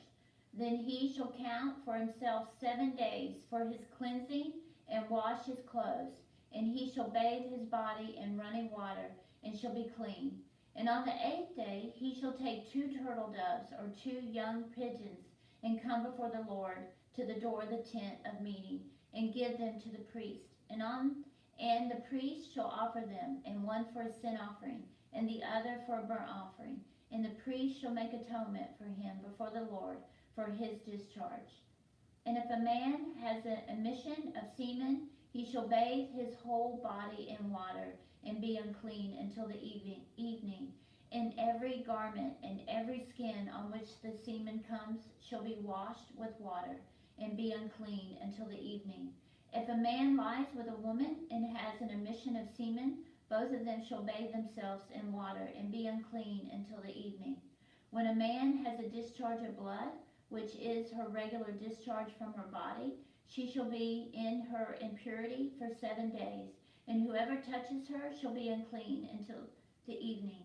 And everything upon which she lies during her impurity shall be unclean. Everything also upon which she sits shall be unclean. And whoever touches her bed shall wash his clothes and bathe himself in water and be unclean until the evening. And whoever touches anything upon which she sits shall wash his clothes and bathe himself in water and be unclean until the evening. Whether it is the bed or anything upon which he sits, which he touches, it shall be unclean until the evening. And if any man lies with her and her impurity is on him, he shall be unclean 7 days, and every bed on which he lies shall be unclean. If a woman has a discharge of blood for many days, not at the time of her impurity, or if she has a discharge beyond the time of her impurity, all the days of the discharge shall continue in uncleanliness, as in the days of her impurity. She shall be unclean. Every bed on which she lies, all the days of her discharge, shall be to her as a bed of her impurity. And everything on which she sits shall be unclean, as in the uncleanness of her impurity. And whoever touches these things shall be unclean, and shall wash his clothes and bathe himself in water and be unclean until the evening. But if she is cleansed of her discharge, she shall count for herself 7 days, and on that she shall be clean. And on the 8th day she shall take 2 turtle doves or 2 young pigeons and bring them to the priest to the door of the tent of meeting. And the priest shall offer one for a sin offering and the other for a burnt offering. And the priest shall make atonement for her before the Lord for her unclean discharge. Thus you shall keep the people of Israel separate from their uncleanness, lest they die in their uncleanness by defiling any tabernacle that is in their midst. This is a law for him who has a discharge, and for him who has an emission of semen, becoming unclean thereby, also for her who is sick with her impurity, that is, for anyone, male or female, who has a discharge, and for the man who lies with a woman who is unclean. Leviticus chapter 16. The Lord spoke to Moses after the death of the two sons of Aaron, when they drew near before the Lord and died. And the Lord said to Moses, Tell Aaron, your brother, not to come at all times into the holy place within the veil before the mercy seat, which is upon the ark, lest he die. For I will appear in the cloud upon the mercy seat. But thus shall Aaron come into the holy place with a young bull for a sin offering, and a ram for a burnt offering.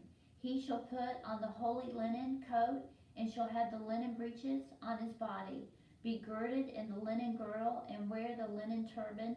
These are the holy garments. He shall bathe his body in water, and then put them on.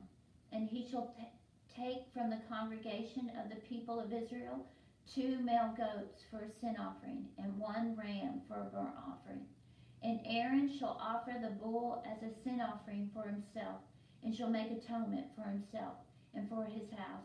Then he shall take the 2 goats and set them before the Lord at the door of the tent of meeting. And Aaron shall cast lots upon the 2 goats, 1 lot for the Lord, and the other lot for Azel. And Aaron shall present the goat on which the lot fell for the Lord, and offer it as a sin offering. But the goat on which the lot fell for Azazel shall be presented alive before the Lord, to make atonement over it, that it may be sent away into the wilderness to Azazel. Aaron shall present the bull as a sin offering for himself. He shall make atonement for himself and for his house. He shall kill the bull as a sin offering for himself, and he shall make a censer full of coals of fire from the altar before the Lord, and 2 handfuls of sweet incense, beaten small. And he shall bring it within the veil, and put the incense on the fire before the Lord. And the cloud of the incense may cover the mercy seat, which is upon the testimony, lest he die. And he shall take some of the blood of the bull, and sprinkle it with his finger on the front of the mercy seat. And before the mercy seat he shall sprinkle the blood with his finger 7 times. Then he shall kill the goat of the sin offering, which is for the people, and bring its blood within the veil, and do with its blood as he did with the blood of the bull, sprinkling it upon the mercy seat and before the mercy seat. Thus he shall make atonement for the holy place, because of the uncleanness of the people of Israel, and because of their transgressions, all their sins. And he shall do for the tent of meeting, which abides with them in the midst of their uncleanness. There shall be no man in the tent of meeting when he enters to make atonement in the holy place, until he comes out and has made atonement for himself and for his house and for all the assembly of Israel. Then he shall go out to the altar which is before the Lord, and make atonement for it, and shall take some of the blood of the bull and of the blood of the goat, and put it on the horns of the altar round about. And he shall sprinkle some of the blood upon it with his fingers 7 times, and cleanse it and hallow it, the uncleannesses of the people of Israel. And when he has made an end of atoning for the holy place, in the tent of meeting and the altar, he shall present the live goat. And Aaron shall lay both his hands upon the head of the live goat, and confess over him all the iniquities of the people of Israel, and all their transgressions, all their sins. And he shall put them upon the head of the goat, and send them away into the wilderness by the hand of a man who is in readiness. The goat shall bear all their iniquities upon him, to be a solitary land, and he shall let the goat go in the wilderness. Then Aaron shall come into the tent of meeting, and shall put off the linen garments which he put on when he went into the holy place, and shall leave them there. And he shall bathe his body in water in a holy place, and put on his garments, and come forth, and offer his burnt offering, and the burnt offering of the people, and make atonement for himself and for the people. And the fat of the sin offering he shall burn upon the altar. And he who lets the goat go to Azazel shall wash his clothes, and bathe his body in water, and afterward he may come into the camp. And the bull for the sin offering, and the goat for the sin offering, whose blood was brought in to make atonement for in the holy place, shall be carried forth outside the camp. Their skin and their flesh and their dung shall be burned with fire.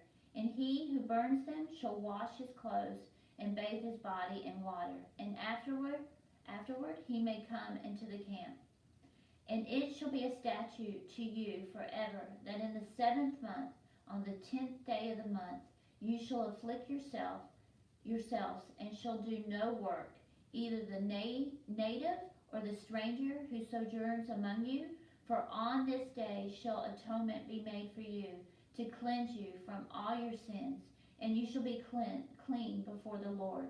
It is a Sabbath of solemn rest to you, and you shall afflict yourselves. It is a statute forever. And the priest who is anointed and consecrated as priest in his father's place shall make atonement, wearing the holy linen garments.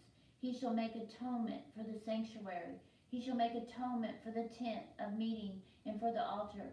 And he shall make atonement for the priests and for all the people of the assembly. And this shall be an everlasting statute for you, that atonement may be made for the people of Israel once in a year because of all their sins. And Moses did as the Lord commanded him. Leviticus chapter 17.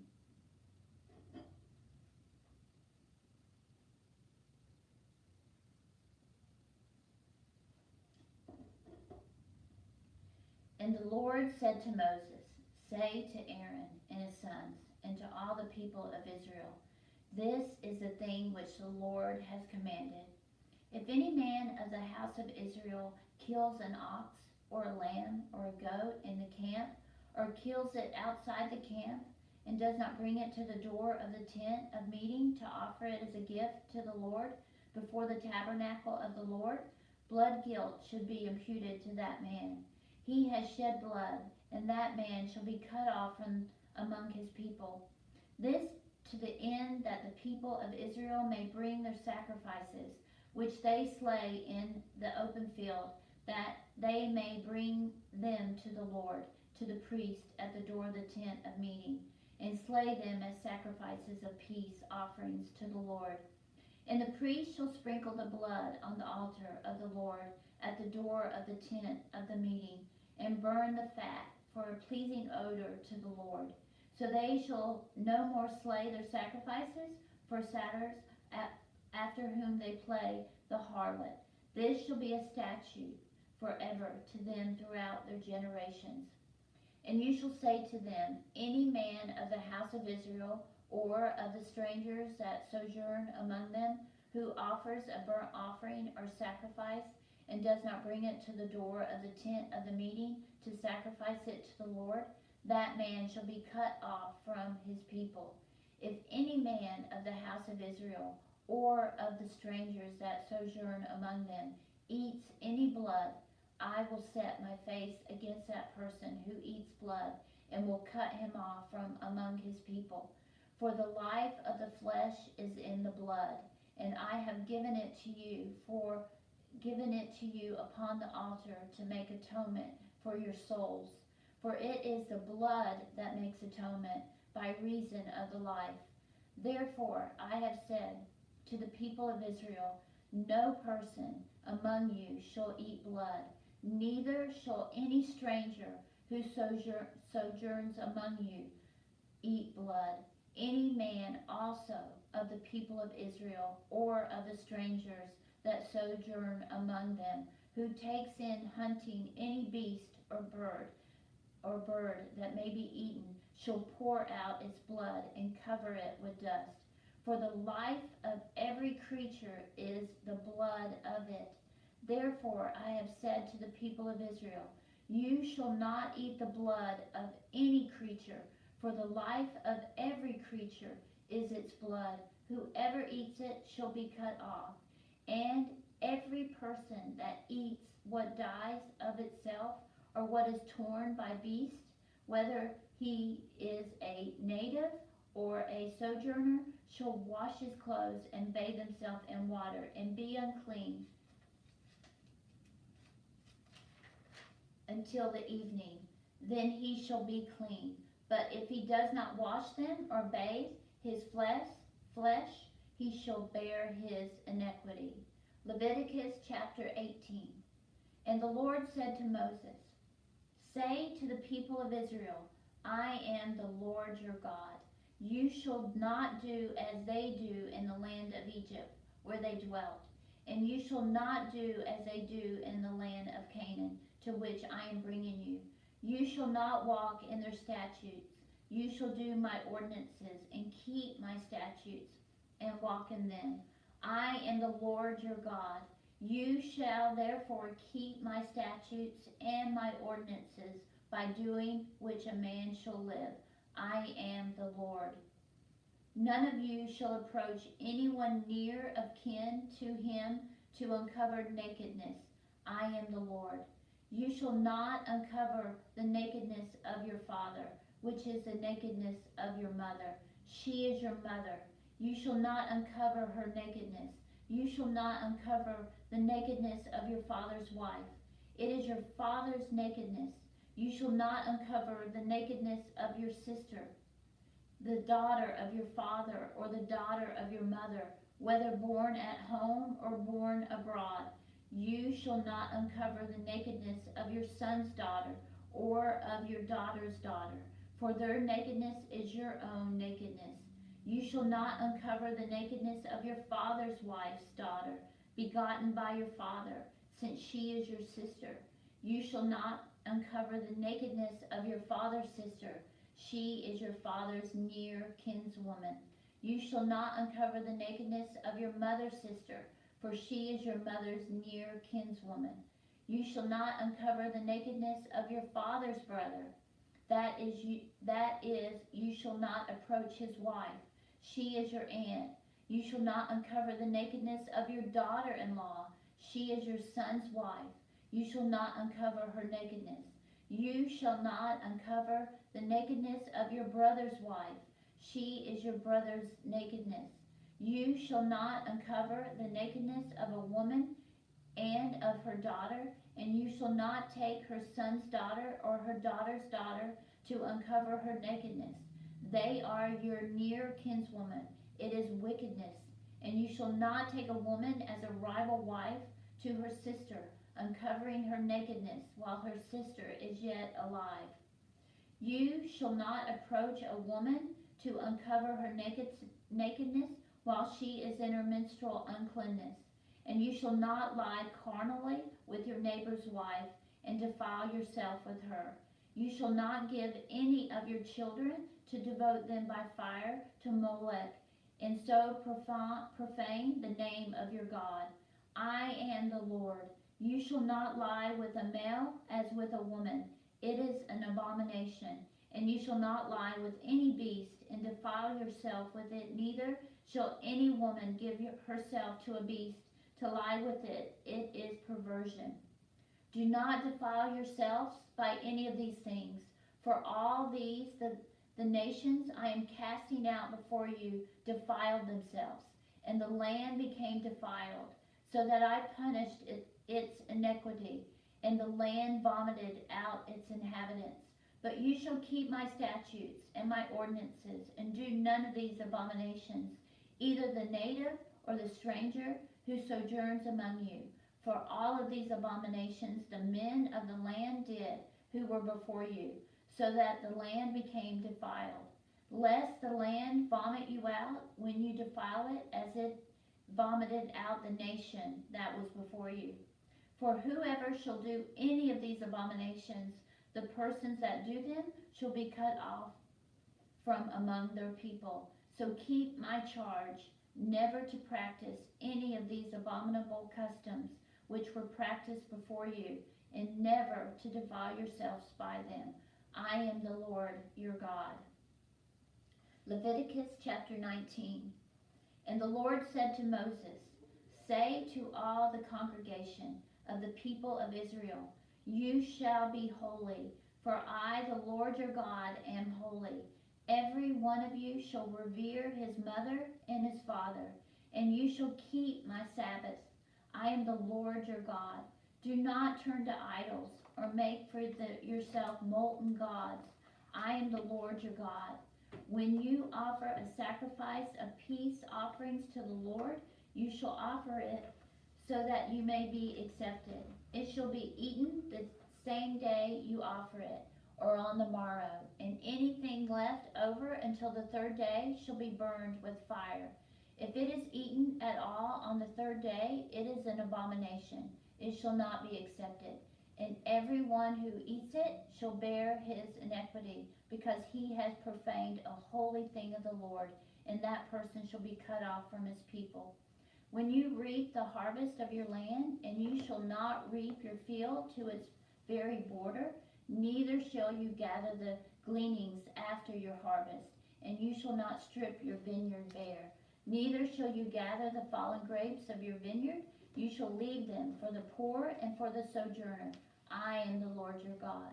You shall not steal, nor deal falsely, nor lie to one another, and you shall not swear by name falsely, and so profane the name of your God. I am the Lord. You shall not oppress your neighbor or rob him. The wages of a hired servant shall not remain with you all night until the morning. You shall not curse the deaf or put a stumbling block before the blind, but you shall fear your God. I am the Lord. You shall do no injustice in judgment.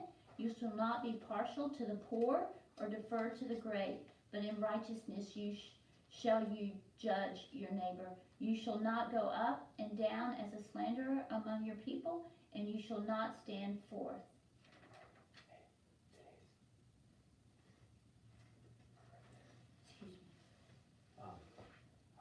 Our 4 to 5 o'clock person just called in sick. Could you take 15 more minutes? Oh, sure, I can do for an hour if you want. No, it's a long time. I'll finish it up if you'll take if you'll do till 4:15. I can, oh, I haven't even noticed Yeah, that. Okay.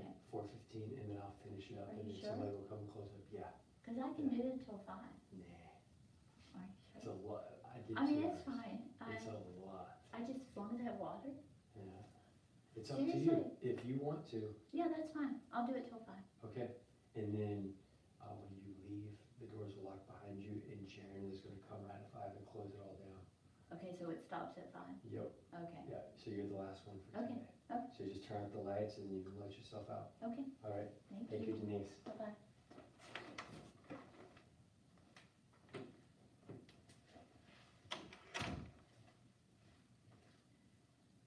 Against the life of your neighbor, I am the Lord. You shall not hate your brother in your heart, but you shall reason with your neighbor, lest you bear sin because of him. You shall not take vengeance or bear any grudge against the sons of your own people, but you shall love your neighbor as yourself. I am the Lord. You shall keep my statutes. You shall not let your cattle breed with a different kind. You shall not sow your field with 2 kinds of seed, nor shall there come upon you a garment of cloth made of 2 kinds of stuff. If a man lies carnally with a woman who is a slave, betrothed to another man, and not yet ransomed or given her freedom, an inquiry shall be held. There shall not be put to death, because she was not free. But he shall bring a guilt offering for himself to the Lord, to the door of the tent of meeting, a ram for a guilt offering. And the priest shall make atonement for him with the ram of the guilt offering before the Lord. For his sin which he has committed, and the sin which he has committed shall be forgiven him. When you come into the land and plant all kinds of trees for food, then you shall count their fruit as forbidden. 3 years it shall be forbidden to you. It must not be eaten. And in the 4th year all their fruit shall be holy, an offering of praise to the Lord. But in the 5th year you may eat of their fruit, that they may yield more richly for you. I am the Lord your God. You shall not eat any flesh with the blood in it. You shall not practice augury or witchcraft. You shall not round off the hair on your temples or mar the edges of your beard. You shall not make any cuttings in your flesh on account of the dead, or tattoo any marks upon you. I am the Lord. Do not profane your daughter by making her a harlot, lest the land fall into harlotry, and the land become full of wickedness. You shall keep my Sabbaths and reverence my sanctuary. I am the Lord. Do not turn to mediums or wizards. Do not seek them out to be defiled by them. I am the Lord your God. You shall rise up before the hoary head and honor the face of an old man, and you shall fear your God. I am the Lord. When a stranger sojourns with you in your land, you shall not do him wrong. The stranger who sojourns with you shall be to you as a native among you, and you shall love him as yourself. For you were strangers in the land of Egypt. I am the Lord your God.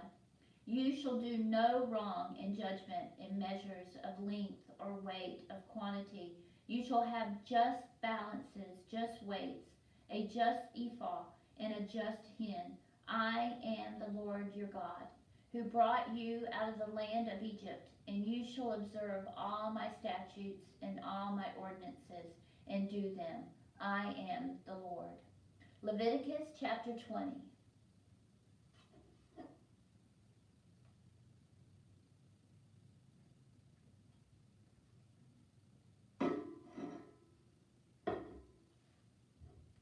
The Lord said to Moses, say to the people of Israel, any man of the people of Israel, or of the strangers that sojourn in Israel, who gives any of his children to Molech, shall be put to death.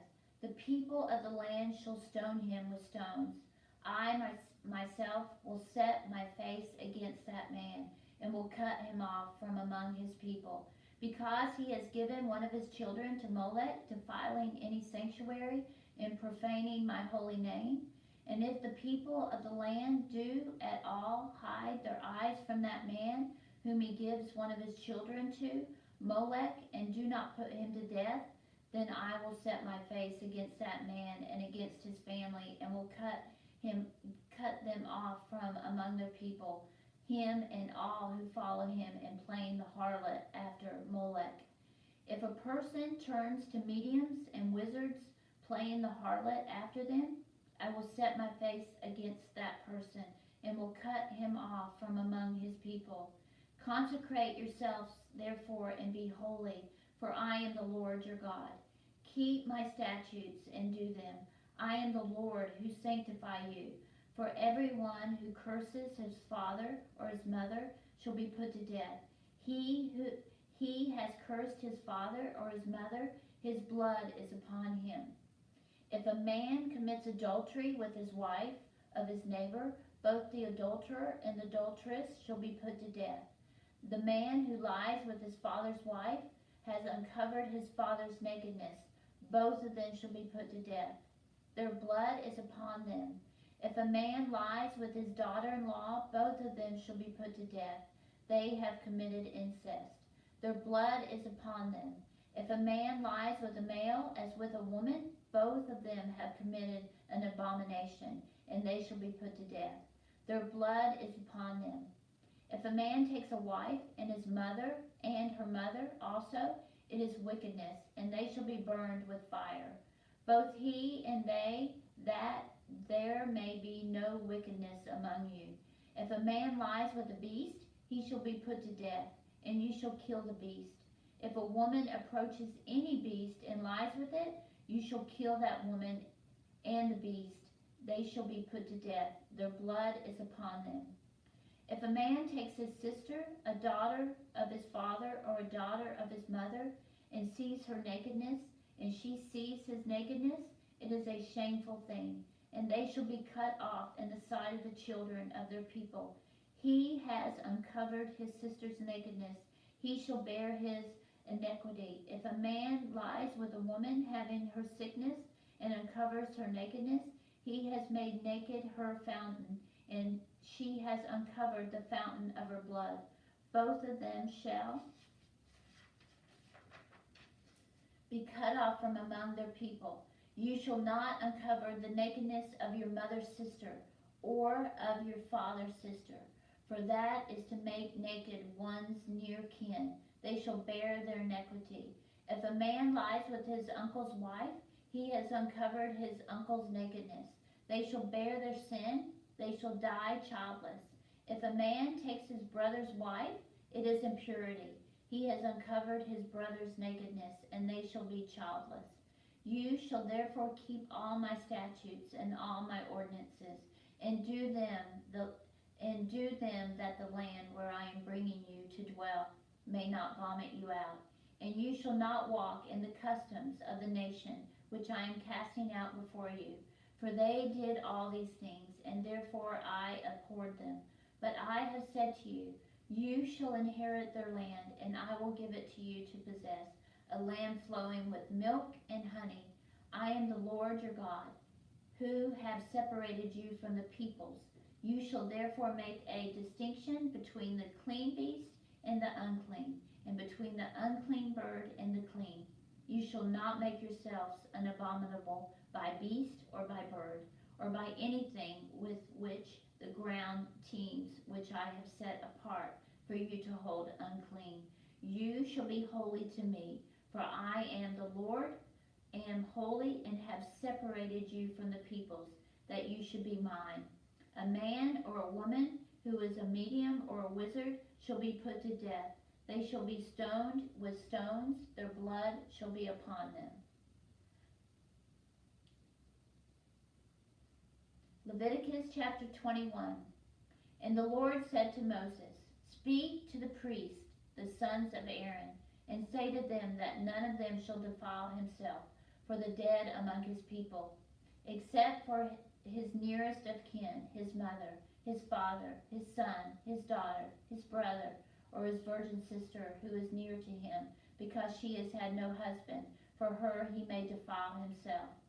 He shall not defile himself as a husband among his people, and so profane himself.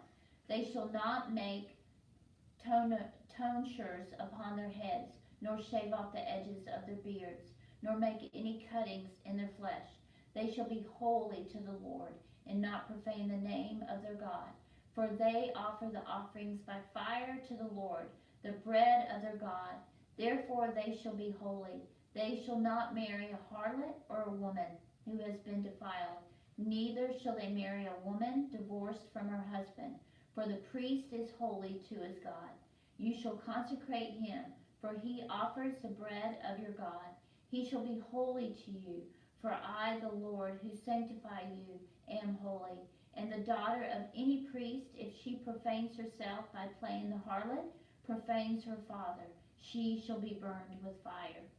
The priest who is chief among his brethren, upon whose head the anointing oil is poured, and who has been consecrated to wear the garments, shall not let the hair of his head hang loose, nor rend his clothes. He shall not go into any dead body, nor defile himself, even for his father or for his mother. Neither shall he go out of the sanctuary, nor profane the sanctuary of his God. For the consecration of the anointing oil of his God is upon him. I am the Lord, and he shall take a wife in her virginity, a widow, or one divorced, or a woman who has been defiled, or harlot. These he shall not marry, but he shall take to wife a virgin of his own people, that he may not profane his children among his people. for I am the Lord who sanctify him. And the Lord said to Moses, say to Aaron, none of your descendants throughout their generations who has a blemish may approach to offer the bread of his God.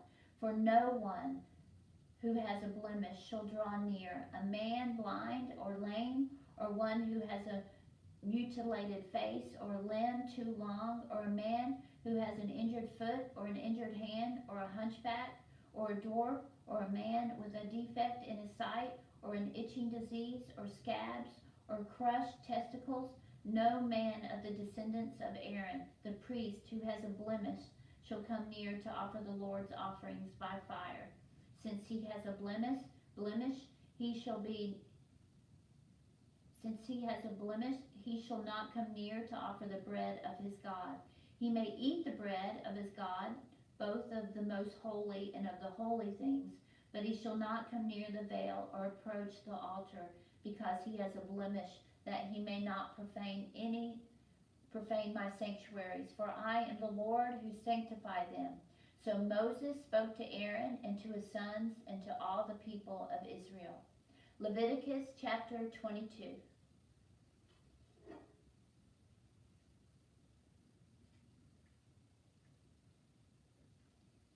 And the Lord said to Moses, tell Aaron and his sons to keep away from the holy things of the people of Israel, which they may dedicate to me, so that they may not profane my holy name.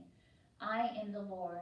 Say to them, if any one of all your descendants throughout your generations approaches the holy things which the people of Israel dedicate to the Lord, while he has an uncleanness, that person shall be cut off from my presence. I am the Lord. None of the line of Aaron who is a leper or suffers a discharge may eat of the holy things until he is clean.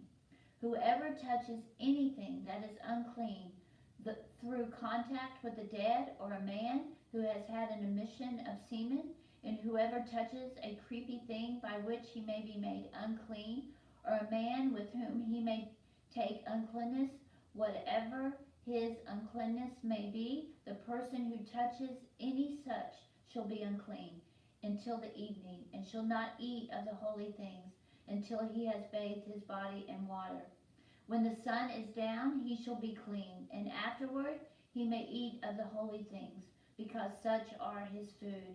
That which dies of itself, or is torn by beast, he shall not eat, defiling himself by it. I am the Lord. They shall therefore keep my charge, lest they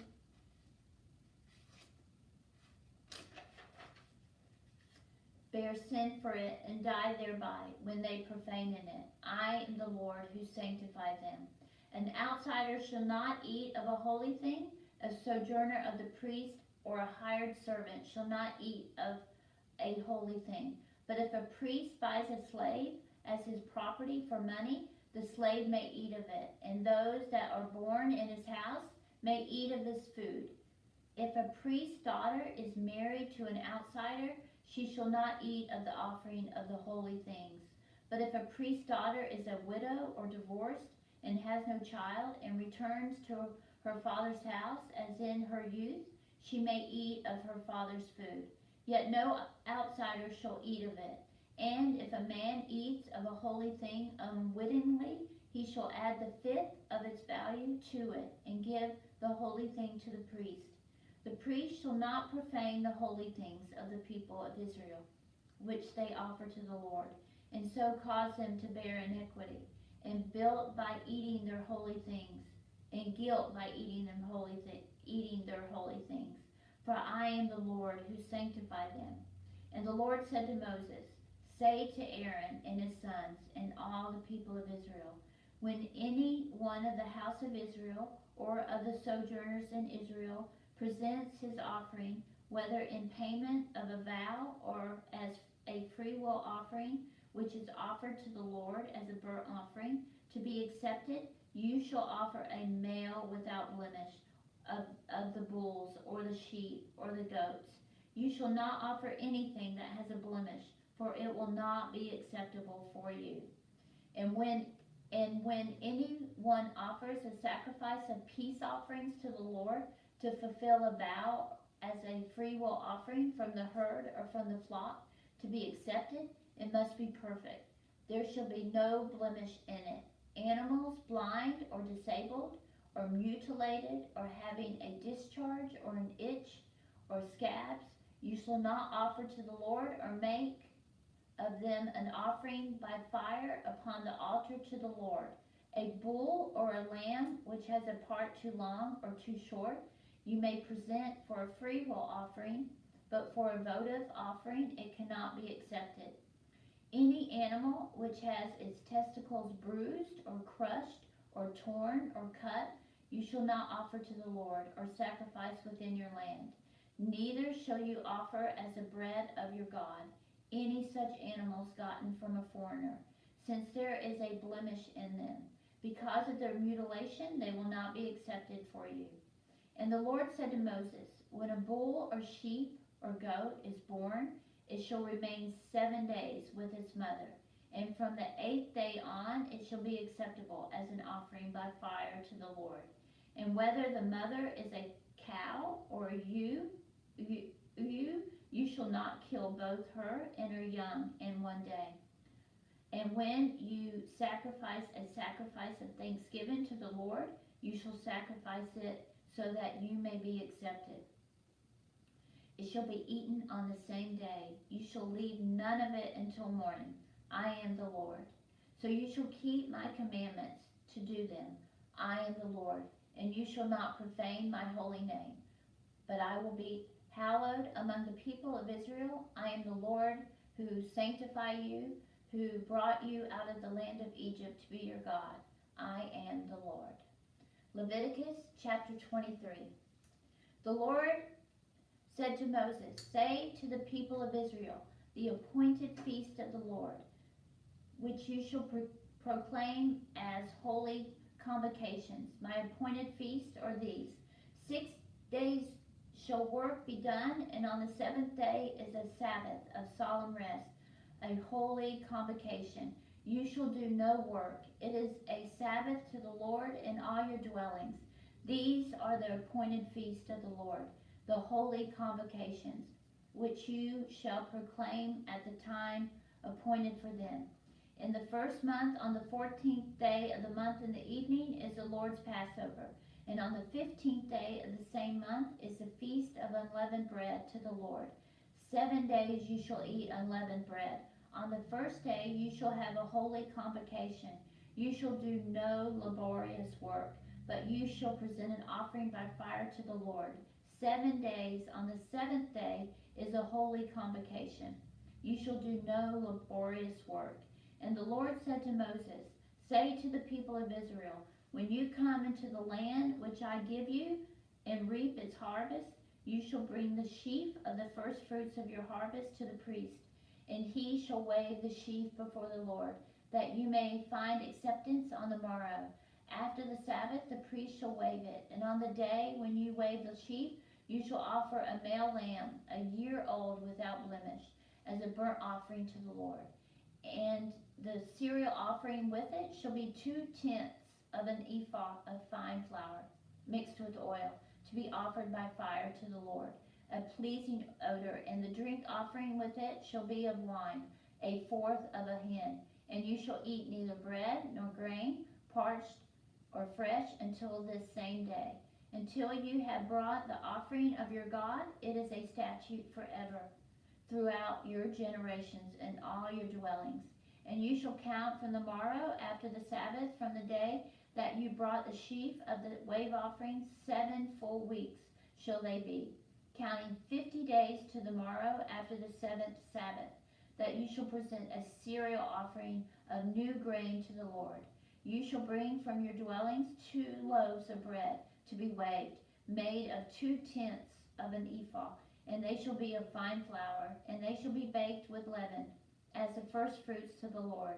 And you shall present with the bread 7 lambs, a year old without blemish, and 1 young bull, and 2 rams. They shall be a burnt offering to the Lord, with their cereal offering and their drink offerings, an offering by fire, a pleasing odor to the Lord. And you shall offer 1 male goat for a sin offering, and 2 male lambs, a year old, as a sacrifice of peace offerings. And the priest shall wave them with the bread of the first fruits as a wave offering before the Lord, with the 2 lambs. They shall be holy to the Lord for the priest. And you shall make proclamation on the same day.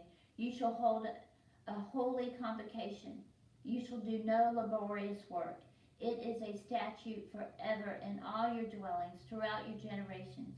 And when you reap the harvest of your land, you shall not reap your field to its very border, nor shall you gather the gleanings after your harvest. You shall leave them for the poor and the stranger. I am the Lord your God. And the Lord said to Moses, say to the people of Israel, in the 7th month, on the 1st day of the month, you shall observe a day of solemn rest, a memorial proclaimed with a blast of trumpets, a holy convocation. You shall do no laborious work, and you shall present an offering by fire to the Lord. And the Lord said to Moses, on the 10th day of this 7th month is the Day of Atonement. It shall be for you a time of holy convocation, and you shall afflict yourself and present an offering by fire to the Lord. And you shall do no work on this same day, for it is a day of atonement, to make atonement for you before the Lord your God. For whoever is not afflicted on this same day, you shall be cut off from his people. And whoever does any work on this same day, that person I will destroy from among his people. You shall not do no work. It is a statute forever throughout your generations and all your dwellings. It shall be to you a Sabbath of solemn rest, and you shall afflict yourselves on the 9th day of the month, beginning at evening, from evening to evening, shall you keep your Sabbath. And the Lord said to Moses, say to the people of Israel, on the 15th day of this 7th month, and for 7 days is the feast of booths to the Lord. On the 1st day shall be a holy convocation. You shall do no laborious work. 7 days you shall present offerings by fire to the Lord. On the 8th day you shall hold a holy convocation and present an offering by fire to the Lord. It is a solemn assembly. You shall do no laborious work. These are the appointed feasts of the Lord, which you shall proclaim as times of holy convocation for presenting to the Lord offerings by fire, burnt offerings and cereal offerings, sacrifices and drink offerings, each on its proper day.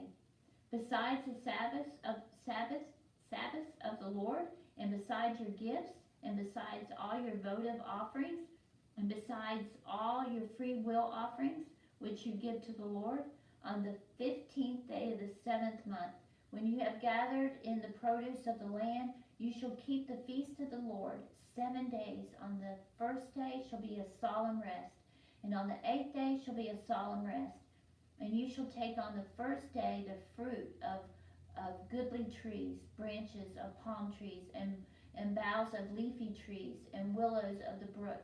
And you shall rejoice before the Lord your God 7 days. You shall keep it as a feast to the Lord. 7 days in the year it is a statute forever throughout your generations. You shall keep it in the 7th month. You shall dwell in booths for 7 days. All that are native in Israel shall dwell in booths, that your generations may know that I made the people of Israel dwell in booths when I brought them out of the land of Egypt. I am the Lord your God. Thus Moses declared to the people of Israel the appointed feast of the Lord. Leviticus chapter 24.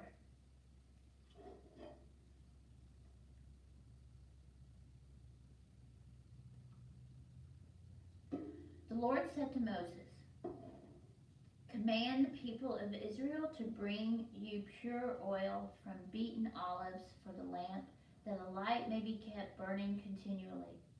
Outside the veil of the testimony in the tent of meeting, Aaron shall keep it in order from evening to morning.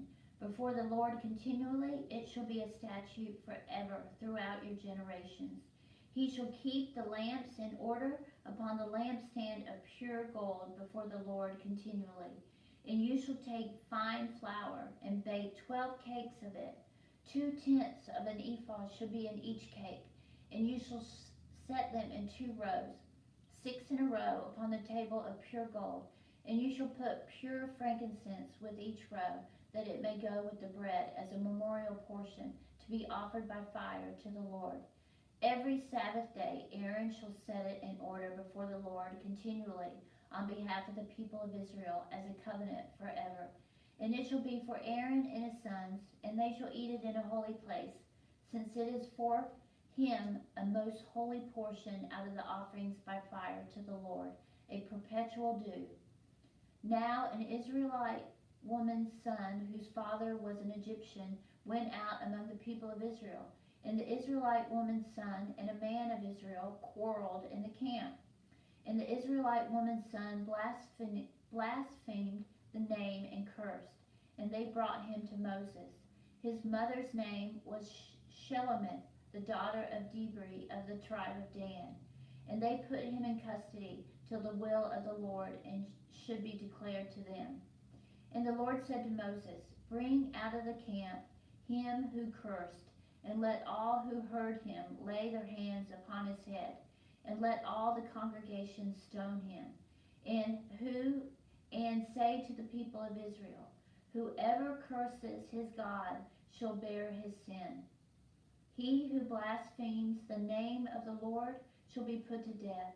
All the congregation shall stone him, the sojourner as well as the native, when he blasphemes the name, shall be put to death. He who kills a man shall be put to death. He who kills a beast shall make it good, life for life. When a man causes a disfigurement in his neighbor, as he has done it shall be done to him. Fracture for fracture, eye for eye, tooth for tooth. As he has disfigured a man, he shall be disfigured. He who kills a beast shall make it good, and he who kills a man shall be put to death. You shall have one law for the sojourner and for the native, for I am the Lord your God. So Moses spoke to the people of Israel, and they brought him who had cursed out of the camp, and stoned him with stones. Thus the people of Israel did as the Lord commanded Moses. The Lord said to Moses on Mount Sinai, Say to the people of Israel, When you come into the land which I give you, the land shall keep a Sabbath to the Lord. 6 years you shall sow your field, and 6 years you shall prune your vineyard, and gather in its fruits. But in the 7th year there shall be a Sabbath of solemn rest for the land, a Sabbath to the Lord. You shall not sow your field or prune your vineyard. What grows of itself in your harvest you shall not reap, and the grapes of your undressed vine you shall not gather. It shall be a year of solemn rest for the land. The Sabbath of the land shall provide food for you, for yourself, and for your male and female slaves, and your hired servant, and the sojourner who lives with you, for your cattle also, and for the beasts that are in your land. All its yield shall be for food. And you shall count 7 weeks of years, 7 times 7 years, so that the time of the 7 weeks of years shall be to your 49 years. Then you shall send abroad the loud trumpet on the 10th day of the 7th month. And on the day of atonement you shall send abroad the trumpet throughout your land. And you shall hallow the 50th year, and proclaim liberty throughout the land to all its inhabitants. It shall be a jubilee for you, when each of you shall return to his property, and each of you shall return to his family. A jubilee that 50th year be to you. In it you shall neither sow nor reap what grows of itself, nor gather the grapes from the undressed vines, for it is a jubilee. It shall be holy to you. You shall eat what it yields out of the field. In this year of Jubilee, each of you shall return to his property.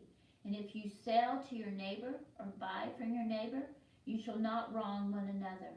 According to the number of years after the Jubilee, you shall buy from your neighbor, and according to the number of years for crops, he shall sell to you.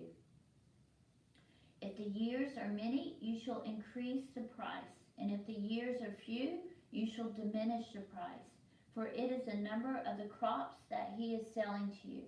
You shall not wrong one another, but you shall fear your God. For I am the Lord your God. Therefore you shall do my statutes and keep my ordinances and perform them, so you will dwell in the land securely. The land will yield its fruit, and you will eat your fill and dwell in it securely. And if you say, what shall we eat in the 7th year, if we may not sow or gather in our crop? I will command my blessing upon you in the 6th year, so that it will bring forth fruit for 3 years. When you sow in the 8th year, you will be eating old produce until the 9th year. When its produce comes in, you shall eat the old. The land shall not be sold in perpetuity, for the land is mine. For you are strangers and sojourners with me. In all the country you possess, you shall grant a redemption of the land. If your brother becomes poor and sells part of his property, then his next of kin shall come and redeem what his brother has sold. If a man has no one to redeem it, and then himself becomes prosperous and finds sufficient means to redeem it, let him reckon the years since he sold it and pay back the overpayment to the man to whom he sold it, and he shall return to his property. But if he has not sufficient means to get it back for himself, then what he sold shall remain in the hand of whom he bought it until the year of Jubilee. In the Jubilee it shall be released and shall return to his property. If a man sells a dwelling house in a walled city, he may redeem it within a whole year after its sale. For a full year he shall have the right of redemption. If it is not redeemed within a full year, then the house that is in the walled city shall be made sure in perpetuity to him who bought it.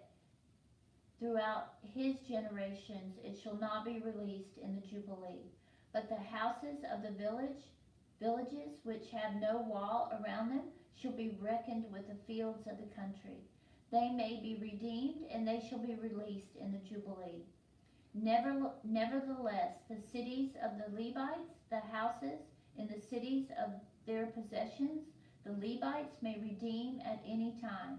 And if one of the Levites does not exercise his right of redemption, then the house that was sold in a city of their possession shall be released in the Jubilee. For the houses and the cities of the Levites are their possessions among the people of Israel. But the fields of common land belonging to the cities may not be sold, for that is their perpetual possession. And if your brother becomes poor and cannot maintain himself with you, you shall maintain him as a stranger and a sojourner. He shall live with you. Take no interest from him or increase, but fear your God, that your brother may live beside you. You shall not lend him your money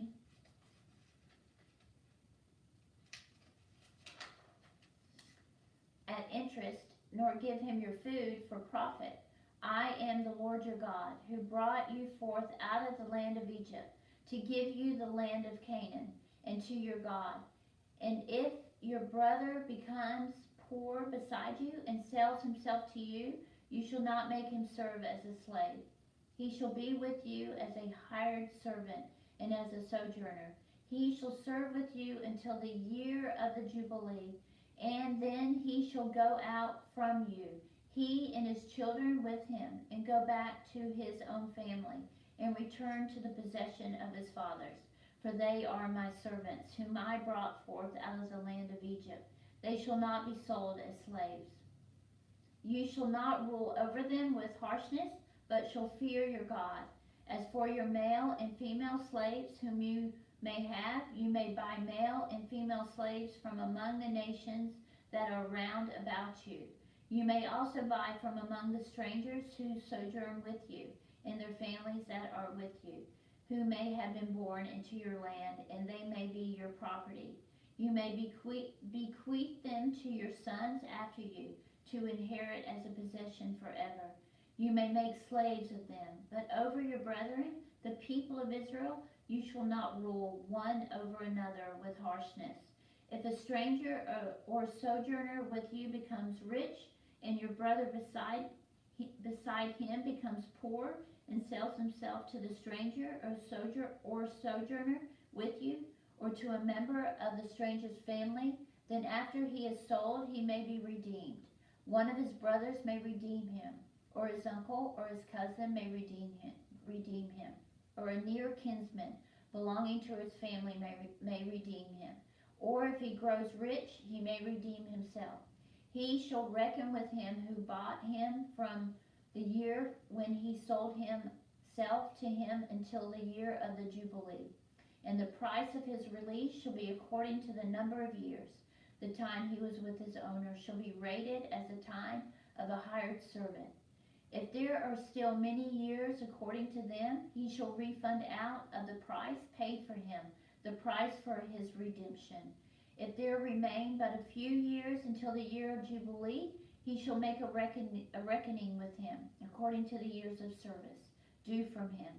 He shall refund the money for his redemption. As a servant hired year by year shall he be with him. He shall not rule with harshness over him in your sight. And if he is not redeemed by these means, then he shall be released in the year of Jubilee, he and his children with him. For to me, the people of Israel are servants. They are my servants, whom I brought forth out of the land of Egypt. I am the Lord your God. Leviticus chapter 26.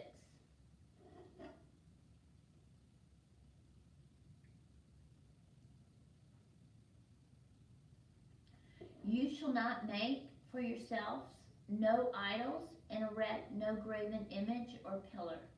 And you shall not set up a figured stone in your land, to bow down to them.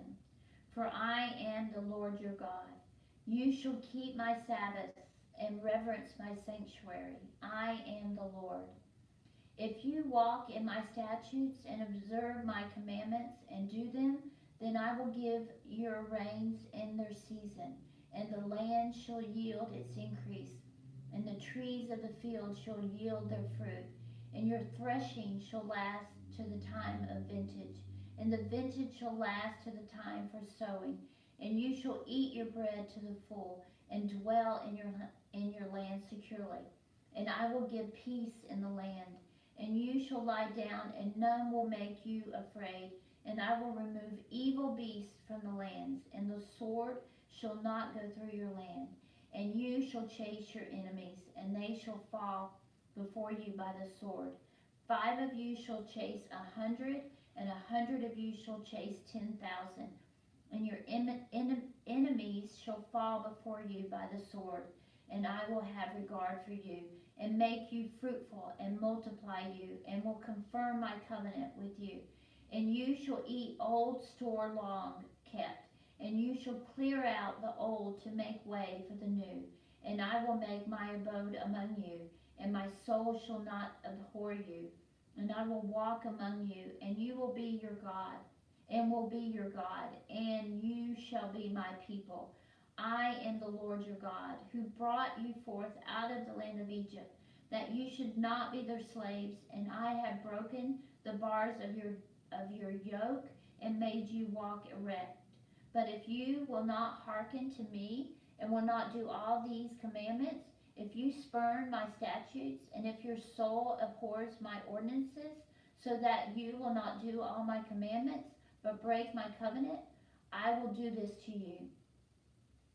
I will appoint over you sudden terror, consumption, and fever, that waste the eyes and cause life to pine away. And you shall sow your seed in vain, for your enemies shall eat it. I will set my face against you, and you shall be smitten before your enemies. Those who hate you shall rule over you, and you shall flee when none pursues you. And if, in spite of this, you will not hearken to me, then I will chastise you again, sevenfold for your sins. And I will break the pride of your power, and I will make your heavens like iron, and your earth like brass, and your strength shall be spent in vain. For your land shall not yield its increase, and the trees of the land shall not yield their fruit. Then if you walk contrary to me, and will not hearken to me, I will bring more plagues upon you, sevenfold as many as your sins, and I will let loose the wild beast among you, which will rob you of your children and destroy your cattle, and make you few in number, so that your way shall become desolate. And if by this discipline you are not turned to me, but walk contrary to me, then I also will walk contrary to you, and I myself will smite you sevenfold for your sins, and I will bring a sword upon you that shall execute vengeance for the covenant. And if you gather within your cities, I will send pestilence among you, and you shall be delivered into the hand of the enemy. When I break your staff of bread, 10 women shall break your bread in one oven, and shall deliver your bread again by weight, and you shall eat and not be satisfied. And if in spite of this you will not hearken to me, but walk contrary to me, then I will walk contrary to you in fury, and chastise you myself sevenfold for your sins.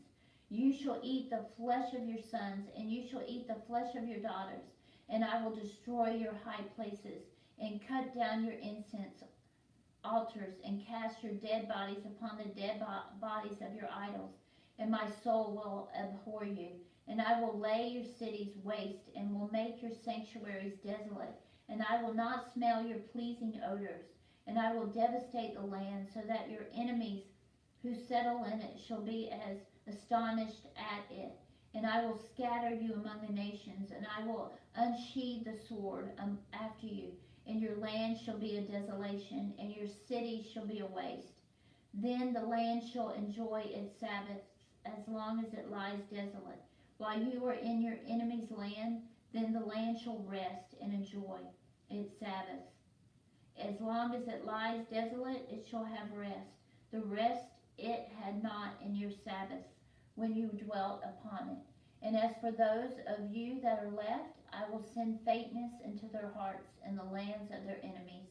The sound of a driven leaf shall put them to flight, and they shall flee as one flees from the sword, and they shall fall when none pursues. They shall stumble over one another as if to escape a sword, though none pursues. And you shall have no power to stand before your enemies, and you shall perish among the nations, and the land of your enemies shall eat you up. And those of you that are left shall pine away in your enemies' lands because of their iniquity, and also because of the iniquities of their fathers, they shall pine away like them.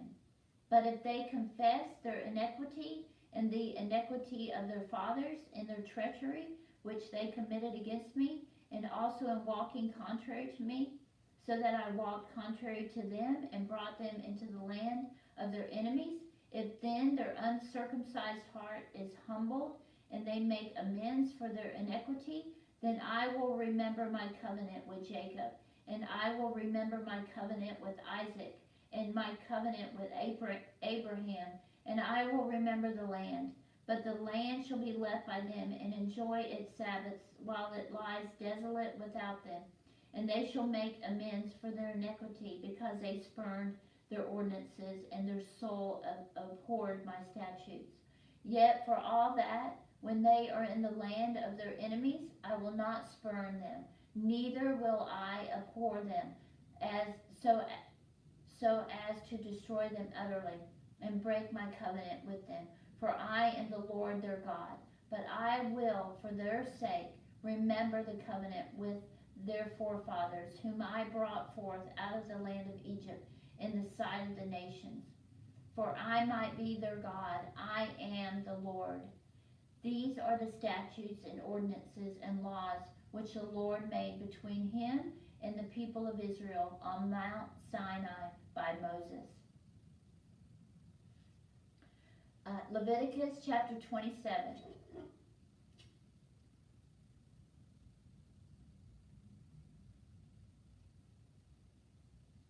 The Lord said to Moses, "Say to the people of Israel, when a man makes a special vow of persons to the Lord at your valuation, then your valuation of a male from 20 years old up to 60 years old shall be 50 shekels of silver, according to the shekel of the sanctuary. If the person is a female, your valuation shall be 30 shekels. If the person is from 5 years old up to 20 years old, your valuation shall be for a male 20 shekels, and for a female 10 shekels. If the person is from a month old to 5 years old, your valuation shall be for a male 5 shekels of silver, and for a female your valuation shall be 3 shekels of silver. If the person is 60 years old and upward, then your valuation for a male shall be 15 shekels, and for a female 10 shekels. And if a man is too poor to pay your valuation, then he shall bring the person before the priest, and the priest shall value him according to the ability of him who vowed. The priest shall value him. If it is an animal such as men offer as an offering to the Lord, all of such that any man gives to the Lord is holy. He shall not substitute anything for it or exchange it, a good for a bad, or a bad for a good. And if he makes any exchange of beast for beast, then both it and that for which it is exchanged shall be holy. And if it is an unclean animal, such as it is not offered as an offering to the Lord, then the man shall bring the animal before the priest, and the priest shall value it either good or bad, as the priest value it shall be. But if he wishes to redeem it, he shall add a fifth to the valuation. When a man dedicates his house to be holy to the Lord, the priest shall value it as either good or bad. As the priest values it, so it shall stand. And if he who dedicates it wishes to redeem his house, he shall add a fifth of the valuation in money to it, and shall be his. If a man dedicates to the Lord part of the land which is his by inheritance, then your valuation shall be according to the seed for it. A sowing of a homer of barley shall be valued at 50 shekels of silver. If he dedicates his field from the year of Jubilee, it shall stand at your full valuation. But if he dedicates his field after the Jubilee, then the priest shall compute the money value for it according to the years that remain until the year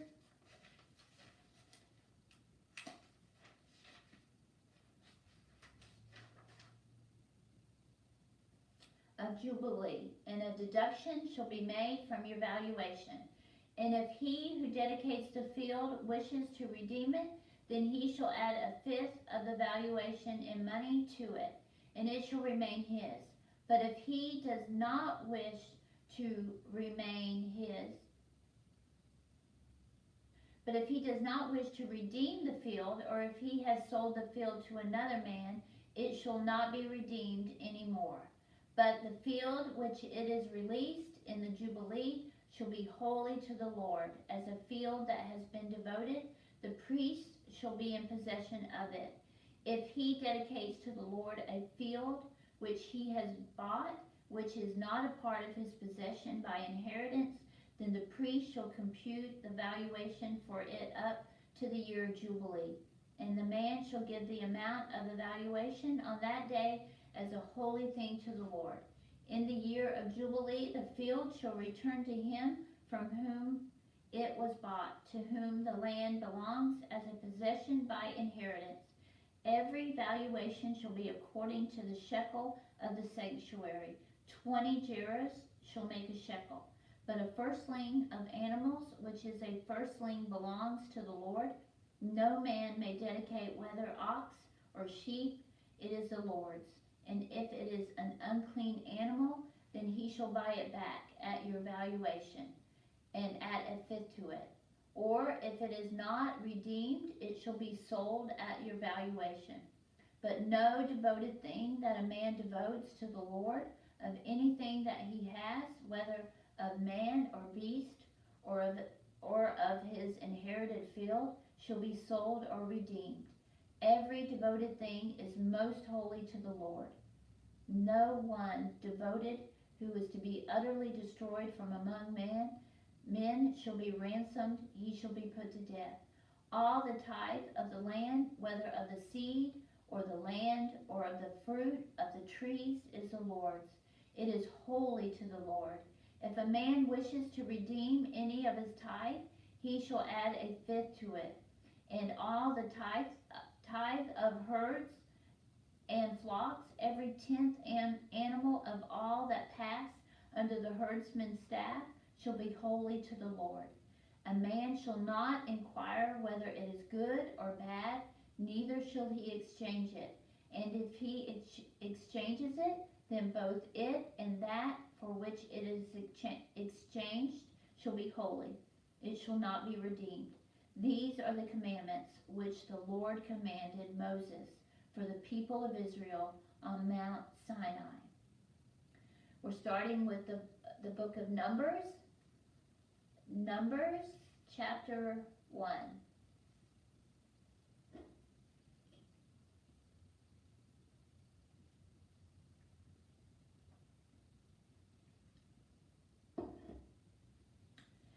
The Lord spoke to Moses in the wilderness of Sinai, in the tent of meeting on the first day of the second month in the second year after they had come out of the land of Egypt, saying, Take a census of all the congregation of the people of Israel, by families, by fathers' houses, according to the number of names, every male, head by head, from 20 years old and upward, all in Israel who are able to go forth to war.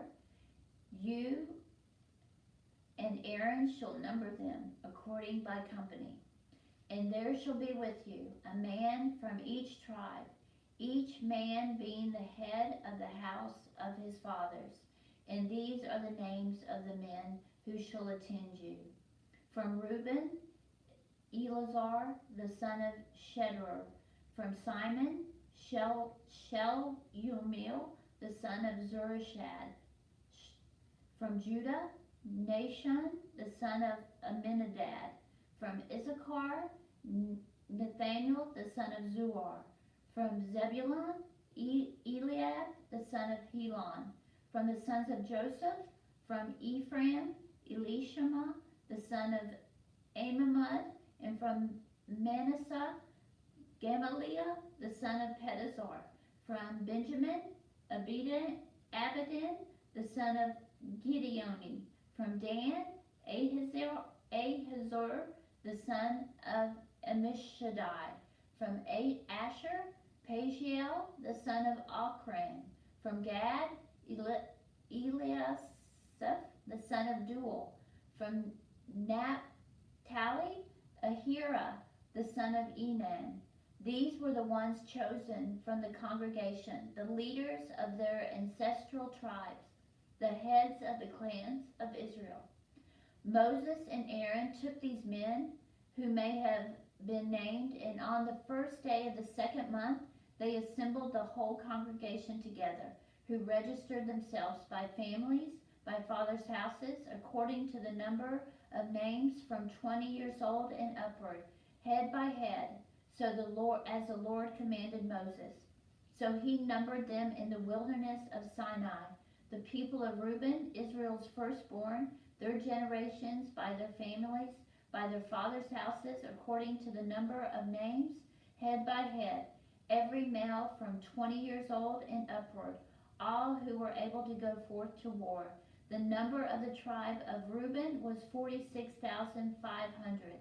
Of the people of Simeon, their generations by their families, by their fathers' houses, were those of them that were numbered according to the number of names, head by head, every male from 20 years old and upward, all who were able to go forth to war. The number of the tribe of Simeon was 59,300. Of the people of Gad, their generations by their families, by their fathers' houses, according to the number of the names from 20 years old and upward, all who were able to go forth to war. The number of the tribe of Gad was 45,650. Of the people of Judah, their generations by their families, by their fathers' houses, according to the number of names, from 20 years old and upward, every man able to go forth to war. The number of the tribe of Judah was 74,600. Of the people of Issachar, their generations by their families, by their fathers' houses, according to the number of names, from 20 years old and upward, every man able to go forth to war. The number of the tribe of Issachar was 54,400. Of the people of Zebulun, their generations and their families by their fathers' houses, according to the number of names, from 20 years old and upward, every man able to go forth to war. The number of the tribe of Zebulun was 57,400. Of the people of Joseph, namely of the people of Ephraim, their generations by their families, by their fathers' houses, according to the number of names, from 20 years old and upward, every man able to go forth to war. The number of the tribe of Ephraim was 40,500. Of the people of Manasseh, their generations by their families, by their fathers' houses, according to the number of names, from 20 years old and upward, every man able to go forth to war. The number of the tribe of Manasseh was 32,200. Of the people of Benjamin, their generations by their families, by their fathers' houses, according to the number of names, from 20 years old and upward, every man able to go forth to war. The number of the tribe of Benjamin was 35,400. Of the people of Dan, their generations by their families, by their fathers' houses, according to the number of names, from 20 years old and upward, every man able to go forth to war. The number of the tribe of Dan was 62,700. Of the people of Asher, their generations by their families, by their fathers' houses, according to the number of names, from 20 years old and upward, every man able to go forth to war. The number of the tribe of Asher was 41,500. Of the people of Naphtali, their generations by their families, by their fathers' houses, according to the number of names, from 20 years old and upward, every man to go forth to war. The number of the tribe of Naphtali was 53,400. These are those who were numbered, whom Moses and Aaron numbered with the help of the leaders of Israel, 12 men, each representing his father's house. So the whole number of the people of Israel by their fathers' houses, from 20 years old and upward, every man able to go forth to war in Israel, their whole number was 603,550. But the Levites were not numbered by their ancestral tribe along with them. For the Lord said to Moses, only the tribe of Levi you shall not number, and you shall not take a census of them among the people of Israel, but appoint the Levites over the tabernacle of the testimony, and over all its furnishings, and over all that belongs to it. And they are to carry the tabernacle and all its furnishings, and they shall tend it, and shall encamp around the tabernacle. While the tabernacle is to set out, the Levites shall take it down. And when the tabernacle is to be pitched, the Levites shall set it up.